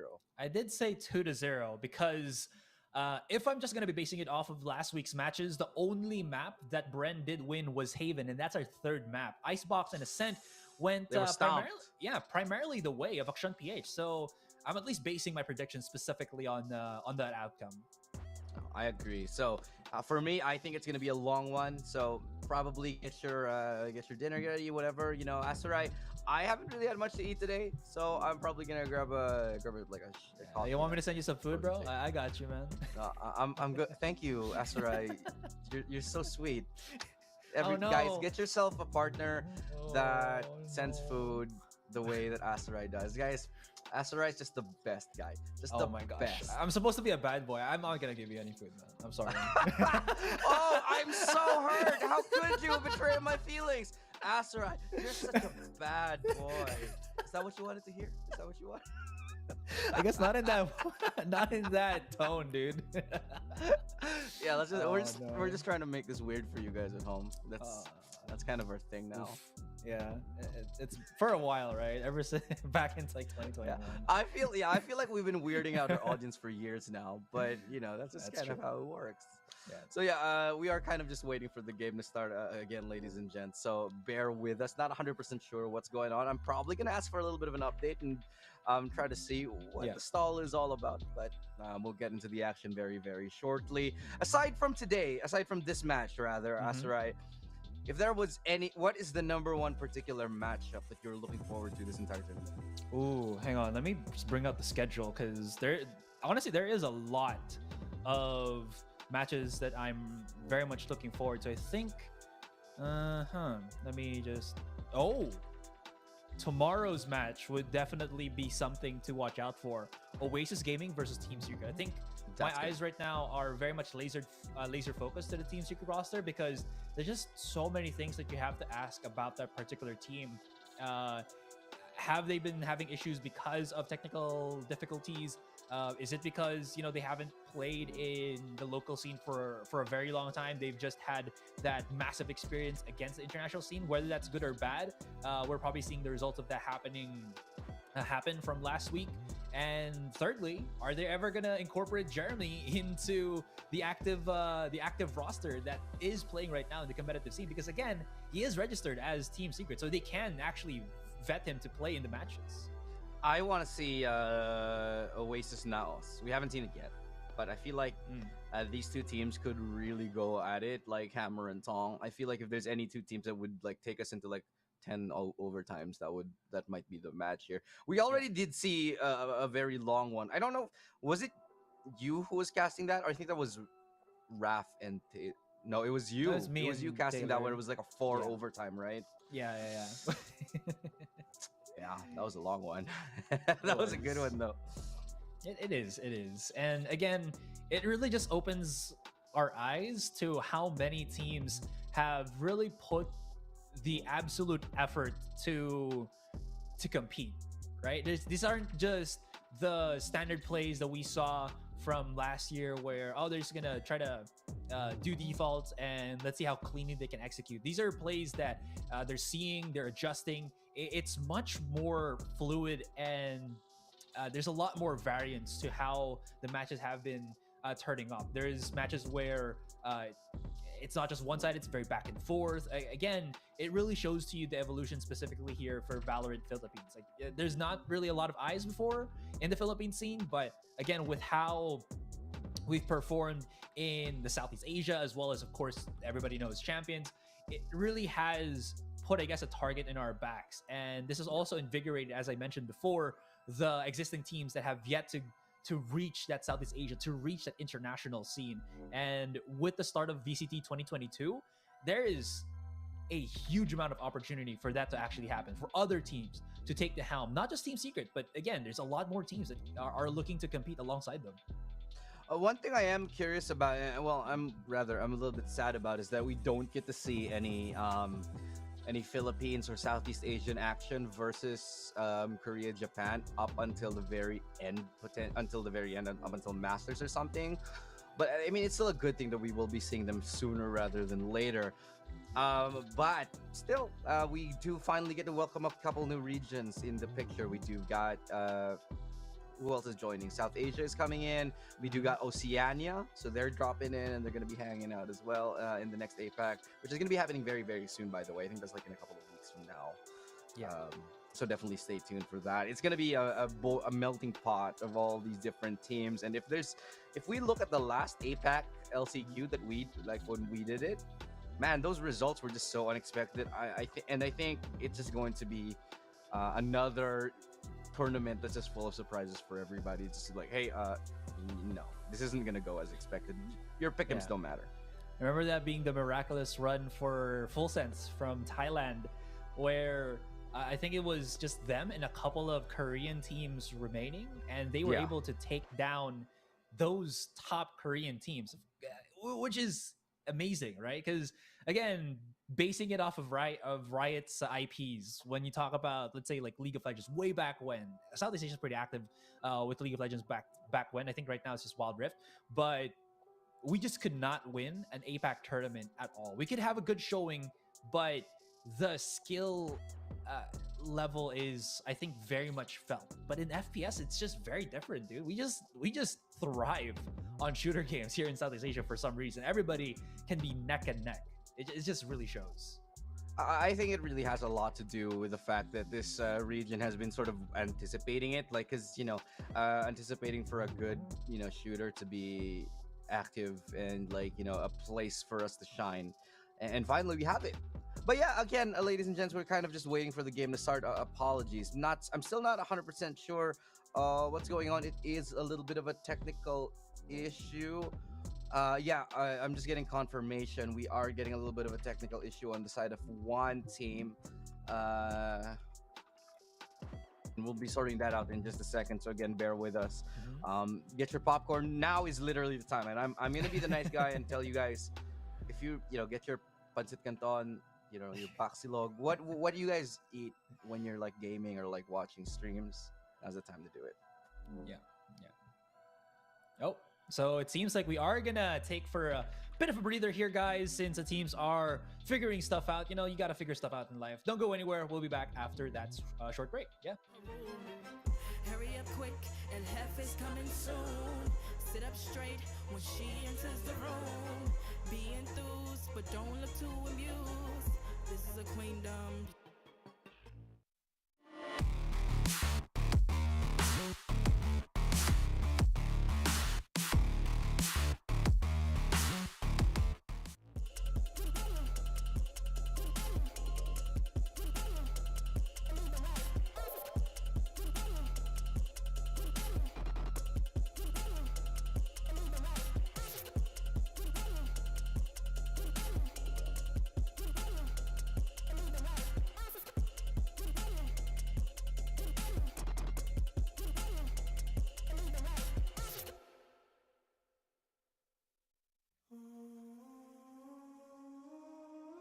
I just gotta flex on the lean. I just wanna rap to the beat. I just wanna back, cause I'm mean. I just gotta go back, I'm a freak.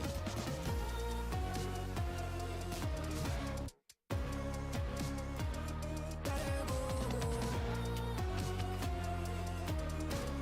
I just wanna rap to the beat. Move of emotion, they drunk at their problems, they always on road and they starting. She knows this cause she's the same. She's trying to stop playing games. Move of emotion, they drunk at their problems, they always on road and they starting. She knows this cause she's the same. She's trying to stop playing games. Where the people at, what they really want to know. Who's your lovers and who are your bros? Who are the enemies you do keep close? Who are the people that you shouldn't know? Where the people at, what they really want to know. Who's your lovers and who are your bros? Who are the enemies you do keep close? Who are the people that you shouldn't know? I just gotta flex on the lean. I just wanna rap to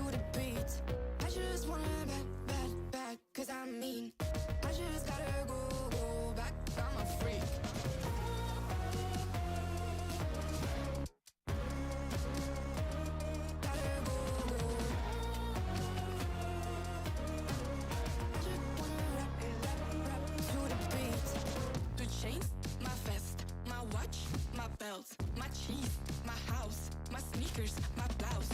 I just party hard, flipping the one in the chart. I've already won, babe, but didn't he start? Flexing on ya, flexing on me. Flexing on ya, flexing on me. I just gotta go where I wanna hold on. I can't let you go, but I gotta stay strong, stay strong. Unless you heard it from me, then you ain't heard it from me. Got it from me, all the energy extra. You don't wanna see me with the hitters. Generations caught up, look how things will switch. People they're quick, now they wanna move at the bits. Boy wanna go to bitch, nah. Now I'm moving. I gotta do what I do. I'm really here on my ones now instead of 4 3s or 2s. And now it's Effie from Paris. I could have been effing you in Paris. I don't wait for the drop, I just flow from the pop.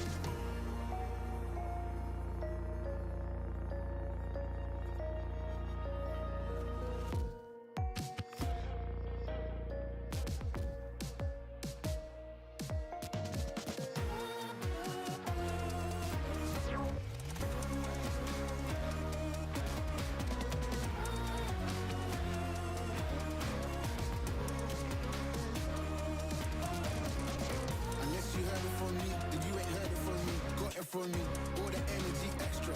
You don't wanna see me with the hitters. Generations caught up, look how things will switch. People they're quick, now they wanna move at the bits. Boy wanna go to bitch, nah.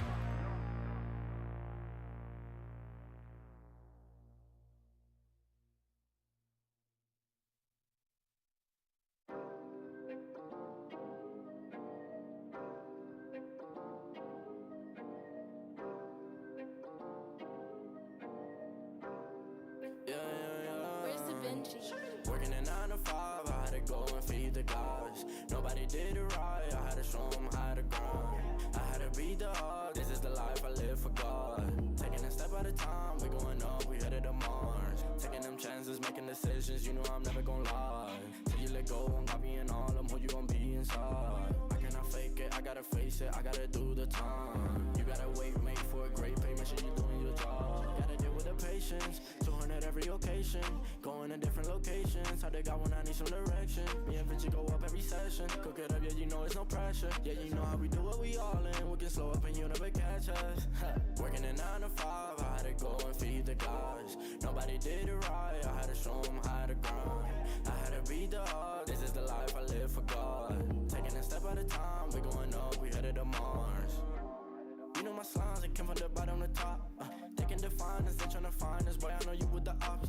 We not the same, no, you can't compare me. I don't belong in the box. Don't try to play me, no, I'm not friendly. This is everything I got. Ain't no playing around, this is no playground. It no matter, I do what I say now. I'ma go give them something to say now. Got them stuck on my back like a spray ground. See, these don't gotta complain. I'm a shooter, got eyes in my vein. They said that I would never make it, they thought I was crazy. They said I'm insane.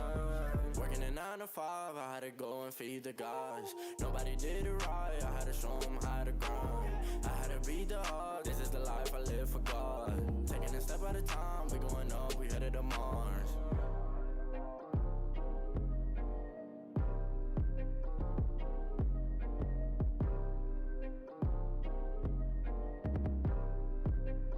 Undefined for life.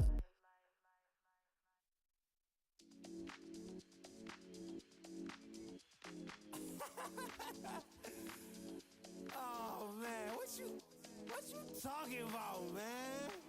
What? You're so crazy, bruh. Wasn't too long before I realized a whole lot of truth just realized. 2 groups faking the real guys, and both of them plotting on your meal size. Gotta be more, is this real life? Got a bad hand, but I still try. Try and knock me down and I still climb. I can see the promised land right over the hill line. And when I get there, yeah, we all gon' party. Learn how to surf cause the waves is gnarly. Gotta make the bread, gotta bake the barley. But it take a little time, be patient, darling. Working for the people, gotta rake them all in. But sometimes people make you hate your calling. Some people panic when the brakes is stalling. Me, I go to God when my faith is falling. Put it on the tattoos. A righteous man don't know bad news.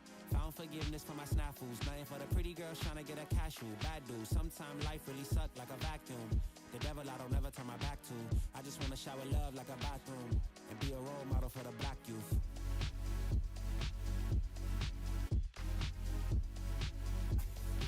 Oh, here you go. Here you go again. Talking all that. What? What are you talking about, man? Wasn't too long before I realized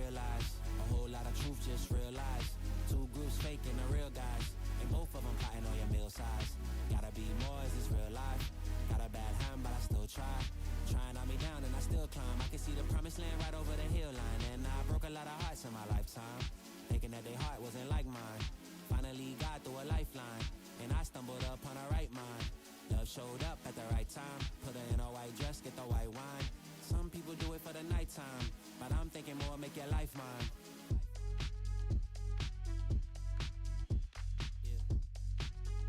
Is it possible we could last forever and ever and ever?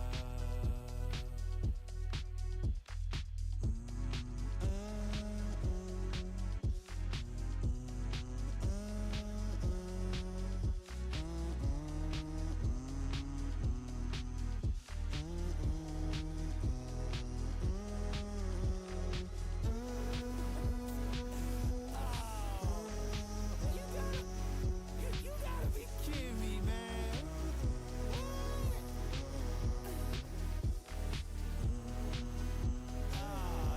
This is crazy.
I think I let my guard down. Certain things ain't the same now. Hard to navigate these problems. I'm by myself, you're not around. I tried to open up, it wasn't good enough. Put in my all and got nothing back. Now I'm stuck in the rain, dealing with all this pain. Why you gotta do me like that? Don't say you love me, then go and leave me. It can't get ugly, trust and believe me. Say it to myself, looks so deceiving. Trying to fight back this far from easy. I've seen your hands. Delilah, don't you know I've seen your hands. Delilah, don't you know heart turned cold, lost control. Looking at this beautiful distraction. Fell in love with a fatal attraction. I really let my guard down, now relaxing. Why did I open up? She taking way too much. Put in my all and got nothing back. I'm feeling so ashamed, I fell into your game. Why you gotta do me like that? Don't say you love me, then go and leave me. It can't get ugly, trust and believe me. Say it to myself, looks so deceiving. Trying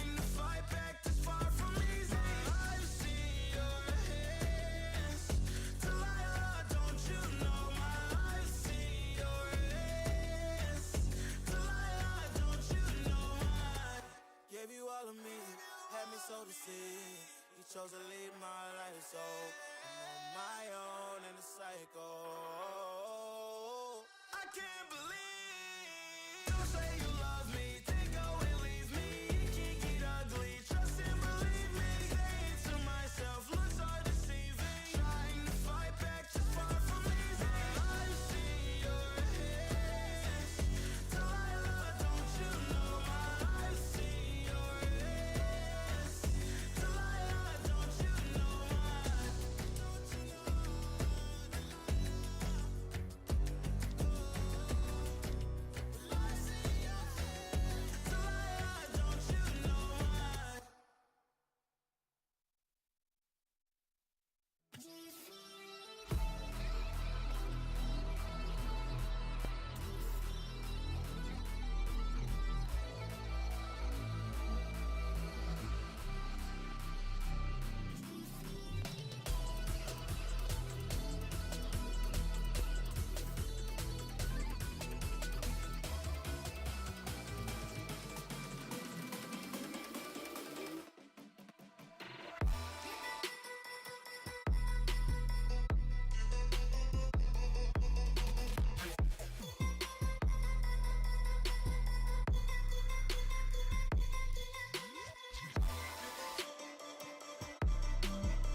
And we are back. You know, sometimes people have bad hair days. We might have bad technical issues, but we wear a cap. We try to fix it, and now we are good. Welcome back, guys. My name is Asaray. With me now is Illustrato. And we are just about to begin this best of 3 between Ascent PH and Bren Esports. A rematch day, so to speak, and we'll see if they will break the trend or will we witness Bren take the W. Well, yeah, we did a lot of talking over that extended break about how things are going to go, so we're not going to bore you with any more details. We're going to go straight to it. We're ready for the agent select. We're going to go into it in just a second.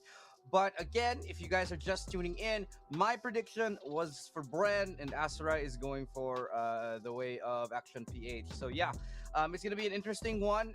Decisions have been split all across the board, so I do feel like this is one of those series that could go the extra distance here. Bren is a team that really does learn from their mistakes, so I'd be really surprised if a team like Action PH does actually take this one very cleanly. So let's go into Agent Select and find out how things are going to start off here. It's going to be here in Icebox. And Asura, you mentioned this earlier on in the panel session. Bren Esports, the last time they played against Action PH here, they got wrecked. They did. Also, if I'm not mistaken, Savvy, yes, I was thinking about this. Savvy used Arena in Icebox. Arguably, it's all right. It didn't work out. Exactly. Arguably, it's all right. But I believe Savvy does better when he plays on arrays. It really helps out EJ when they have that extra verticality from an agent that's not a jet. So the double satchel as well as the nades will definitely help out Bren, at least utility-wise, moving forward in this map. I'm not convinced, Asarai. I know I predicted Bren, but at the same time, Savvy 8K, an amazing player. I do think his best as a player is when he does play that utility, that support role. Him on the duelist role, sure, can be amazing, but on a map like Icebox, where you really need information to go onto site, they might be lacking, because we saw it last time. A lot of the times EJ was onto the site, sure, but there wasn't enough information for him to clear out the site effectively. So this race pick, I'm not 100% convinced on it. I actually really don't like it. I do think they need a little bit more control, especially since they're going with a Sage instead of a different sentinel, like maybe, I don't know, like a Chamber or the Killjoy or the Cypher. I'll still go, like, I know that I predicted for Akshan PH here, but I'm really liking the composition for Bren, primarily because I think it just better suits the players as of the moment. At least for Akshan, it's the same thing that we are going to be seeing. I think this still works. Eman did show to be a fantastic fragger, even if he's not going to be playing as a duelist alongside Georgie. I think it just kind of helps out because they do have that heal for him if he makes things too difficult. And again, even if there were those previous changes on the Icebox map, there is really strength to having that Sage wall, because it gives you those there's opportunities where you can just wall something off and it creates safe space, so to speak. But well, let's not leave anything to the imagination, as first round is about to begin. Yeah, well, Action PH, they pick conservatively, but they play aggressively. And this is one thing that I'm really looking forward that Action PH will bring to the table here in Icebox, especially when they start on the defensive side. So, 3 people holding here towards A, as Bren, they make an inquisitive push here. Just a little bit of information. Trying to get a little bit of map control. Meanwhile, they lead Josh S all the way in spawn just to make sure nobody pushes close towards mid. Just to negate the tendency here of Action PH to play very much passive. I mean, aggressive, excuse me. They're not overcommitting to the fight. They're setting a lot of good crossfires here. Excuse me. Zero Deathio does not have his recon darts. If they start rushing right in, it is just going to be Eman and Georgie playing the full contact. A couple of maybe just push back shock darts from Zero Deathio. But again, Bren is waiting for something here. They're about to set up maybe a fake setup with Brain Freeze on that drone, and look at the rest of Bren already collaborating on the B site. Yeah, they are getting onto it, but an opening pick right there coming in from Georgie. 30 seconds left. The fake. And on towards that B site, they do get the plant off. Standing farm doesn't do anything to deter them. The Viper's wall, though, toxic screen, will give them a little bit of wiggle room here, but it's a 4v5 retake. Action PH in the lead, but not for long, as EJ is able to take down Zero Deathio. And that's a lot of the information prowess taken away already from Action PH. That's huge. That won't stop anything. Oh, no way. Huge walls, baby. One enemy remaining. Some space, some safe space. And boy, did it do it for Akshan PH on that defuse. They needed to believe with Savvy. They saved that paint shell, but it just was not enough to deter Eman from just pros don't fake that spike. Wow, they just completely stuck it, and the round was done in the blink of an eye. Still processing the approach onto the site, but suddenly they were able to get onto it and win the round, snatch it from under the feet, or from the claws, from the grips of Bren Esports. Pulled a fast one on them, they did, and so right now Bren Esports, they will hope to take one back, but it's a full eco from them. Full save. Not even upgraded pistols, it's classic all across the board for Bren. Even though they did manage to plant the spike and they could have gone for a little bit more of a upgraded pistol just to do more economic damage, they will play conservative here. This could maybe catch Aryu off guard, but he's brave. He's got his utility on D1 and the Spectre in tow as well. They need to come through, and now they're going to slowly creep up here. He's hidden somewhere on yellow, and Modsky is already found out the 3K. He's just farming one enemy remaining. Full charges at this point. He's monitoring where Brain Feast is. And, oh, okay. Yeah, that's very merited, for sure, because he just whiffed that against somebody who was using Class. If Georgie were any closer, maybe he would have been able to pick up that Spectre, but they do make it a little bit expensive in the end. Are you not exactly going to have a great buy here? I think his teammate might drop a pistol for him, or Modsky might drop something to work with. Just drop him a classic. Rude. It's what he deserves. I'm kidding. After that spray, yeah, absolutely. Not gonna beat around the bush here, man. It is what it is. Don't do what someone would not do unto you, right? Is that the saying? I don't know. Okay. Yeah. Do unto others what you would like to do unto them? yourself for them today and tomorrow. I think that's how it went. Yes. This is that was peak caster sayings or wisdom. There you go. Yeah.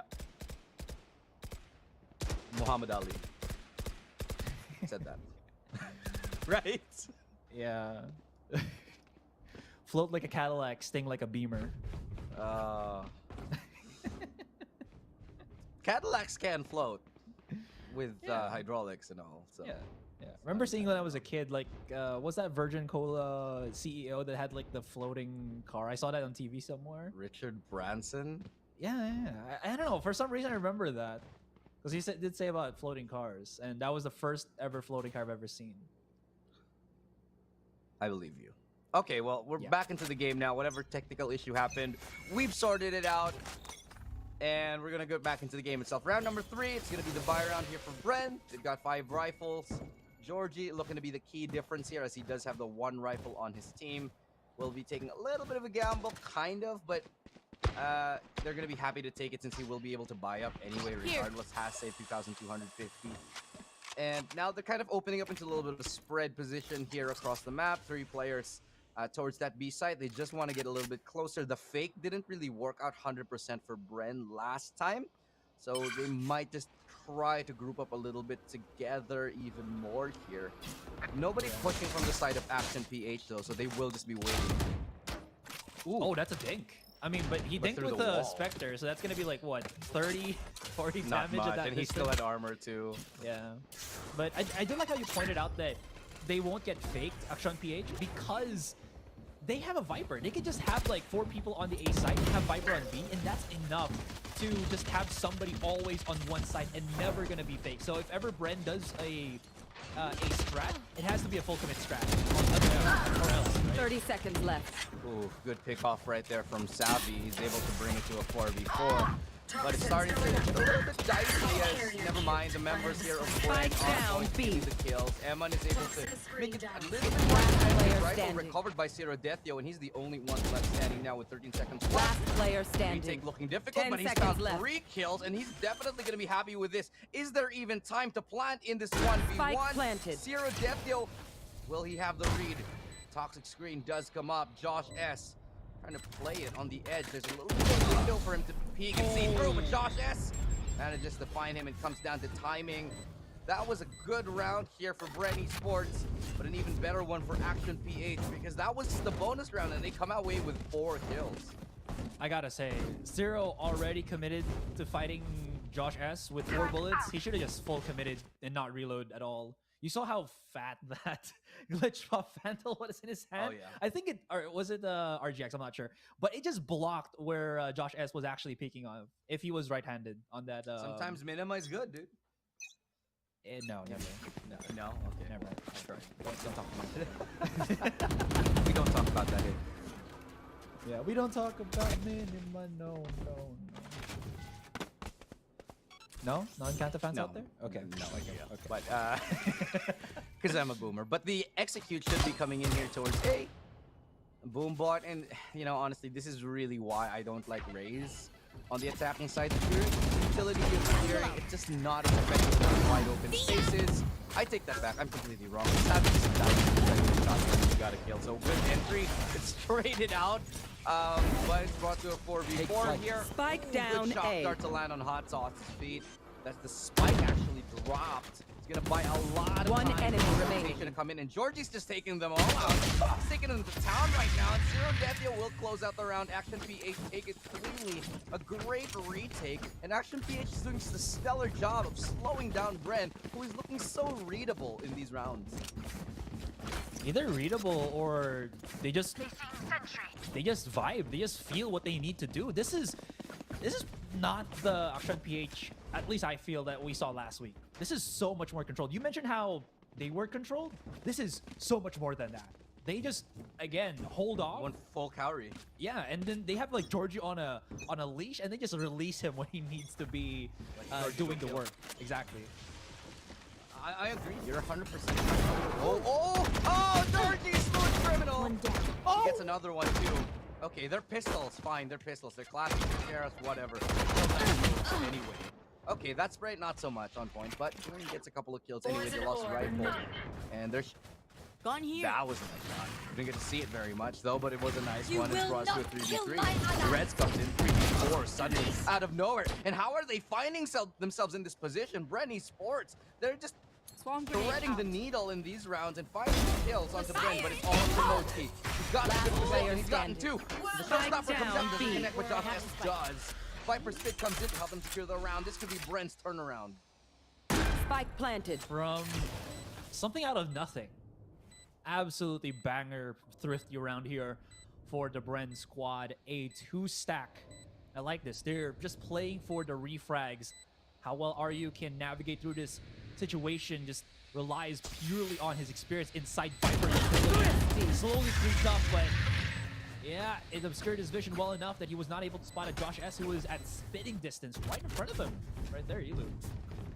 Really good work there. I do think Georgie overextended a little bit on that last fight after he gets... And this is one of those learning moments. You know what I mean? Georgie gets 2 kills, still stays for more, even though there's a slow orb and, you know, a Sage to back him up. Doesn't let the crossfire come to, you know, work for him. But instead, what happens is, you know, the rest of the team starts to fall apart. One stray sheriff shot dismantles the B site, and then everything just comes crumbling down. So again, Georgie, great aim. But in that instance, I would have liked to see him get those 2 kills and then back out. Sometimes overcommitting is the bad spot of this Action PH team. How well they're able to manage right after is what is going to save them in some crucial rounds. Georgie is a fantastic blader. I think one of the best that we would see in this entire tournament. Even comparable to Dubstep on Dubstep good days, right? Give me those back. There you go. That's the first one. And hasn't even taken any damage. So this is a good start for Akshan. And he goes even more aggressive. Georgie, how is he finding these? It's... We'll get there. We'll see the kills. Okay, that's why? He jumped. How are they just peeking him one by one? And he jumped too. This is a little bit weird from Bren, man. They have a great thrifty round, and then they're just trading thrifty rounds at this point. No, is it safe to say that... Okay, that's a classic from long range. I'm done. I'm done, dude. That's a classic from long range. Oh no. So, by default, Bren should win this next round, right? Because they have the thrifty buy. Oh wait, no, they have rifles. They won't win this round. Expert analysis right there. I'm confused. You know, it's the best we've got right now, so you know, it takes yet. That's lovely. Then what's the dash play? Wait. Okay, I thought he got a pick on B-Long there. That would have been nasty. Get out of my way. It's two sheriffs rather in a classic. Bladestorm comes in from EJ. It's time for the Jets to show what they've got. I like this turret here just to deny anyone coming in. This makes it so difficult for EJ because he is just on the blades. And him pulling out the classic, it would take forever to destroy that turret. Case in point, what Envy did yesterday or the other week. Yeah. What's the HP right now for a KJ turret? Like 100 maybe? I forget, man. 75? Yeah, not enough for a pistol to really manage. How? Again, thrifty buys, man. There's just some superpower that happens. Spike planted. Here. I'm not 100% sure how they're getting these kills, but they are doing it, and it's making for a very entertaining game. As okay, good satchel out there from Savvy. Actually, I don't think they spotted him, but Hunter's Fury does come in along with the lockdown. This is a little bit of time right now for the defenders to get onto the side. It forces the rest of Bren to get off of that side. Hunter's Fury comes in, responds, and that's gonna find the kill onto Emma. And this is actually huge as EJ finds Modeski on the back. And they get it halfway. They get it more than halfway. One enemy remaining. And that's gonna be the defuse right now. Really good work right there. They all die on the defensive side, but they win the round. And again, it's a little bit of a trade. So, for people that don't know, and for people that do know, you know, guys, you're amazing already at Valorant. We're just helping out the ones that don't know the math for it. I believe the Hunter Spear has what, 80, 90 damage. So if you have about 100 HP or more, you can tank one hit, and that's enough time for you to half defuse a spike.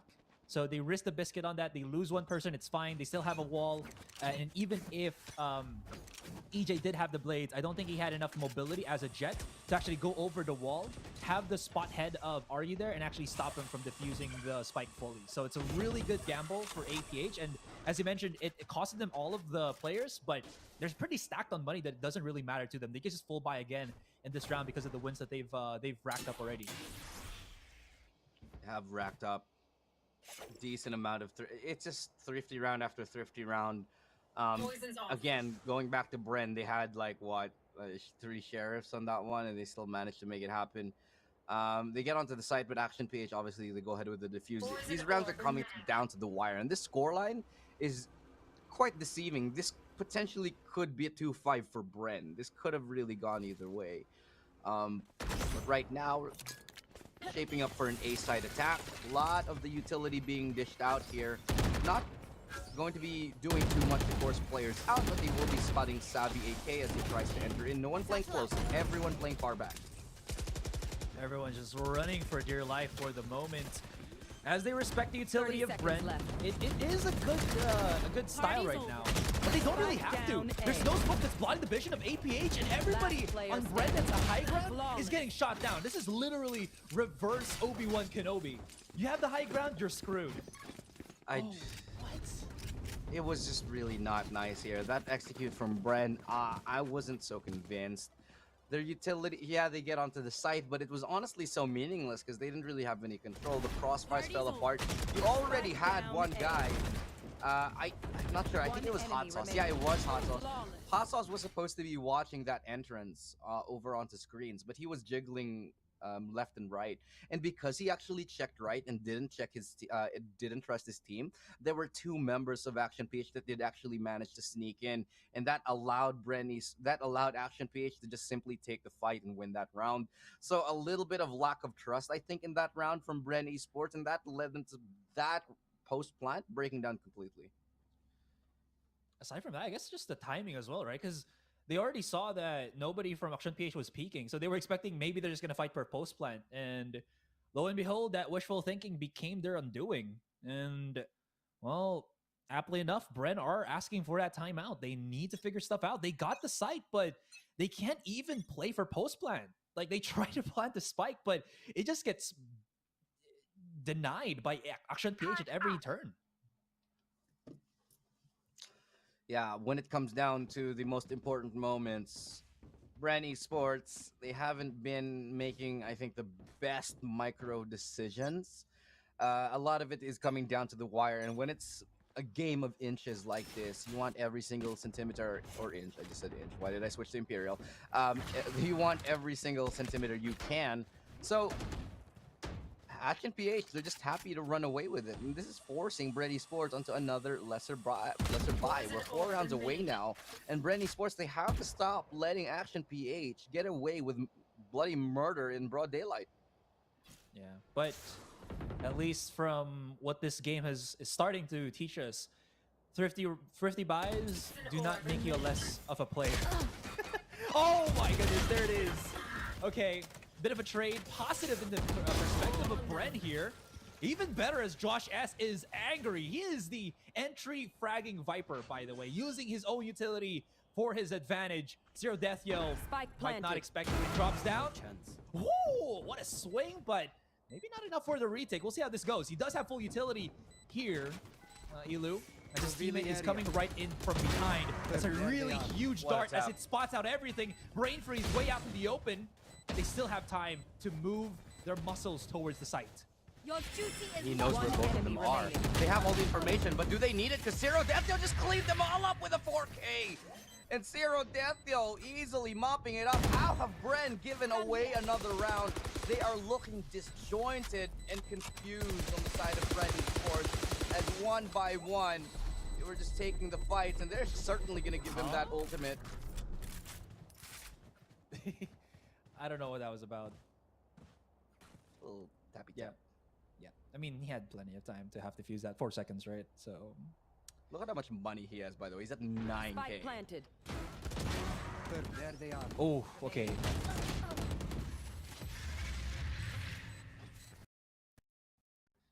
They just challenged the fight 1 by 1, by the way. So Siradethio had not really a big threat against him on that interval. 7-2 in Ascent PH. It's this game, your bit intensifies. Deja vu, maybe. Could be here, but oh, that's a clean shot from Georgie, opening up into a 4v5. And again, Ascent PH starting the game off with an advantage. It seems like Bren, they really cannot catch a break here. The Hunter's Fury forcing Brain Freeze out in the open. Shot goes wide here from Georgie. Not to worry, he gets down, no problem. Back up by Eman.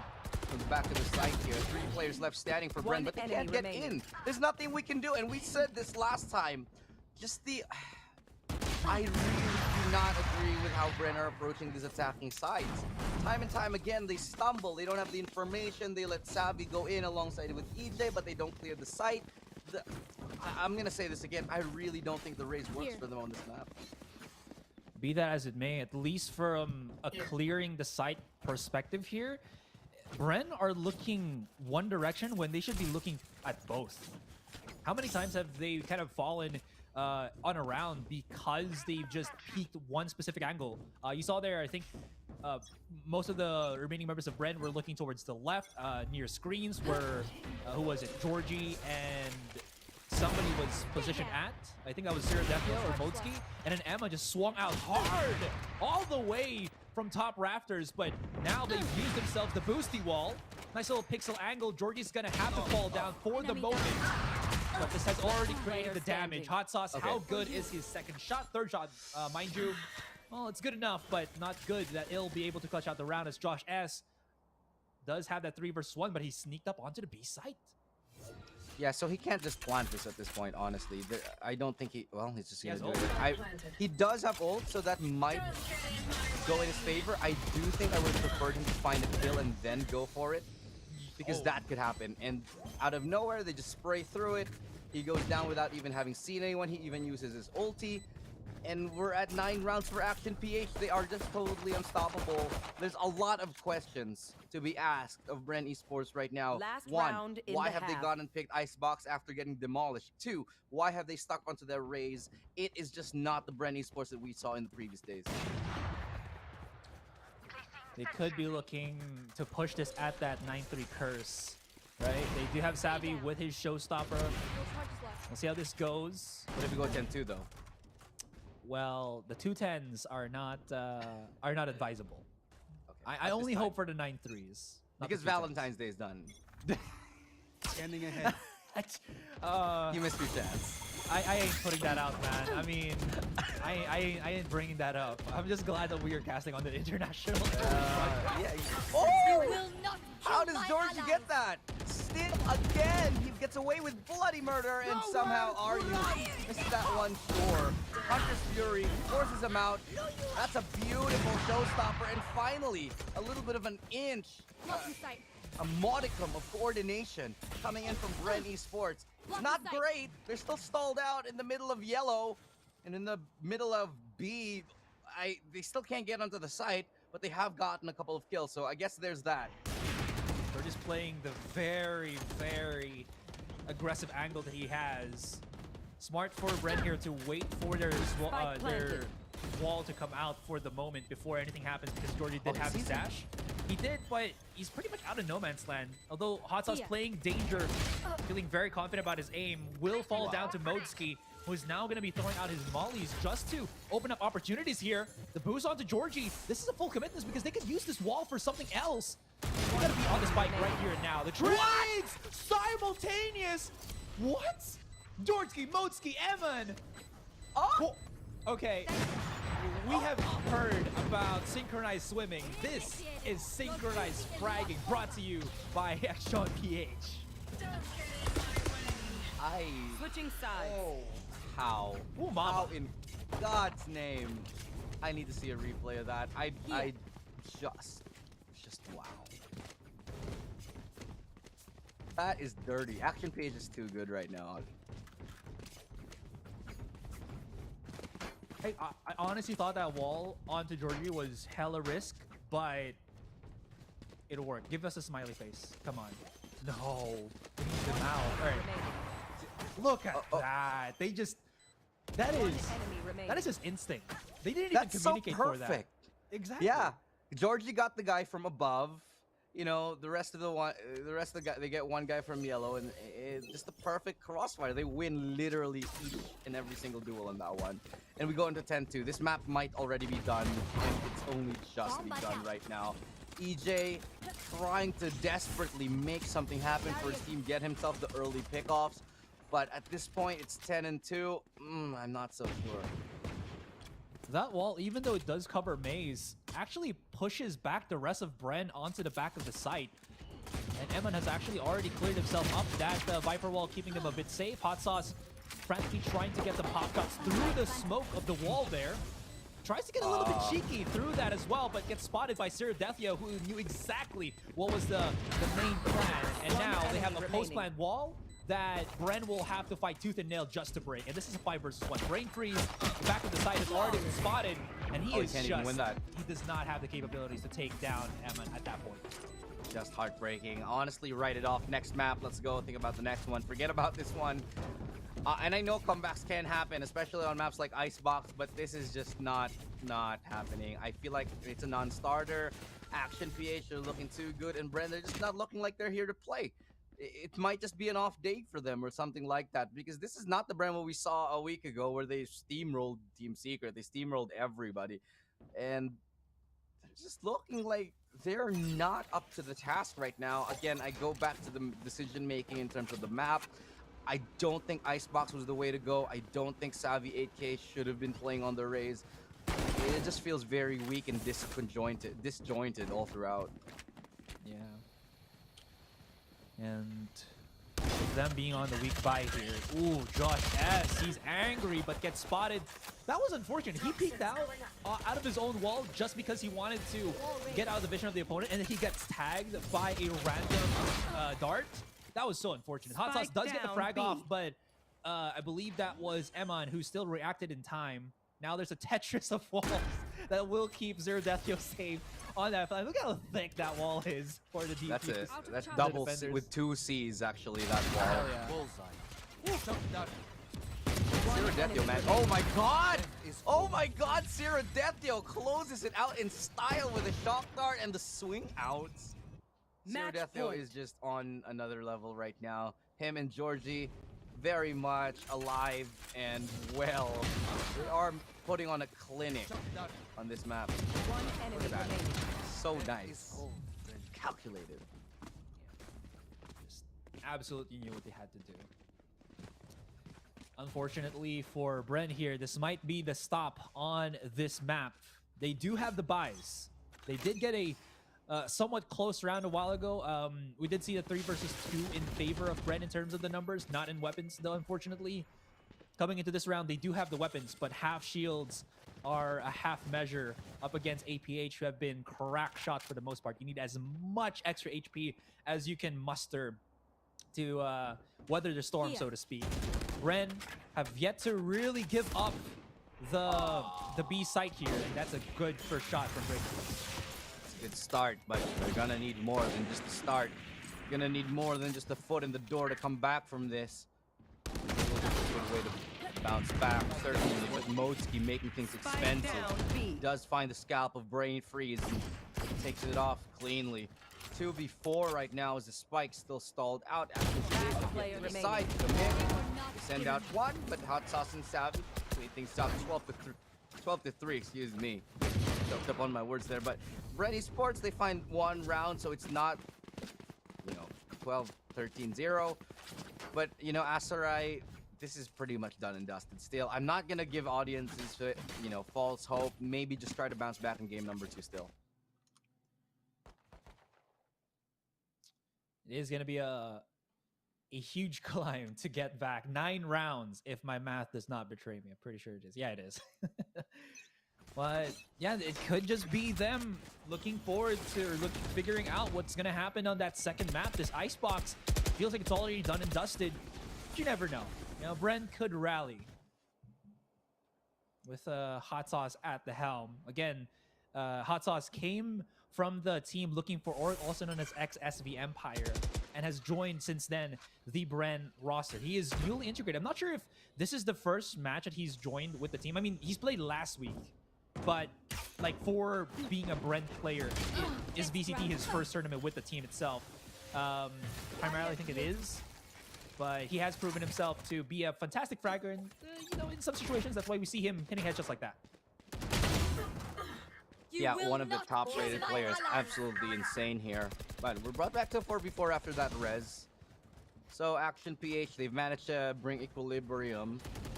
Right now, they do have good position for retakes. The Aldrone does come out and does spot at least one. I don't think they got the tag, but still the retake does now commence.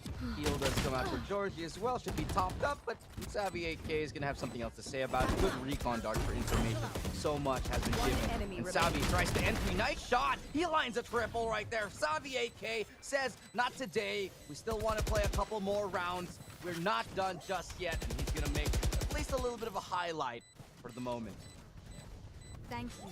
No turbulence for Savvy as he goes and flies high up into the air, creates that huge spacing for Bren here.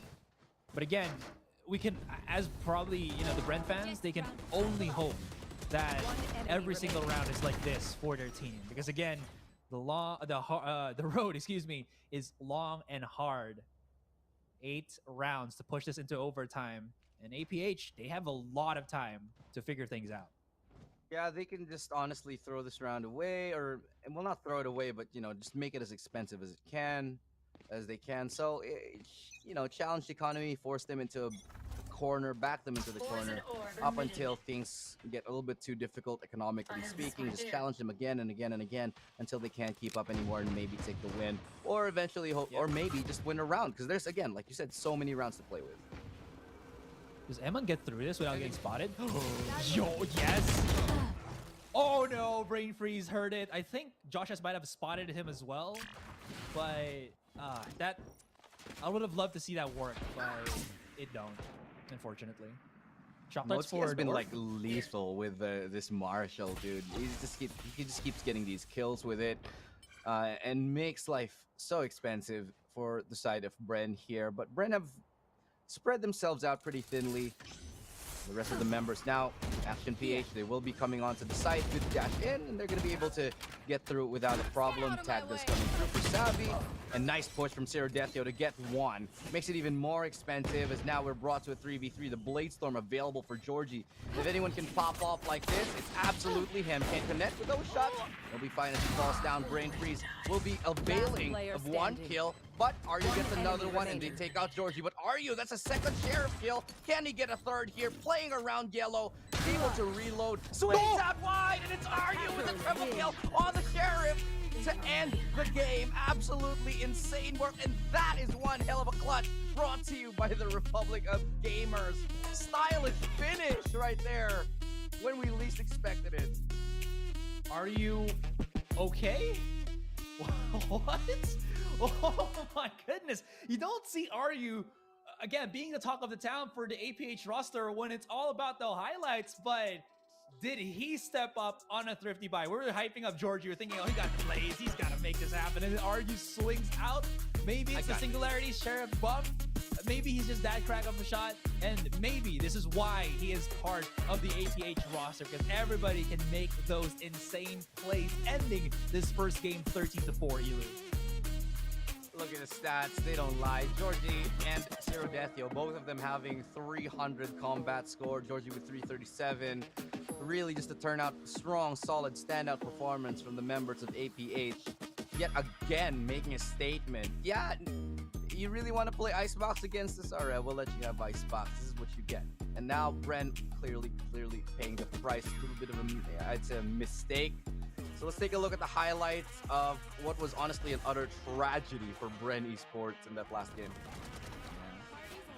These highlights are going by fast, just as fast as how APH did this game. This is one of the rounds where I think it really exemplifies how difficult it was for Bren to even find any footholds into these sites.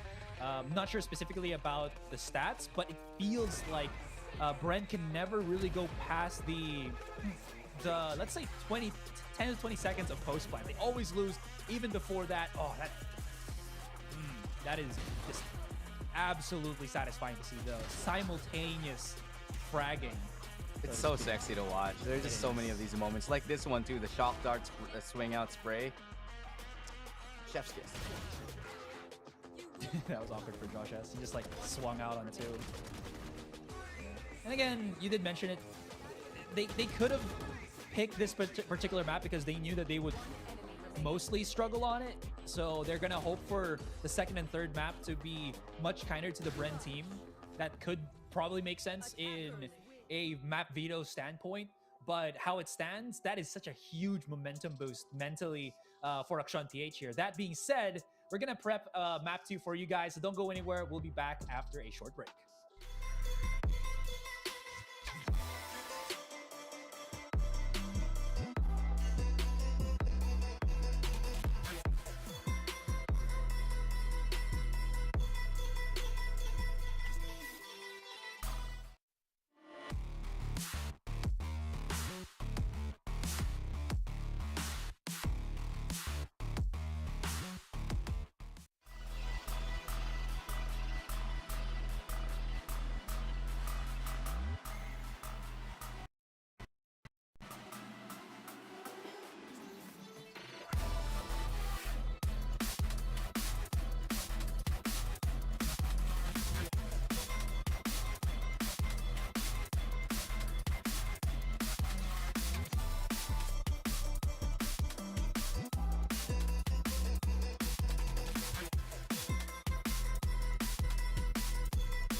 running in place. Y'all really testing my patience. Right before I blow up the spot, I had to get back to the basics. What if my talent is wasted? It's sick, but I'm lacking the placement. Thought since I rap in the basement, but my come up is legend, is greatness. I don't care now, it's pedal to the metal. I can never quit now, I will never settle. Puppet to the game, I'm pulling strings like Geppetto. We in the same game, but I'm on a different level. I passed it. Gotta keep grinding till I'm laid up in the casket. No fake round, but you feeling too plastic. Yeah, y'all feeling too plastic. They say my style crazy, but then it's straight jacket. Wow. Why you still testing my patience? Trying to turn me into something I ain't trying to be. All the hate is a heavy rotation. You gon' lose yourself, quit testing me. Don't make me lose my mind. Don't make me lose my mind. Don't make me lose my mind, cause I'm looking like Wesley, test me. Don't make me lose my mind. Don't make me lose my mind. Don't make me lose my mind, cause I'm looking like Wesley, test me.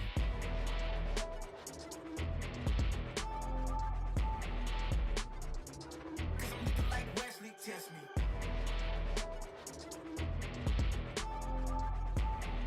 Don't make me lose my mind, cause I'm looking like Wesley, test me.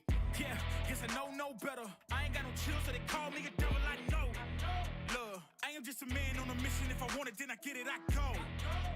And if you're trying to test me a beast, you gon' need Liam Neeson. The chance that you taking is flagrant. You're testing your luck. If you think you'll make it out, then you're sadly mistaken.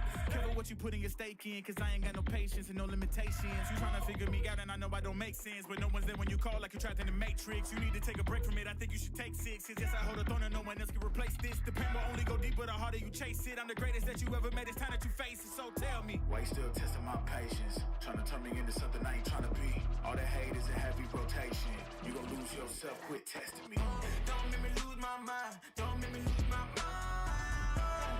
Don't make me lose my mind, cause I'm looking like Wesley, test me. Don't make me lose my mind. Don't make me lose my mind. Don't make me lose my mind, cause I'm looking like Wesley, test me.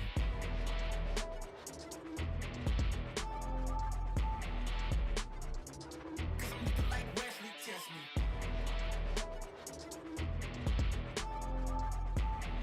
Don't make me lose my mind, cause I'm looking like Wesley, test me.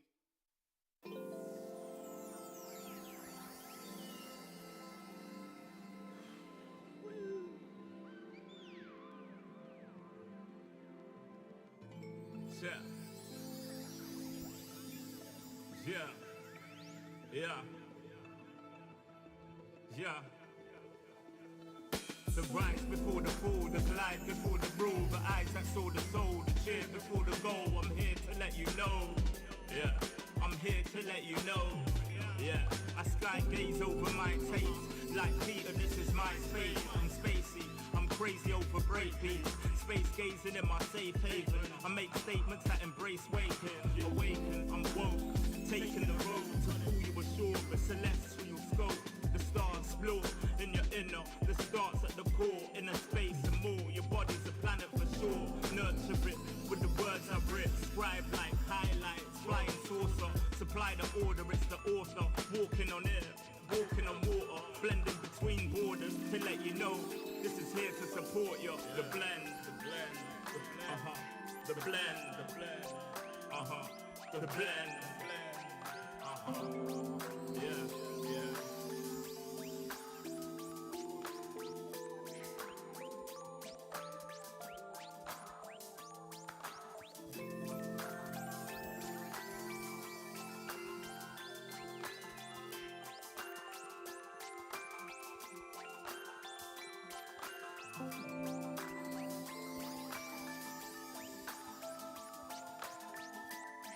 yeah, yeah. Yeah. Second verse after the first. Take control with words, roll reverse, the rebirth of verb from inside out, outside in. We control the earth frequency. The heart of the world beats in me. It beats on beats as we breathe deep. Oxygen from trees feed. Gift in our gift. This right here, proof we exist. Mind state is gravity, the way you uplift. Across seas swift, water quench thirst. There's a shift. Set sail like shit to find other lands. Some other lands, sun is planned. With the words I'm writing, I'm fertilizing. The earth to rise, rising, realizing. Global warming and the sea is rising. pollution the planet needs metabolizing. Full of fire like a dragon fighting, creating hot springs when the pressure rising. It's terrorizing, but I'm never frightened, cause the days will brighten. Yeah, the blend.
Everywhere I go, the people really wanna know who I is and who I be. They stop and stare when they see me. If I said it once, no need to repeat. Run up on me, watch you fall to your knees. Tip my hat when it's time for the kill. Ain't no beast when you're really real. I am the boss, I am the dawn. I am the one they call Lucky Charm. Got my own shit, I don't need your farm. Life was so hard, it made me weak. Built to last, this girl ain't weak. Sturdy and still when I plant my feet. Got it out the mud, now it's racks in my sleep. Look to God, he supplies my needs. Endless faith is what brought me next level prosperity. Silent power moves is what I'm giving. They love to hate the world they can't live in. Always present for the high roads. Go swim within the deep lows. Low. What tells the future? Who knows? I don't do it for the likes, I do it for the love. Do it for the ones who really need a hug, cause they had it tough, never had enough. Feared, loved, and respected. Using words as a weapon. Test and she. Hurry up quick, El Jefe's coming soon. Sit up straight when she enters the room. Be enthused, but don't look too amused. This is her queendom, please respect her rule. Hurry up quick, El Jefe's coming soon. Sit up straight when she enters the room. Be enthused, but don't look too amused. This is her queendom, please respect her rule. Smile in my face, Woody in my place, but act gully on cyberspace. Let's pump brakes, let's be frank. Running after him when you're the chase. You are the catch and he's the net. How quickly do we all forget to honor these small policies, my darling? You are the empress queen. Man, respect or he'll neglect. You are the wind beneath his wings. You are the season, you are the reason why this world can breathe. Giving sons eyes to see and daughters dreams to believe. Anything less than the best for you is high treason, queen. Hurry up quick, El Jefe's coming soon. Sit up straight when she enters the room. Be enthused, but don't look too amused. This is her queendom, please respect her rule. Hurry up quick, El Jefe's coming soon. Sit up straight when she enters the room. Be enthused, but don't look too amused. This is her queendom.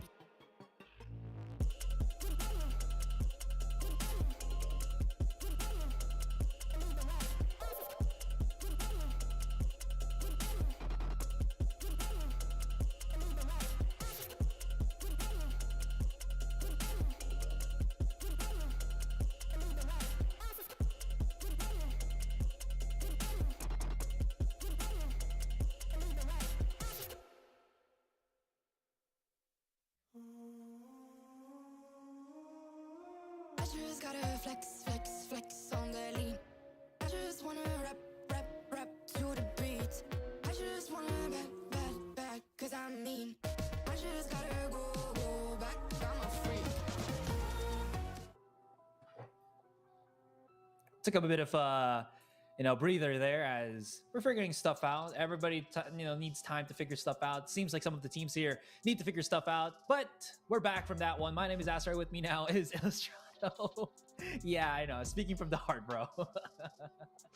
Yeah, well, let's go ahead and figure out what agents that they're gonna pick in. Here is the agent select for game number 2 comes in. We talked about Icebox. Not a very good map for Bren, but I do want to sort of talk about what this means right now. SBE are waiting in the sidelines, hoping that Bren take a loss on this one, because it means that they will be tied in terms of the score line, being 3-6, 3-6. That just gives them a better chance at qualifying here. Bren desperately need a win. Action PH, they don't really need this win, but they certainly would like it to help solidify their qualification into the top 3. So let's find top 6 rather. So let's go into Haven. Asarai, any impressions on this map that you have? Because we saw them play this before, and honestly, Action PH, it's another one of their maps where they just stomp on you. It was, but again, have to remind that this is the map that Bren honestly got their debut. Everybody was so hyped about how Bren was going to perform. This was the first map, and they executed it, I'd say, pretty flawless. They beat Action PH in this particular map last week. I believe that was 13-7. Right. So we'll see how that kind of goes. Actually, wait, is it Ascent or are we going to go to Haven? I am confused a bit. Oh, is it Ascent? I'm sorry. That must have been my bad. Oh, it is Ascent. Yeah. It is Ascent. This is the map that actually Sean won. So you're absolutely right. I am talking out of my butt for some reason here. No, I said Haven, I think, as well earlier on. Yeah, okay. We were both wrong. It's okay.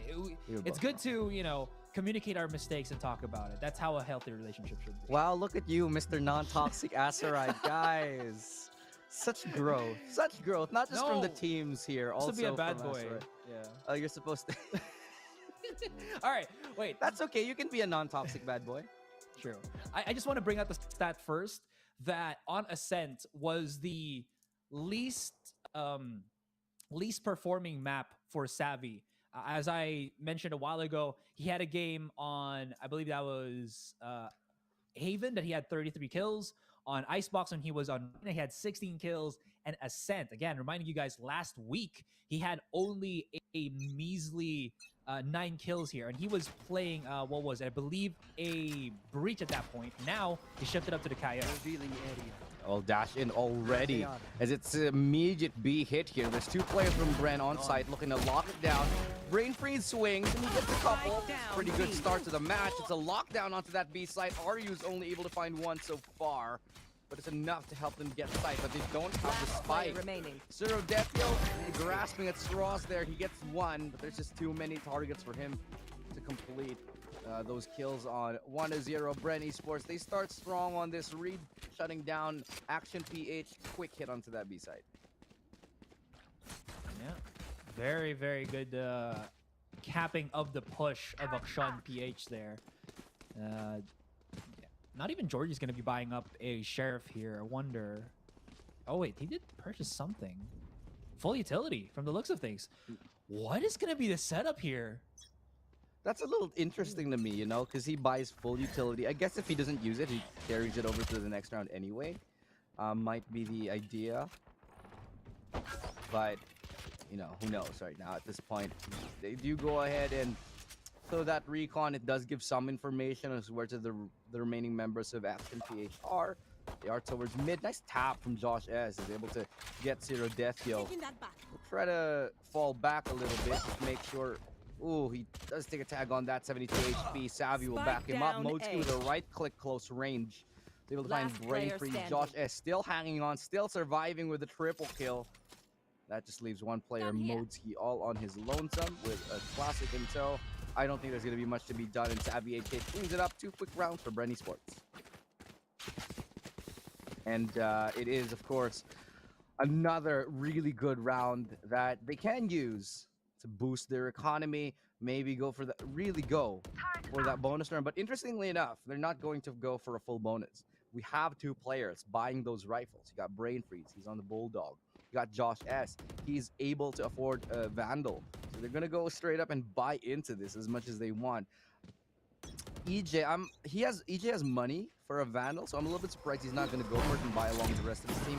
I'm not too convinced, but maybe this is why. The dash in, good attempt, but this will be read out here by Zero Defio. Savvy 8K is good for the refrag. The fragment does come out. 1 enemy are standing. A little bit of a sense of false security that Savvy 8K falls into as he falls back from mid. 3v1, Josh S all alone in this 1v3 right now. This force buy, semi-force buy, might have just bit them in the back as Modsky just drives by and takes down Josh S. Man, that was just out of nowhere there from AkshanPH. Even get the plant on the spike. So, you know, a little bit of cherry on top for those extra creds, as it were. There will be some purchase power here for Bren as they're looking to fight back. Maybe even a force on an operator, or probably they're just going to say for next round, and that's going to make a lot more sense for us here. Give that to EJ, who seems to need a bit of fragging on his end. At least for this one, there should be an AkshanPH round, unless we go back to the thrifties that we've been seeing on an Icebox map from last. For now, just a bit of control on A main. AkshanPH slipping out the control here, but the flash still good all the way from Savvy downtown. Sets it up for the alley-oop on his teammate. 1-for-1 trade, though. Did not pick up the weapons. And Bren, they've done a bit of damage, but not to pick up anything other than. Yeah, but that's crucial because that's the rifle that Bren had. So at this point, it's a really good pickup for them just to be able to get that out of the hands of EJ. So AkshanPH, they still have 4 members, still have 4 rifles. The timing just not going Josh S's way. Cloudburst does save Georgie for the meantime, but on the outskirts of the smoke, Savvy 8K swings wide. He gets one until he's straightened out by Zero Death, yo. Bomb site A. Completely open here as the spike does go down. Even a wall just to plug up heaven here. But yeah, there it is. There's a couple of weapons lying around on short, so they've equipped Brain Freeze and Hot Sauce to maybe fight for this, but they are taking their sweet time just to tread their feet on the A site. So as soon as they start pushing in, they're gonna have to full commit to this and hope that they can get the frags that they need to retake it. For the moment, though, Brain Freeze is the only one marching right in, and you can see Hot Sauce. I think he's just gonna play for the exit frags for down. Yeah, just X is all I think they can do at this point, and I don't think they're even gonna get that. Sir Deathio. Okay, they're gonna get a couple here. Just the timing as well. Right behind the and he forces him into the explosives. As he could have actually lost that rifle, right? Because he swapped over the skins. He could have lost it. If it came to, hasn't that ever happened to you where you like, I'm gonna quickly press G just to switch my gun and pick up a skin, and then suddenly you don't pick up the skin, and then yeah, nah. We're Filipinos, man. We always pick up our skins. Case in point, fried chicken, right? We always like to pick the skin. So I think the sign of true love, Asarai, is whether you'd give somebody your chicken skin or not. No, the sign of true love is knowing that you never take away a Filipino's crispy chicken skin from Jollibee. Right? Okay, that's true. Both sides of the coin, I guess. For you. For the moment, a bit of mid control for AkshanPH here. So they've done a lot to just play for the mains. Now they're looking all the way through mid. This opens up some opportunities. I really love how teams are now respecting that mid is such an integral part of the Ascent map. If you get that, you cut off so much rotation from the defenders. You get so many avenues. The defenders will just have to figure out if you're going to charge in through market or will you go back through short. There's really a lot of opportunities here, and AkshanPH are making that a possibility right now as they've gotten the frag with Modski. And look at Georgie. He's still lurking somewhere outside of market.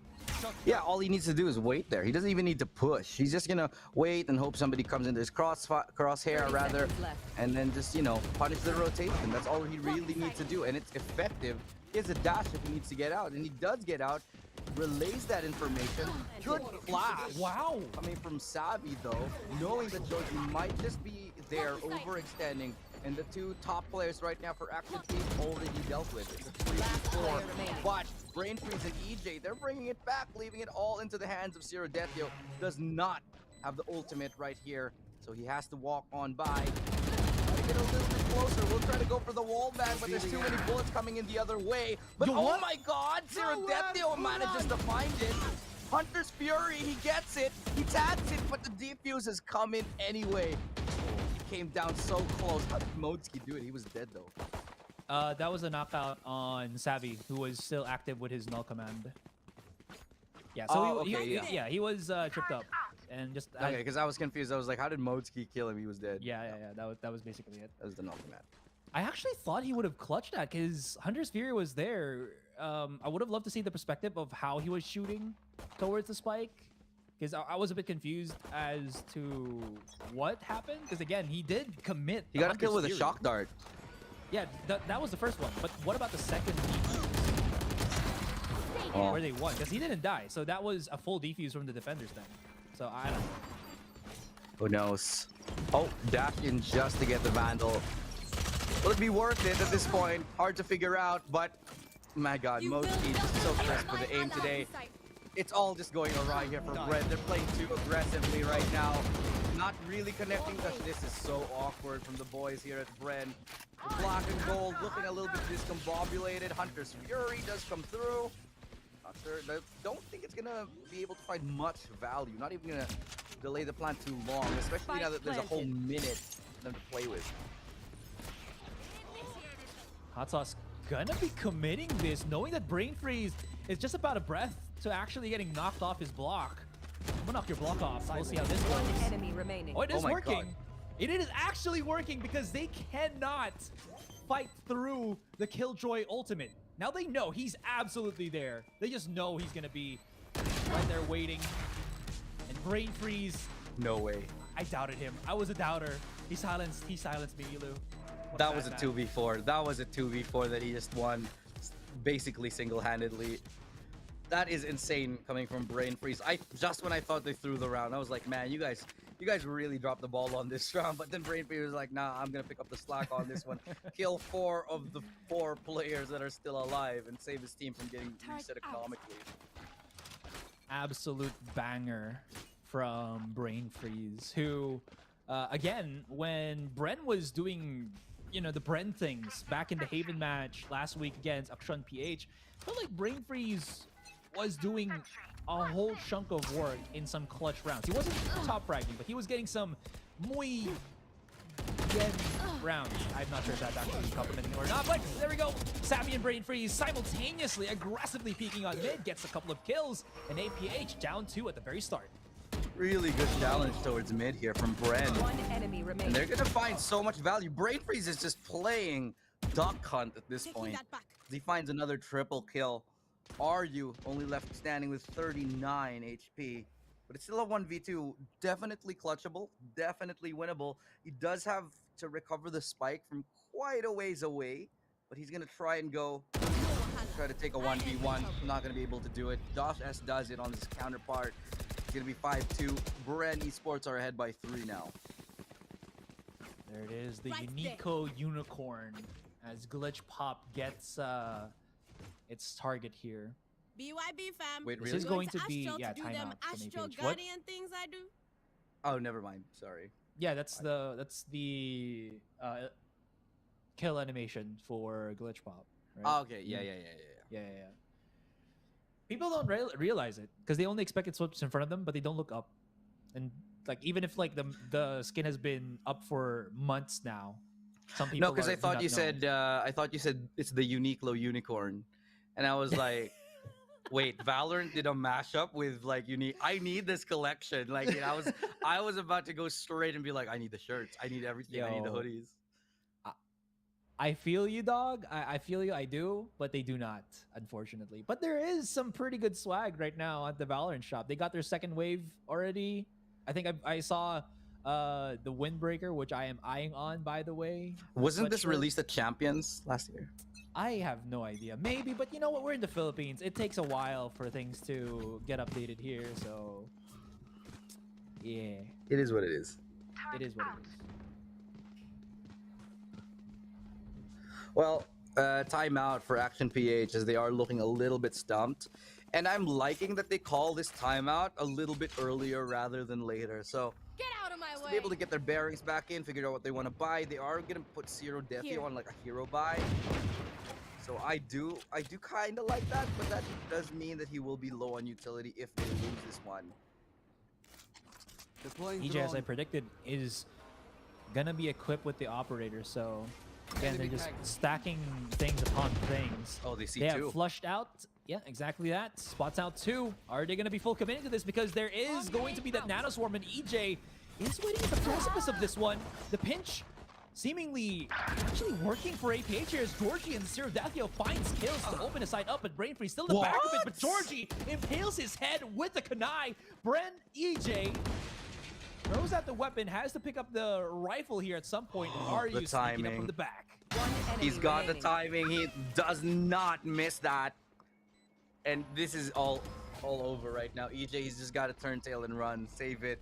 What a great round from Action PH, man. And you know, those shots from Georgie were just kind of disgusting, dude. That pixel angle, he manages to still find 3 kills. And I like the slow play towards B. They don't just run out and hit it.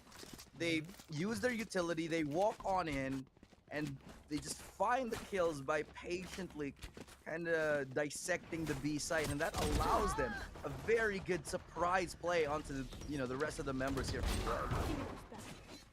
Wow. Yeah, that was really smart of Georgie to actually updraft on the window there and actually just like survey the site. I don't know what was going on in his head, but maybe he was just reacting to his teammates wanting to push.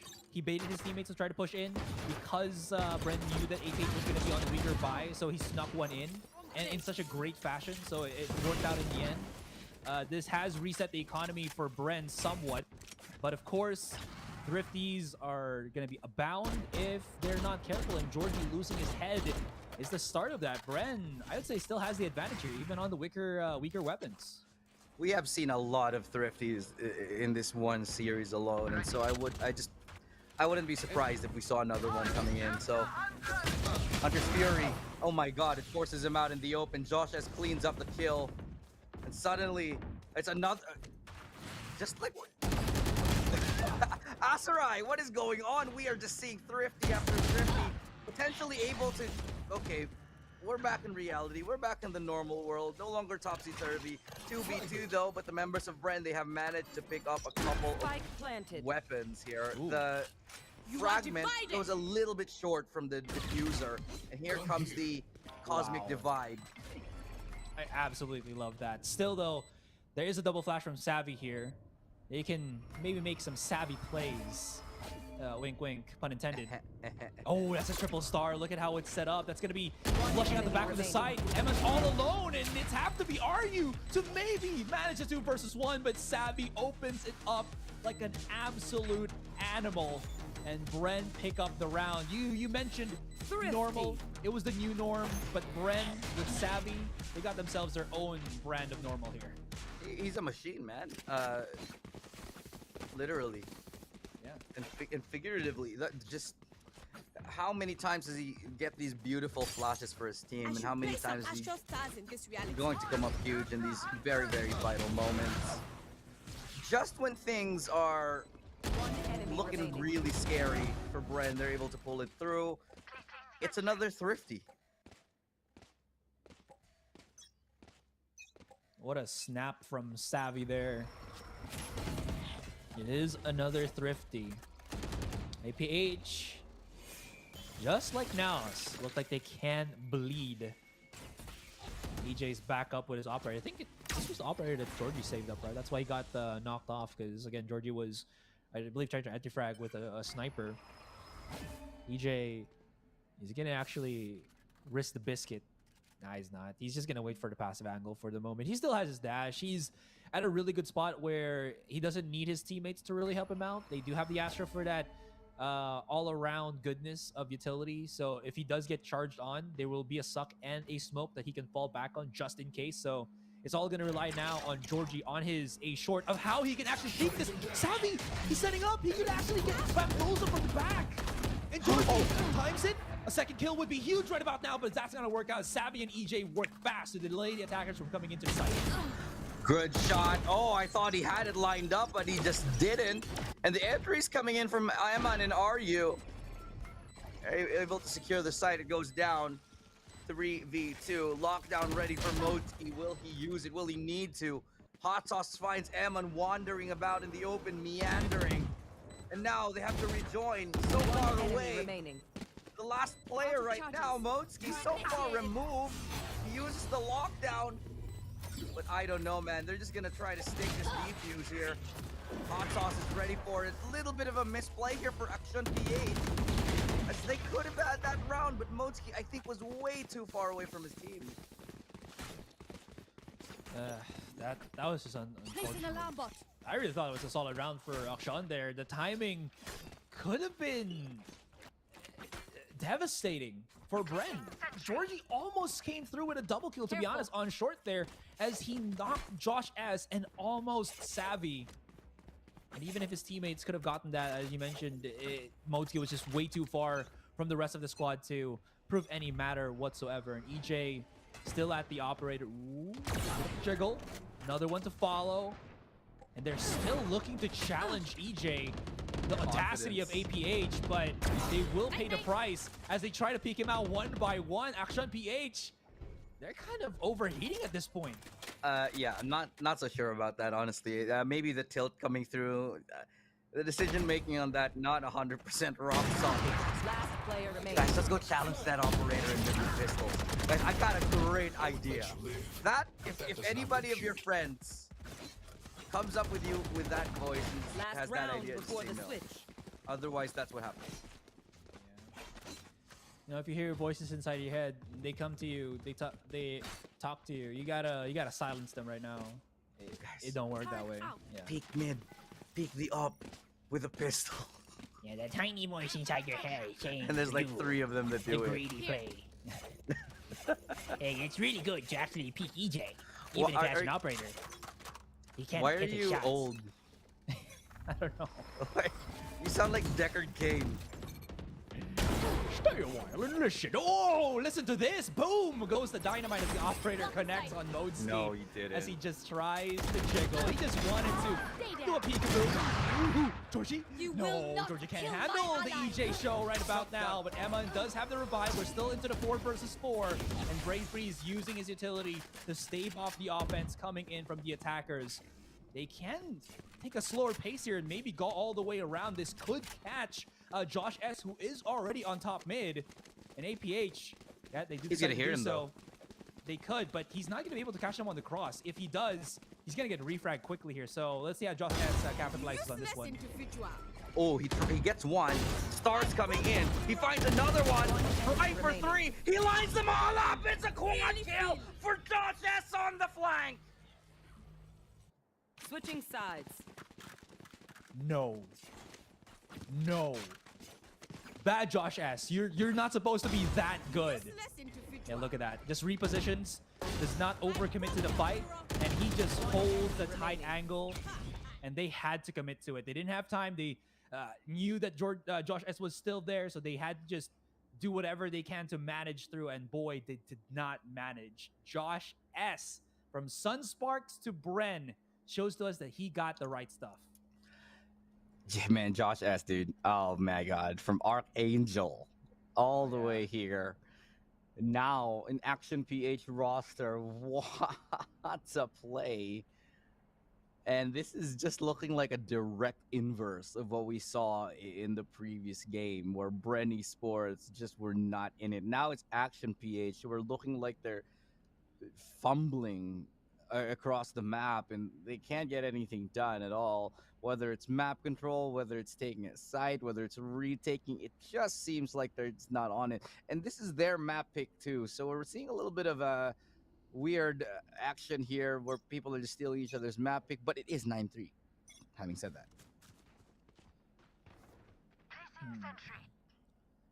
Pistols is always the igniter, as it were.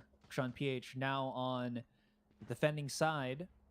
Their setup, okay, proves to put a lot of emphasis on A for the moment. Georgie's going to be aggressively peeking through short here, but this might not work for him because it seems like Bren is going to do the same thing with more people against Georgie. this could be scary.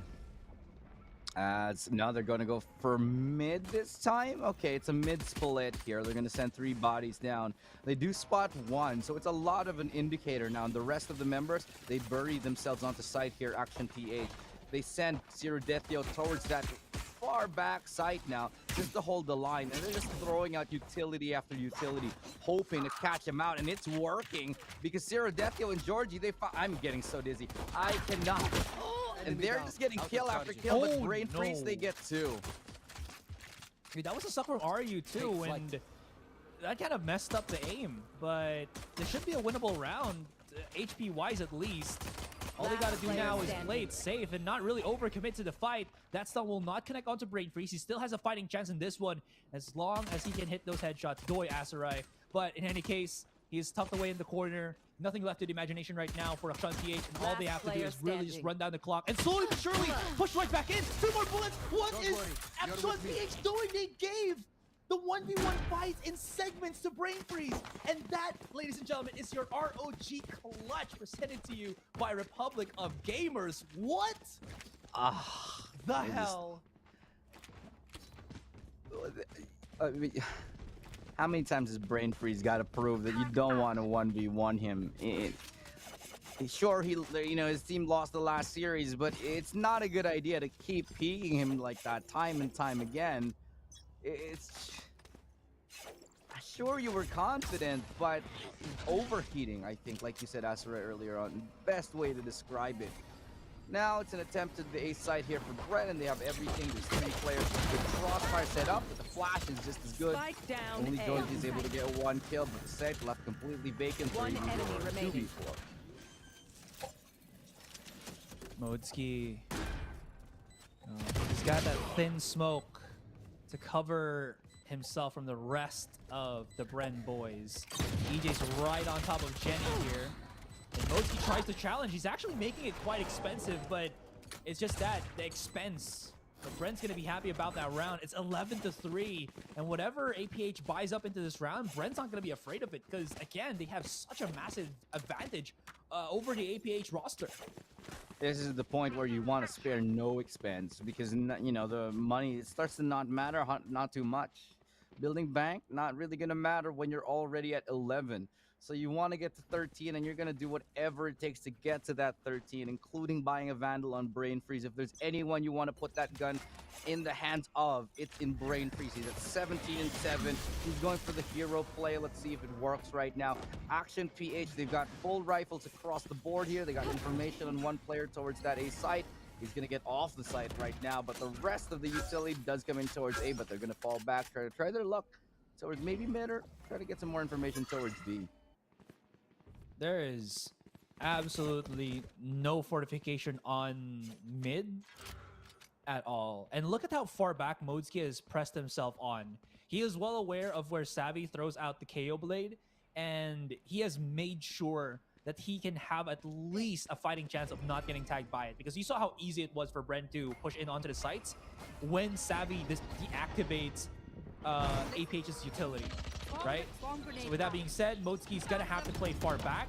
It works somehow because he's activated everything, but it still does not phase Bren whatsoever. They are in a position where everything they do, it is absolutely going to work. And now it's going to be this pure retake whatsoever from the attackers, who are using their own ultimates just to flush out the defenders who are coming in from the spawn. Well, that's going to be another kill coming in for EJ as he opens up the site.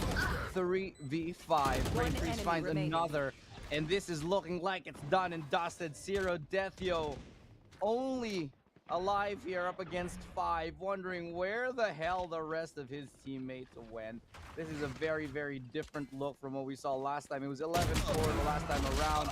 It could be an even bigger gap, to everybody's surprise, and Bren Esports taking us potentially to map number 3 in such dominating fashion. It's 12-3, Asrai.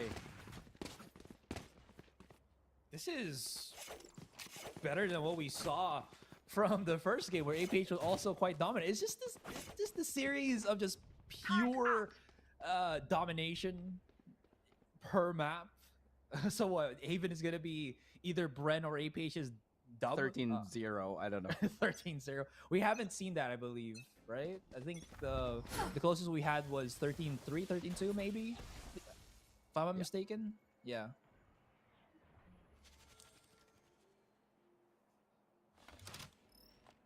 Well, we haven't really seen many big, games. I'll talk about that later, because right now they just go on and barrel their way onto the site. EJ's able to get one, sure, but it baits out the entirety of the rest of Action PH right now because they're all on the wrong side. Bren Esports, they've sold this fake. Hook, line, and sinker. Action PH have fallen for it.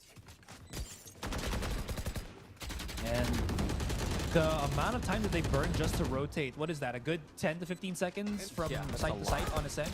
That is a lot of time considering that the spike is only active for about 40 before it explodes.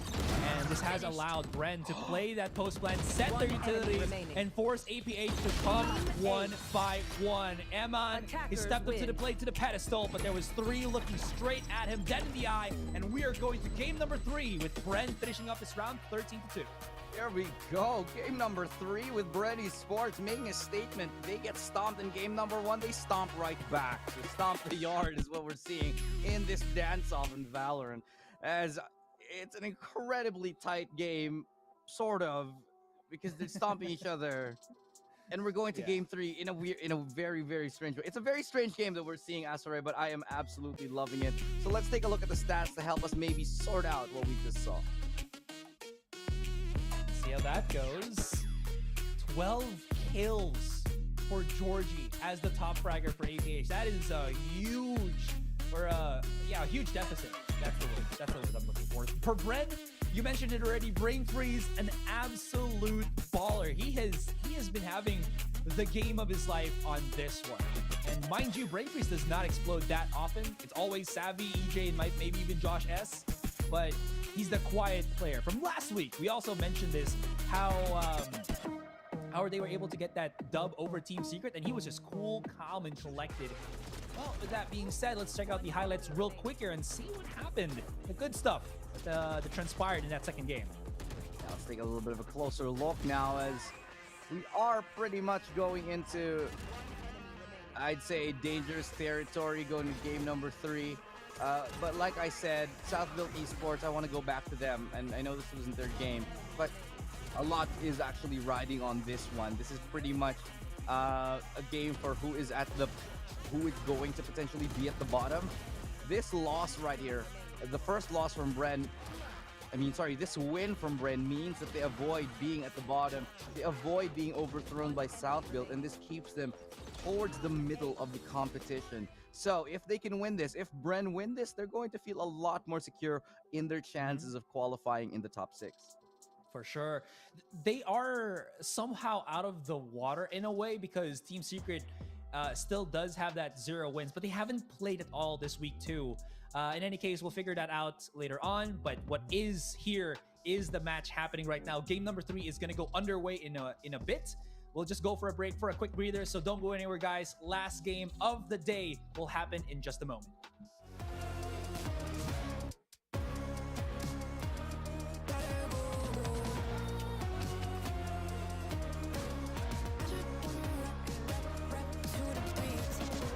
Move of emotion, they drunk at the problem.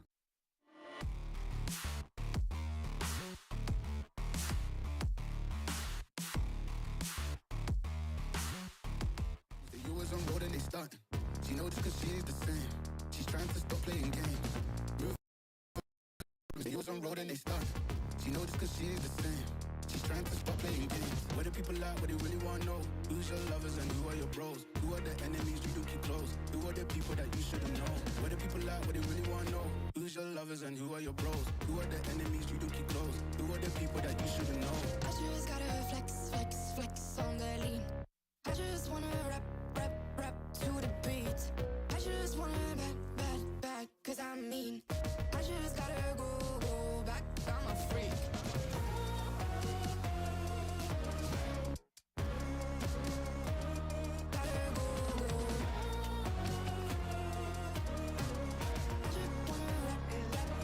To the beat.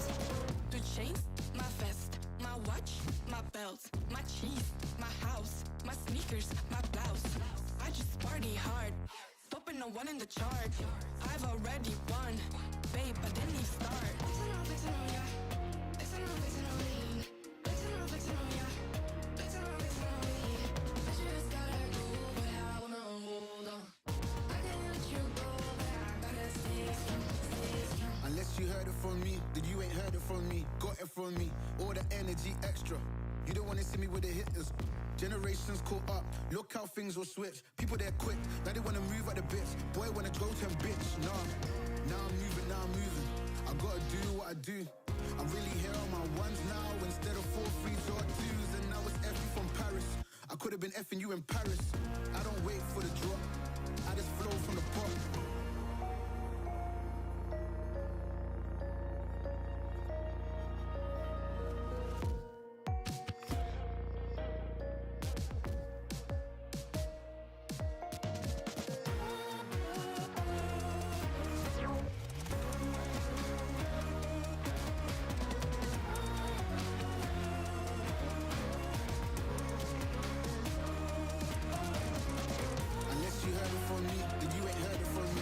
For me, all the energy extra. You don't wanna see me with the hitters. Generations caught up, look how things will switch. People they're quick, now they wanna move at the bits. Boy wanna go to bitch, nah.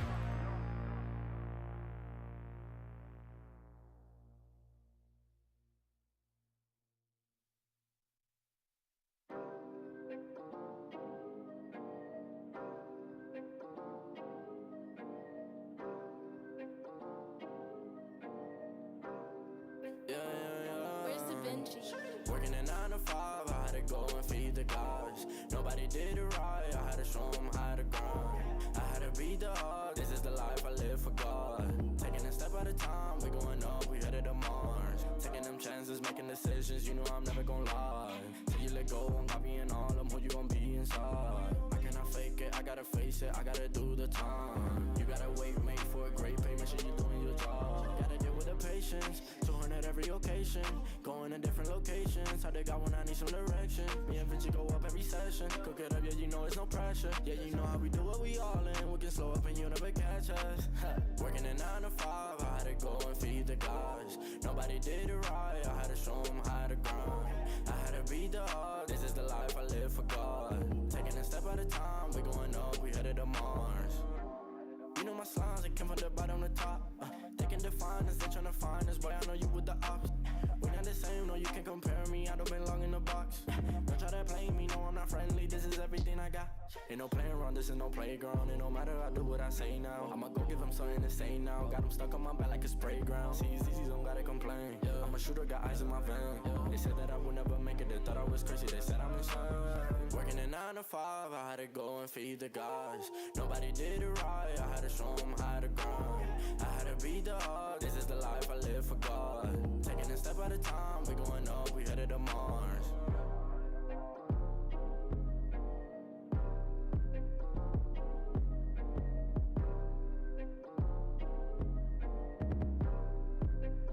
Undefined for life.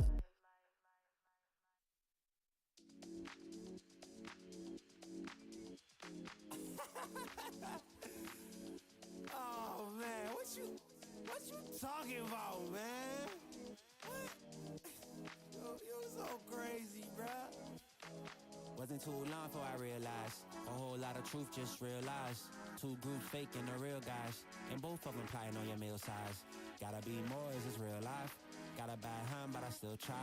Trying to knock me down and I still climb. I can see the promised land right over the hill line. And when I get there, yeah, we all gon' party. Learn how to surf cause the waves is gnarly. Gotta make the bread, gotta make the barley. But it take a little time, be patient, darling. Working for the people, gotta rake them all in. But sometimes people make you hate your calling. Some people panic when the brakes is stalling. Me, I go to God when my faith is falling. Put it on the righteous man, don't know bad news. Found forgiveness for my snafus. Nothing for the pretty girls trying to get a cashew. Bad dude. Sometimes life really suck like a vacuum. The devil I don't never turn my back to. I just want to shower love like a bathroom. And be a role model for the black youth.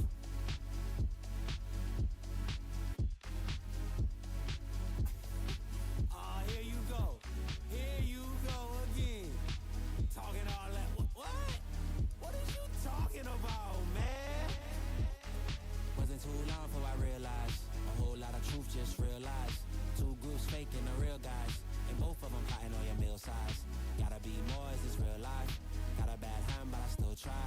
Trying on me down and I still climb. I can see the promised land right over the hill line. And I broke a lot of hearts in my lifetime, thinking that their heart wasn't like mine. Finally got through a lifeline, and I stumbled upon a right mind. Love showed up at the right time. Put her in a white dress, get the white wine. Some people make your life mine.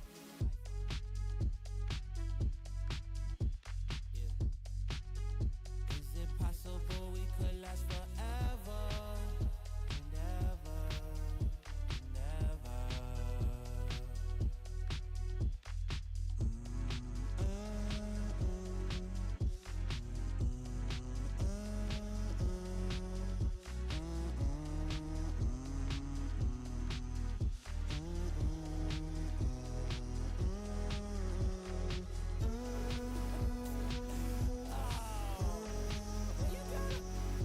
You gotta be kidding me, man.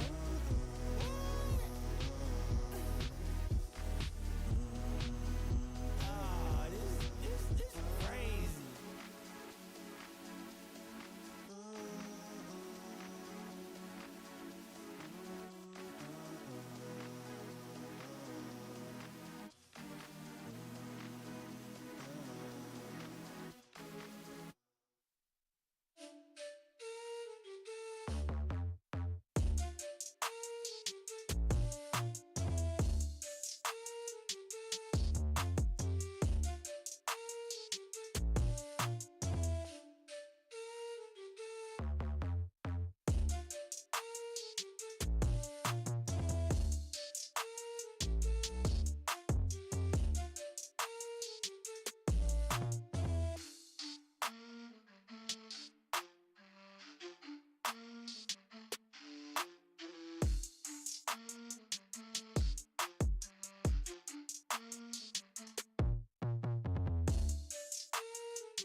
I think I let my guard down.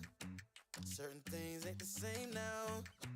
Hard to navigate these problems. I'm by myself, you're not around. I tried to open up, it wasn't good enough. Put in my all and got nothing back. Now I'm stuck in the rain, dealing with all this pain. Why you gotta do me like that? Don't say you love me, then go and leave me. It can't get ugly, trust and believe me. Say it to myself, looks so deceiving. Trying to fight back this far from easy. I see your hands.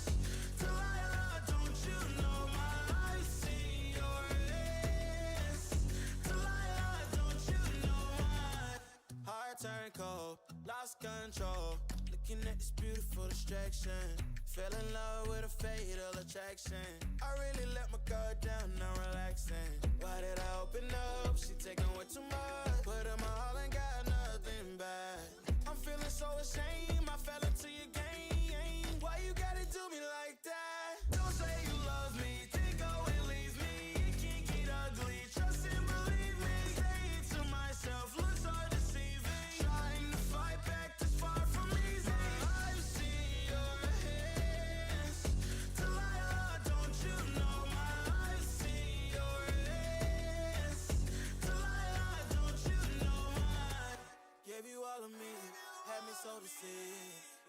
lead my life, so I'm on my own in the cycle.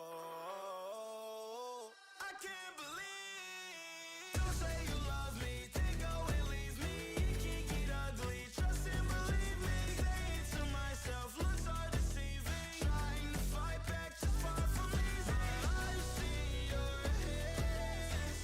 Delilah, don't you know my life's in your hands? Delilah, don't you know my, don't you know?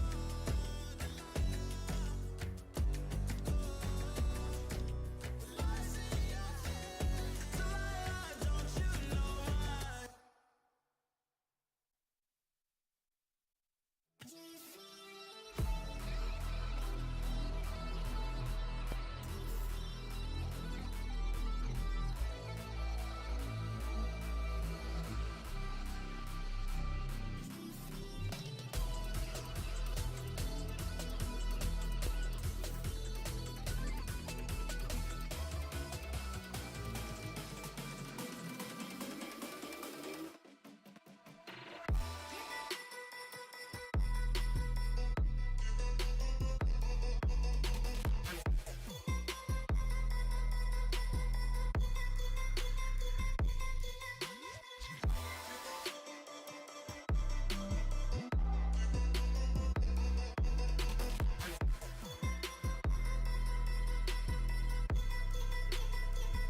running in place. Y'all really testing my patience. Right before I blow up the spot, I had to get back to the basics. What if my talent is wasted? It's sick, but I'm lacking the placement. Thought since I rap in the basement, but my come up is legend, is greatness. I don't care now, it's pedal to the metal. I can never quit now, I will never settle. Puppet to the game, I'm pulling strings like Geppetto. We in the same game, but I'm on a different level. I passed it. Gotta keep grinding till I'm laid up in the casket. No fake round, but you feeling too plastic. Yeah, y'all feeling too plastic. They say my style crazy, but then it's straight jacket. Wow. Why you still testing my patience? Trying to turn me into something I ain't trying to be. All the hate is in heavy rotation. You gon' lose yourself, quit testing me. Don't make me lose my mind. Don't make me lose my mind. Don't make me lose my mind, cause I'm looking like Wesley, test me. Don't make me lose my mind. Don't make me lose my mind. Don't make me lose my mind, cause I'm looking like Wesley, test me.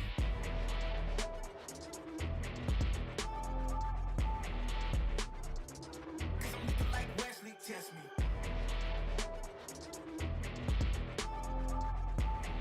Don't make me lose my mind, cause I'm looking like Wesley, test me. Yeah, guess I know no better. I ain't got no chill, so they call me a devil, I know. Look, I am just a man on a mission. If I want it, then I get it, I go.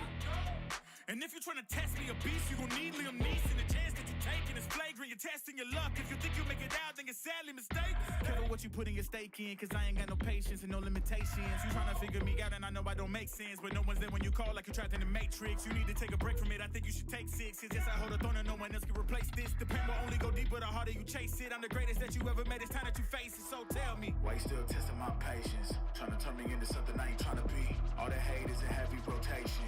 You gon' lose yourself, quit testing me. Don't make me lose my mind. Don't make me lose my mind. Don't make me lose my mind, cause I'm looking like Wesley, test me. Don't make me lose my mind. Don't make me lose my mind. Don't make me lose my mind, cause I'm looking like Wesley, test me.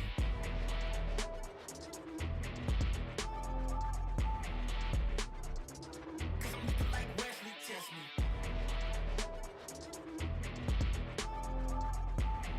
Don't make me lose my mind, cause I'm looking like Wesley, test me.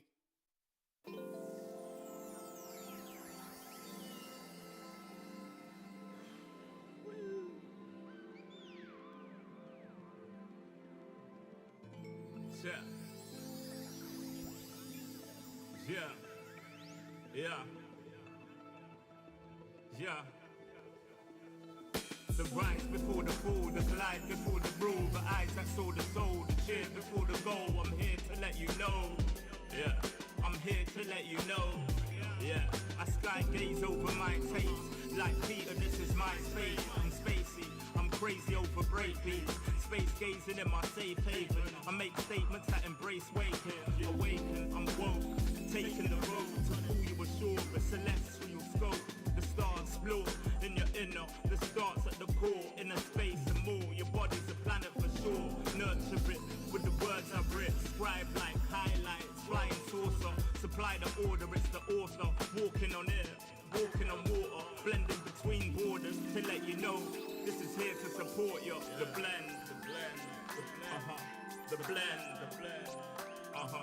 The blend.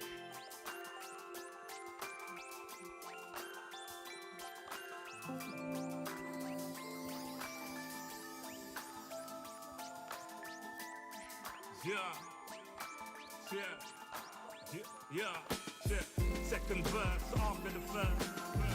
Take control with words, roll reverse, the rebirth of verb from inside out, outside in. We control the hurt frequency, the heart.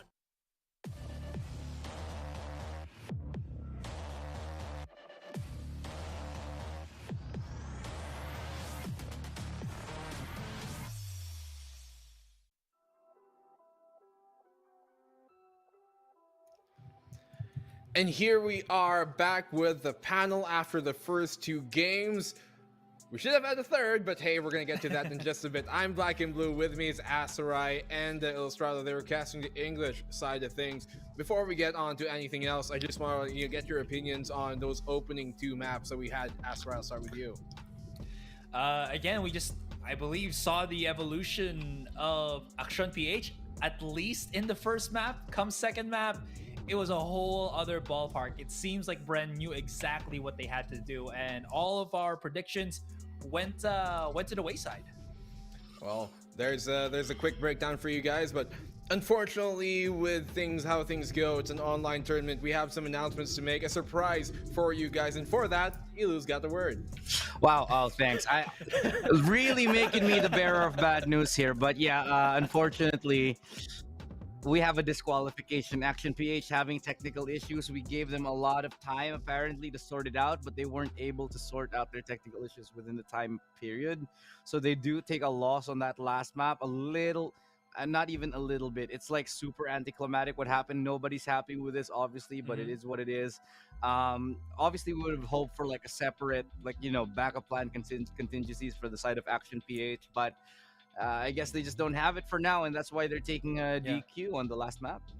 Yeah, like, I really wish, you know, we could maybe play this thing out or have it set on some other time, but the rules are the rules. They were given the same amount of time, and we also had, you know, the extensions in time a while ago for map number 1. That's why it took quite a while to start because of, you know, connection issues on their side as well, and it's the nature of the beast. Hopefully, though, for Ascent PH, they can bounce back from this, and I do believe they can. They are still, I think, you know, near the top of their group, so they shouldn't be out of the waters. You know, they shouldn't be, you know, out of the standings just yet. They still got some games to play, and I know by all means they're going to try and make up for every single missed opportunity here. So, unfortunately, that's how things go. We're going to be going into an interview in just a bit. I'm not too sure if it's going to be too ready just yet, but we're going to take a look at the MVP of this series. Once again, just to clear up the announcement, it's Bren Esports taking this series 2-1. They won the second map and they win the third by default. But our ROG MVP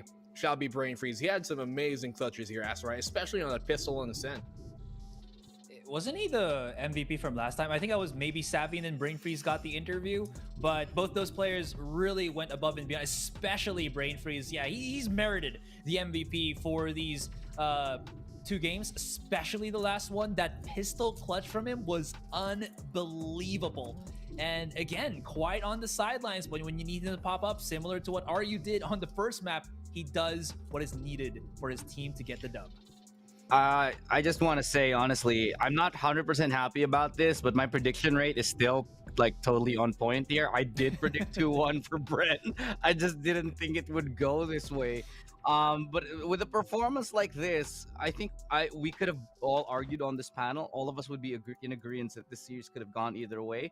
It was the stomp for map number 1 in favor of Ascent PH, but an equally big stomp, or slightly bigger stomp, for Bren Esports in map number 2. Unfortunately, map number 3, it never really came to fruition. So we're kind of just left wondering how this is gonna, you know, play out. Maybe we'll find our answer on who's the better team in like the playoffs. Maybe we'll have like a rematch Thrilla in Manila kind of thing in the playoffs itself.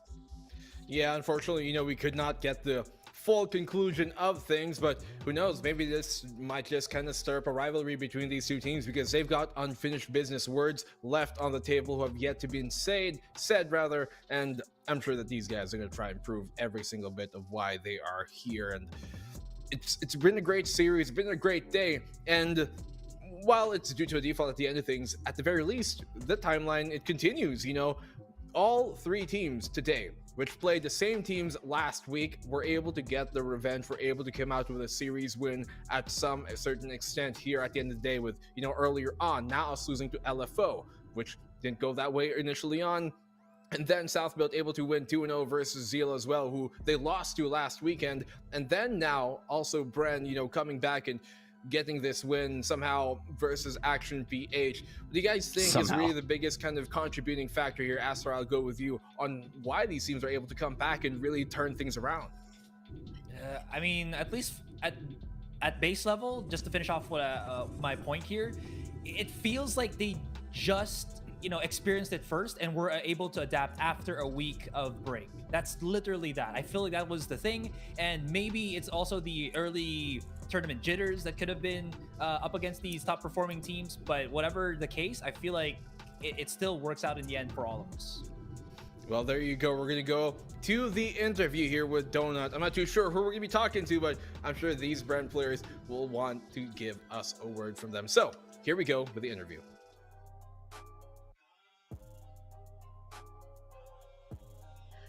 Actually, it's Brain Freeze, and we meet again. Hello, Brain Freeze. Hello.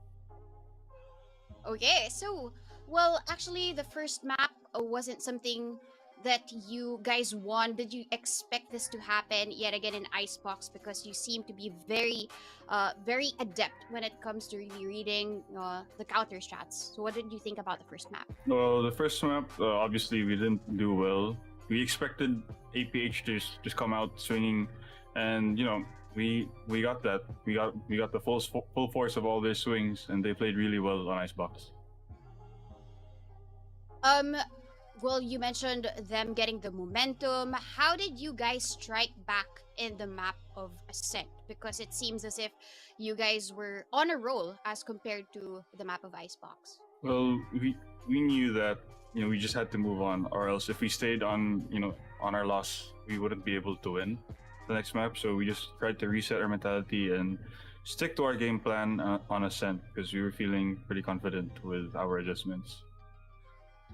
Yeah, a lot of deja vu moments, at least for some of the maps that we've seen earlier on.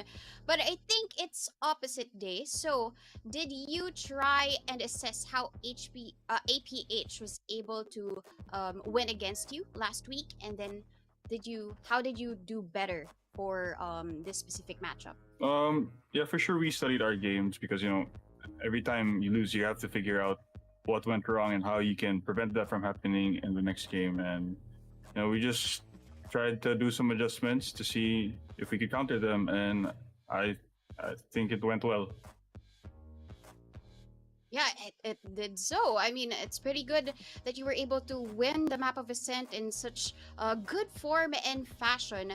I do have some questions that I think would be good to share with the audience as well. So apart from yourself as a team, who else are you rooting for, and who else do you think deserves that spot in the playoffs? I guess for sure every team out there deserves a spot. It's unfortunate, that someone has to leave. At least two teams have to leave.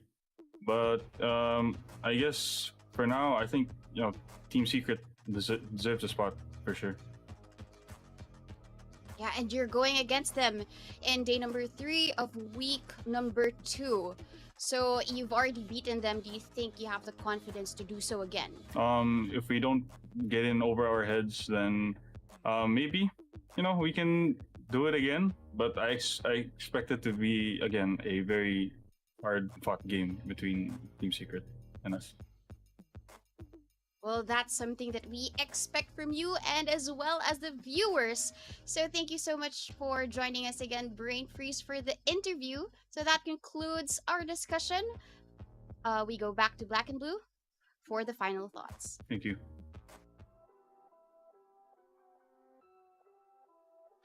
Well, I think we all share the same sentiments. Brain Freeze, there are great competitors here, Bren Esports, and I think they would have wanted, to really be able to secure that win physically and by force and by playing it out instead of on technicality. But unfortunately, that's the way things go. We got schedules to abide by, we got rules that we have to follow, and that is why, everything else, they're technically in the right, and that is the decision made. So unfortunately for Action, yeah, they lose this one, but they're far from out of it. They're like at the top of their group still, and so they have every opportunity to make it into the playoffs. So I don't think ultimately it will really affect them too much, and if anything, this should light the fire under them to continue on. We're going to look at the standings here at the end of day 1 of the group stage week number 2 to really tune into where everything is set.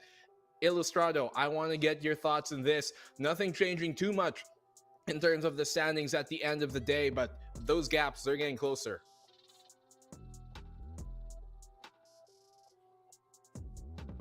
Yeah, apologies. Yeah, again, we are going to have to take a couple of days to really look and see how things are going to go for the next coming days here. We already got glimpses of teams like Southfield Esports looking a lot better already. I expect Team Secret will do the same sooner rather than later. It is pretty much crunch time. But having said that, we are only taking the top 6 teams, though. There is a little bit of room to get back into things for the last 2 teams, especially with looking for Org and Zeal Esports not exactly having the best record. But let's just put this out there. Team Secret and Southfield, they need to start winning their games really quickly. There is a lot of catching up to do, but I mean, we are 4 days for this week too. There's 3 more jam-packed action here, so the comeback is a pretty good possibility now that they are an upward trajectory. At least for Southfield, Team Secret still unknown since their first match will be tomorrow, but we could see something similar to what happened today. That's basically it. Who knows, maybe we're going to get those down below moving up higher in the bracket, in the standings rather, at the end of this weekend, but we're gonna have to see it for ourselves. For some of them, that journey has already come true for the most part. At least it's already started, but they have to continue that path and they have to finish it at the end of things. So yeah, for teams like Naos, for Action, they are far above currently right now, and we're going to be looking at the schedule for tomorrow to tune into those matches to see how things will go. So take a look at the schedule tomorrow. We should have 3 best-of-3s once more. It's going to be starting with a banger of a match: Oasis versus Team Secret to open up the day, then LFO versus Southfield Esports right after. Action PH will try and get themselves even further up versus Oasis, who are playing 2 matches tomorrow once more. And so I want to go to you guys on this. Elu, like, what's the game here you're looking at, or at least most excited for? And same with you, Rai. Action PH versus Oasis. Really, 2 teams who are strongly on the rise. I want to see who has a little bit of an edge here. I'm thrilled to see that one. That's going to be a banger. Yeah, for me, it's going to be Action versus Team Secret. This particular loss from Action PH, not considering the game number 3, if Team Secret are watching this, and I'm pretty sure they are, could be a momentum or a mentality booster for them, since they were kind of down bad from last week's performances. That could be something that they're going to look forward to as well, primarily also because they're going to be starting off tomorrow's matches. So that is definitely something to watch out for tomorrow as well. Well, that is what we're going to be looking forward to, and that is what everybody should be excited for, because there's no doubt we're going to have some great matches tomorrow, as we did here today. Unfortunately, could not really complete the final map of the day, but I'm sure Action, they won't let that drag them down, and knowing those guys, it's going to light the fire under them and fuel them even more this weekend. So anybody coming up their way, they should watch out for this Action PH squad. For now, though, as Illustrato kind of RGB'd for a moment there, we're going to be saying goodbye. Any closing words before we do close the panel off, boys? Well, I'm just hopeful to see what Team Secret has in store for us, because again, we kind of got the short end of the stick from last week, so we're hoping to see a glimmer of the new Team Secret, and if Jeremy's going to be integrated for tomorrow's matches. Honestly, I think it's just going to be expecting that the teams that are at the very bottom will start to make their comeback here. But whether the momentum of the top teams will carry on over for the rest of the coming week here. It's the very last weekend, so it's crunch time for everybody. I'm just looking forward to seeing all the matches.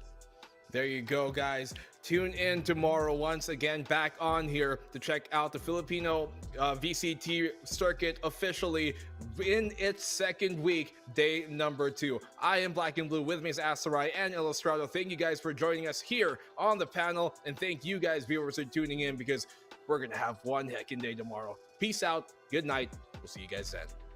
World beats to me, the beats on beat, as we breathe deep, oxygen from trees feed, gifts in our gift, this right here, proof we exist, mind state is gravity, the way you uplift, across seas swift, water quench. One enemy remaining. Your fault. One enemy remaining.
like shit to find other lands. The motherland, sun is planned. With the words I'm writing, I'm fertilizing. The earth's a rising, realizing.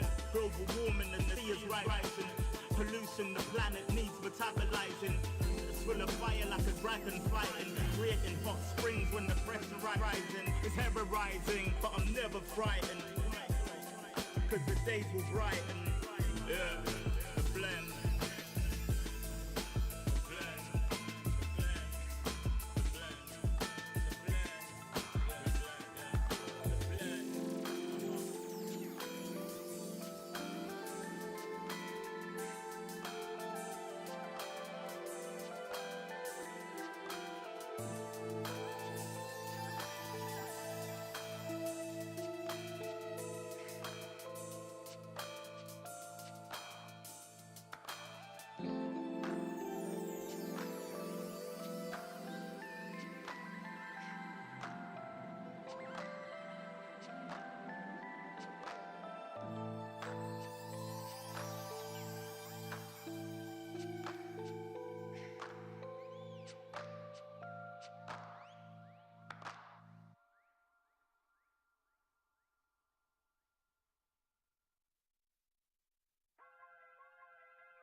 Everywhere I go, the people really wanna know who I is and who I be. They stop and stare when they see me. If I said it once, no need to repeat. Run up on me, watch you fall to your knees. Tip my hat when it's time for the kill. Ain't no beast when you're really real. I am the boss, I am the dawn. I am the one they call Lucky Charm. Got my own shit, I don't need your farm. Life was so hard, it made me weak. Built to last, this girl ain't weak. Sturdy and still when I plant my feet. Got it out the mud, now it's racks in my sleep. Look to God, he supplies my needs. Endless faith is what brought me next level prosperity. Silent power moves is what I'm giving. They love to hate the world they can't live in. Always present for the high roads. Go swim within the deep lows. Low. What tells the future? Who knows? I don't do it for the likes, I do it for the love. Do it for the ones who really need a hug, cause they had it tough. Never had